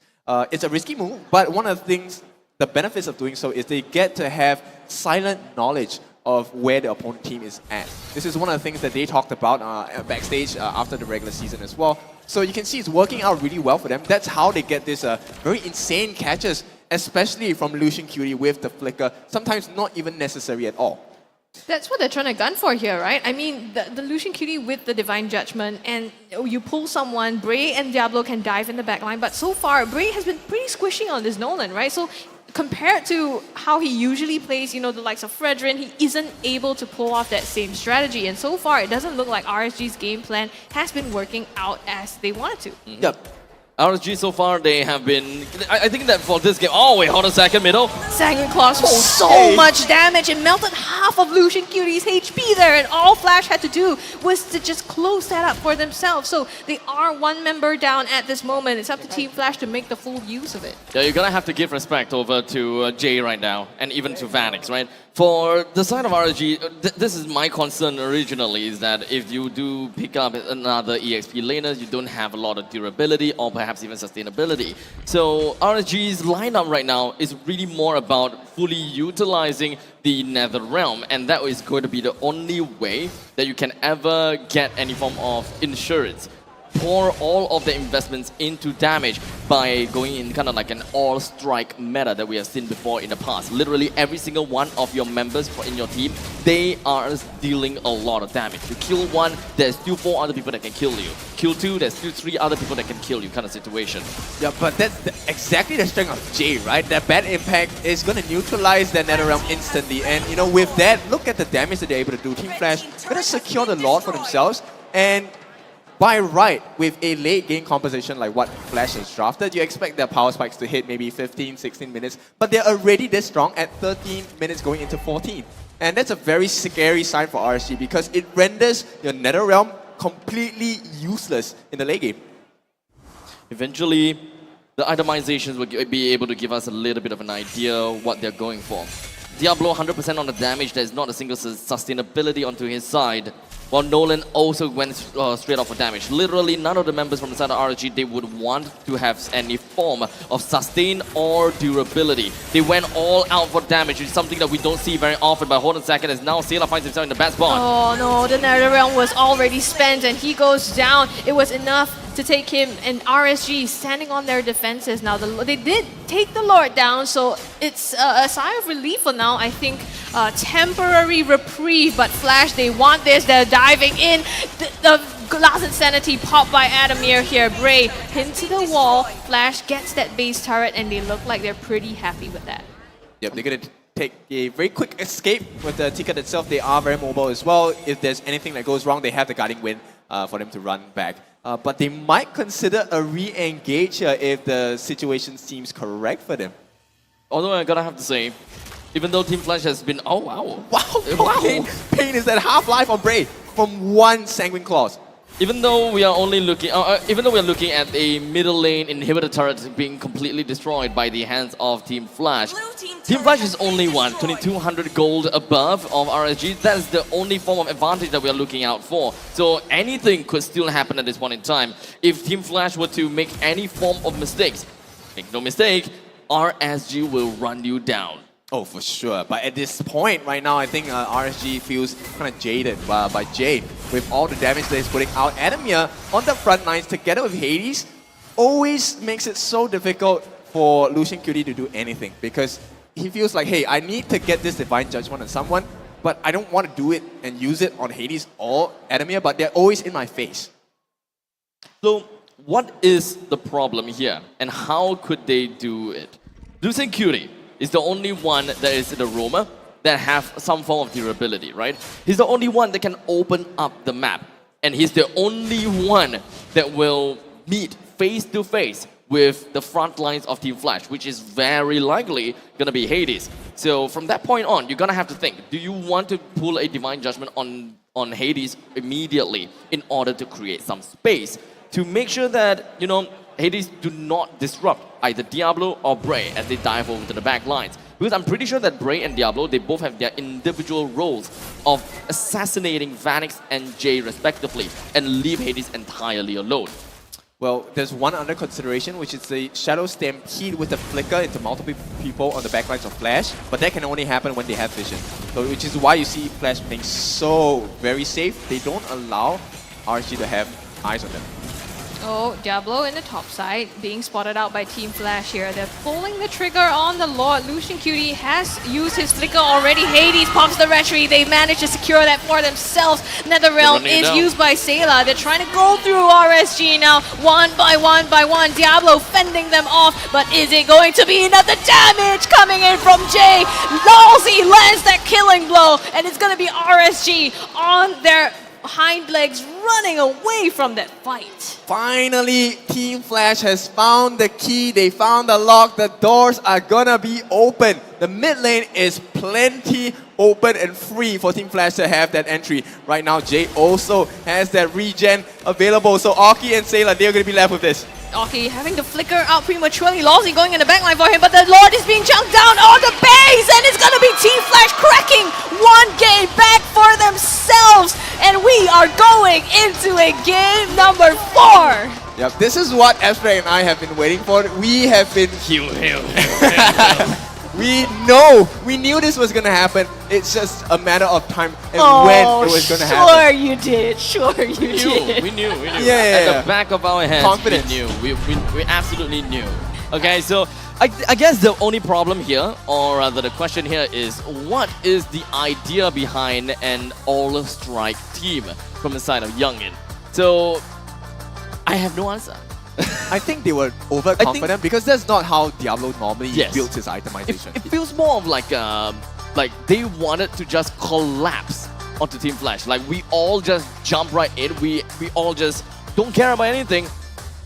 Team Flash would not be able to do anything if they don't have any health to work with. So I think that is probably what RSG was trying to go for. But eventually, I think problem starts to show itself, such as, oh, they're lacking vision. Number 2, they don't have a proper direction as to how they can actually reclaim lands that belong to them. It's a two-pronged attack, right? So if you beat someone, especially on a professional level, with a full dive and attack composition, it breaks their heart because the next time you meet them, you will have this innate fear that, oh shit, he did so much damage to me in the previous series, he's probably going to do it again to me next time, right? So I think that's what Youngin was thinking about when he told them that, you know what, let's just go ham, let's just go full damage and just smack the crap out of the team, so they won't survive the next time we meet, probably in the grand finals as well. Well, in terms of itemizations, I don't think that there's any other thing that is, well, out of the ordinary, I gotta have to say. Lolzy, blah, blah, blah. No, I think that we've got all the items in check. We've got Zayla, Bray, Diablo, and Oki that really just went all in onto damage. And since they don't have any of a front line that can really do very well in terms of durability, then I guess that getting himself the Necklace of Endurance will also be a great pick-off for themselves. But in the end, Team Flash, they have a lot of that durability to work for them. Hades literally a very tanky front. If, for an event that RSG actually swapped out Oki for carry on the other hand, I think that would probably make things a lot better and a lot easier based on the fact that it is going to be a combo between carry and Kaja and end things off against killing a Fredrin easily. I have a question for the two of you, which is, was Bray too greedy in this game for not having bought defensive items? I think it's fine, to be honest. Personally, I would like it if he were to buy Malefic Roar a little bit later. So get himself the BOD, defensive, then Malefic Roar after. I mean, if you take a look at his emblems, we know that he's going to be very aggressive, right? So he has the Lethal Ignition, he has the Rupture, and for all junglers, it's a guaranteed Season Hunter. So I feel like he could have played a bit more defensively. He would have plenty of damage already. I think you also gotta have to gauge, right? You gotta have to test how much damage you are actually dealing onto the main damage dealers over at the back lines, right? If you know that your role is to ultimately only to kill an Irithel, and a certain combo allows you to very effectively kill this person with just 2 items, then you don't really need any more damaging items, right? You can build a lot more onto the durability side and get yourself more defenses in order to make sure that you will be able to pull off those combos that which you speak. Yeah, and one more thing, I mean, to me in this game, just from my POV, Jay is the ultimate MVP of this game, truly. Game 3, yep. So if you take a look at it, Bargain Hunter with the Imperial Rage and the agility as well, that was the whole formula for how they caught out so many members of RSG time and time again.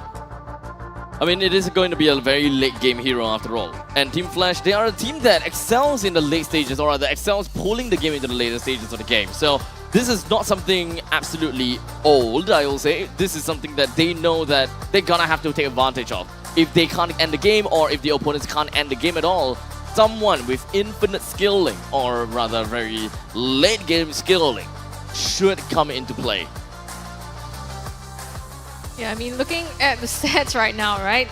So you mentioned how with the Sicilian, they want to go into late game, but the thing is, with the items and the emblems he had, I think Jay scaled a lot faster than they would have expected, right? And RSG didn't seem to have an answer to the amount of damage that he could output. I mean, we saw how with just one Sanguine Claws, right? He was able to take up half of their HP as well, and there's no way for them to enter back, find the flanks, or be able to turn the fights around.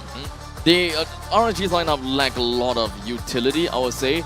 They don't have a lot of utility, they don't have a lot of high ground, and when it comes down to wave clear, yes, that's probably one of the few things that they may be good at because of the Nolan as well as the Paquito. But those are all just small little fractions of what helps them clear waves. Yeah, that's all. Then, but the main question is, can they even fight in the team fight? The main question is, who is the MVP of this match? Hades! Jay! Hades! Oh, it's actually going to be Jay on the Sicilian here. Yep. You know the old song, Jay. Yeah, so he really made RSG jaded. Can you imagine getting chunked half health by a Sanguine Claws? That's like that's not even a bad impact. Yeah, that's not even the main damage skill that Sicilian has on in his kit. And you know, Nolan, Bray got chunked down by half by one Sanguine Claws, which almost instantaneously guaranteed a kill as long as Jay was in position. And with the Ice Queen wand as well, then there you just can't run away from that Sicilian as well. He has the mobility on the emblems, and he has the Ice Queen wand to slow you down as well. So you know, he's out not just to damage you, but also to catch you there and be able to end your life on the spot. Yep, and he didn't even go for the super greedy builds. He just had the mana boots along with the Imperial Rage, and making full use of that 2% mana regen every time he lands a skill. My goodness, it felt like he could never run out of mana. He was just like, oh, eat my bets, eat my bets. There's so much skilling going on for the Sicilian, and I think that the highlights should be able to tell us a little bit more, but of course that will come in a bit later. So, is there anything else, Ken, that you believe that, really contributed to Sicilian scaling up so early into the game? I need to take a look at the highlights, but I'm not sure how he got so many stacks for his bad impact to be so painful. Right at the 6 or 7 minute mark, he was already dealing so much damage. So yeah, you will see here most of the time, I think it's his positioning that made the whole difference, right? And the fact that Vanix didn't really die much in this game, so they had to focus on Vanix still on the side of RSG. And the fact that Hades and Adamir was so thick and so beefy, there was no option actually for Lucian QD to try and make a difference. And of course, when it comes down to 7 minutes into the game, this is where Jay has already been joining into the team fight quite a bit. I'm constantly looking at his bad impacts, and even into the later stages of the game, at 16 minutes in, with a bad speed up, Jay, he's still always keeping a very respectable distance from himself and the opponents. And notice how no one is really just jumping right in the face of Jay. He's got free reign, literally free real estate, together with Vanix, and that is probably one of the main problems for RSG. They don't have a way to really just stick on to Jay and Vanix. Yep, it was a feast for sure. It was like rolling a dough, right? Every single hit he land, it's a guaranteed kill. That's gold and EXP to each of the members that took part in that particular skirmish itself. So Jay definitely was that main catalyst, which is why he was MVP for this game. But the problems are multifold. Right? It's not just Jay, because we also see, Adamir, taking the front lines as well, slowing them down, making sure that they just don't even have an entry to be able to approach, which was what they wanted to do. Go in the back lines and take Vanix out, right? You saw Diablo with that full damage build as well. So this is back to what you said. You wanted to see them, Vanix come alive, right? I mean, in this case, it was Jay. But yeah. They had the composition to be able to protect Vanix and help him get online, or help Jay get online if they wanted to. Yep, and one of the things I think we kind of missed out is Adamir in that one portion of the game where he one-on-one Diablo and used the last insanity to kill him. As an X-Ball, if you get that 1v1 kill with such ease, you can tell the game is going in your favor for sure. Especially since we're talking about EXP laners, right? Yeah. There is always this thing, I'm not saying always, but in MPL MY even, whenever the EXP fighting against EXP, whichever EXP lane wins, that team is gonna win the game. Oh, okay, interesting. Never saw it that way. Yeah. So, I mean, it has been that way for a while, to the point that it becomes kind of like an ego contest, whereby they came out ego test one another. It's funny, and it's super. There's a lot of content behind. That's why when you see from RSG MY Repo also just kind of like outright taunt everyone, because it is all part of the action. It's all part of the game, and he's good at it. He's good at his taunt so much. At one point in time, I just want to watch Diablo taunt, or perhaps just pull off a stare down at the camera. Why are you encouraging, BM behavior here? No, this is friendly sportsmanship. Yeah, this is fostering friendly content. Huh. Yeah. It's a competition. Yeah. Yeah, okay, I guess you can see it that way. That's what emotes are built for, aren't they? True. What's the point of not emoting when you have it? What's the point of recalling if you can't... Okay, it's to go home, right? You thought wrong. There could be a cooldown on it, but there's no cooldown. You can use it anytime you want. Just saying. I'm curious who came up with that concept, of using recall, spam recall. I think that it has always stemmed from the past, whereby there is teabagging, right? So you spam the control, but then in this game you can't really spam attack because you'll just end up attacking someone. I regret going there. You can't crouch. I regret going there. Let's run it back. So right now, RSG has 2 games in their bag. Flash has 1 in their pocket. It's a best of 5. What are we thinking? Momentum-based action. So I feel Team Flash, they have figured out the formula. They are in position to get a secondary win here. So continual win, 2-2. We might see a tiebreaker. We never know. But of course, with that being said, RSG fans are looking for a different result, right? They're looking for that 3-1 closeout. They want this game to be over. They want to sit back where they feel they deserve to be, which is the top of the table, waiting at the throne, hands closer to the trophy than everyone else. And of course, let's not forget about the fact that this is the upper bracket semifinals after all. So the moment that any one of these this team wins, they will have a very good night's sleep. They don't even have to care about coming so early tomorrow and slug it out and play all the way until they get back to fighting the same damn opponents again. No. Both of these two teams understands exactly what is at stake, and that is their sleep time. Yeah, that affects your mental ability. Well, when you break it down, actually, yeah, that makes sense. Your sleep time. It's the physical as well as the mental effort, right? To be able to get up, play the games, play through the entire lower brackets just to claw your way back up into the finals again. And that's definitely going to take a toll on anyone. Yep, and imagine if you lose, it's very soul-crushing because you made the entire effort to give it your best over and over again. Think about fighting different opponents, not even about the main opponents in the grand finals.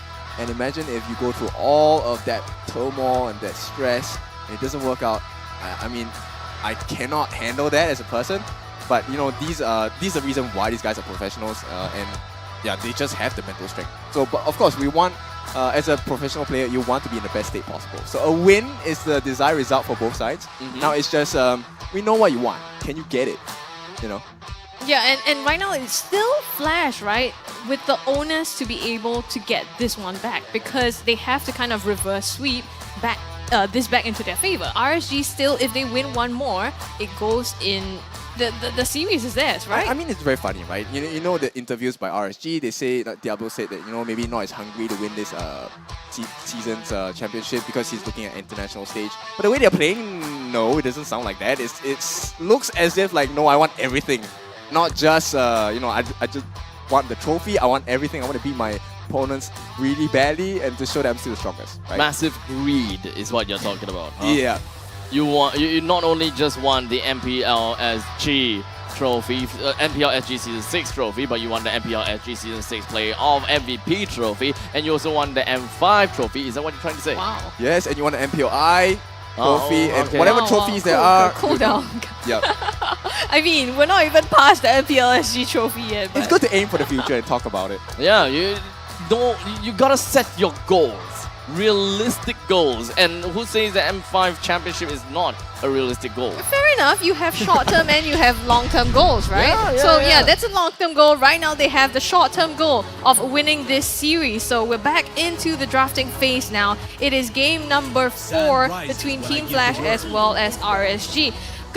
Curious to see if they have anything different in their minds now after this first defeat by RSG. Let's see. What are the main problems coming in for RSG? Nolan main problem? Okay. They couldn't use it, so they banned it out. So yeah, because now they are on second pick. They understand that Team Flash have got first pick. There is quite a lot of heroes that they're gonna have to focus on, such as Joy as well as Fanny. Team Flash, it will definitely be possible for them to play Fanny. But I think that there could be a way to counter around this because RSG will be the one to pick one last hero before Flash. So at least for the 5th slot, the 5th pick for RSG, that can be the counter in the very event that Team Flash actually does pick up Fanny. They have one slot to respond. So RSG, I don't think that they need to ban the Fanny. There's quite a lot of heroes that they're gonna have to look out for. Valentina, for example, would be a good candidate to take out. I'm just really curious, like, does Team Flash go back into a assassin-based team draft? Or, you know, do they still go back to the Fredrin, the beefy, tanky jungler? I think as much as possible, Team Flash would want to play assassin junglers. There must be a reason why assassin junglers are now all the rage and just beating down the old meta of utility junglers. There must be so much more behind it. Yeah, but the thing is, it's always paired up with a healer, right? So you have an Angela, you have the Rafaela. That's what makes an assassin jungler so strong, right? Because you can't really kill them, but they have so much damage against you. But we do have the Angela that's taken out right now. Rafaela is still available, but that's probably not going to be my first idea or concern at this point in time. All I just want to see is the fact that Valentina is open, as well as Edith is also open. Matilda is also open. So far, Flash has been playing quite a bit of Matilda, and yes, indeed, they will pick that up. RSG, knowing for that very fact, Valentina and Edith is currently open, they may actually just snap that too. Well, I just want to bring back Scrubby Cheek's point in Game 3, which is there's always an option for this Matilda to go into the mid lane. Fair enough. It's Jade. Damn it. So we do have flexibility when it comes down to the Matilda. There is a lot of flexibility. Maybe only in the lineup of Team Flash there is flexibility. I think at a high, I mean, between RSG and Team Flash, either of them could have done it, right? But RSG gonna pick up that Fredrin and Edith for themselves. So comfort, very comfort for Bray as well. And he's been very, very good at making sure that he tanks up the damage as well as tries to secure the objectives as much as possible. Like you said, Edith probably not gonna be in the hands of Diablo, not Probably from what not. we have seen, although you never know. Yeah, I wouldn't say that he would play the Edith at all. But Team Flash this time, they are actually going to go for Fanny, but the only difference is I'm surprised that they will pick Fanny up in the first phase of the ban. I thought that RSG, oh my goodness!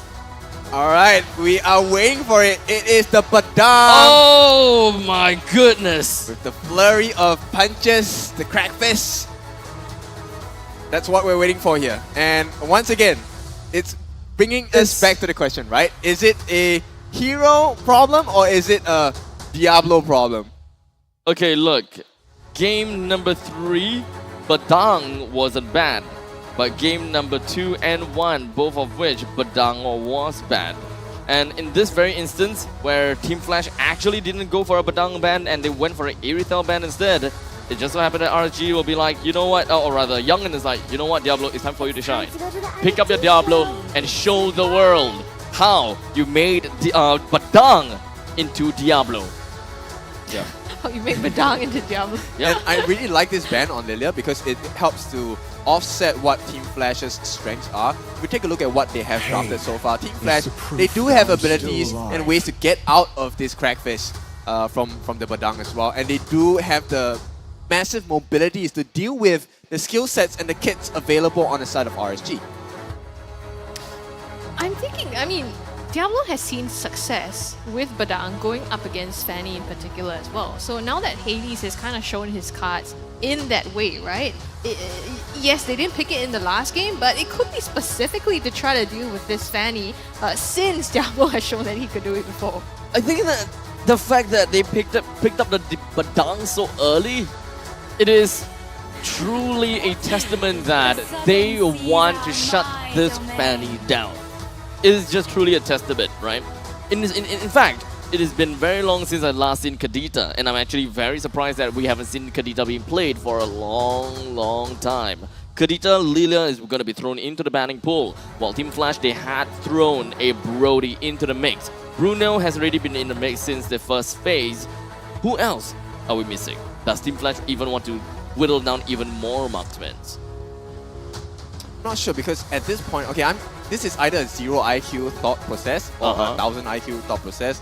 The Edith could go in the mid lane, right? And then Lucian QD could go for another room corrector. Maybe a Kufra or something like that, where he could potentially set up the easiest crackfist of Badang's life. Except that I will never ever believe that Sayla would play a mid lane Edith. It's more of like a J thing. Sayla is a very aggressive and very bold mage. You would want to give him position 3 for the very reason that he deals a lot of damage and he's very smart about his positioning as well. But RSG have got something a little bit more interesting, I gotta have to say, because they have 2 position 3s. Which technically is not possible here, but the main thing is they want damage. Moskov! First game in MPL SG Season 6, we're going to have the Moskov. You can see KZP actually having a smirk there. Might not have expected this. Oh man, they are out for Hades, dude. They are out to demolish Hades. They're just saying, you know what? If you're going to pick out a Fanny this early into the draft, you better expect that we have multiple counters after your Fanny. Whenever you start to glide around, whenever you cable around, if you're going to go after Moskov, yes, you're going to be facing the wall. If you are going to go after my EXP lane, you are going to be facing a wall and a lot of fists. I think it's a very apt description. So the skill name for Moskov is Spear of Misery and Spear of Destruction. So this Fanny either is going to crush Oki's Moskov, or he is going to experience a lot of misery and destruction. I think that Hades is not going to have a very good time at all. Not at all. But you know what? We, ladies and gentlemen, are going to be looking at a Mathilda in mid, thanks to the flexibility of Jay. Or well, Jay has played Cho in the mid lane before, so can't count on that as well. So now the question is Jay going to be playing Jay's Cho, or is it Jay's Mathilda? You see, I just don't know anymore. Like, wow, it is going to be a Phobius. My goodness. They love this Phobius, and it's going to be a Phobius mid. Who else than Sailor to execute this Phobius mid? He did it when he was part of Team Slate. Now with the change of Phobius roster, mid by Sailor! Yes! And it's the Cho mid by Jay! It's the Jay's Cho! So this is actually going to be favoring... No, wait, it's not. It's a 50-50 here. It's a skill matchup between Sailor and Jay. Now, these are the two prominent mid laners of MPL SG. Now, Season 6 is the stage that has been set. Let's see who is going to make the win easier for the team. My goodness, this is absolutely crazy. Only here between Team Flash and RSG will you see such insane drafts and picks coming from the two teams. Now, we are going into game number 4. Again, this is Flash with 1 and RSG with 2. So who will win this? Let's hop into the land of Dawn to find out.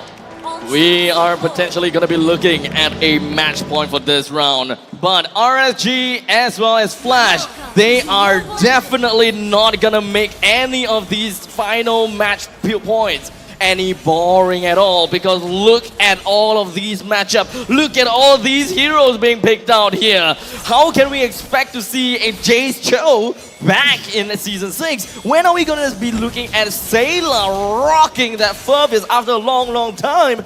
And let's not even forget, we have a Moskov in the mix for the very first time in Season 6. Yeah, a very different rotation by Jay in the mid lane actually. He scours the map and actually catches a glimpse of the orange buff. So I think Team Flash has just slightly more information on what RSG is trying to achieve at this point of the game. What else can we gonna be expecting here from both sides, huh? Now, RSG did of course pick out the Furbius for a couple of factors. Number 1, we are looking at Jay that is onto the Cho. You gotta have to really look out for that. Number 2, we are also gonna be looking at the Claude. Claude with the BMI gets himself out of dodge very easily, and you're gonna have to find a way to really scout out where exactly Claude is, which Sailor will be able to give that kind of information. Yep, talking about Sailor, actually it's interesting. He takes the... Wait, hang on. Hades in the mid lane, the cutthroat as well, lands him the first blood here onto Sailor. Speaking of Sailor, I mean, Ray trying to get revenge, praises Wrath, not enough damage just yet. Lucent Cutie with the knockup, Lolzy will get away for now. Yeah, but I was just about to say he took the Fury and he has the emblem on the Festival of Blood. So it's a very different kind of Phobius gameplay that we're looking at. He is going to be using this Phobius more as a bait and a re-engage tool against Team Flash. There's actually a lot of utility and applications for Sailor here. With the Demonic Force constantly being procced, either number 1 from Oki, he himself can force the Demonic Force. Diablo can force the Demonic Force too. There's so many things within the lineups of RSG that allows them to work on these procs for Sailor. Lousy falls to the hands of Team Flash here. The kick onto Oki. Hades finishes him off. It's going to be a trade out. Now Flash at 2 and RSG at 1 kill at the moment. Yeah, but Flash has a very slight lead, which is surprising because RSG actually got the turtle. So they're just going to have the EXP lead, and you will slowly see the transition of gold lead going to the pockets of RSG, right? But Team Flash, you can see what they're trying to do. They're trying to mitigate this and neutralize the lead by getting kills across the map, left and right. That's one of the strengths of Fanny as well. But like we mentioned before, the big question, this Diablo and Hades matchup. Fanny, as we all know, loves to do the split push, and that's the opportunity that Diablo is going to be waiting for in the later part of the game. Eventually, top lane might be something that we want to see, because Badang may actually be in it for a little bit of trouble, but do they even have enough damage to deal with this? Jay with the kick knocks Diablo back. Hades comes in again with the burst damage. Enough to put Diablo down for now. Bray a bit late to the party, but trying to make something work here. Comes in with a Praiseless Breath. Hades cables out of that one, and Bray doesn't get anything. Trying to go on to Adamir here. A bit of compensation, putting out damage bit by bit. Taunt is there, but it's not enough to be able to kill him. Yep, Team Flash, this is exactly the game plan. You just maintain this goal lead. It's not a lot, but it's about making a statement here. Oh, Sailor jumps in. Oh, Jay, Sailor with the Demonic Force going on to Jay here again and again. Oh! Jay just waiting to take the damage here. I think he knows that it's not quite enough. The knockup from Lucian Cutie onto Adamir. They're trying to contest for this buff here. Last Insanity used as well in the backline. Hades again being targeted by Diablo actually, and has to back out. Very aggressive front from the side of RSG, literally trying to take everything away from the side of Team Flash. But unfortunately, Demonic Force is not quite available just yet. There is a lot of individual fights and individual kind of like squabbles between the players. Oh! Taken down here by Hades, the flicker. Lucian Cutie trying to get it, and he manages to shut down Hades. So finally, bit of consolation here from RSG. In the meantime, Bray actually trying to take the turtle up top. Bray, it doesn't seem like he will be getting any challenge in the Turtle's Pit at all. But Team Flash may want to find a substitute value as we move on down to the bottom lane. We do have the Cho as well as the Claude. There's literally just going to be down in the bottom lane a little bit of that babysitting service, I'm gonna have to say. Team Flash wants to elevate this Claude as much as possible, but the question is, when would that be the case? Longsy as well as Jay are constantly running around. They are always getting information for the team, and they are always around the river. I'm actually just worried about Vanix right here while he gets the farm. You know, the Blazing Duets isn't going to do that much damage against Oki if his positioning is not correct, because Oki can just move out of the way. But Oki might get caught out here if Jay gets his way. Still safe for the moment. Lousy meeting Gray and Sayla here in the river. Knock up onto Lousy, the taunt as well, the damage, and Oki lands that with the Spear of Destruction. Lousy goes down, Sayla pops the Demonic Force onto Jay here, trying to zone the members out. Adamir, Last Insanity in the backline, going for Oki, but Sayla gets caught by Hades here. He falls to his hands, and it's gonna be Team Flash protecting this turret for now. I think it's just both of these teams, you know, showing really, really crazy plays with the picks that they have. Yeah, but it's a big win for RSG at this point, because sure, they lost Sailor, but they got the purple buff away from the Fanny. So Hades is not going to have this cooldown reduction, and right now they're trying to make a difference by getting a kill on Diablo, but that's not going to happen. Oh, initially I was thinking, does Team Flash not have a lot of lockdowns at all, or magical damage or such? It does seem as though RSG, they are not going to be giving much care about magical damage at all, to the point that they wouldn't even get themselves off boost. In the meantime, top lane. Jay with the kick, Diablo onto the wall here, but Diablo and Sayla chasing him down instead. Flicker spends, Sayla catches up with him and seals the deal for himself. Yeah, that was a beautiful Malefic Terror, and that's going to seal the deal for them. But more importantly, is getting the kill on Adamir. Oki going to try his best to go on this. I don't think that there's going to be much from Oki. It is still relatively early, and yeah, it's still relatively early for Moskov to even get any form of multi-kills, unless he goes around kill-stealing his fellow friends. But hey, let's be honest here, that is the kind of thing that you would want as a Moskov in the early stages of the game. Hopefully someone feeds you all these kills. RSG is already 3,000 gold ahead, and Oki would love to be fed from this point onwards. What kind of items does he have? Does he go off with the Great Dragon Spear, this kind of stuff? I don't think that he will go for something like that, but it's just purely on the critical and attack speed. That is likely going to be the case. But for now, Team Flash finding themselves best spot. Bray gets a turtle, Lawsy circling Eagle, trying to run away, but Sayla's just waiting for him. Pops a demonic force right as he lands, and will nail that for himself. Now RSG, this is... I mean, remember that they have Sayla, right? And Oki. They're supposed to be in the late game. They're going to be monsters, but right now they're already getting some of these kills. Yep, Lucian has been very successful in getting all these onwards in Earth Shadows, actually. I really just want to know just how Hades is feeling right now. Yes, it does have a total of 5 kills, but as a Fanny, I'm pretty sure that you would want to have a lot more kills and get even more domination across the map. I mean, it feels as though he's like way behind, even though he is 5-1-0. Yeah, because here's the sad thing. Even if he wants to kill someone, it cannot be anyone in the side lanes. If you want to go for the Batarang, you die. If you want to go to the Moskov, you may die too. Hades trying to catch Lucian Cutie here to knock up. He does secure that kill for himself, Bray, as well as Oki coming, putting out the spears, damaging Jade's. Not going to be enough to seal his life for now. Vanix finds Bray, escapes. Yep, Spear of Destruction gonna miss this mark here. I think one of the things that RSG has to realize is that as long as Sayla is within the ranks of the fight and the skirmish, they probably win it all. So, which is why you see they didn't exactly have the best pressure when Sayla was just walking around with Diablo in the top lane as well. It would eventually come to the point where Team Flash, they will find themselves having a lot of problems because they lack the damage.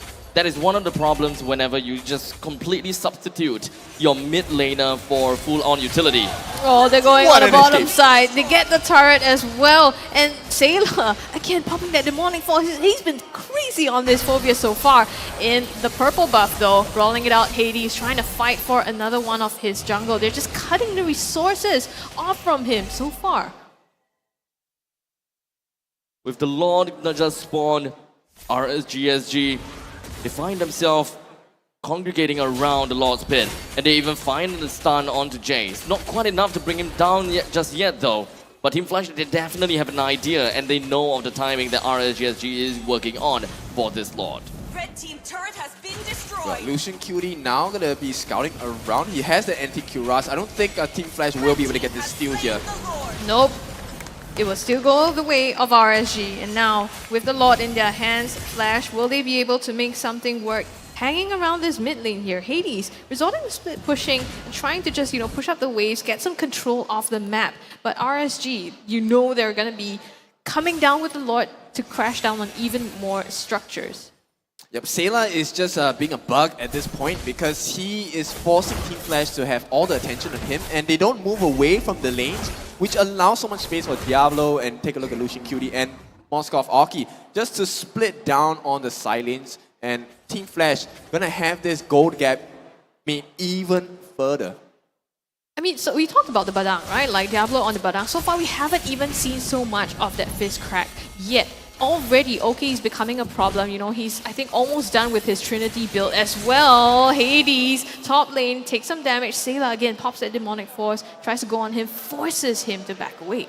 Yeah, but Diablo expanded that fist crack, so that's some safe news for Flash at least. I mean, the face crack doesn't really have a very long cooldown after all, but in the meantime, down in the bottom lane, Lucian Cutie comes in to save the day, ensures that Oki does not go down. With the Lord that has already made his way past the bottom lane inhibited turret, RSG now have got just one more outer turret to deal with in the middle lane, which shouldn't be a problem at all. They're trying to make quick work of this now. Another turret in RSG's name, Adamir, trying to fend that off, but taking a lot of damage here. Has the immortality though, and manages to back out just for now. Lucian Cutie on zone duty here. Lawsy pops circling eagle, knocks Oki up, but backs out. I think, Flash, right now, it's so tough for them to be able to defend this, and maybe Hades can pull off something.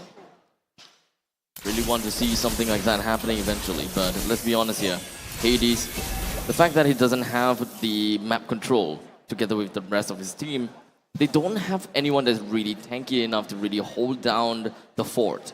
So Hades is pretty much forced to a situation whereby He's gonna have to play a Fanny without the purple buff. And let's be honest, that's gonna be tough. In the meantime, Jay finds the kick onto Oki actually, and now Flash, they're crashing onto him. Lucian Cutie takes the damage in the backline though. Adamir pops the last insanity, almost takes Oki down. It's gonna be Lolzy that goes down instead.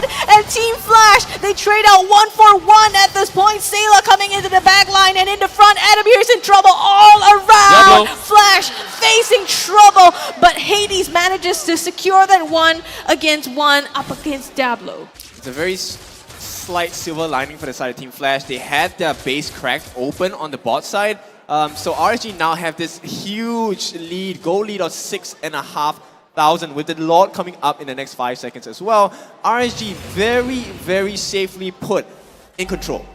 now we are looking at a very evident lack of damage, right? When we saw Adamir really literally going gung-ho right in the faces of Oki, trying to go for the last insanity, have even expanded Jay's Way of the Dragon. They did whatever that they can in order to lock down Oki, but they just can't bring him down just because they don't have the damage. It's full-on utility, and they actually put a lot of these hopes and dreams on the shoulders of Vanix and Hades. But the question always stands, can the both of them stay alive? Yeah, I mean, your Sailor just running you down on the neck, but the Lord... Oh, Jay walks into that, maybe trying to find the kick, but immediately he melts down. Vanix blazing duet, has to be MIO, but Sailor secures that kill! Vanix is gone from the map, and now damage dealer down. Flash has nothing against RSG, and they managed to take this Lord completely for free. Yep, they can't do anything. Sailor is so far ahead. He has that Clock of Destiny, and he has the Lightning Truncheon as well. And paired up, he has the Dominance Ice, which works into the passive of that Clock of Destiny. So right now, the Lightning Truncheon. So right now, RSG, they have the advantage. Let's see if they can close it out in the next 3 to 4 minutes. This is looking real tough. I mean, RSG, Oki has already picked up the Malefic Roar as well. He is chunking like a beast, and it's gonna be... I don't see a way for Flash. They are lacking way too much damage, and they don't have a way to really lock down multiple people at once. If they do have a way that, okay, they can finally get themselves and weave themselves onto Oki. They have dealt with Oki, but who's gonna deal with Diablo? Who's gonna deal with Sailor? Jay finds the kick onto Oki. Might this be the play? Adamir goes in the back line as well, tries to look for him. Vanix forced to back out. Bray is down. Hades secures that one. The Lord comes down on the bottom side. RSG trying to go into the base. Jay in trouble. Lucian Cutie puts him down. Diablo backs away as well, but RSG goes for the base! And they manage to secure this one for themselves. So 3, 2, 1, taking the entire series, sending Team Flash down to the lower brackets. Oh man, Team Flash is really unfortunate. The very fact that they gonna have to face off against RSG in the upper brackets, man, they must be trembling. But regardless, they have went through so much and they tried whatever that they can. The best thing that they're gonna have to go for is to slog out the entirety of the lower brackets and meet RSG SG again later tomorrow in the grand finals if they could. Yep, they have to go through this very arduous journey to try and make it out of the lower brackets, to try and fight for this chance at the throne again. A repeat of last year. They did it last season. They came back to the grand finals, but they got beat down by RSG. Now, they are in the exact same position again. RSG beats them down, sends them to the lower bracket, and are going to be waiting for them to see if they're really going to try and make it work in this season. I mean, they were the top of the charts, right? Throughout the regular season. Team Flash, this is the Titan that RSG is sending down to the lower brackets. Yes, in the previous season as well, they were put in this spot. But change of players. I think they expected a different outcome now with this new roster, but they are back. History repeats itself. Flash forced to fight their way through this journey of the lower brackets. And we'll see. Only time will tell if they can make it back for a rematch with RSG. Let's be honest here. When we see the name RSG SG, do we really have any hints of doubt if whether they can play well or not? They have been 3-time champion for a very good reason. Yep. And honestly, Team Flash, this is a brand new lineup as well, right? We have come a long way through the regular seasons, and right now we're just hoping for a tiny little change in the storylines, and unfortunately, not quite proven true just yet. Well, let's take a look at the itemization by the teams itself. I think, you know, Vanix was he didn't have a horrible game, but he just couldn't get enough time to farm. It's a 15-minute game. Technically, there is decent time for him to farm, but it was so hard because Vanix could not freely walk down the lane as Oki could, right? Oki was having the time of his life. It was just grocery shopping for him, right? I'm going to take some from here, down this aisle, down this lane, and they never could recover on the side of Team Flash. And I think this amounts to Sailor, because like I said, this Dom Ice working into the passive of the Lightning Truncheon, along with the Clock of Destiny, that's a lot of damage, a lot of survivability, and with the Ice Queen's Wand as well, it's really hard to escape not just the demonic force, it's hard to get out of the Malefic Terror that gives him extra shield, and if things don't really work out, he can't really reach you, there's still the Astaros Eye, right, from Sailor, and just one guy is making so much difference for RSG. I gotta have to say, you know, despite RSG's lineup that is built to create a nightmare for Hades that is on a fatty, I gotta have to say, Hades, he did well enough to only get one death in this kind of pandemonium draft. And Diablo is 0-2-2. And Diablo is 0-2-2.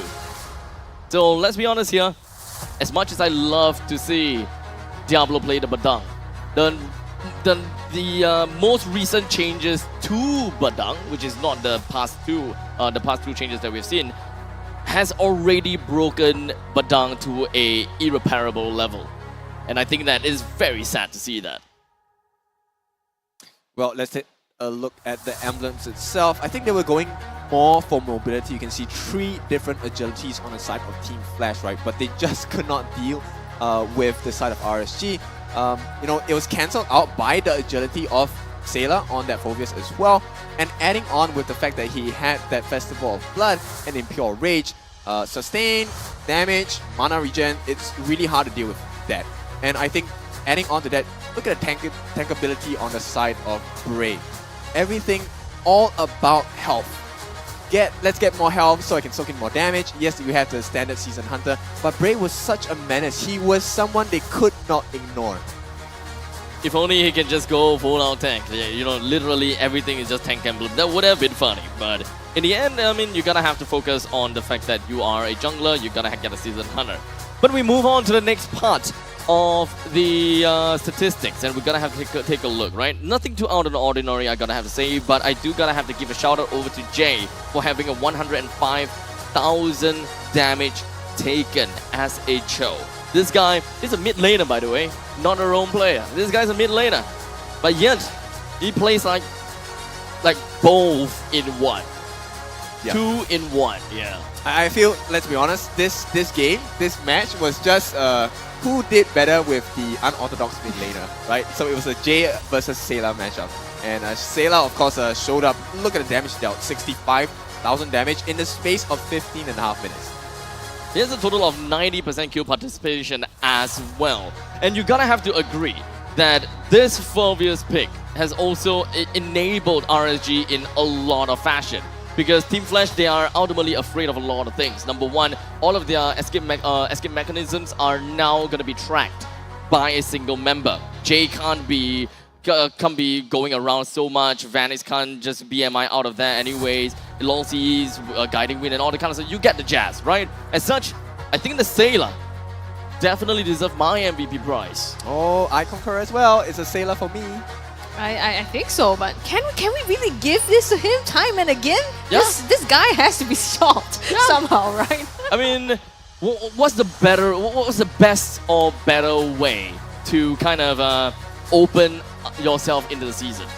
Well, he deserves the acknowledgement, right? Opening this season with 2 MVPs already. He didn't even play in the regular season. Yeah, exactly. On this Phobius, unorthodox pick. But that being said, we know that it is a pocket pick for him. And it's something that he pulls out as and when the drafts let him. Yeah, exactly. And we've already seen it happen in the previous seasons as well. So by right, this shouldn't be something new to us, but it's always very satisfying to see things like this, right? And of course, with that being said, I think I'm very curious to kind of witness how RSG does this every season. 3 seasons already in a row. They have perfect comms, they have perfect communication between the team, and the perfect mindset on how I'm supposed to execute this drop, right? So later on, we'll be taking a look at the mic check for RSG for sure. I mean, right now we're looking at what you said earlier, right? Diablo seeing this as just a stepping stone to the international stage. This is the kind of RSG that shows that they want to use this as, you know, it's just this first mini hurdle that they have to cross to be able to go there. I guess that RSG SG haven't really changed at all, huh? Yeah. We have seen them in the most recent MSC. It just seems as though, yeah, you know, they are exactly the same thing. They didn't change Roy out. It's like so many things. Well, let's see what happened behind the scenes to what the players said. Okay, give pressure. Hey, go, Lord. I got Tifika, yo, what's up? Yeah. I can see. Tajan open.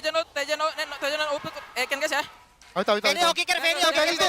Go. I got you. Fanny, target Fanny. Fanny, no. Okay, no, just. Lolsi, target Lolsi. Here. Who got lot? We got lot. We no play fight. Hey guys, we got lot. Diablo reset. We reset. We took us. Cella can back. Cella fly. Okay, no. No pick. Okay. Pull back. The Phoenix free. Go back.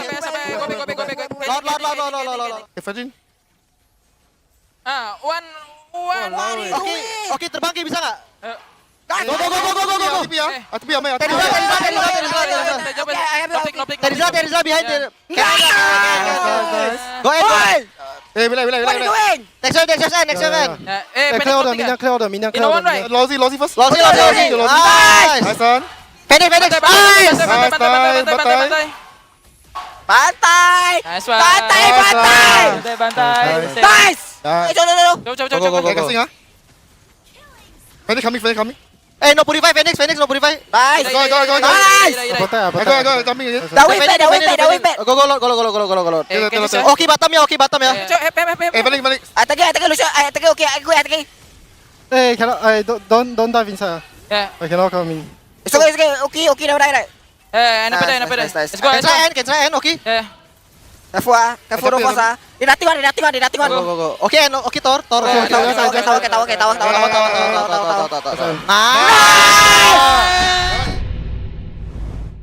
It's so cute, the interactions. Like, I honestly cannot understand half of the things they're saying until like they repeat it 4 or 5 times. I guess that's why they keep saying it over and over again. But I feel like Diablo was a bit of a calming presence among that chaos, right? It's like, guys, don't dive, huh? I cannot come in, huh? So it's always been that way. It's gonna be the calm voice, and then in the meantime, everyone's just gonna like minding their own thing, and then we have a random Bray. I don't want to scream right now, but yeah, that's exactly what the dynamic for RSG SG is like. It's always lovely to watch them play. Yeah, I mean, it's you know that nice, right? It comes from really within. Comes from because within. It's like that satisfaction that all you get. the way. Nice. Yes, exactly. I mean, we've heard them on this mic check. We've heard how they communicate, but what we want to hear also is what they have to say after taking this monumental win. Over to you, Cheryl. Thank you so much, guys. And right now, I have the brains of RSG right beside me, Youngin again. Hello. So yes, Youngin, firstly, what do you think about KZP's drafting? Yep, so I think with a team like RSG, we definitely have a bigger advantage compared to last season because as you can tell, the Khalid is always banned. So definitely it is more flexible in terms of what we can do, and I think ultimately helped us as well in terms of our planning and our execution. Okay, so honestly, when it comes to this game, the stakes were a little bit high because Team Flash took a match, a series from you guys in the regular season. So I think as defending champions, there are a lot to prove, especially when RSG SG don't drop games even during the regular season itself. But at that point in time when it happened, you weren't the coach for RSG yet. So with that being said, how did you approach this game coming into, this match for the day? Yeah, so I think when they first version in the regular season, the meta was a bit different also, without the Angela, Matilda kind of a meta. So once that shifted over, and of course with me and Sela joining, it's a different ball game together. And basically we tell the team the playoff is a completely new game as compared to what actually happened in the regular season. And that was also like the first game of the season, so that was a long time ago. Yeah, so basically like throw it out of their head and take this as like a fresh meeting them for the first time again. Right, and it's very interesting because even during the drafting itself, it was just like watching a chess game, by the both of you guys back there, and I think it's simply amazing. So when it comes to the teams, it seems like you're kind of like a mirror image of each other when you both have utility mages. Like Jay can play the Jay Cho, he has seen to play the Edith, whereas here we have Sela playing, the Frovius, which is very known for. So, how do you go around preparing for a team like that? Yeah, so I think basically we kind of just have a plan and we just look to execute the plan. Because in preparation as well, right, you never know what they'll pick. But at the same time, they should also not know what we want to pick. So as much as we try our hardest to plan for it, I will still tell the team we need to be ready for any kind of surprise picks. But as long as we know our plan, we know what to do, and the results will show. Right, and of course, congratulations to you guys. This is like a mini win because this is the upper bracket finals after all. So you guys are sitting comfortably waiting for your next opponent. So who do you think you will be meeting at the grand finals? I think at this point anything can happen. Yeah, because today we already see in the lower brackets, Evil came out, Vanguard came out, and even right now I think all the brackets are very shaken up. Yeah, so I think at this point any of the three teams that are remaining can make it to the finals. So I'm looking forward to see who does it. But if I really were to pick one, I'm hoping Evil. I'm hoping actually, I think about it, I'm hoping Vanguard as well because I'll get to meet Nick Stain, right? But I think ultimately facing Evil in their playoffs is something that I think I haven't tried before besides the lower bracket run. So to meet them in the grand finals, I think will be an exciting way to see them as well. Fantastic, and we really can't wait to see you and the team again tomorrow for the grand finals itself. Once again, congratulations, Youngin. Thank you. And that was Youngin, ladies and gentlemen, the man who drafts and watches the land of Dawn Bird. So we're very excited for the next match that's gonna come up real soon, and it's gonna happen at 6:45 p.m. Now this match is going to be match 4, where we see the lower brackets once more of Team Evil going up against Vanguard. So what will happen right here in this match, and which one of these two teams will we say goodbye to unveil our top 3 right here at MPL SG? Oh my! We're just one more step closer to unveiling our champion. Today has been a day full of upsets. Well, anything can happen.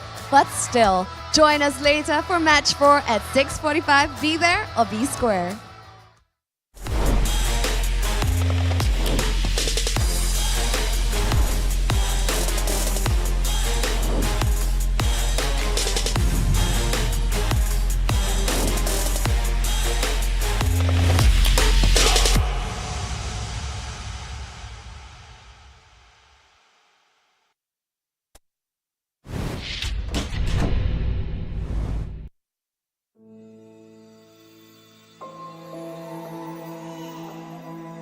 It's all right, my little star.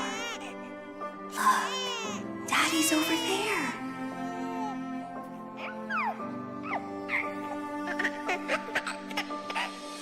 The calamity's approaching. and it will destroy everything. I'll hold it back and buy us more time. Nolan, protect our daughter. No! Lillian!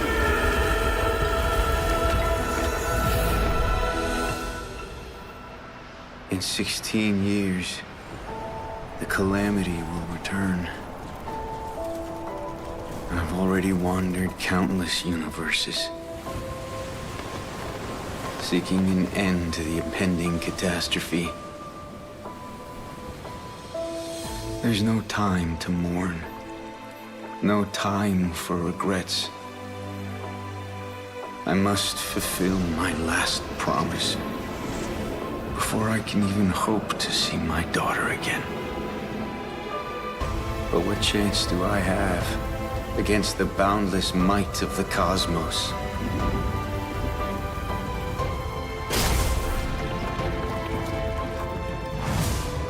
I'm sorry, my little star. I might not be able to return home anymore.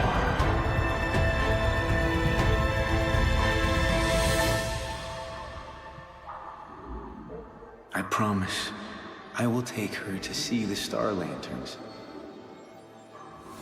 I promise I'll teach our child how to wield this power. I promise I will sacrifice everything to protect her. I promise I will sacrifice everything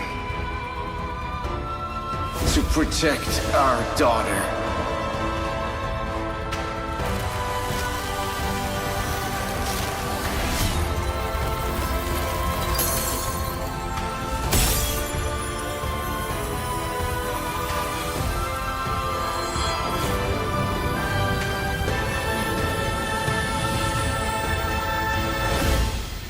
In every fragment of my soul, the calamity's end shall be witnessed.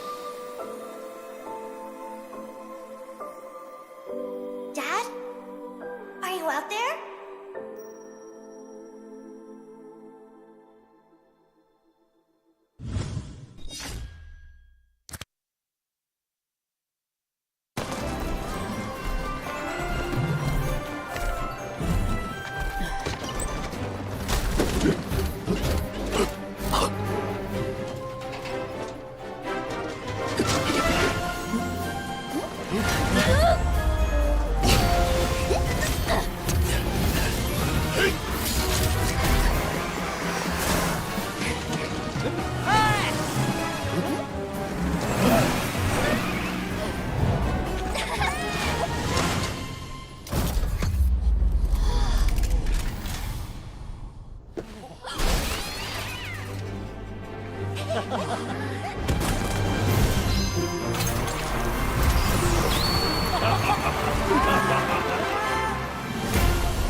signature in-game emote from MLBB.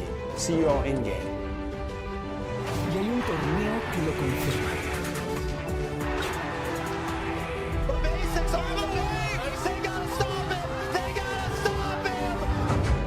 Blacklist kadrosu Incendios'ya karşı oynuyor olacak. Bu heyecanı şu anda yaşıyorlar. Blacklist ciddi ekiplerden.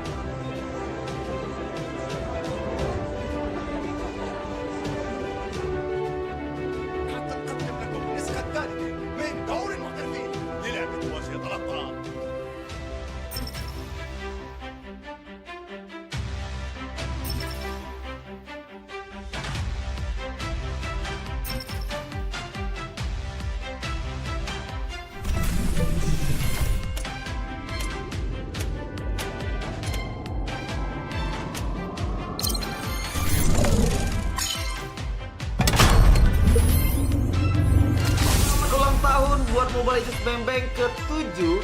Happy anniversary. Anniversary sama untuk MLBB Mobile Legends. Selamat ulang tahun yang ke-7 MLBB.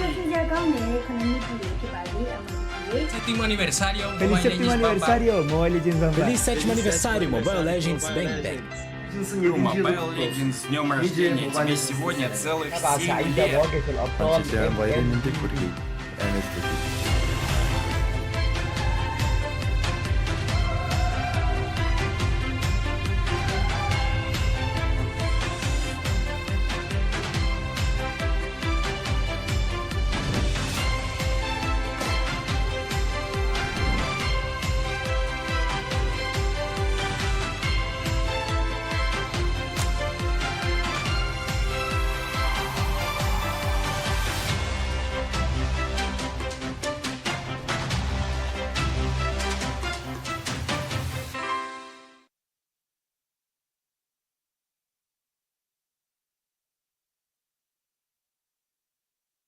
My name is Dewi. I'm currently the main roamer for Homebois SG. Hi, I'm Naufal, also known as Icon from Alchemy SG. I play as the jungler for the team.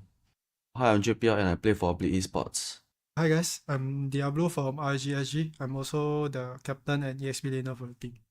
My name is Chesty. I play for Team Stellar and I'm the mid laner for them. I'm Powerful from Team Evil and I'm the jungler for the team. Hi, I'm Adam Yo, and I'm the captain and as well as EXP for Team Flash. Hello everybody, I'm Nick Stain from Vanguard Esports and I'm playing the roamer and also the captain of Team Vanguard. I would say that the team doesn't have a fixed play style, but more of we try to adapt on the fly and try to play as many scenarios as we know. I would say we will be preparing a lot. We've been screaming a lot, practicing as a team together for the past few months after qualifiers, after the last season until today.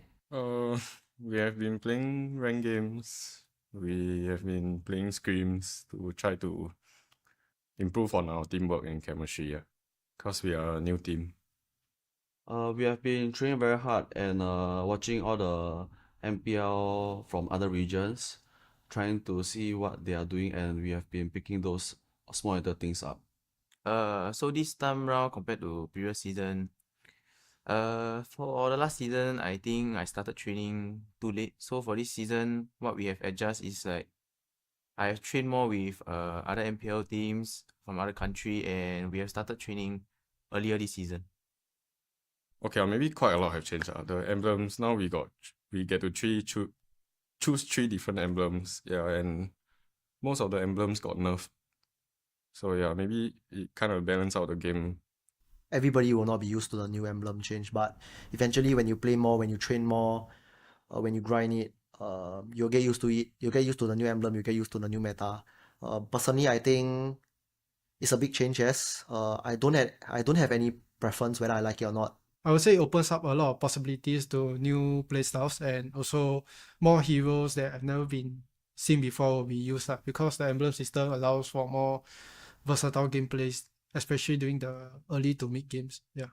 Actually, for me, I would say I'm pretty comfortable with the new meta, the new patch, because it brings more complexity towards the meta changes, especially bringing the new emblems. There's a lot of things you can adapt to, a lot of strategies you can bring onto the table. We don't really have a goal. Yeah, we just want to go into every game and play our best. This season, I'd say it's probably quite a high expectation, aiming for at least a upper bracket slot after regular season. I think for every team in MPL, the ultimate goal is always to be the champions and move on to international tournaments, and that's the same for Flash as well, I would say. Of course, I'm aiming for the top one in MPL SG. I mean, I've failed 3 times already, so yeah, hopefully this season I can make it.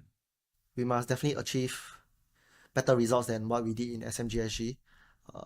Definitely the aim and the goal for Homeboys is to achieve champion and eventually this season M5. Personally wise, it'll be top 3. Because I really feel that in MPL SG it's really doable for top 3. But as a team wise, of course, we would like to win the whole thing itself. So for the past few seasons, I always have been targeting top 4, top 3. But this time round, I'm coming for top 1. For me, I have always thought of winning the champions to prove myself in the international stage, because I already have won, like as you say, multiple championships. So the hunger for it is actually not as strong as the first time. But my hunger to do well in international tournaments is actually even more than what I wanted at the first place of winning MPL SG, because I already tasted it, so I want more. So it's like, this is just actually a first step to me. It might be the bigger step to others, but to me it's only the first step of entering M5 and trying to get a better placing than last year. My name is Cheryl Yao, and I'm the host for MPL Singapore. My name is Eugene, also known as Abstract. I am the caster for MPL Singapore Season 6. Hi, my name is Churros, and I am a commentator or caster for MPL Season 6. Well, my name is Jace. I'll be commentating for MPL Singapore Season 6. Excited for Season 6 upcoming. My name is Scrubby, and I'm a commentator for MPL SG. My name is Vertigo. I'm a caster / commentator for MPL SG for about 6 seasons already. Hi, my name is Kindofu. I'm one of the few casters that are doing for MPL in this season 6. Funny story. So when I first got my Mobile Legends Bang Bang gig, back then Mobile Legends Bang Bang wasn't like much. There were not a lot of people play it. Eventually, after that one gig, more came to me, and it always comes down to that idea whereby the game that I don't expect doing ends up being one of my staples. How did I become involved? It feels like it's been so long ago, actually.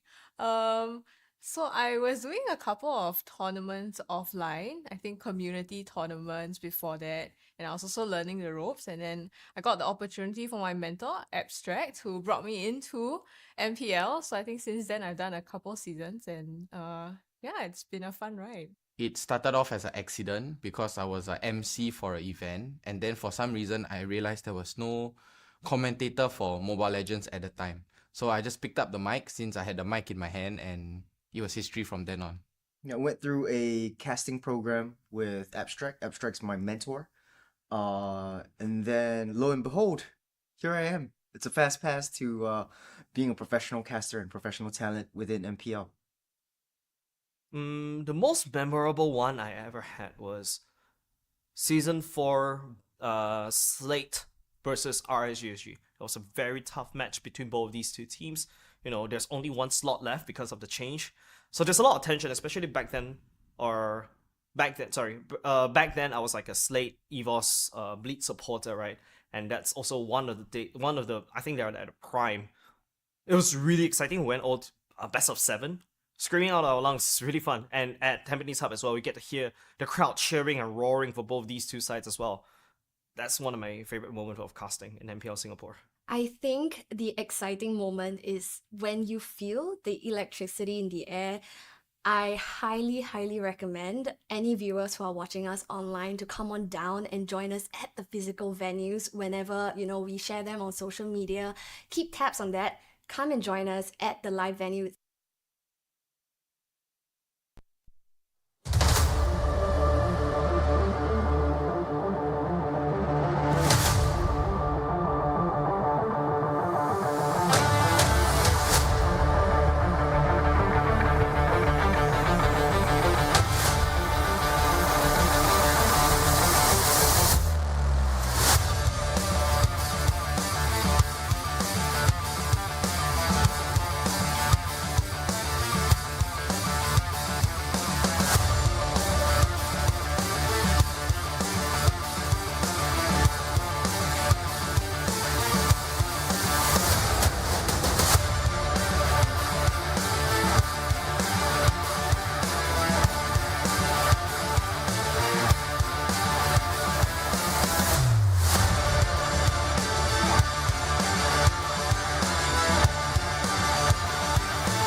Earlier on in the match that we have seen a best of 5, and that was the wonderful team.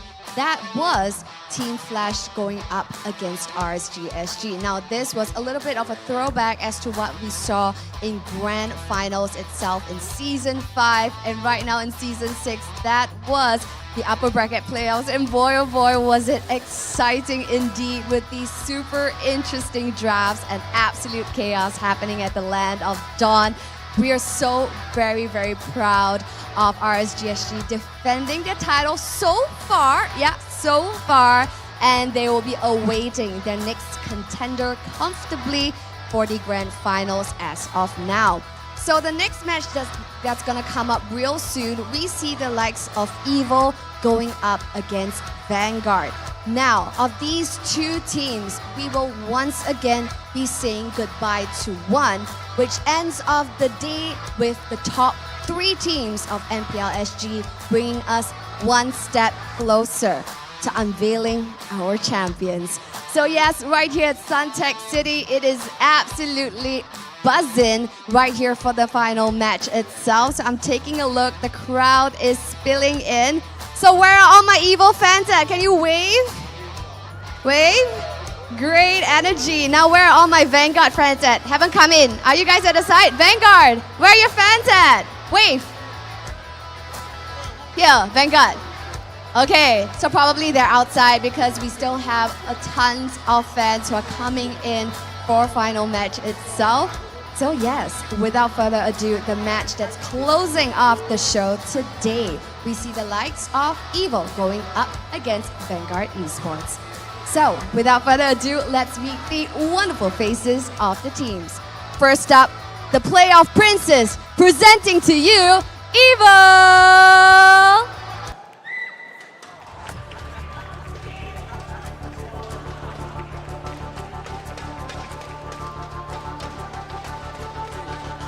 So yes, friends, another thriller looms with odds being defied time and time again. And here's Evil to smash everyone to the lower brackets and perhaps in this match, smash them home.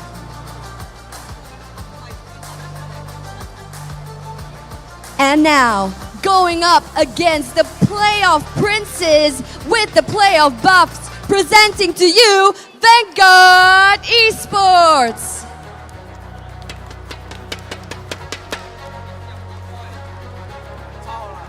Now, the dream run is on for Vanguard Esports. Will they be able to make it all the way to day 3 for a chance at the grand finals?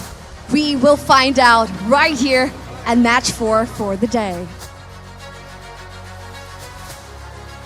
Players are now giving their friendly fist bumps before heading over to the land of Dawn.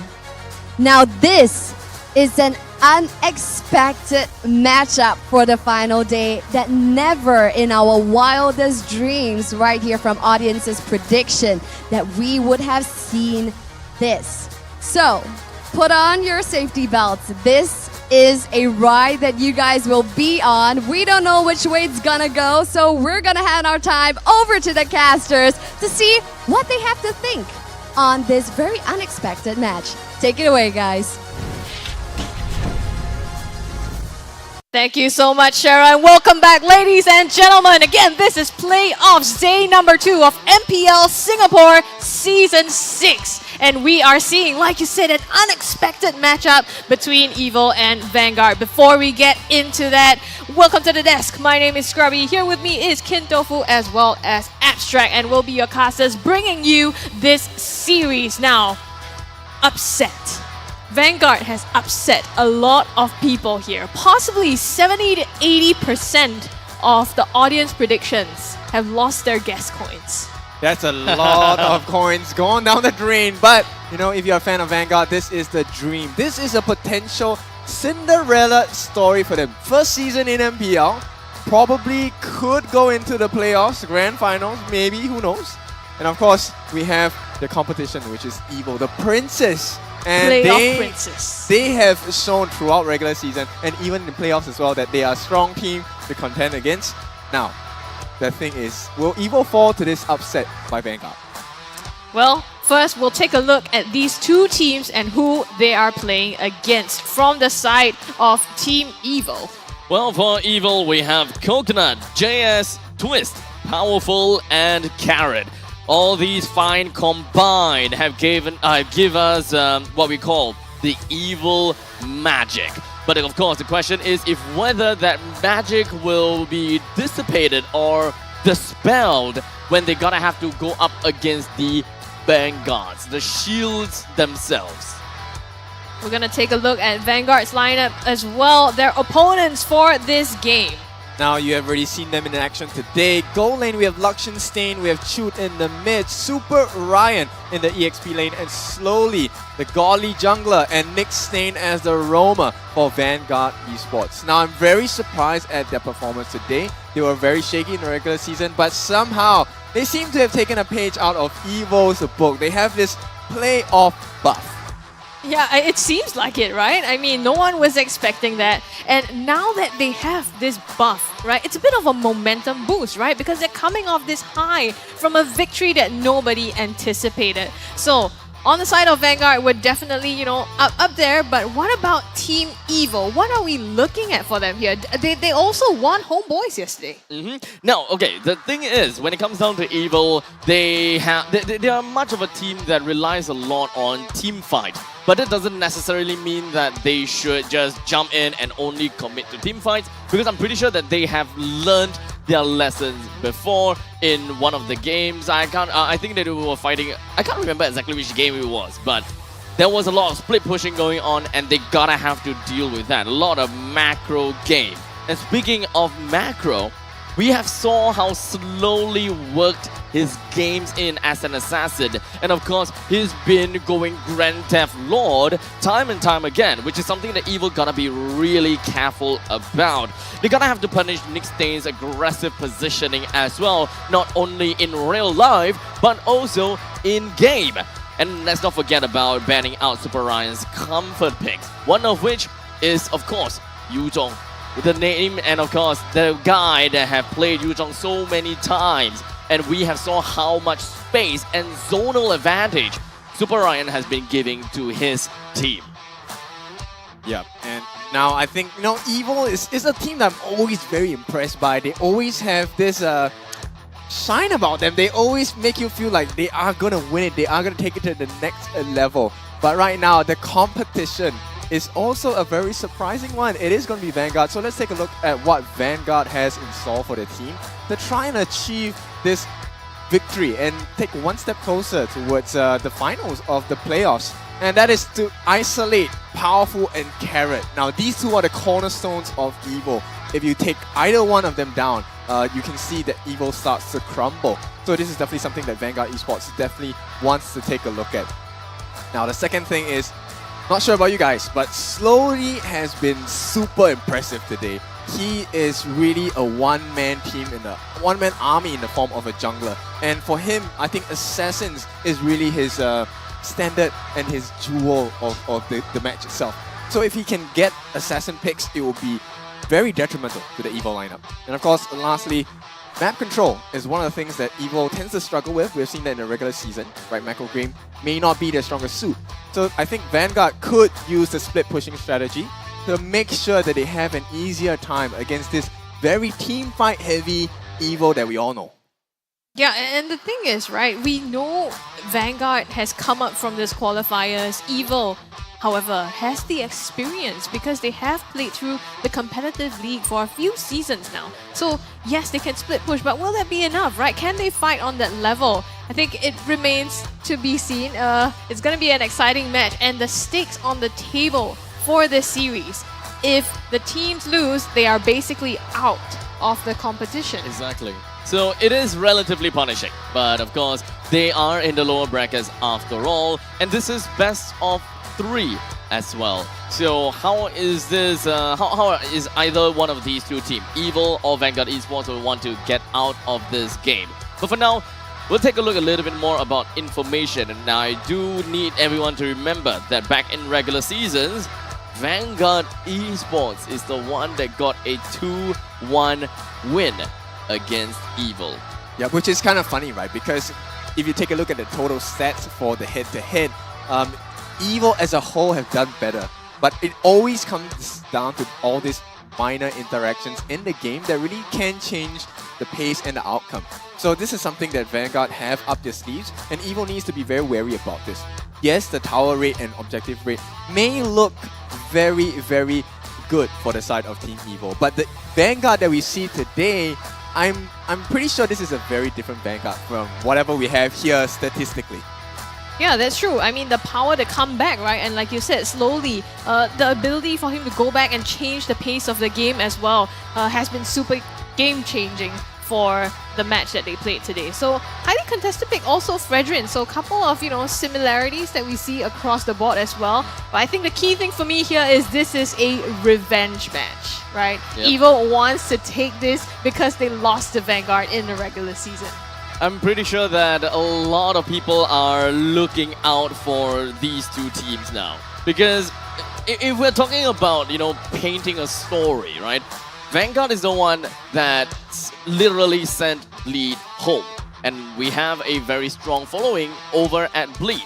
So it's relatively fair to say that Vanguard Esports is technically the villain here. But Evil, they literally have the name Evil in their name. So are they the villain or not? Oh, they might just be. We're gonna see who we think is the villain, or at least who we think will be the victors of this series here on the desk. Looks like it's all painted red across the table. Yep, it is. I mean, we have a couple of merch here from the Evil stand they have passed on to us. So I think it's safe to say that we have the crowd favorites at least here in the live venue itself. We have quite a lot of cheers on the side of Evil. But, of course, with that being said, Vanguard, you don't count them out. The only question now today that I really want to ask is this confidence from Vanguard or is this arrogance from Vanguard? That's I think it's confidence, to be honest, and I think that it makes absolute sense because they deserve it. They deserve that win, and whatever it is, they can do whatever they want. If they win it and they deserve it, let's go with it. Well, that's just what we think, right? So let's look at what the audience thinks. It's 86% in favor of Evil on Facebook and 78% also in favor of Evil. Of course, Vanguard is not one to prove the audience right, as we have seen in the previous match. They are a new team, right? So it could also be the reason that, not many people know about Vanguard. So to me, it's quite impressive that they have achieved the results they have in this second day of our playoffs.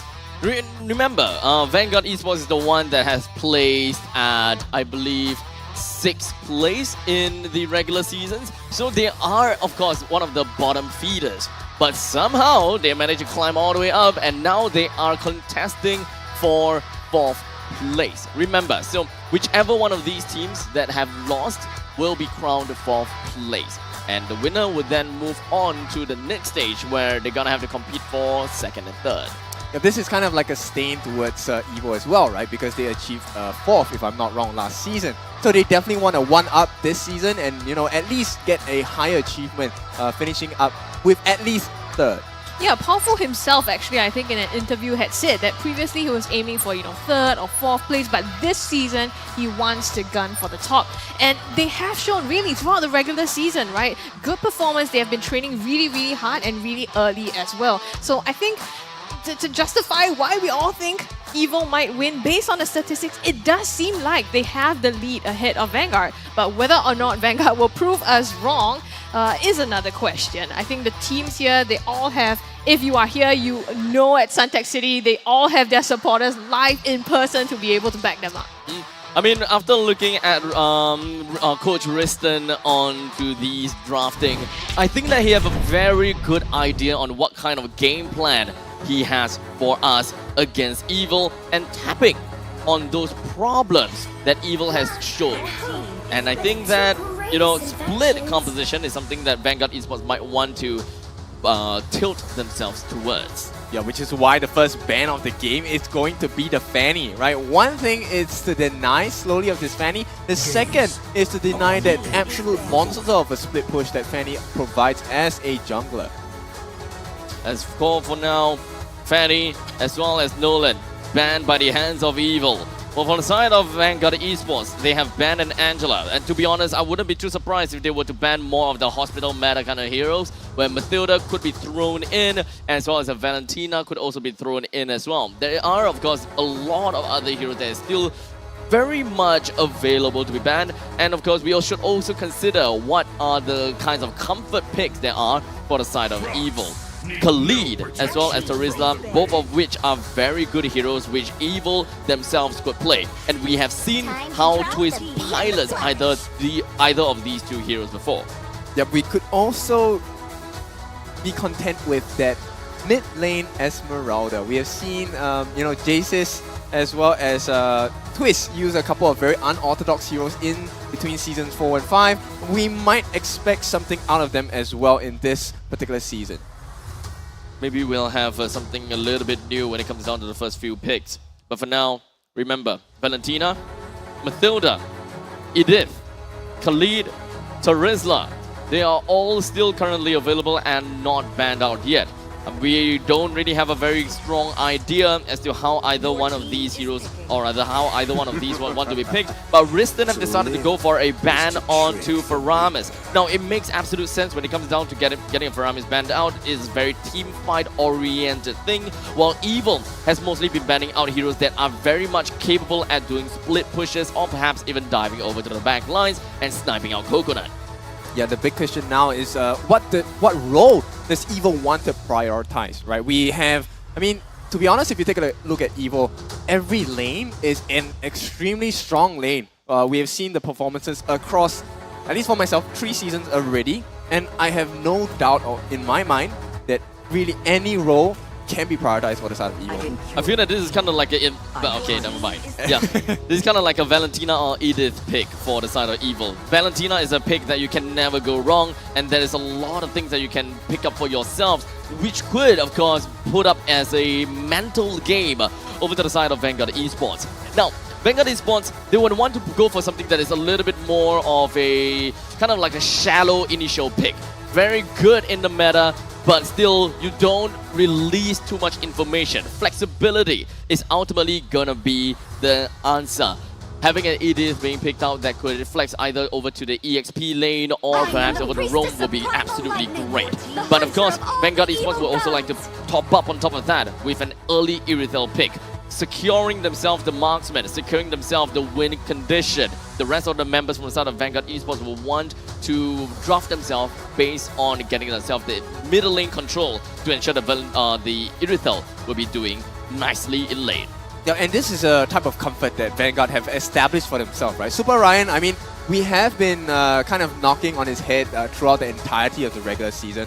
But for this particular playoff, day 1 and day 2, I have to say Super Ryan is impressing the heck out of me because he is bringing Vanguard to the top. He is setting up plays for not just Nick and Lakshan as well. He's allowing Slowy to really just be focused on what he needs to do as an assassin jungler in the past few games as well. Now, with Evil picking up the Tarizla, it essentially just means I want to beat down this lane. I want to run it down and completely just sandbag everyone that comes into the lane, right? So, of course, the natural reaction is to pick up an X-Bomb, but this is going to be the same kind of occasion that we have saw before in RSG's game. If you actually force yourself into picking out an X-Bomb, that means you will lose out quite a bit of utility. In this case, it is going to be mobility and split push kind of style. At least for Vanguard Esports, number 1, the Yuzhong is a very comfortable pick for the side of Super Ryan. But number 2, you can also respond very timely with the Black Dragon form to make sure that you are able to push out lanes and still be there in time for any competitive team fight. Yep, so I think based on what's happening for Vanguard, very confident they will be trying to go for another assassin jungler pick once again. It has worked out for them perfectly in the past few series earlier today and yesterday as well. And Nick Stain, Lakshan Stain, we've already seen the picks, right? So we might expect Nick going back onto his comfort Minotaur. You never know, but that's what he has been showing us thus far. Minotaur, huh? It would definitely be a possibility at this point in time. Now, we take a look at EVO's current lineups thus far. They have very strong anchor, they have very strong waves to hold on to the Lord. They have front lines very easily. But how exactly are these going to be transitioning over to the later stages of the game? Do they want to beat down the later stages or do they want to play more in the early? EVIL, I think that they should definitely look more into having a harder scaling heroes over to the later stages. I like that ban onto the Minotaur from the side of Vanguard Esports though, not gonna lie. Making sure that EVIL do not have any more priority over in the roaming sector to just completely deny one entire zone. Yep, and the fact that they ban out Bruno as well, it's going to be a tough fight for Coconut against Luxionstein in the gold lane. And I think both of them are pretty evenly matched. So it really comes down to the roamer on both teams to see who can impact a better growth for the gold laners so they can hit their timings faster, they can get their items, the correct items at a faster speed, which would then transition into a much better team fight for them. Oh. With a Hanzo ban, it is definitely a very specific ban from the side of EVIL. It does seem as though Powerful has done some form of research here, not gonna allow Slowly to work anything of those sorts. Now, EVIL, they still have got the Ixia that's currently available for them. But of course, there is backline access coming from the side of Vanguard Esports. So the question is, do they want mobility or do they want to have a hands-down anchor over from the side of the marksman? Because right now, EVIL, they may lack a little bit of a damage, but exactly what kind of high ground do they want to get for themselves? Wow, Lilia, I really like this pick. Lilia offers so much damage on the front lines, and with the Black Shoes, essentially you don't get punished for being greedy in between team fights. And it's just free damage, right? With the Gloom itself, it is going to be a very painful experience for the laners on the side of EVIL. We still have two more final picks from the side of EVIL. They're gonna have to go in a little bit blindly when it comes down to their roam potential. We've got the gold lane and the roam that they're gonna have to consider. At this point in time, Brody is a hero that's available for them for the picking. But otherwise, Kaja is currently available too. If they want to ensure that their gold laner will be able to stay alive, a Kaja lockdown will be absolutely great. But, oh, I completely forgot about Mathilda. It has been leaked all the way to the final pick. And in the end, EVIL actually did want to pick up an Ixia. So this combo, obviously, allows the Ixia to have a great amount of mobility while still gonna be on the full barrage mode. How is EVIL going to make full use of this against Vanguard Esports? That's my question. Yep, and you know, if they pull off the combination, sure, it's going to be very painful. But right now, the last pick of the game is for Vanguard, and that's going to be on the roam for Nick Stain. Right now, Super Ryan, with this pick on the Edith, it could be a flex pick, right? We could see a roam Edith. We could see this in a different position as well. Wait, hang on. Who's the jungler? The Edith is definitely going to be a roam. So, yeah. Okay. So Vanguard Esports will now pick up a Lancelot over for themselves so that they have even more ways to play in your face over to the side of EVIL. And not to forget, this is a lineup that also enables Vanguard to play very aggressively in all lanes. As long as you're able to divide yourself equally and understand how much resource do you need per neutral objective, then you are pretty much going to be on a good ride. You're going to have a pretty good ride. Yep, the Lancelot kind of neutralizes the guiding wind actually from Mathilda, so he can continue chasing you even if you are flying away. I really like this draft of Vanguard. Once again, I'm very surprised at the level of play that they have in mind. Props to Ridston for this kind of draft for his team. Now the only question left is, sure, you have a nice draft, but can you execute it? It all comes down to that, right? And now here we are at game number 1 with the draft locked and loaded. Now, ladies and gentlemen, the big question is, will EVIL continue to reign supreme as they have, or will Vanguard pull their way through with their victory and take this from them? Game number 1 in the Land of Dawn.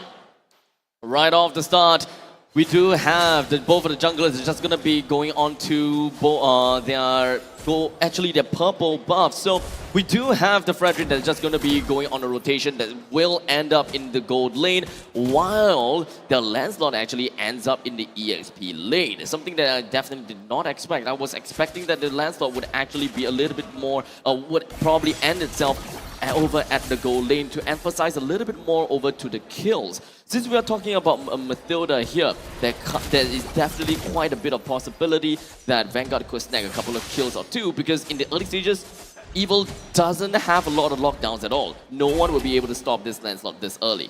Yep, and adding on, Lilia has a big power spike once she hits level 2. Granted, yes, Valentina has that as well, but the cooldown for that Shadow Strike isn't as quick as what Lilia has on that Shadow Energy and Magic Shockwave. So there's going to be a little bit more damage coming out from the side of Vanguard, at least in this early game.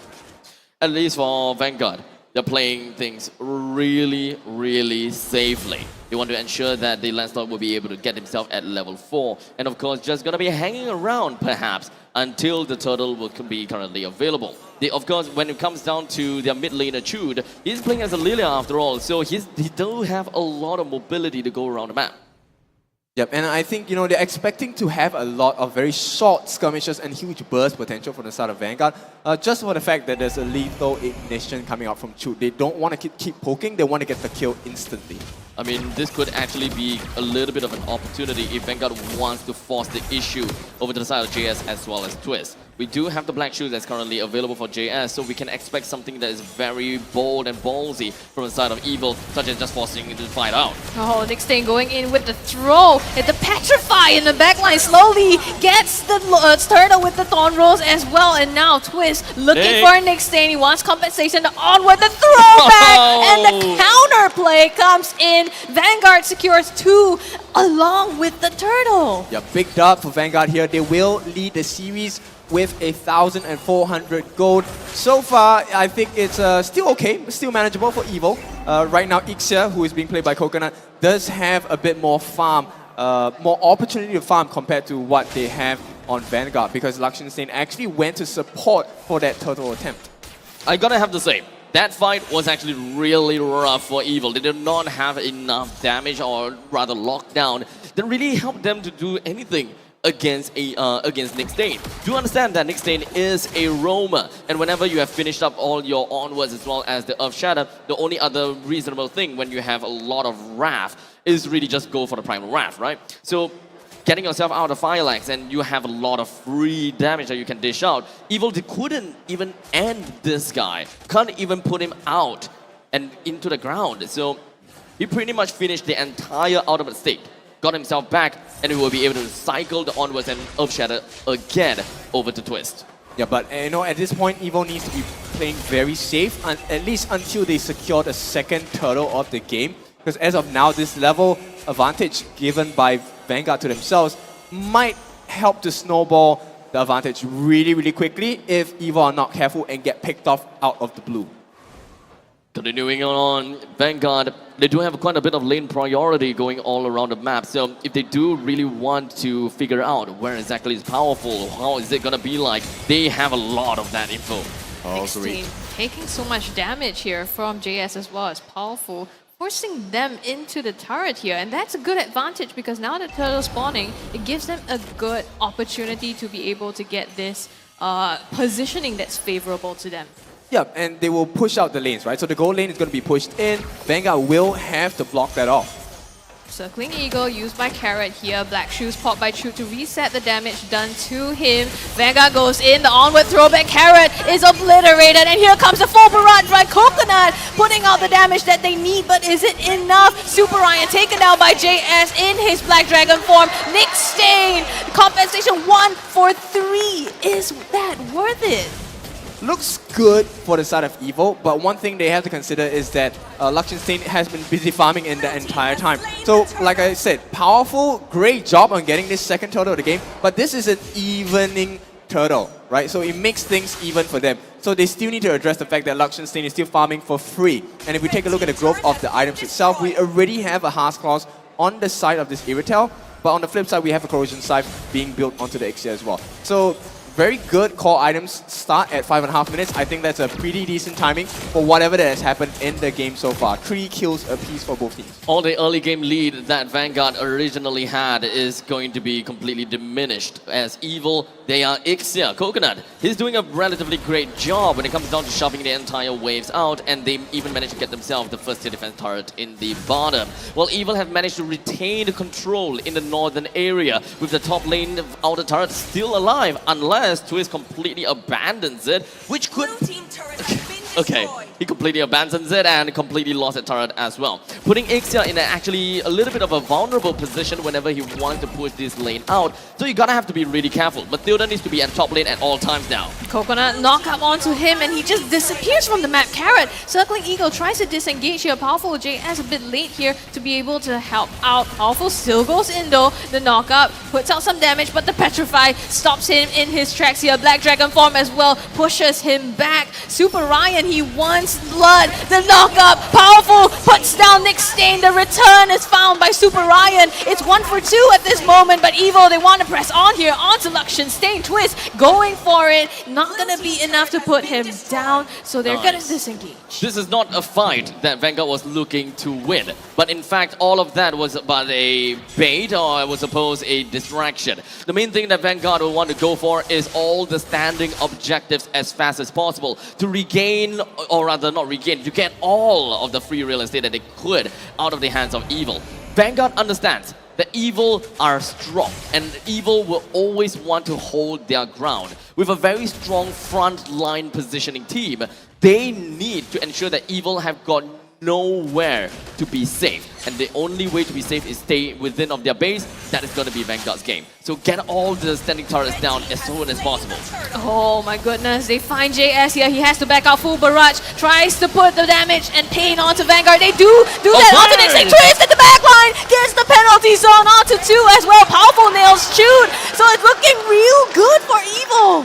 Yeah, it's a good win. But Evo need to do more. They need to get some turrets because they don't have any towers taken on the side of Vanguard. They need to achieve this. Great, you have the kills, but right now you need to get more than that. You need to feed the goal back into your team. Oh no, Coconut taken down here by Luxian Stain and Super Ryan in the mid lane. They didn't even manage to secure the turret yet for themselves.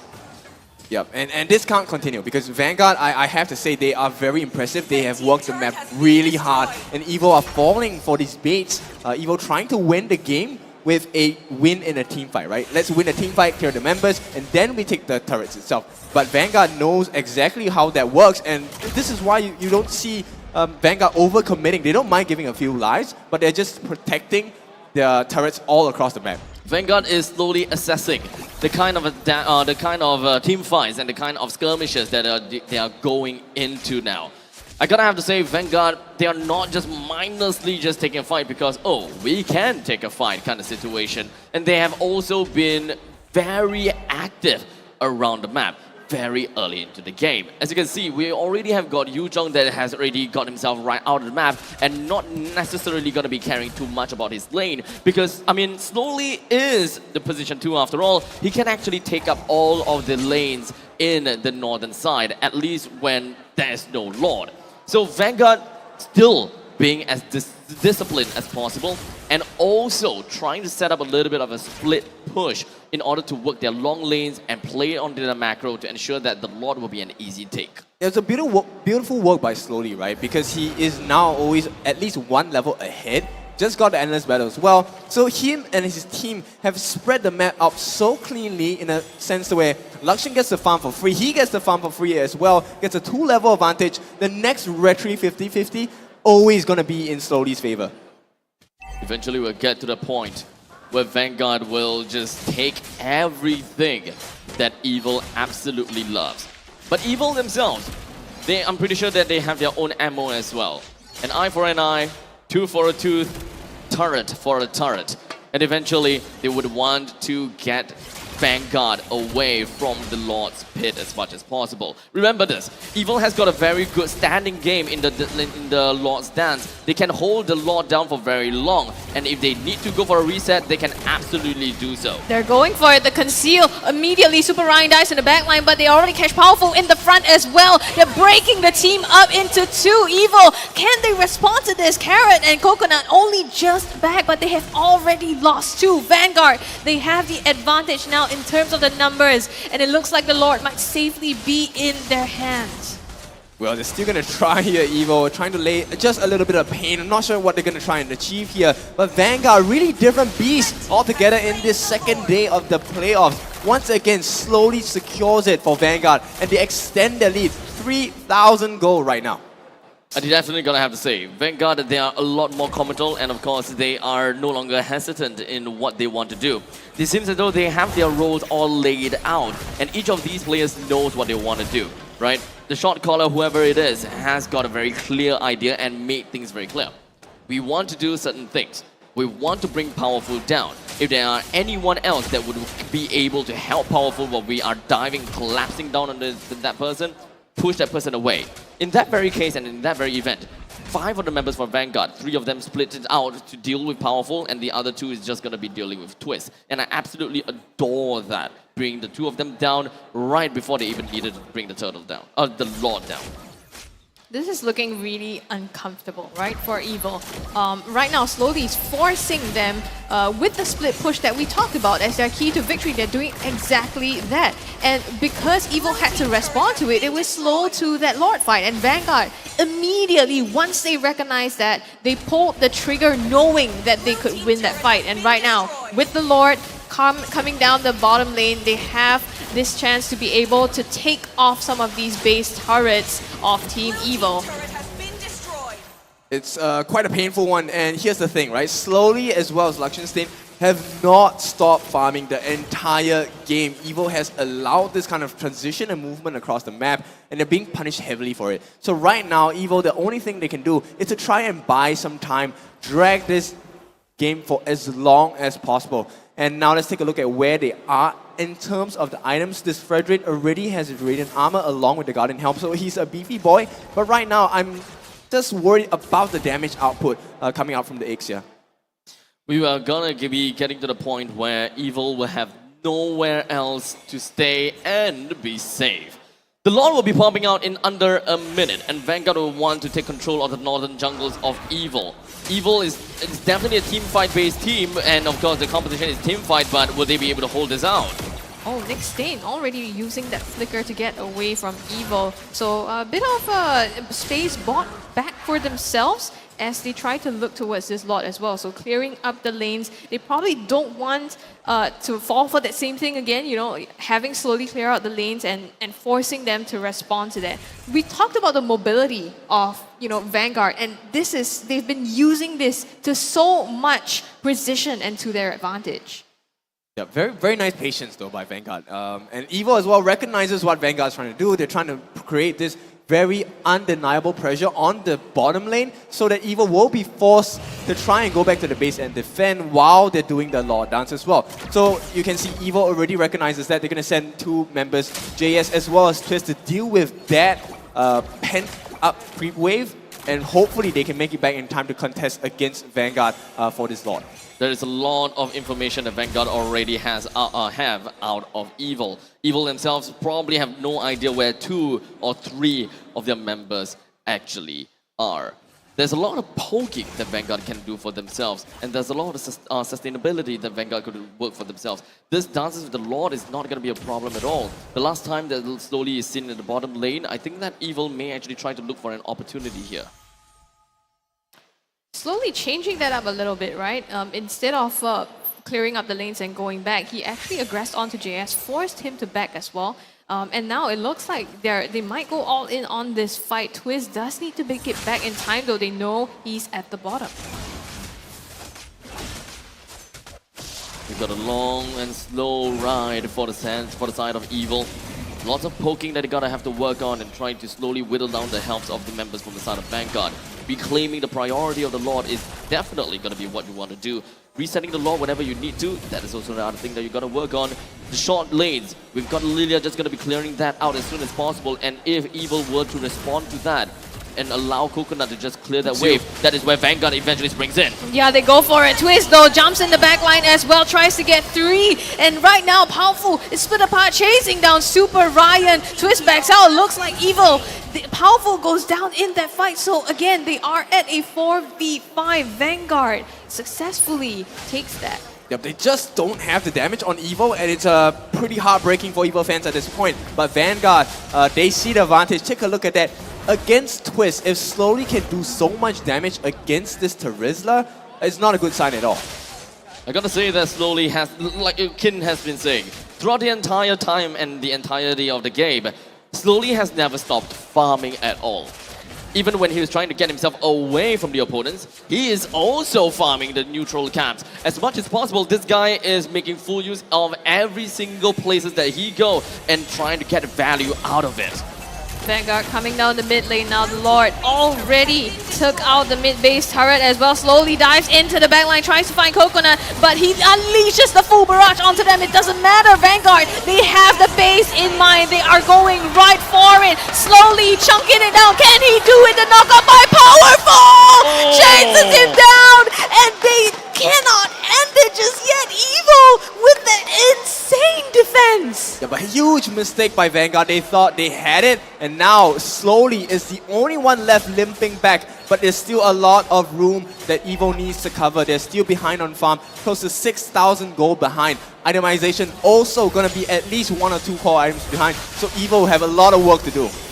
There's a lot of that is based on timing, and I think that Vanguard may have mistimed it all, because when the Law was pushing in, it was 16 minutes and 9 seconds. The creeps would have spawned in under 3 seconds. Oh, Slowly! What? JS coming from the top, the flank, pops the immortality with the Supremo truncheon as with well. the truncheon. Buys him so much time. Finally, Carrot manages to execute him there, and now Vanguard. Oh my goodness, they bought so much time that the rest of Vanguard has already spawned and come back to deal with them. Yeah, but the waves are not in their favor on the side of Evo. They still have to clear this. So right now, Vanguard manages to reset the situation. It's going to be 3 lanes of Mega Creeps walking down onto the base of Evo. There's so much things that Evil are gonna have to work out on now. There's a lot of naturally pushing waves, especially in the top side, in the middle lane as well. With all of these pressure that is mounting onto the side of Evil, they need to slowly find a small little advancements and hopefully a little bit of a pick-offs. But I don't think that this is necessarily something that Evil is capable of doing, because they're not really a pick-off team. They need to play all in over in a single team fight. But that's very dangerous, right? They're standing on the edge of the precipice now. Yes, they want to fight as a team, but at the same time, they need to look out for their base, because at any point in time, if they lose the wave, Slowly could go in for the backdoor and go straight for the core as well. So all up to this man, you can see in the mid lane already causing some trouble for Evil here. Yep, Slowly is just going to do a very simple job, right? Just pull people away from the Lord and keep having the rest of Team Vanguard try and go for the reset. If not, get the kills on the members of Evo. Lord already chunked down here. Nick Stain Flicker throws him back as well. The damage comes through. The Black Dragon form puts down Carrot, pops his immortality. JS suppresses, but in the backline, Super Ryan as well goes for that. The knockup. JS goes down. Nick Stain, the knockup onto 2 members. It's 2 for 3 so far. And Evil comes out on top, chasing down Chute here. The Flicker force from him will be able to run away and disengage for now, but Evil huge for them. Yep, it looked pretty dark for Evo at certain points of the game, but this is Evo we're talking about. They were born in darkness. They have gone through so much pain, learning from scratches. No coach, all 5 local players, no international experience, and they are here at this stage of second days of playoffs. This is the Evo that Vanguard has to be prepared for, and so far, Evo is showing that they are still in the game. There's so much things going on here now, with the Lord eventually now going to be pushing down from the bottom lane. Evil may have some work cut out for them now, since Vanguard, they're going to have to defend against the Lord, as well as Mega Creeps that is just going to be marching down middle lane and the top lane respectively. It was, after all, a very good fight from the side of Evil. All the sustainability is understandably very strong, and that is the kind of value that you are able to get out of a Mathilda. And to make matters worse, JS picked up the black shoes from the side of Vanguard, allowing him to peel for the team effectively and actually make Vanguard waste a lot more skills than they are supposed to. Not to mention he had the Winter Truncheon as well as so taking so much of the damage and buying time, but slowly in the mid lane, drawing the attention once again. He's been such a pain, right? Forcing Evil to react to him such that they cannot execute the plans that they want to go for. But he can't do this too many times because the farm is coming back up slowly. He's very confident, but gets caught!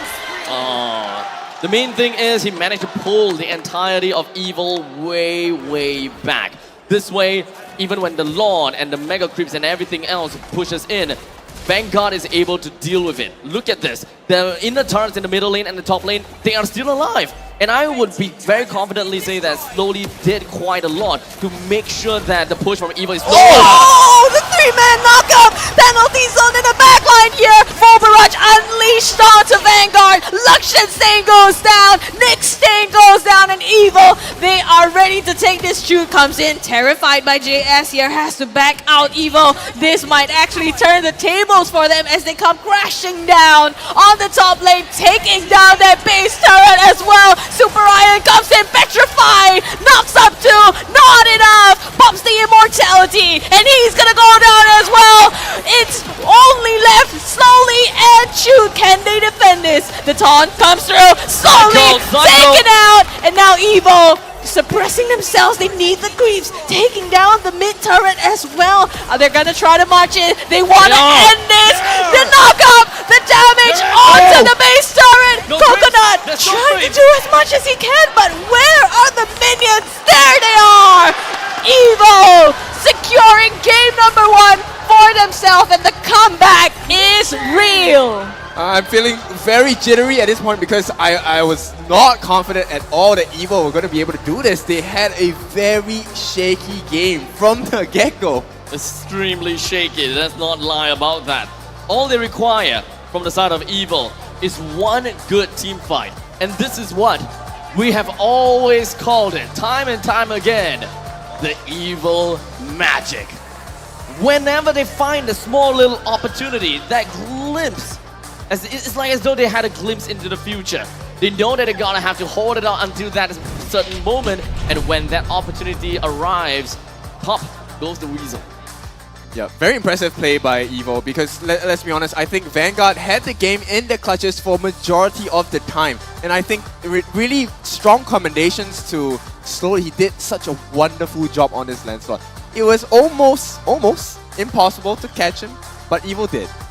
And that was the crux of it, right? Yeah. The moment they caught him out, he's so much impact to the team that they went straight for it, Evo, and just with that one pick off, they were able to take out the team and just end it on that note. I thought that it would have been good if Slowly was able to hold himself out for a tad little bit longer, as he knows that the Lord that marches in is going to be very detrimental to them, because Vanguard, their lineup doesn't necessarily put them in a very good spot to clear out waves fast enough, or perhaps even bring down at that point in time that Lord fast enough. And also having to deal with 5 other members on the side of Evil. Can you imagine just how much faster the game would have been if Twist was able to land that amazing penalty zone onto 5 members? Evil would just run it down that easily, and the Lord would probably still be alive. Yeah, but he changed the whole game with that very ballsy and very confident penalty zone. I was not expecting it. I mean, I was expecting a penalty zone, but not at that particular moment. And he caught everyone off guard. I bet he caught our own caster's table off guard. He caught the audience off guard. And most importantly, he caught Vanguard off guard. Props to that, right? Because it was just because of that penalty zone they were able to win that fight. It was huge turn for them. I mean, looking at the items now, I don't even want to say that the team fight basically won them that. But is there anything that you find stands out the most? Itemization-wise, I wouldn't say that there's anything that is a surprise per se, but this is a very late stage of the game, right? So everyone gonna have to cycle through their items. The immortality would have been swapped for a winter truncheon. Winter truncheon will then become a rose gold meteor. Time and time again, that kind of stuff we can definitely expect to see. But the emblem-wise, that is something that I would definitely want to see, right? But you know what? I don't really see too much of a difference, to be fair. To be very honest with you, I think it's just kind of like it's a very interesting take coming in from the rest of the players, right? When I'm looking at the Lancelot, he went for Swift. He wanted more attack speed and he wanted to clear the initial jungles a lot faster, and that is absolutely understandable since you are going up against a Fredrin. Yeah, for sure. And one more thing I want to point out is the lethal ignition on this Lilia didn't really work out in their favor because he wasn't able to spam as much. Yes, granted, he did a lot of damage. I think they were very confident that they were going to have the lead in the early game, which is why you feel that you can deal a lot of damage in like at least 7% of their HP is going to be dealt in terms of damage every time you use your skills itself. So very confident. Like I said, I want to ask, was this confidence or was this arrogance? And it felt like, I think Vanguard were very confident about pulling certain strategies off in this game, and they did it well, but they just could not finish their food. I wouldn't call it either. I wouldn't call it confidence nor arrogance in this case, but it's more of the fact that they wanted this to work out. They wanted to go all in. And you're gonna have to agree that it did work because their early game, the entire game was literally in the grasp of Vanguard the whole entire time until they went all in onto the throne at a mistimed situation. Yep, they had a really good catch. That base defense, though, I mean, was really imperative as well, right? Because without that, they wouldn't have been able to turn around the game. So I think also it's insane. Honestly, I'm at a loss for words for how the game has turned. Looking at the match that has just passed, we do have to have an MVP as well. I think Twist has to be my MVP. Yeah, and you know, on the flip side, Slowly is my MVP for Vanguard. I gotta have to say, Slowly will be my MVP from the side of Vanguard too. But for the side of Evil though, I think that this is gonna be a little bit of a tougher thing to answer, right? I gotta say that Twist made an amazing final penalty zone there, but is it really gonna be the case? Just because of that one penalty zone? Production says no, because Matilda will be the one. Carrot is gonna be the one that will be crowned the MVP for this match, this game one. 100% kill participation. This Matilda definitely doing a lot of work. Carrot, I mean, granted, we didn't really put our eyes on Carrot too much in this game because we were all waiting for that turnaround potential, which came in the form of the penalty zone. But Matilda did a lot of crazy saves as well, pulling up and saving Coconut from certain death at certain points in the game. And he also allowed them to just go ham because of that Flask of Oasis and the Oracle. The heals provided and the damage output actually quite convincingly strong because take a look at his KDA, 3, 1, and 19.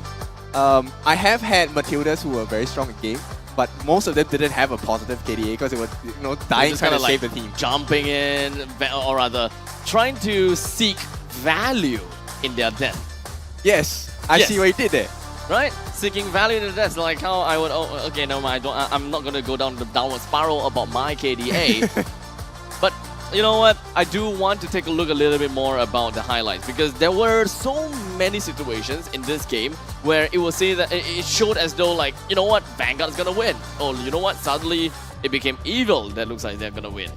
Well, I mean, Vanguard did have the lead for a long time and they almost ended the game as well, right? So I think we really do need to review exactly what happened and the series of events that led up to that. So let's jump into the game highlights. Well, one of the things you're going to notice is that we all know Evo as the team fight team, and there's a good reason for that. Somehow they just managed to turn things around, and you can see this chase here. Twist was already gone, lost it. Oh, this is beautiful. Yep, and somehow they just make that turn. Look at Carrot on the backlines. They survived every single thing that Team Vanguard threw at them. This looked like the end of the game, let's be honest.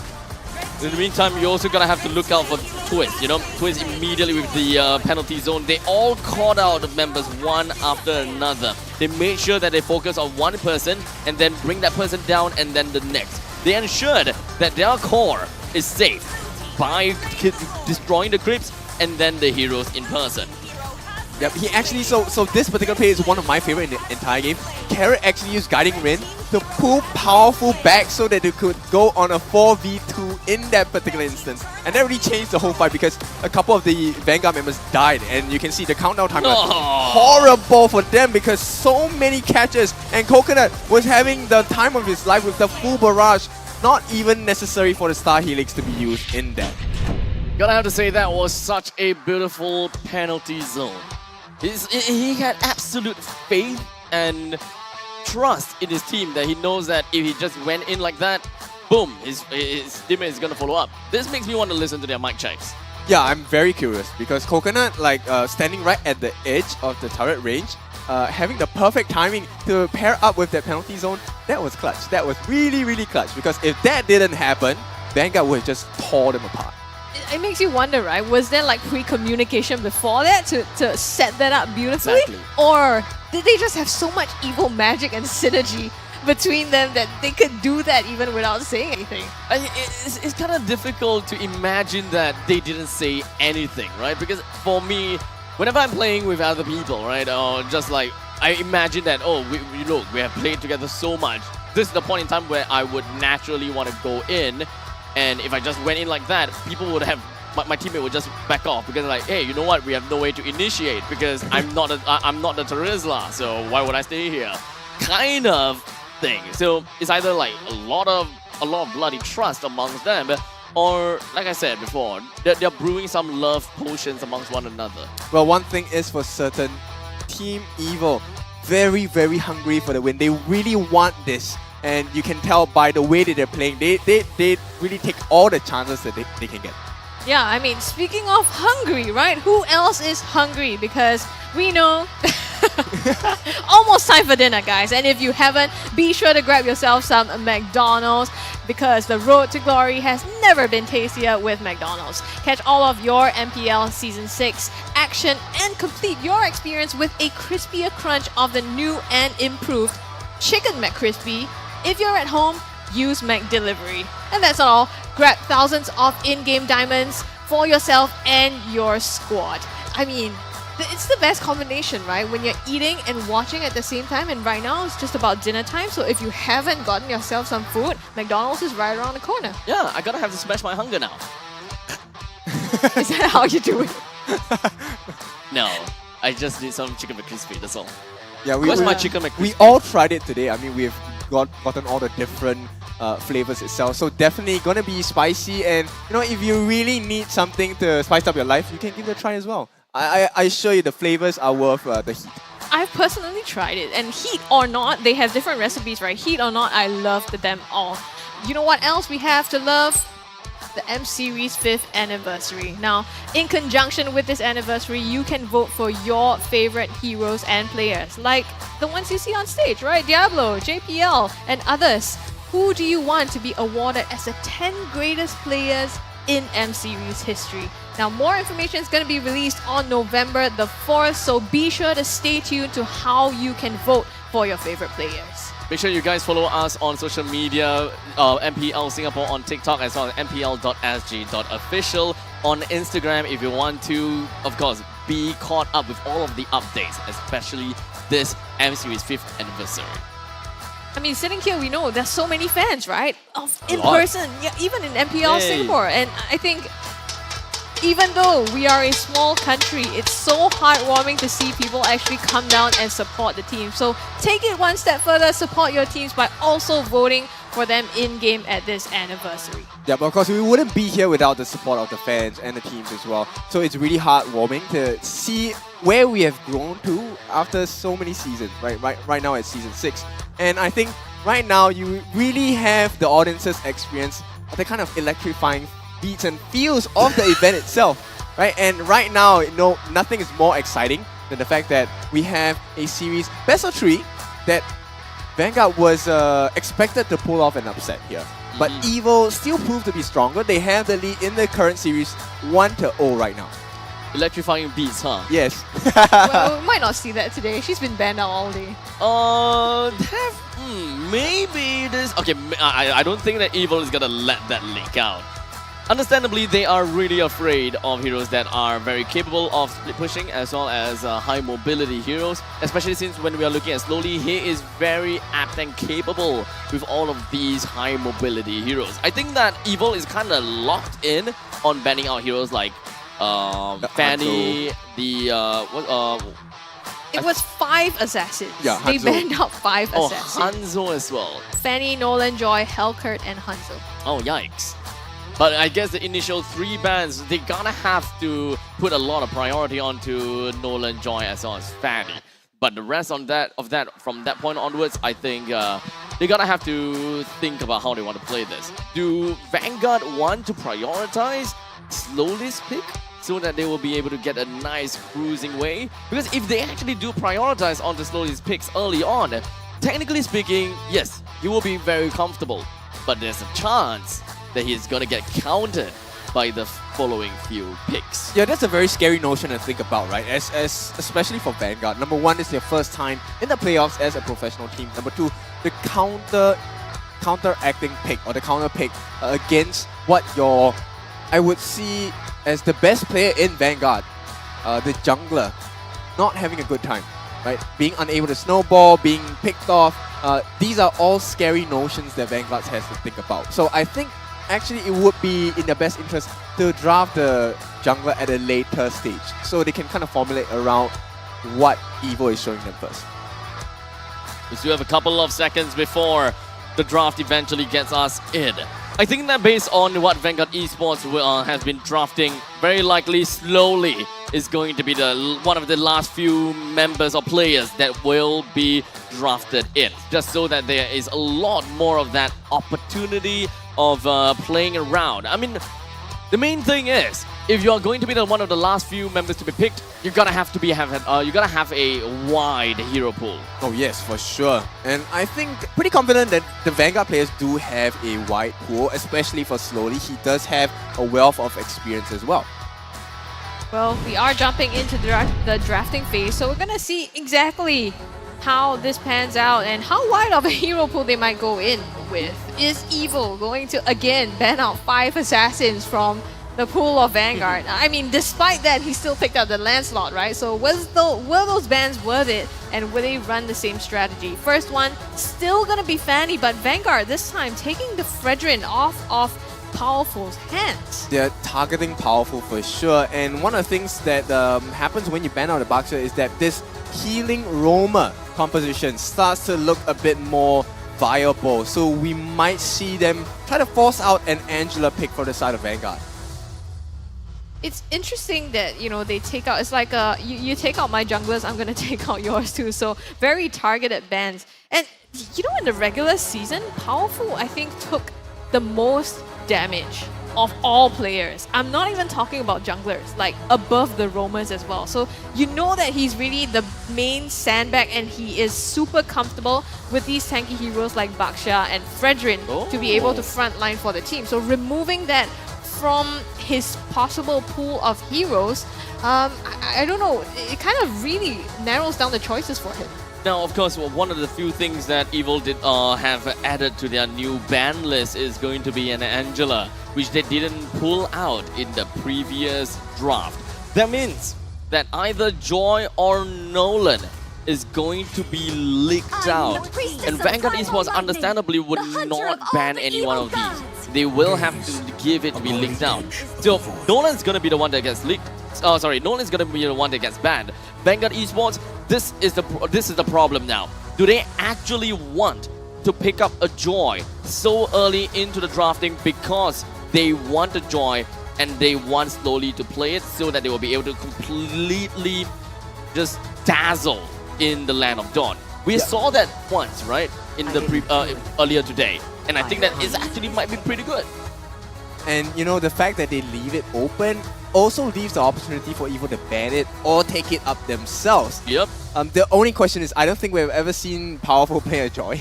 I have never seen that, yeah. highly unlikely. But you can, though, put a Joy in the EXP route as well. Yep, and I am very sure Twist will be able to perform up to whatever standards they need on the side of Evo as well. I'm very sure. But now, the other thing that you're gonna have to consider is also gonna be the fact that there are suppression heroes that's currently still available, with Kaja and Franco that could still be picked up by anyone here. So, it's very likely that Joy will only be completely... Okay, never mind. Twist is... Oh, sorry. Evil immediately picks up the Kaja. As such, Vanguard Esports, even though they don't have a Joy onto their side, it essentially tells Vanguard, don't bother picking up the Joy. Yep, very beautiful. And of course, Carrot, we all know he's quite lethal with this Kaja. He's quite clinical with the catch as well on this Divine Judgment. So right now, the ball is in Vanguard's court. What do they want to do? Because yes, they have the IMU with the Valentina that will be able to steal a couple of these ultimates. Now, Decimation is up on the table for the steal as well, but it's pretty hard to get a perfect Decimation run and reset as a Valentina. Looks like they still went for it after all. They still wanted that Joy in their lineup regardless, even if Evil have gotten the Kaja for themselves. And Evil, they picked up the Novaria almost immediately. They saw Vanguard's pick, and Evil just immediately went Novaria. No questions asked. We are picking up the Novaria. Yep. Astro Media into the Star Shatter, going to be a very powerful and potent combo. More importantly, for the Son of Evil, they will be able to secure information for themselves with the Astro Echo. Now, of course, the question is, what exactly is Evil trying to look out for here? They do have a very strong backline from the side of JS who constantly be able to land all of these Star Shatters. They have a lot of poking. They have the high ground as well. So with great amount of suppression, while powerful is the one that we would want to see, getting themselves the dunks after dunks. The early game looks to be pretty darn good, but I think that they are lacking in one hero that allows them to stay, one hero that allows them to have EXP lane priority and still having the power to stay alive. And unfortunately, Vanguard have read it. That person is the Terizla, getting yourself lane priority as well as being able to be tanky enough. That is the missing link from the side of Evil, and that is going to be taken away by the hands of Vanguard Esports. If they understand this well enough, the next bandit should be a Khalid. Wow, okay, this is very good and very strong respect to Nick Stain's ability to play as a roamer. Both the Kufra and the Minotaur will be banned out. These are signature picks by Nick Stain, and he has performed really well with both of these heroes respectively as well. Perhaps we'll be able to see a little bit more from this point onwards, with Minotaur as well as Kufra now being eliminated from the picks and the pool. Vanguard Esports, you're gonna have to look out for EXP laters. Khalid, there we go. Great. Riston, this guy. He has the brains. He knows what he's doing as well. These are all comfort picks on the side of Evil, which begs the question, what else does Evil have in the EXP lane? Let's see. When it comes down to the EXP lane, what the main priority is that they want the lane priority. In the meantime, they also want to make sure that that hero is tanky enough. Oh boy. Edith is already out of the picture as well. This is actually going to be a little bit tough. Lapu is probably going to be the case. Lapu, even though he doesn't have a very strong lane priority, I will still say that he can farm and clear off the waves fast enough and still be on par with a Yu Zhong. As such, a Lapu would probably be a great choice here. Well, Nick Stain gonna go with the Grok as the roam for the team instead. So we have to watch out for the Guardian's Barrier into a WoW charge. There are a couple of setups that Vanguard will have on their hands. And I think Evo needs to not pay too much attention to Nick, because end of the day, it's about the diving of the backlines, the entry into the backlines by slowly and shoot that will cause majority of the problems. Because while they're busy dealing with shoot and Nick Stain, Luxian should have free reign as an Irritel to run rampant with the heavy crossbow as well. The final pick from the side of Evil. They need to identify, and they also need to really work this out. They do not have that frontliner. That one guy that really holds down the fort. And apparently, Evil have decided to bring themselves, to pick up a Paquito for themselves. And of course, let's not forget about this. Paquito was once Evil's #1 ace. Yep, so with this draft, this is all set. This is game point for Evo, and it looks like with the last pick as a Paquito, they want to knock them out. They're definitely looking to do that, right? I mean, we know as well that Twist has played this before, so comfort picks around. You know, you have the Bruno, the Novara, and the Mardis on Powerful also. So with the drafts locked in, we're taking a final look here. Any thoughts on which team seems to have emerged better? It's a tough call for me, but so far, Risten's Vans have been amazing. And I gotta have to say that even when they pick up a joy onto their side, that is very, very bold. This is a 50-50 for me, but I'll still say Evil. Last call here. I have to go with Vanguard on this. I really like Risten's draft.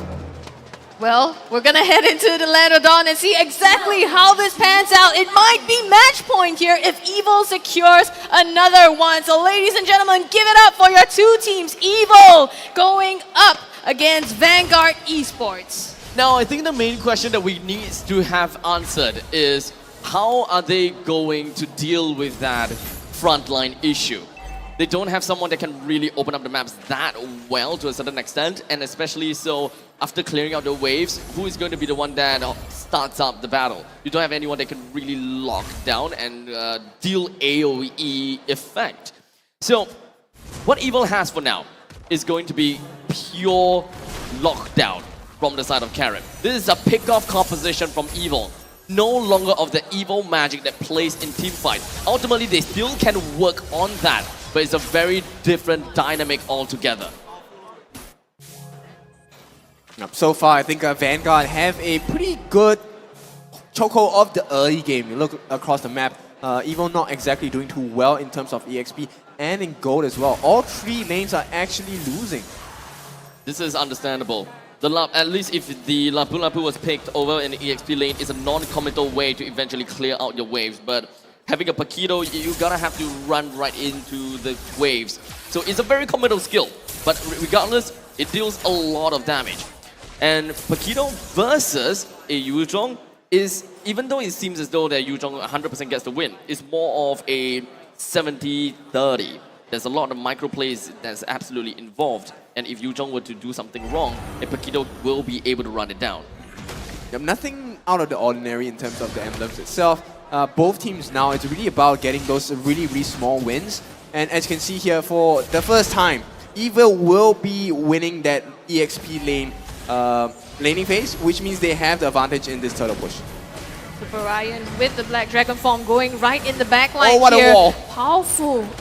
Backing out, and slowly with that, manages to secure the turtle just like that. Evil had no entry, especially with that Guardian Barrier coming in from Nick Stain. Yeah, that was so clean. I mean, they knew the cooldown of Ashura Aura and Monokoi were down, so there was no way that Powerful could even contest.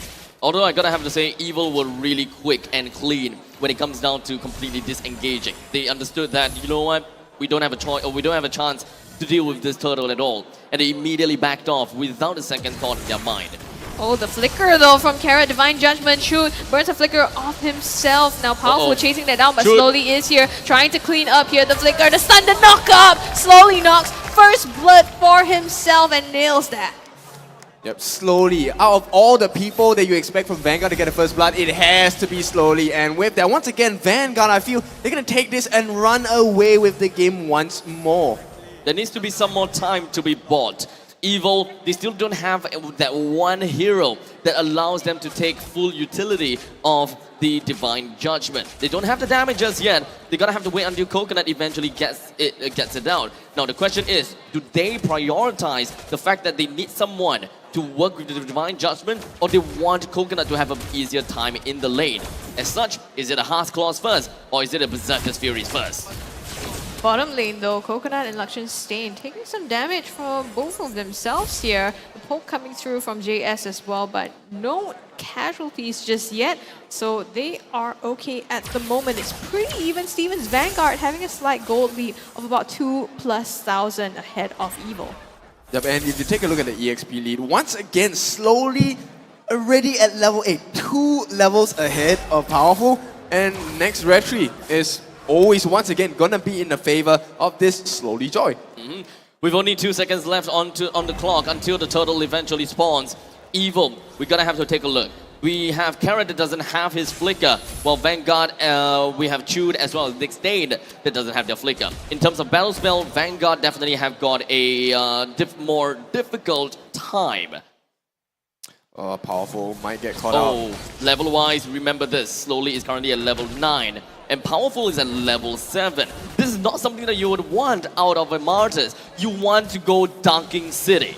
And I mean, not just Martyrs, right? Any jungler for that matter, when you're 2 levels behind, there's no space for you to contest, and Powerful didn't have a chance at that as well. Right now, they have to put their focus on farming up to be able to hold a candle to Vanguard. Evil literally have got not much ways to initiate.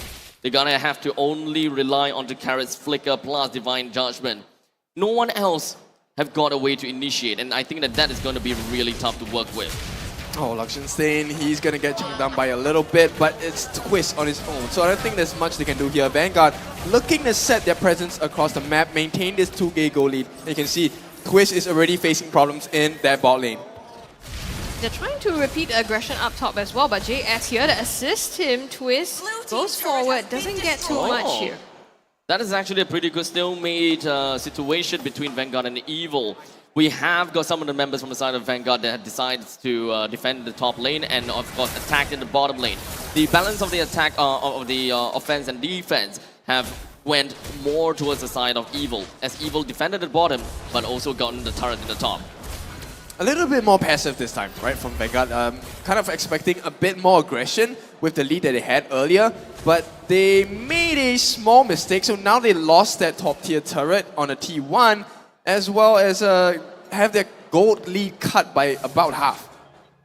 I would say that with the loss of a single standing objective in the northern side, the amount of gold deficit from the side of Evil will slowly get compounded, and Vanguard might actually lose that all. Bottom side, rolling it out a bit here. Carrot finding them in the brushes. Super Ryan might want to chase this down, but it's not going to be an all-out fight at the moment. Slowly, I think, has also built up the Stardom Scythe as his first item here. So if he were to go into the back line and manage to find somebody, it could potentially be life-threatening for them. A quick little macro game from the side of Evil. We have got Twist that's constantly just going to be applying side lane pressure over at the top side. Even though Slowly is just going to be running right after him, it's not going to be that big of a problem. Without Joy in the main team fight that may be happening in bottom lane, Evil, they know of this. But I don't think that Carrot will be able to get himself away from that. Oh no, he just completely disappeared from the map. Tried to check the bush there, but Vanguard saw that from a mile away and there were 3 members there to spot him out. Because of that, Powerful's going to have a hard time again at this next objective. So even though he's caught up a little bit in terms of the EXP, it still doesn't look as optimistic. Bottom lane, Chewed actually is the one to get the turtle here, but bottom lane, Super Ryan pops the Black Dragon, tries to go into Coconut, forces the flicker, but Coconut caught out here, taken down by Super Ryan as well. Oh! Suppress coming through onto Luxian Stain.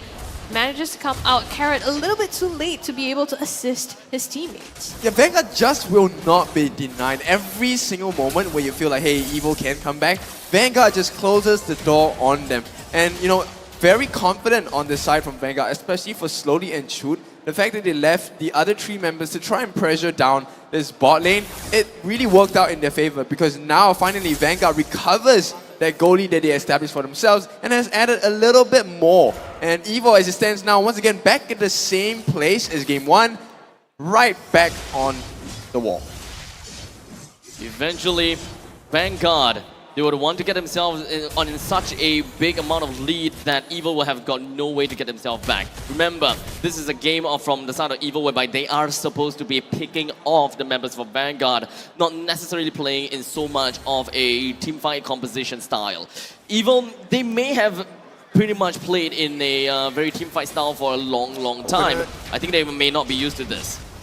in the mid lane here. Nick Stain, oh, gets the Divine Judgment to the face, a knockup as well. Damage is enough. Coconut will delete him, but the rest of Vanguard down here, Super Ryan, the Black Dragon form as well, goes in the backline. Powerful Will goes down, and it's going to be 1-for-1 trade across both of these teams. They return the favor on the side of Vanguard, and EVO, once again, they are unable to cut that lead. Vanguard still up ahead by 2,600 gold, and as it stands now, this mid T1 might fall. Astral Echo is popped. Twist puts the pain on to Jude here, forces him to back out, so the mid still stands for the moment, actually. Yaman is jumping the 3k again, so Vanguard very clean and disciplined approach to the game. They're not making the same mistakes as they did in game 1, but of course with that being said, you can see the type of aggression by Vanguard is just a little less aggressive, because you don't see slowly farming the entire the game, and you don't see Luxian Stain having as big of a farm as compared to game 1. With the Lord now currently available for the picking, Evil, they're not a composition that unfortunately is able to hold the Lord. They're gonna have to play pick-off. They're gonna have to find that small little opportunity, that small little sliver, whatever they can just slip within the cracks. But the question is, who is going to be the one that will be taking advantage of the Divine Judgment that Carrot brings out? Is it only going to be Coconut, or is JS able to land these shots within all of that crazy pandemonium? I mean, it doesn't have to start with the Divine Judgment, right? You could have JS put out the Star Shadows as well. Try to poke down Vanguard as much as possible before you initiate on them. And if you successfully get a pick off, then you have a numbers disadvantage. Alternatively, maybe you have Twist coming in from the flank also, or a split push for some diversion. So I guess a few options, but so far Evil hasn't, like you said, been able to pick off as much as they would like to. That being said, they were at a deficit, so it could be some time before they manage to do that. Now Powerful in some trouble here. Black Dragon popped by Ryan to chase him down, force him out of the Lord Pit here. Carrot bottom side in trouble. Shoot, nails that last hit onto him. Evil on the hind legs, chase down Coconut, being annihilated by Slowly here, and it doesn't look good for Evil. Oh my god. Vanguard is effectively splitting Evil very nicely. Electrifying beats, well, they're going to give it a try here, but Powerful will not be able to survive. It is going to be a killing spree. They are going to try on the other side. Evil, you can see Twist, he's doing so much work, but is it going to be worth it? Because this Lord is guaranteed for Vanguard. Is it really? Definitely not. I mean, it's like they probably didn't intend for that to happen, right? They wouldn't want to lose the Lord if they were able to prevent that, but Twist making the best of what he has. Vanguard playing the macro, going for the turrets, and very soon they will also have the Lord in their hands. I gotta have to say though, Super Ryan with that initiation is absolutely impeccable. Immediately just zoning Powerful away, and because of that, it started with the dwindle and the downfall of Evil's positioning. Once that zoning zonal part comes out, Evil have got no idea what they should be doing, because Coconut got stuck in the one corner, Carrot got stuck in another corner. They don't know where is a healthy and safe spot anymore. It's a difficult decision, because in the previous game you had Matilda, Carrot being able to peel for Coconut all the time, but this round, if Carrot is the initiator pulling that Divine Judgment off, then there's nobody else to help Coconut fend for himself, especially not when Twist is on this Paquito looking for a flank. So decisions have to be made, and unfortunately they haven't been in favor of Evil right now. Mid lane in trouble, Nick with the wild charge, and the flicker gets too Powerful, goes in, but he gets taken out of the fight immediately, and now Evil tried to find an opening. 1-for-1 shoot for Powerful. Yep, they burned everything on the side of Evil, but they only got just the one kill, and it's on Chute. Quiz might be punished. Oh, manages to get away. That shield though saves him from that electrifying beat. Yeah, not the best itemization available on the side of Evil. They're still trailing by quite a bit, even though it is not exactly an insurmountable amount. 6,500 gold on the side of Vanguard. Evil, they are lacking quite the damage. They do have a lot of damage that they are lacking after all. Even though we have been looking at Twist constantly just running around the map and really just shoving out the waves, it is actually truly surprising that Twist has only got 3 items on himself, whereby he does have the Hunter Strike, Dominance Eyes, and I think I saw Athena's Shield, if I remember correctly. So Twist is actually lacking quite a bit of items here. If he do manage to keep up in some of that economical sense, I think that Evil would definitely have got more firepower to eventually deal with Vanguard. Yep, JS finally just got that Enchanted Talisman, so he doesn't really have a lot of damage in his pockets as well. And right now you can see it's very tanky on the side of Vanguard. They are reaching a 7,000 gold lead. They're going to hit their full itemization and evolution as a team very, very soon. With the Astro Echo. Beautiful Echo. Immediately. I mean, they were all in the brushes there, right? And they were Planning just for like, something. get out of here! And that's really the power of the vision here, and why Evil, I think, favors this Novara pick very much as well. Not only does it give them this almost random opportunity, number one, if you land that Star Shatter, it gives you huge poke potential to be able to take someone out of the fight. Secondly, you also have that vision. Important because if Nick Stain wants to pull off that wild charge as well, knowing where he is could potentially prevent that huge CC in the middle of that backline. Evil just waiting for one particular thing, and that's just itemization, right? Once they have that, very confident Evil can take this. And now, Evil have got no way in at all. The Guardian's Locked Barrier is out. so potent. Just, you know, it's like the most straightforward way to prevent someone from approaching the Lord, right? By You don't need blocking CCs, them. you just need a block there, a physical barrier to prevent them from advancing. And Evil totally locked out of that area. Vanguard securing that Lord really, really quickly.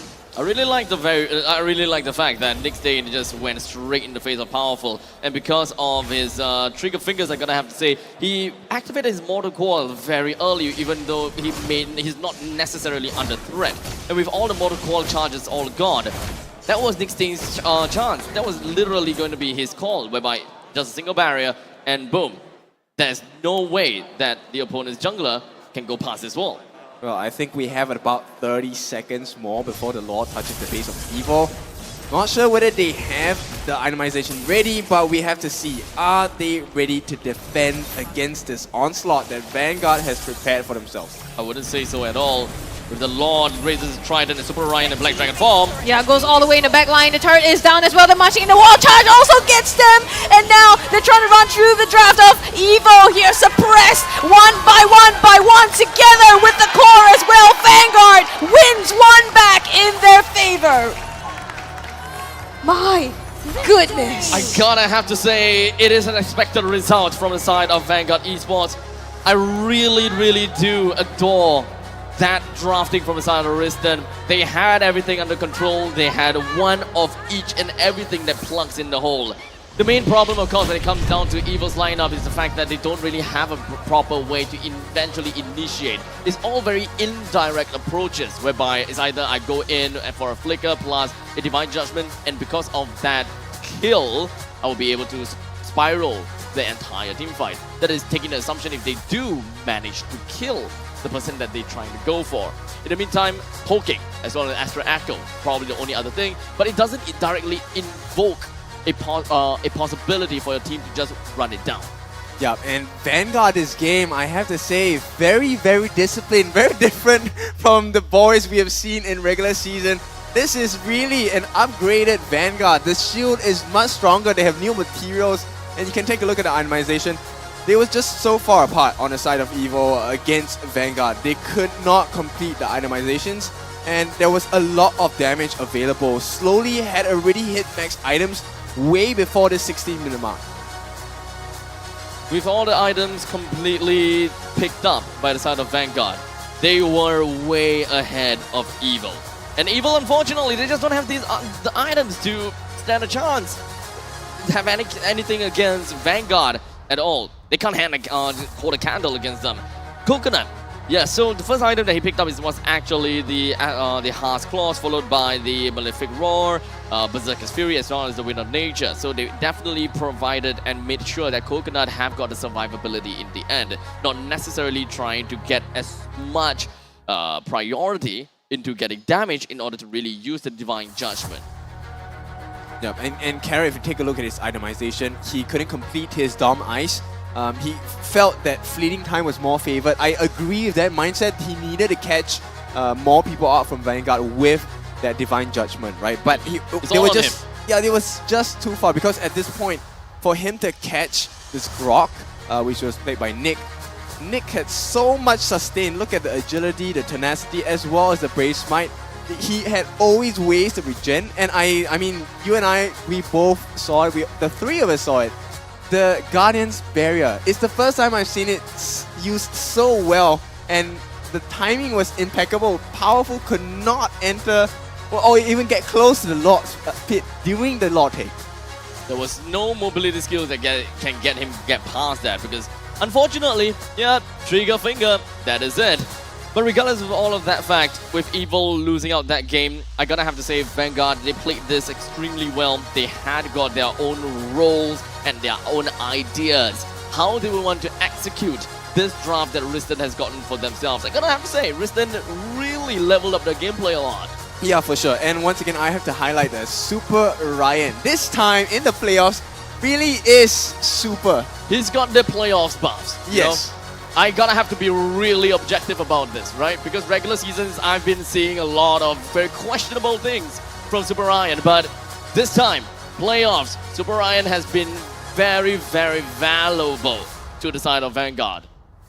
It's like they're finally showing up, right? I mean, all throughout regular season, it's so difficult for them to take games off a lot of these teams. But right now, like you said, it totally looks like a different Vanguard here. Evil might be the playoffs princess, but Vanguard, I don't know, they have the same kind of playoff buffs. Looking at the stats here, powerful again, huge damage taken, the sandbag, the carry here being JS, but despite that, Vanguard still being able to take this one in their pocket. Slowly, he's got quite a lot of goal per minute onto his side, and because of that, I think that he pretty much deserves quite a bit of that, the MVP. No. Okay, actually, to be fair, I gotta say the Nick Stain did definitely a pretty good job throughout the entire game. He opened up the map pretty nicely, and he made sure that his team managed to snag the Lord. Some reluctance there to say that, but we're gonna look at it. It's actually slowly. It's actually slowly. Of course it has to be slowly. I mean, the way he plays this game is so insane, and the fact that he is actually one of the anchors of the team. It's because of his performance that allows the team to really play at a relaxed pace and have good clarity on what needs to be done. And I mean, it's always easier when you have a rock in your team, right? You know you can depend on him. He doesn't miss his retreat, he gets the lanes done, he gets the kills, 4-0-3, no deaths. Everything he did went to the success of the team. And I think he was also a huge threat, right? To, you know, like Coconut, for example. Yes, he's a huge threat to everyone. Well, yes, to everyone. But especially as Coconut, if you're trying to farm up for the late game and be that game changer to put out the damage, but you have to remember that, you know, slowly might be breathing down your neck with magical damage that you can't guard against. And not to mention that you don't have Pew for yourself as well. So really, I think props to Slowly for taking that one again. We're gonna run through the highlights in just a bit and see exactly how Slowly played, as well as the entire Vanguard to be able to take this game and knock it up to a 1-1 with Evil. So with that all said and done, keep our eyes on the side of Slowly. He's currently still making his way in and eventually will want to jump right in. And he got his hands on the powerful, then continues to rain chaos down over to the side of Evil. At the point in time, the electrifying beats just deals way so much damage. He's in the middle lane now, and eventually gets his way back over to the fight. This is the part where Super Ryan has that amazing opening. And I gotta have to say, because of that, it managed to help them get that specific Lord of the game. Yeah, this is the one with a huge wild charge, I think, right? With Nick Stain, creating that opening for them, and Evil managed to fend them off, but not just yet. Yeah, and slowly you can see, you don't really keep your eyes on him, and that's the difficulty for the side of Evil. But slowly was going in, jumping in with the crystal as well, and all he had to do was to take the turrets itself. He was always present, but you could not find him. So Evil, it was like he had an invisibility cloak. Yeah. Well, for Slowly, right, he always made sure that he's not going to be technically the one to initiate a team fight. If he wants to go for pickoffs, yeah, he's definitely going to be present. But if the team knows there is going to be an objective or a standing objective, neutral objective that they're going to have to work on. They can pretty much make sure that slowly is somewhere else. And only when the big fight has been initiated, we're starting to get the positionings of the players down already. That is when slowly comes in and he knows exactly what he needs to do. Well, whatever we have here is pretty much exciting, but this is just a lead up to that international stage, right? Yeah, and that's what everyone here is gunning for, right? So the M5 wildcard will be happening in Kuala Lumpur, Malaysia, and it's free entry. So, you know, it's so near to us. There's no reason not to go there and actually witness the action for yourself. Now, pre-registrations kickstart on the 4th of November, and the exact location in KL will be announced pretty soon. So as usual, stay tuned to all our socials on MPL and you'll be the first to find out exactly where it happens so that you can book your trip and make sure you're there to see the competition in person. I'm tempted. Well, you should be. Should I? Let me take a I look mean, at my there dates. are like multiple ways for you to get there. You can drive there, you can take a bus, you can take a plane, right? With that many options, what excuse do you have? None. There we go. Maybe time. But you know But what? I your can make time for is always MLB. better- Exactly, it's always better spent just looking at the games, right? Yeah, you're right. And look, this is a wild card segment that's happening. It might potentially change the tides of M5 itself at the international tournament. So, ladies and gentlemen, we've seen intense matches. We probably need a break to think about it and see who emerges champion of this series. We'll be right back with you after this break.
Here we are at Evil versus Vanguard Esports, the last game of this series and of the day. Let me remind everyone that this last game is going to determine who stays in this competition and who is going to leave tonight. So all stakes on the table for two of these teams. Who's going to advance to the finals? And of course, one of these teams, unfortunately, will then go home and don't have to play again for tomorrow. But of course, the winner of this team will gonna have to slug it through tomorrow the entire day if they would want to make it to the grand finals. A lot of games that they're gonna have to cover unless they manage to get some one-sided sweeps. But, you know, we're gonna have to leave that for tomorrow. Lower bracket finals first. We focus on one thing at a time. Yep, the stakes are high. You know, if you have it done well, it will be well done. The other one will be ready to go home. So, with that being said, we are tied up 1-1. So this is do or die. Forget the previous series, forget the previous games, forget the mistakes, and forget the so-called godlike plays, right? None of that matters now. What matters now is how many mistakes does your opponent team make and whether you can capitalize on them, right? That is the name of the game. Yeah, and let's not forget about how many mistakes you make yourself. Yes. No underlying meaning. Well, we're gonna hop in. Wait, is there any underlying meaning then? 20 seconds. Mistakes have been made by everyone, you know. But the important thing is we learn from them. And in this third match here, it's the most important that both of these teams learn from whatever mistakes they have. Reset, right? We always talk about that mental reset, coming back into this fresh and just being ready to take on the teams. Are they really ready to come in for this final game? Because they're gonna have to pull out all the aces in their sleeves. So I'm excited to see what Riston has got in store for us. And in the meantime, I'm excited to see what Powerful have got for us written.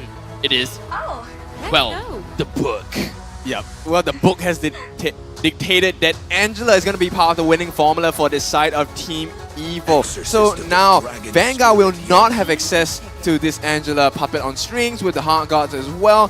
And it looks like Vanguard, they want to try the exact same composition again. The Yi Zhong being played by Super Ryan. This time, Irritel going to be secured for Luxian Stain. Now, I want to be honest. Luxian Stain has had the two easiest games of his life. Free farming the entire time, and when the time comes, alright, I will just throw my arrows at you. I think that what Evil will want to focus on is getting a okay. I was hoping for a Fredrin onto that end, but Evil now that they have lost the Khalid in the previous game, or perhaps even the Terizla in the previous game, they want to prioritize that right now, which I absolutely love a lot. They know just how important it is to have an initiator, to have someone that is able to engage into the battlefields. As such, Evil, they want to fill up that gap first, and then they will be able to fill up the other gaps whereby they're missing out in damage and maybe a couple of wave clear. Based on stats and history, the fact that Twist is going to get his hands on this Khalid, isn't the game just over? Well, that's a bold claim right there. That's a very bold claim, but let's not forget, and let's emphasize on the fact that whenever we look at whenever we look at Twist rocking that Khalid or perhaps even Terizla, he has been a beast with it. I think he's at like an 80%, 80 to 90% win rate on this Khalid, but not quite 100%, so it could still go both ways. That being said, there is a lot of CCs that it allows for, right? And it's also aligned with his playstyle. He likes to go in, dive for the backline, make sure that they're stunned out and possibly take them out. Together with that, you also have Powerful on the Akai, so back to a very comfortable, tanky jungler that can also secure the objectives if he uses the heavy spin to push slowly out. Yep, and there's going to be very decent wave clear as well. With the Molten Core, definitely going to be one of the main items that Powerful will secure for himself on this Akai. Now, with that being said, this all falls down, in my opinion, on Nick Stain for Vanguard, right? He is going to be the key to unlocking the positioning of Evil, and if there's ever was a time to come back, it will start from Nick Stain. So now I'm trying to take a look at Evil's lineup, right? Because Evil, they haven't really quite shown what is going to be their game, what is their winning condition? They have the initiator, they have the lockdown to make sure that they are definitely going to win in lot fights, right? They want to secure that at the very least. As such, the blind pick coming in from the side of Vanguard Esports to rock on the middle lane is going to be a Faramis, a very safe pick that doesn't have to be too dependent on what the opponent goes for. It just generally becomes a very safe insurance policy for your team with the NetherRealm. Yep, Ghostbusters, also a very good wave clear tool in the early levels itself. I'm not sure how strong it will be against the healing of the mid lane for JS, but I presume if played with the cards right, Vanguard actually has an advantage in this matchup. Evil did have quite a lot of flexibility in what they want to do, but they have decided to pick up a Bruno as well as a Lilia, a perfect combination coming from these two ends, just so that they will be able to get a good amount of lane priority on the downside. We're having pitting a Bruno against Irithel is pretty much a 50-50, goes down to the micro gameplay, while putting a Lilia in the middle lane ensures that you'll be able to clear the way fast enough in order to get yourself the mid lane control, so that you will be able to help out your Khalid and putting more of a heavy lane in the EXP side. And Vanguard Esports finishes things off with a Grok onto the Roam side. This way, Nick Stain will be able to play what he have played out before and getting that annoying Guardian's Barrier out and locking Powerful out of the Lord's Pit.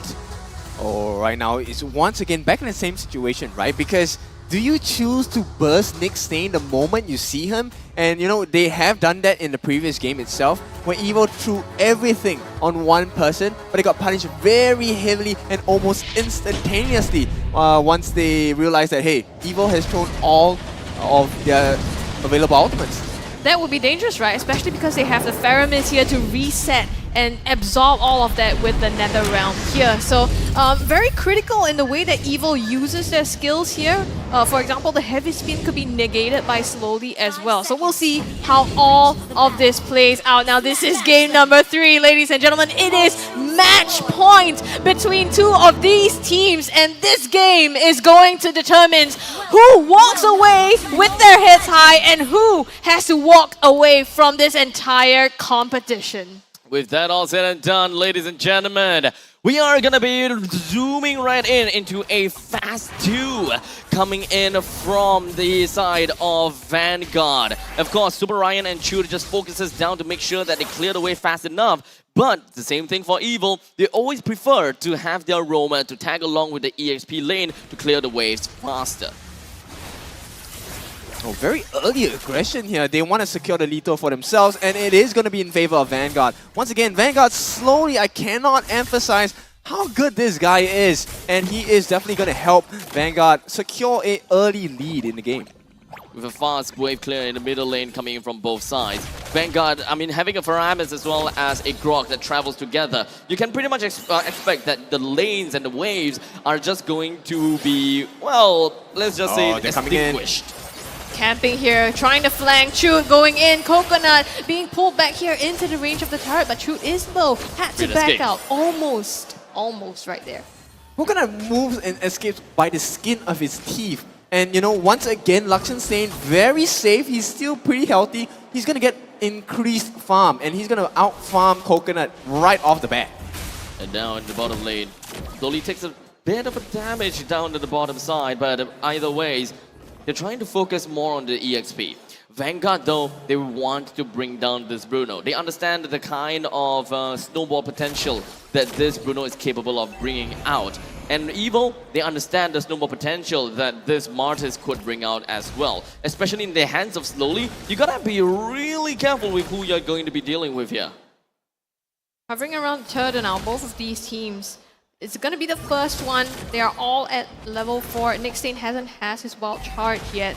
So it could be slight favor there if Powerful manages to pull this off. Ult to his side as well. It's just a turtle dance happening at this moment. The mid being cleared by Chute as well. They're taking it really slow. Yep, they're waiting for the perfect opportunity, right? Nick does not have 4 yet. Twist waiting for the perfect opportunity for the Raging Sandstorm, and looks like Vanguard, they won't overcommit. They will give it to Evo this time. I really like to understand a little bit more as to why they have decided to give the neutral objective away that willingly. They're not exactly looking at too much kills across the map, especially since they're dealing with an Angela that is in their roam position, that global presence. Whenever you want to get a juke, or rather a gank onto Coconut, you will require a lot more resources than just casually beating all his health down. You gotta understand that there's a lot of healing potential as well as shield potential, especially if the Flask of the Oasis has already been bought by Carrot. Well, you know, with that being said, Nick Stain needs to be the guy who soaks up all the damage, so he cannot afford to be behind in terms of EXP and in terms of farm as well. So that's why Vanguard willingly gave up that turtle, because it's not worth to go for a 50-50 with the turtle, with the option of actually giving away Nick Stain's life, which definitely would have guaranteed an advantage over the roamers. Pass clear on the side of Yu Zhong.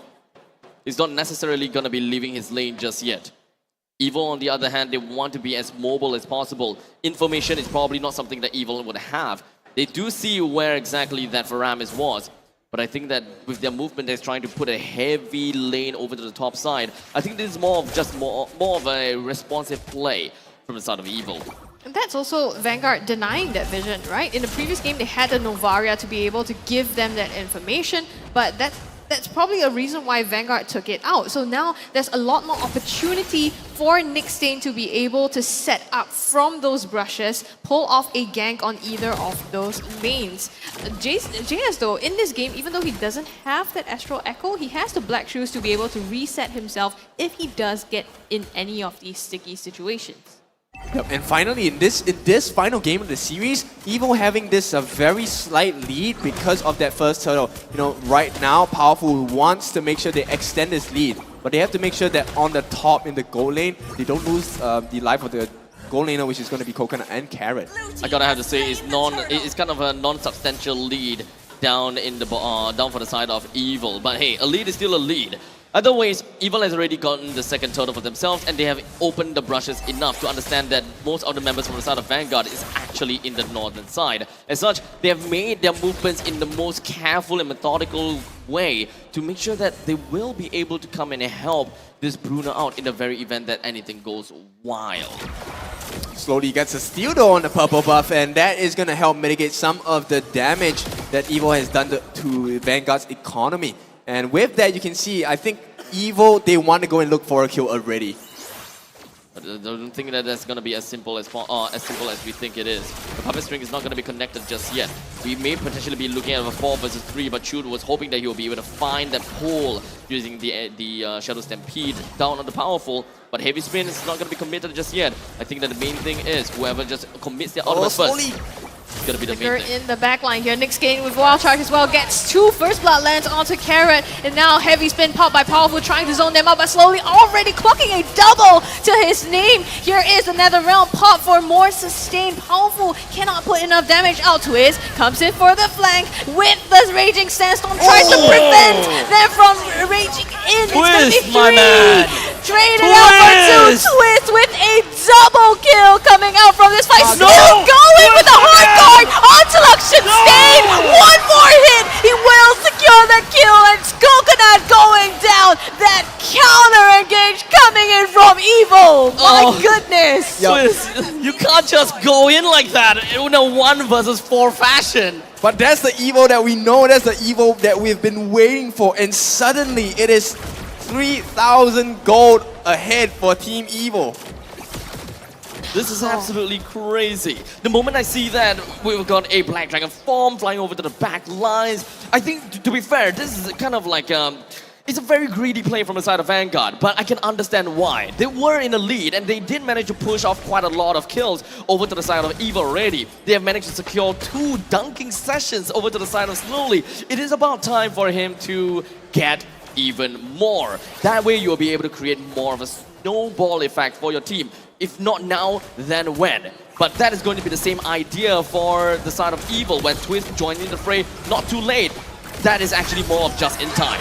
Powerful nails the retry on this one, goes forward, tries to get someone, but the heavy spin only pushes them out. Netherrealm popped on the side of Vanguard. Powerful in the midst of everyone here. Here comes Twist. Watch for that. He's gonna go in the backline. Slowly gets chucked down here, and he's going for that Raging Sandstorm again in the backline. Hard guard on Coconut, puts down Luxian Stay. They run through the draft of Vanguard, and it's a wipeout and a maniac for Coconut. This is 8 minutes of the game, and Evo has secured 2 huge team fights for themselves. And we were talking about, hey, maybe Vanguard has got this playoff buff, but Evo comes up. They show us what is the real playoff buff. They have wiped them out twice. We are only 8 minutes into the game, and we are observing a 6,000 gold lead from the side of Evil already. This is absolutely insane, and such, if Evil is able to capitalize on all of these lead and were to play the game like as though they did have this lead,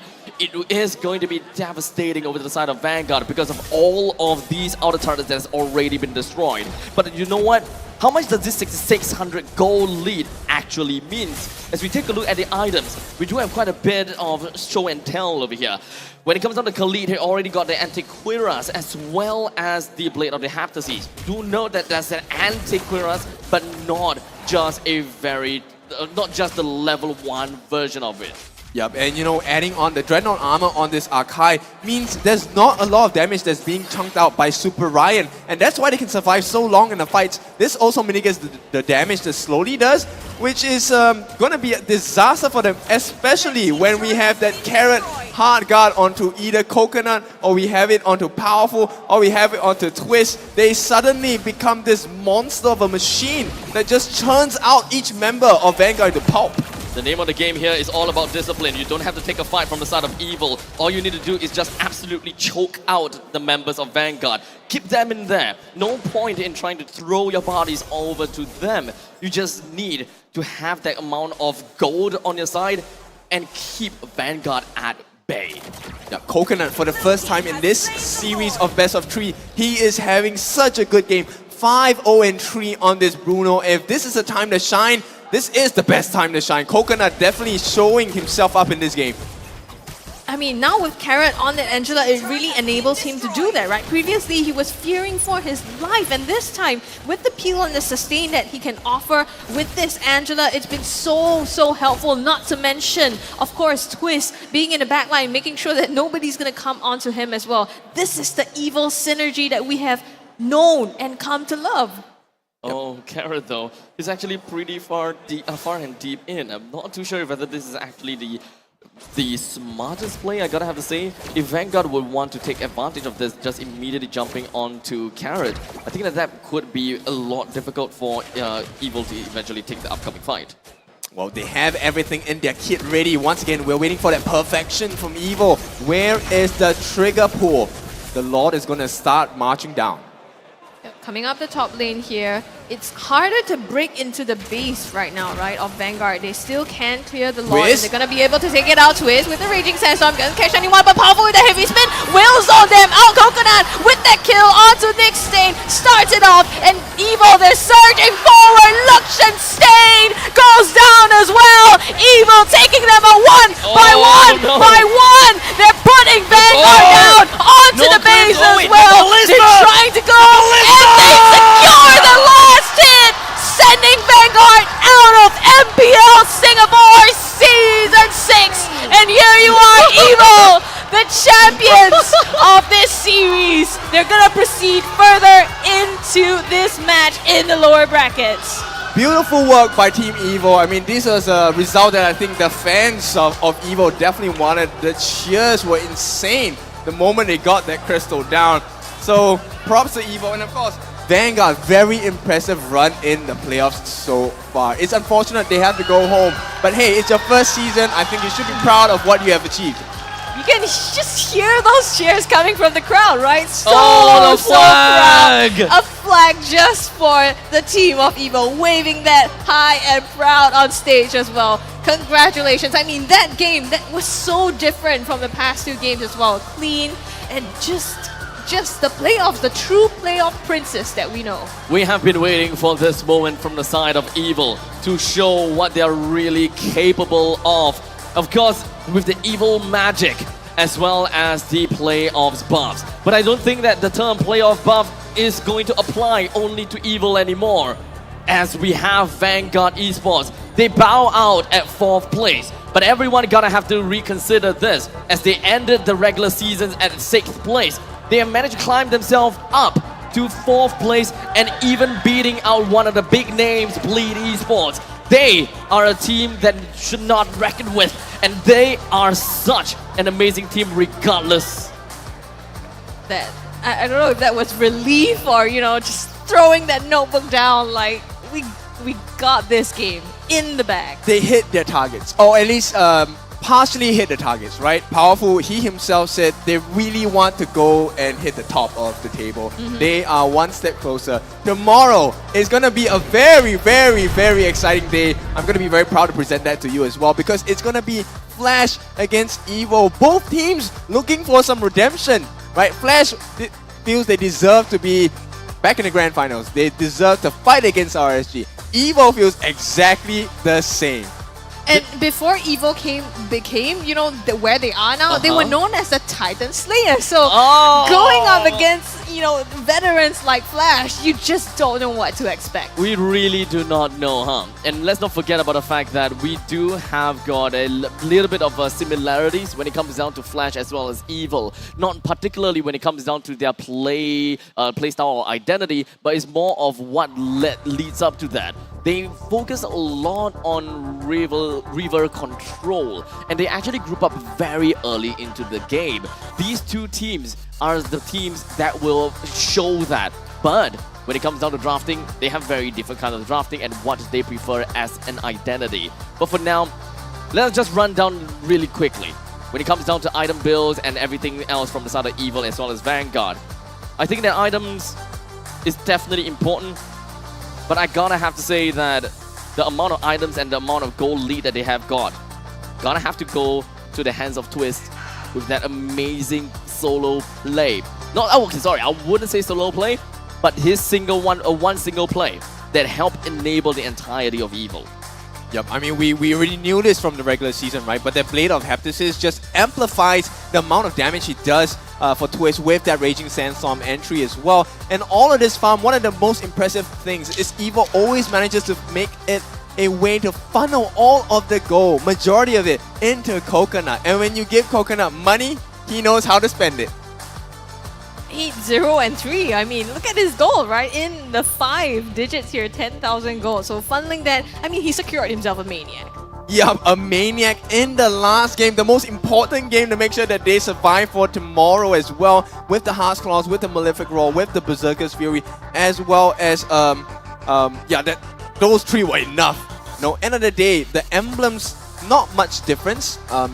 The usual suspects that we have for the picks on the side of Evo as well, but they really maximize the efficiency of it. With the Wilderness Blessing as well on Twist with the Khalid, right? Ensuring that he could have that extra movement speed in the river so that he could rotate quickly to those team fights and make such a huge difference. Not only just him, in this line of Evil, a lot of them prioritize in mobility. Namely the Lilia and also the Angela. They all understand that when it comes down to river control and jungle control, how important it is. Every single one of these members and every single one of these players excels disgustingly in the jungle and the river solely because of all of these choke points that are created. And of course, with all of that heavy spins or perhaps even all these blooms, it's a perfect place. It's a pandemonium for Evil, and they can play according to their strength that way. Well, this game, Nick Stain definitely took a beating here as a sandbag. He had to take 61,000 damage in the face, and he just could not withstand it. And on the other side, Coconut finally, coming to terms that he was supposed to be the carry. He was supposed to be the damage dealer. 910 gold per minute and dealing 48,000 damage in 11.5 minutes. I think that's the impressive thing also, right? 11 minutes and he managed to actually already get farmed up and deal so much damage. Not to mention, right, 13 kills, and their kill participations are all above 60%, right? You can tell how much synergy and how much team fighting this team just banks on. Throughout it all, with a 13-4 scoreline, Evil has a lot of MVP candidates right now. Of course, a lot of people will probably say that, hey, Coconut deserves the MVP because of the Maniac. But personally, I'm the kind of person who likes to score and give MVP over to the one that started it all. Mr. Twist. Really? I'm going to go with Carrot. He was the flavor in the soup that Evil fed to the young boys of Vanguard, and they just could not take the flavor. Well, no need to argue here No. because we're going to Twist, review twist, exactly twist, who twist. My man! Twist on the Khalid, and this is what happens when you give this man his Khalid. 3-0 and 7, 752 GPM. I mean, Look, Kin was right. Kin was absolutely right. When this Khalid was drafted immediately, he wins. Yeah, he wins, and indeed they won.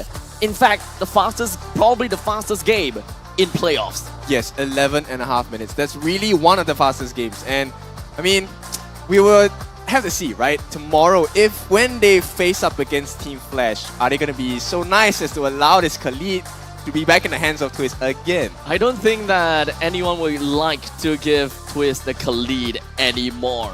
This is the testament where Khalid, the name Khalid, is no longer going to be branded by Diablo no more. This is now Twist's territory.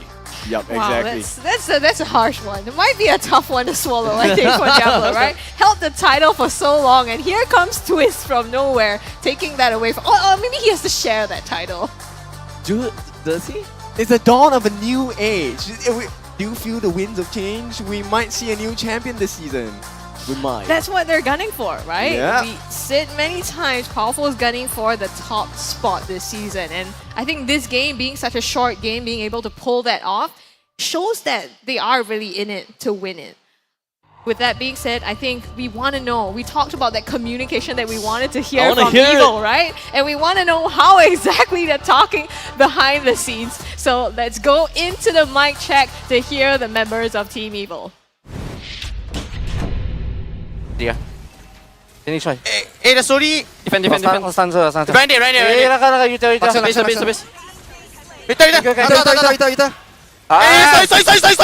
and. Wait, we can right. Me. Watch me. Watching. Go tree.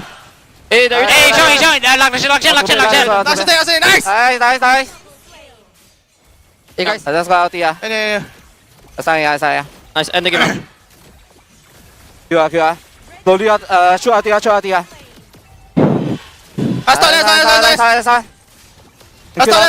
Nice. I'm tanking. Tao. Hey, the mid. Yeah. They got a lot of time. Just go out here. Sorry. Tao. Tao. No minion. One way, coming. Coming ready. Just. Nice!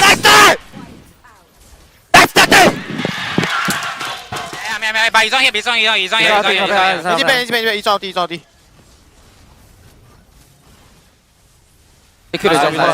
nice one. Hey, keep going. Nice one, Twist. Keep going. Go. No DI. Go out there. Nice. Yeah, pin it. Hey, hami. Then you go out. I'm back. Nice. I'm there. The one. Kill. It's on ulti. Come kill. Nice!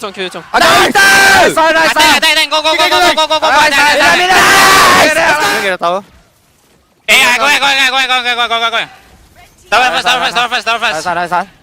Then you just shoot. Dragon. Hey, kill the dragon. Nice. Hey, me bus. Nice.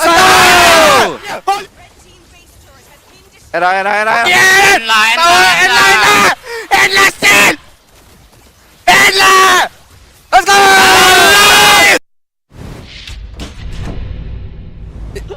I just want to say something, right? Okay, for those of you that don't know, Powerful did an interview with our host Cheryl at a radio station. And the Powerful there, right, was so mellow, so demure, so soft. And then we have a Powerful here that's like, nice! I think this Powerful is more exciting to watch. I do like this powerful better. Let's be honest here.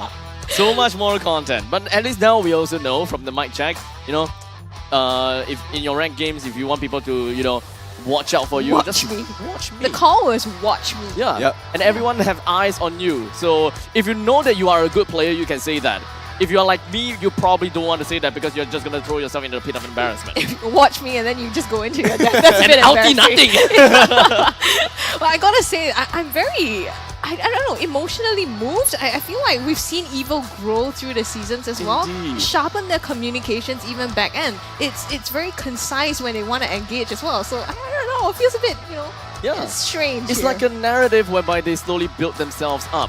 But I gotta have to say that Vanguard, they did their absolute best. Hopefully next year it will be a lot better. Yeah, we've got to say goodbye to Vanguard. Congratulations to Evil. And let's hear it from Cheryl backstage on how they are feeling. Take it away, Cheryl.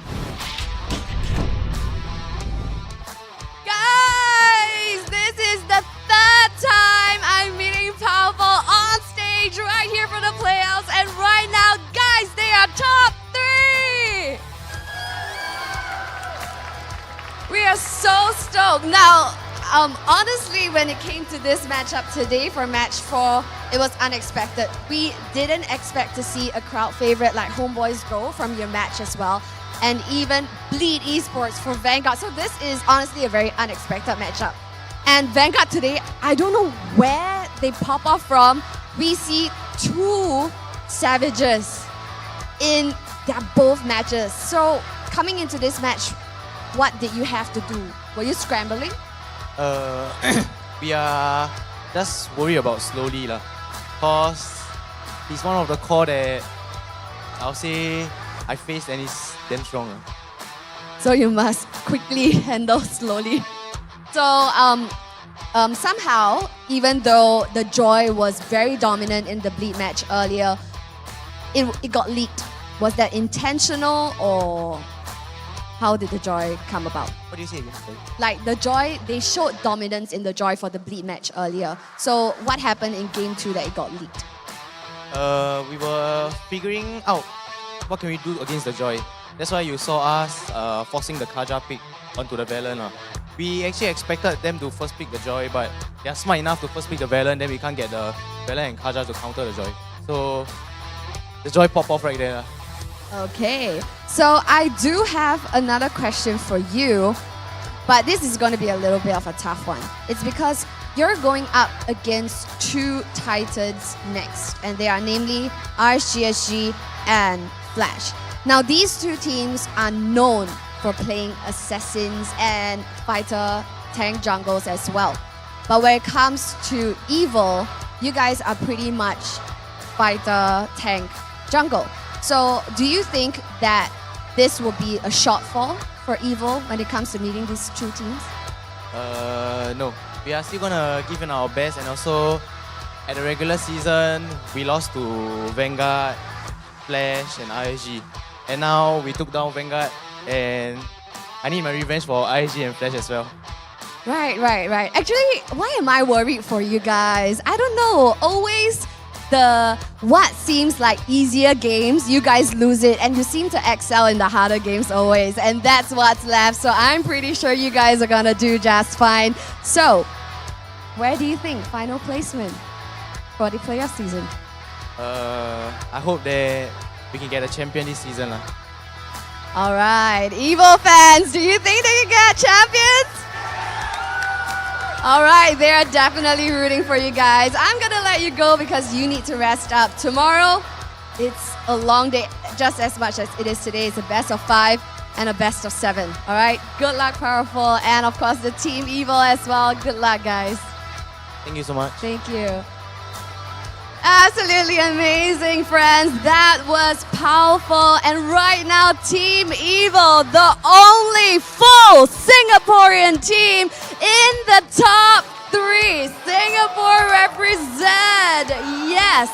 Really excited right there to see that win, and Evil moving on further here in the playoff seasons. Now, ladies and gents, what an exciting lineup we have for you tomorrow in a surprise turn of events. This is tomorrow's schedule. So yes, friends, starting off the show tomorrow at 10 a.m. bright and early, we see Team Frankenstein Flash going up against your community heroes, Evil, at 10 a.m.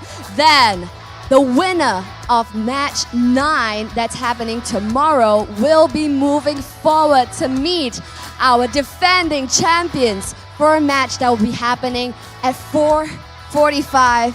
And there, in the grand finals itself, we will find out, will RSG SG continue to defend their title, or will we see a brand new champion rise right here for Singapore, where they will head on over to the M5 and represent Singapore on the international stage? We don't know how it's gonna go. Today is a surprising turn of events on so many fronts. Yes, tomorrow is definitely a day that you don't want to miss. Stick around, and we'll see you on all of your favorite platforms such as Facebook, YouTube, Twitch, and TikTok. Now, right here on the venue itself, the energy is simply buzzing. We encourage you guys to come on down. Once again, first match will be happening at 10 a.m. and the grand finals, the one that you don't want to miss, will be happening at 4:45 p.m. Make sure you get here early, because I assure you, Suntec City's gonna be packed. Now, once again, MPL SG Season 6 playoffs wouldn't have been possible without all of our wonderful sponsors. MPL SG Season 6 is powered by Moontown and Zenway Productions. Our presenting partner, McDonald's. I'm loving it. Our official partner, Head & Shoulders. Our partners in esports, OSIN, and the wonderful Suntec City Mall. Ladies and gents, thank you so much for joining us right here today throughout this Saturday. And of course, we'll see you live right here at Suntec City tomorrow at 10 a.m.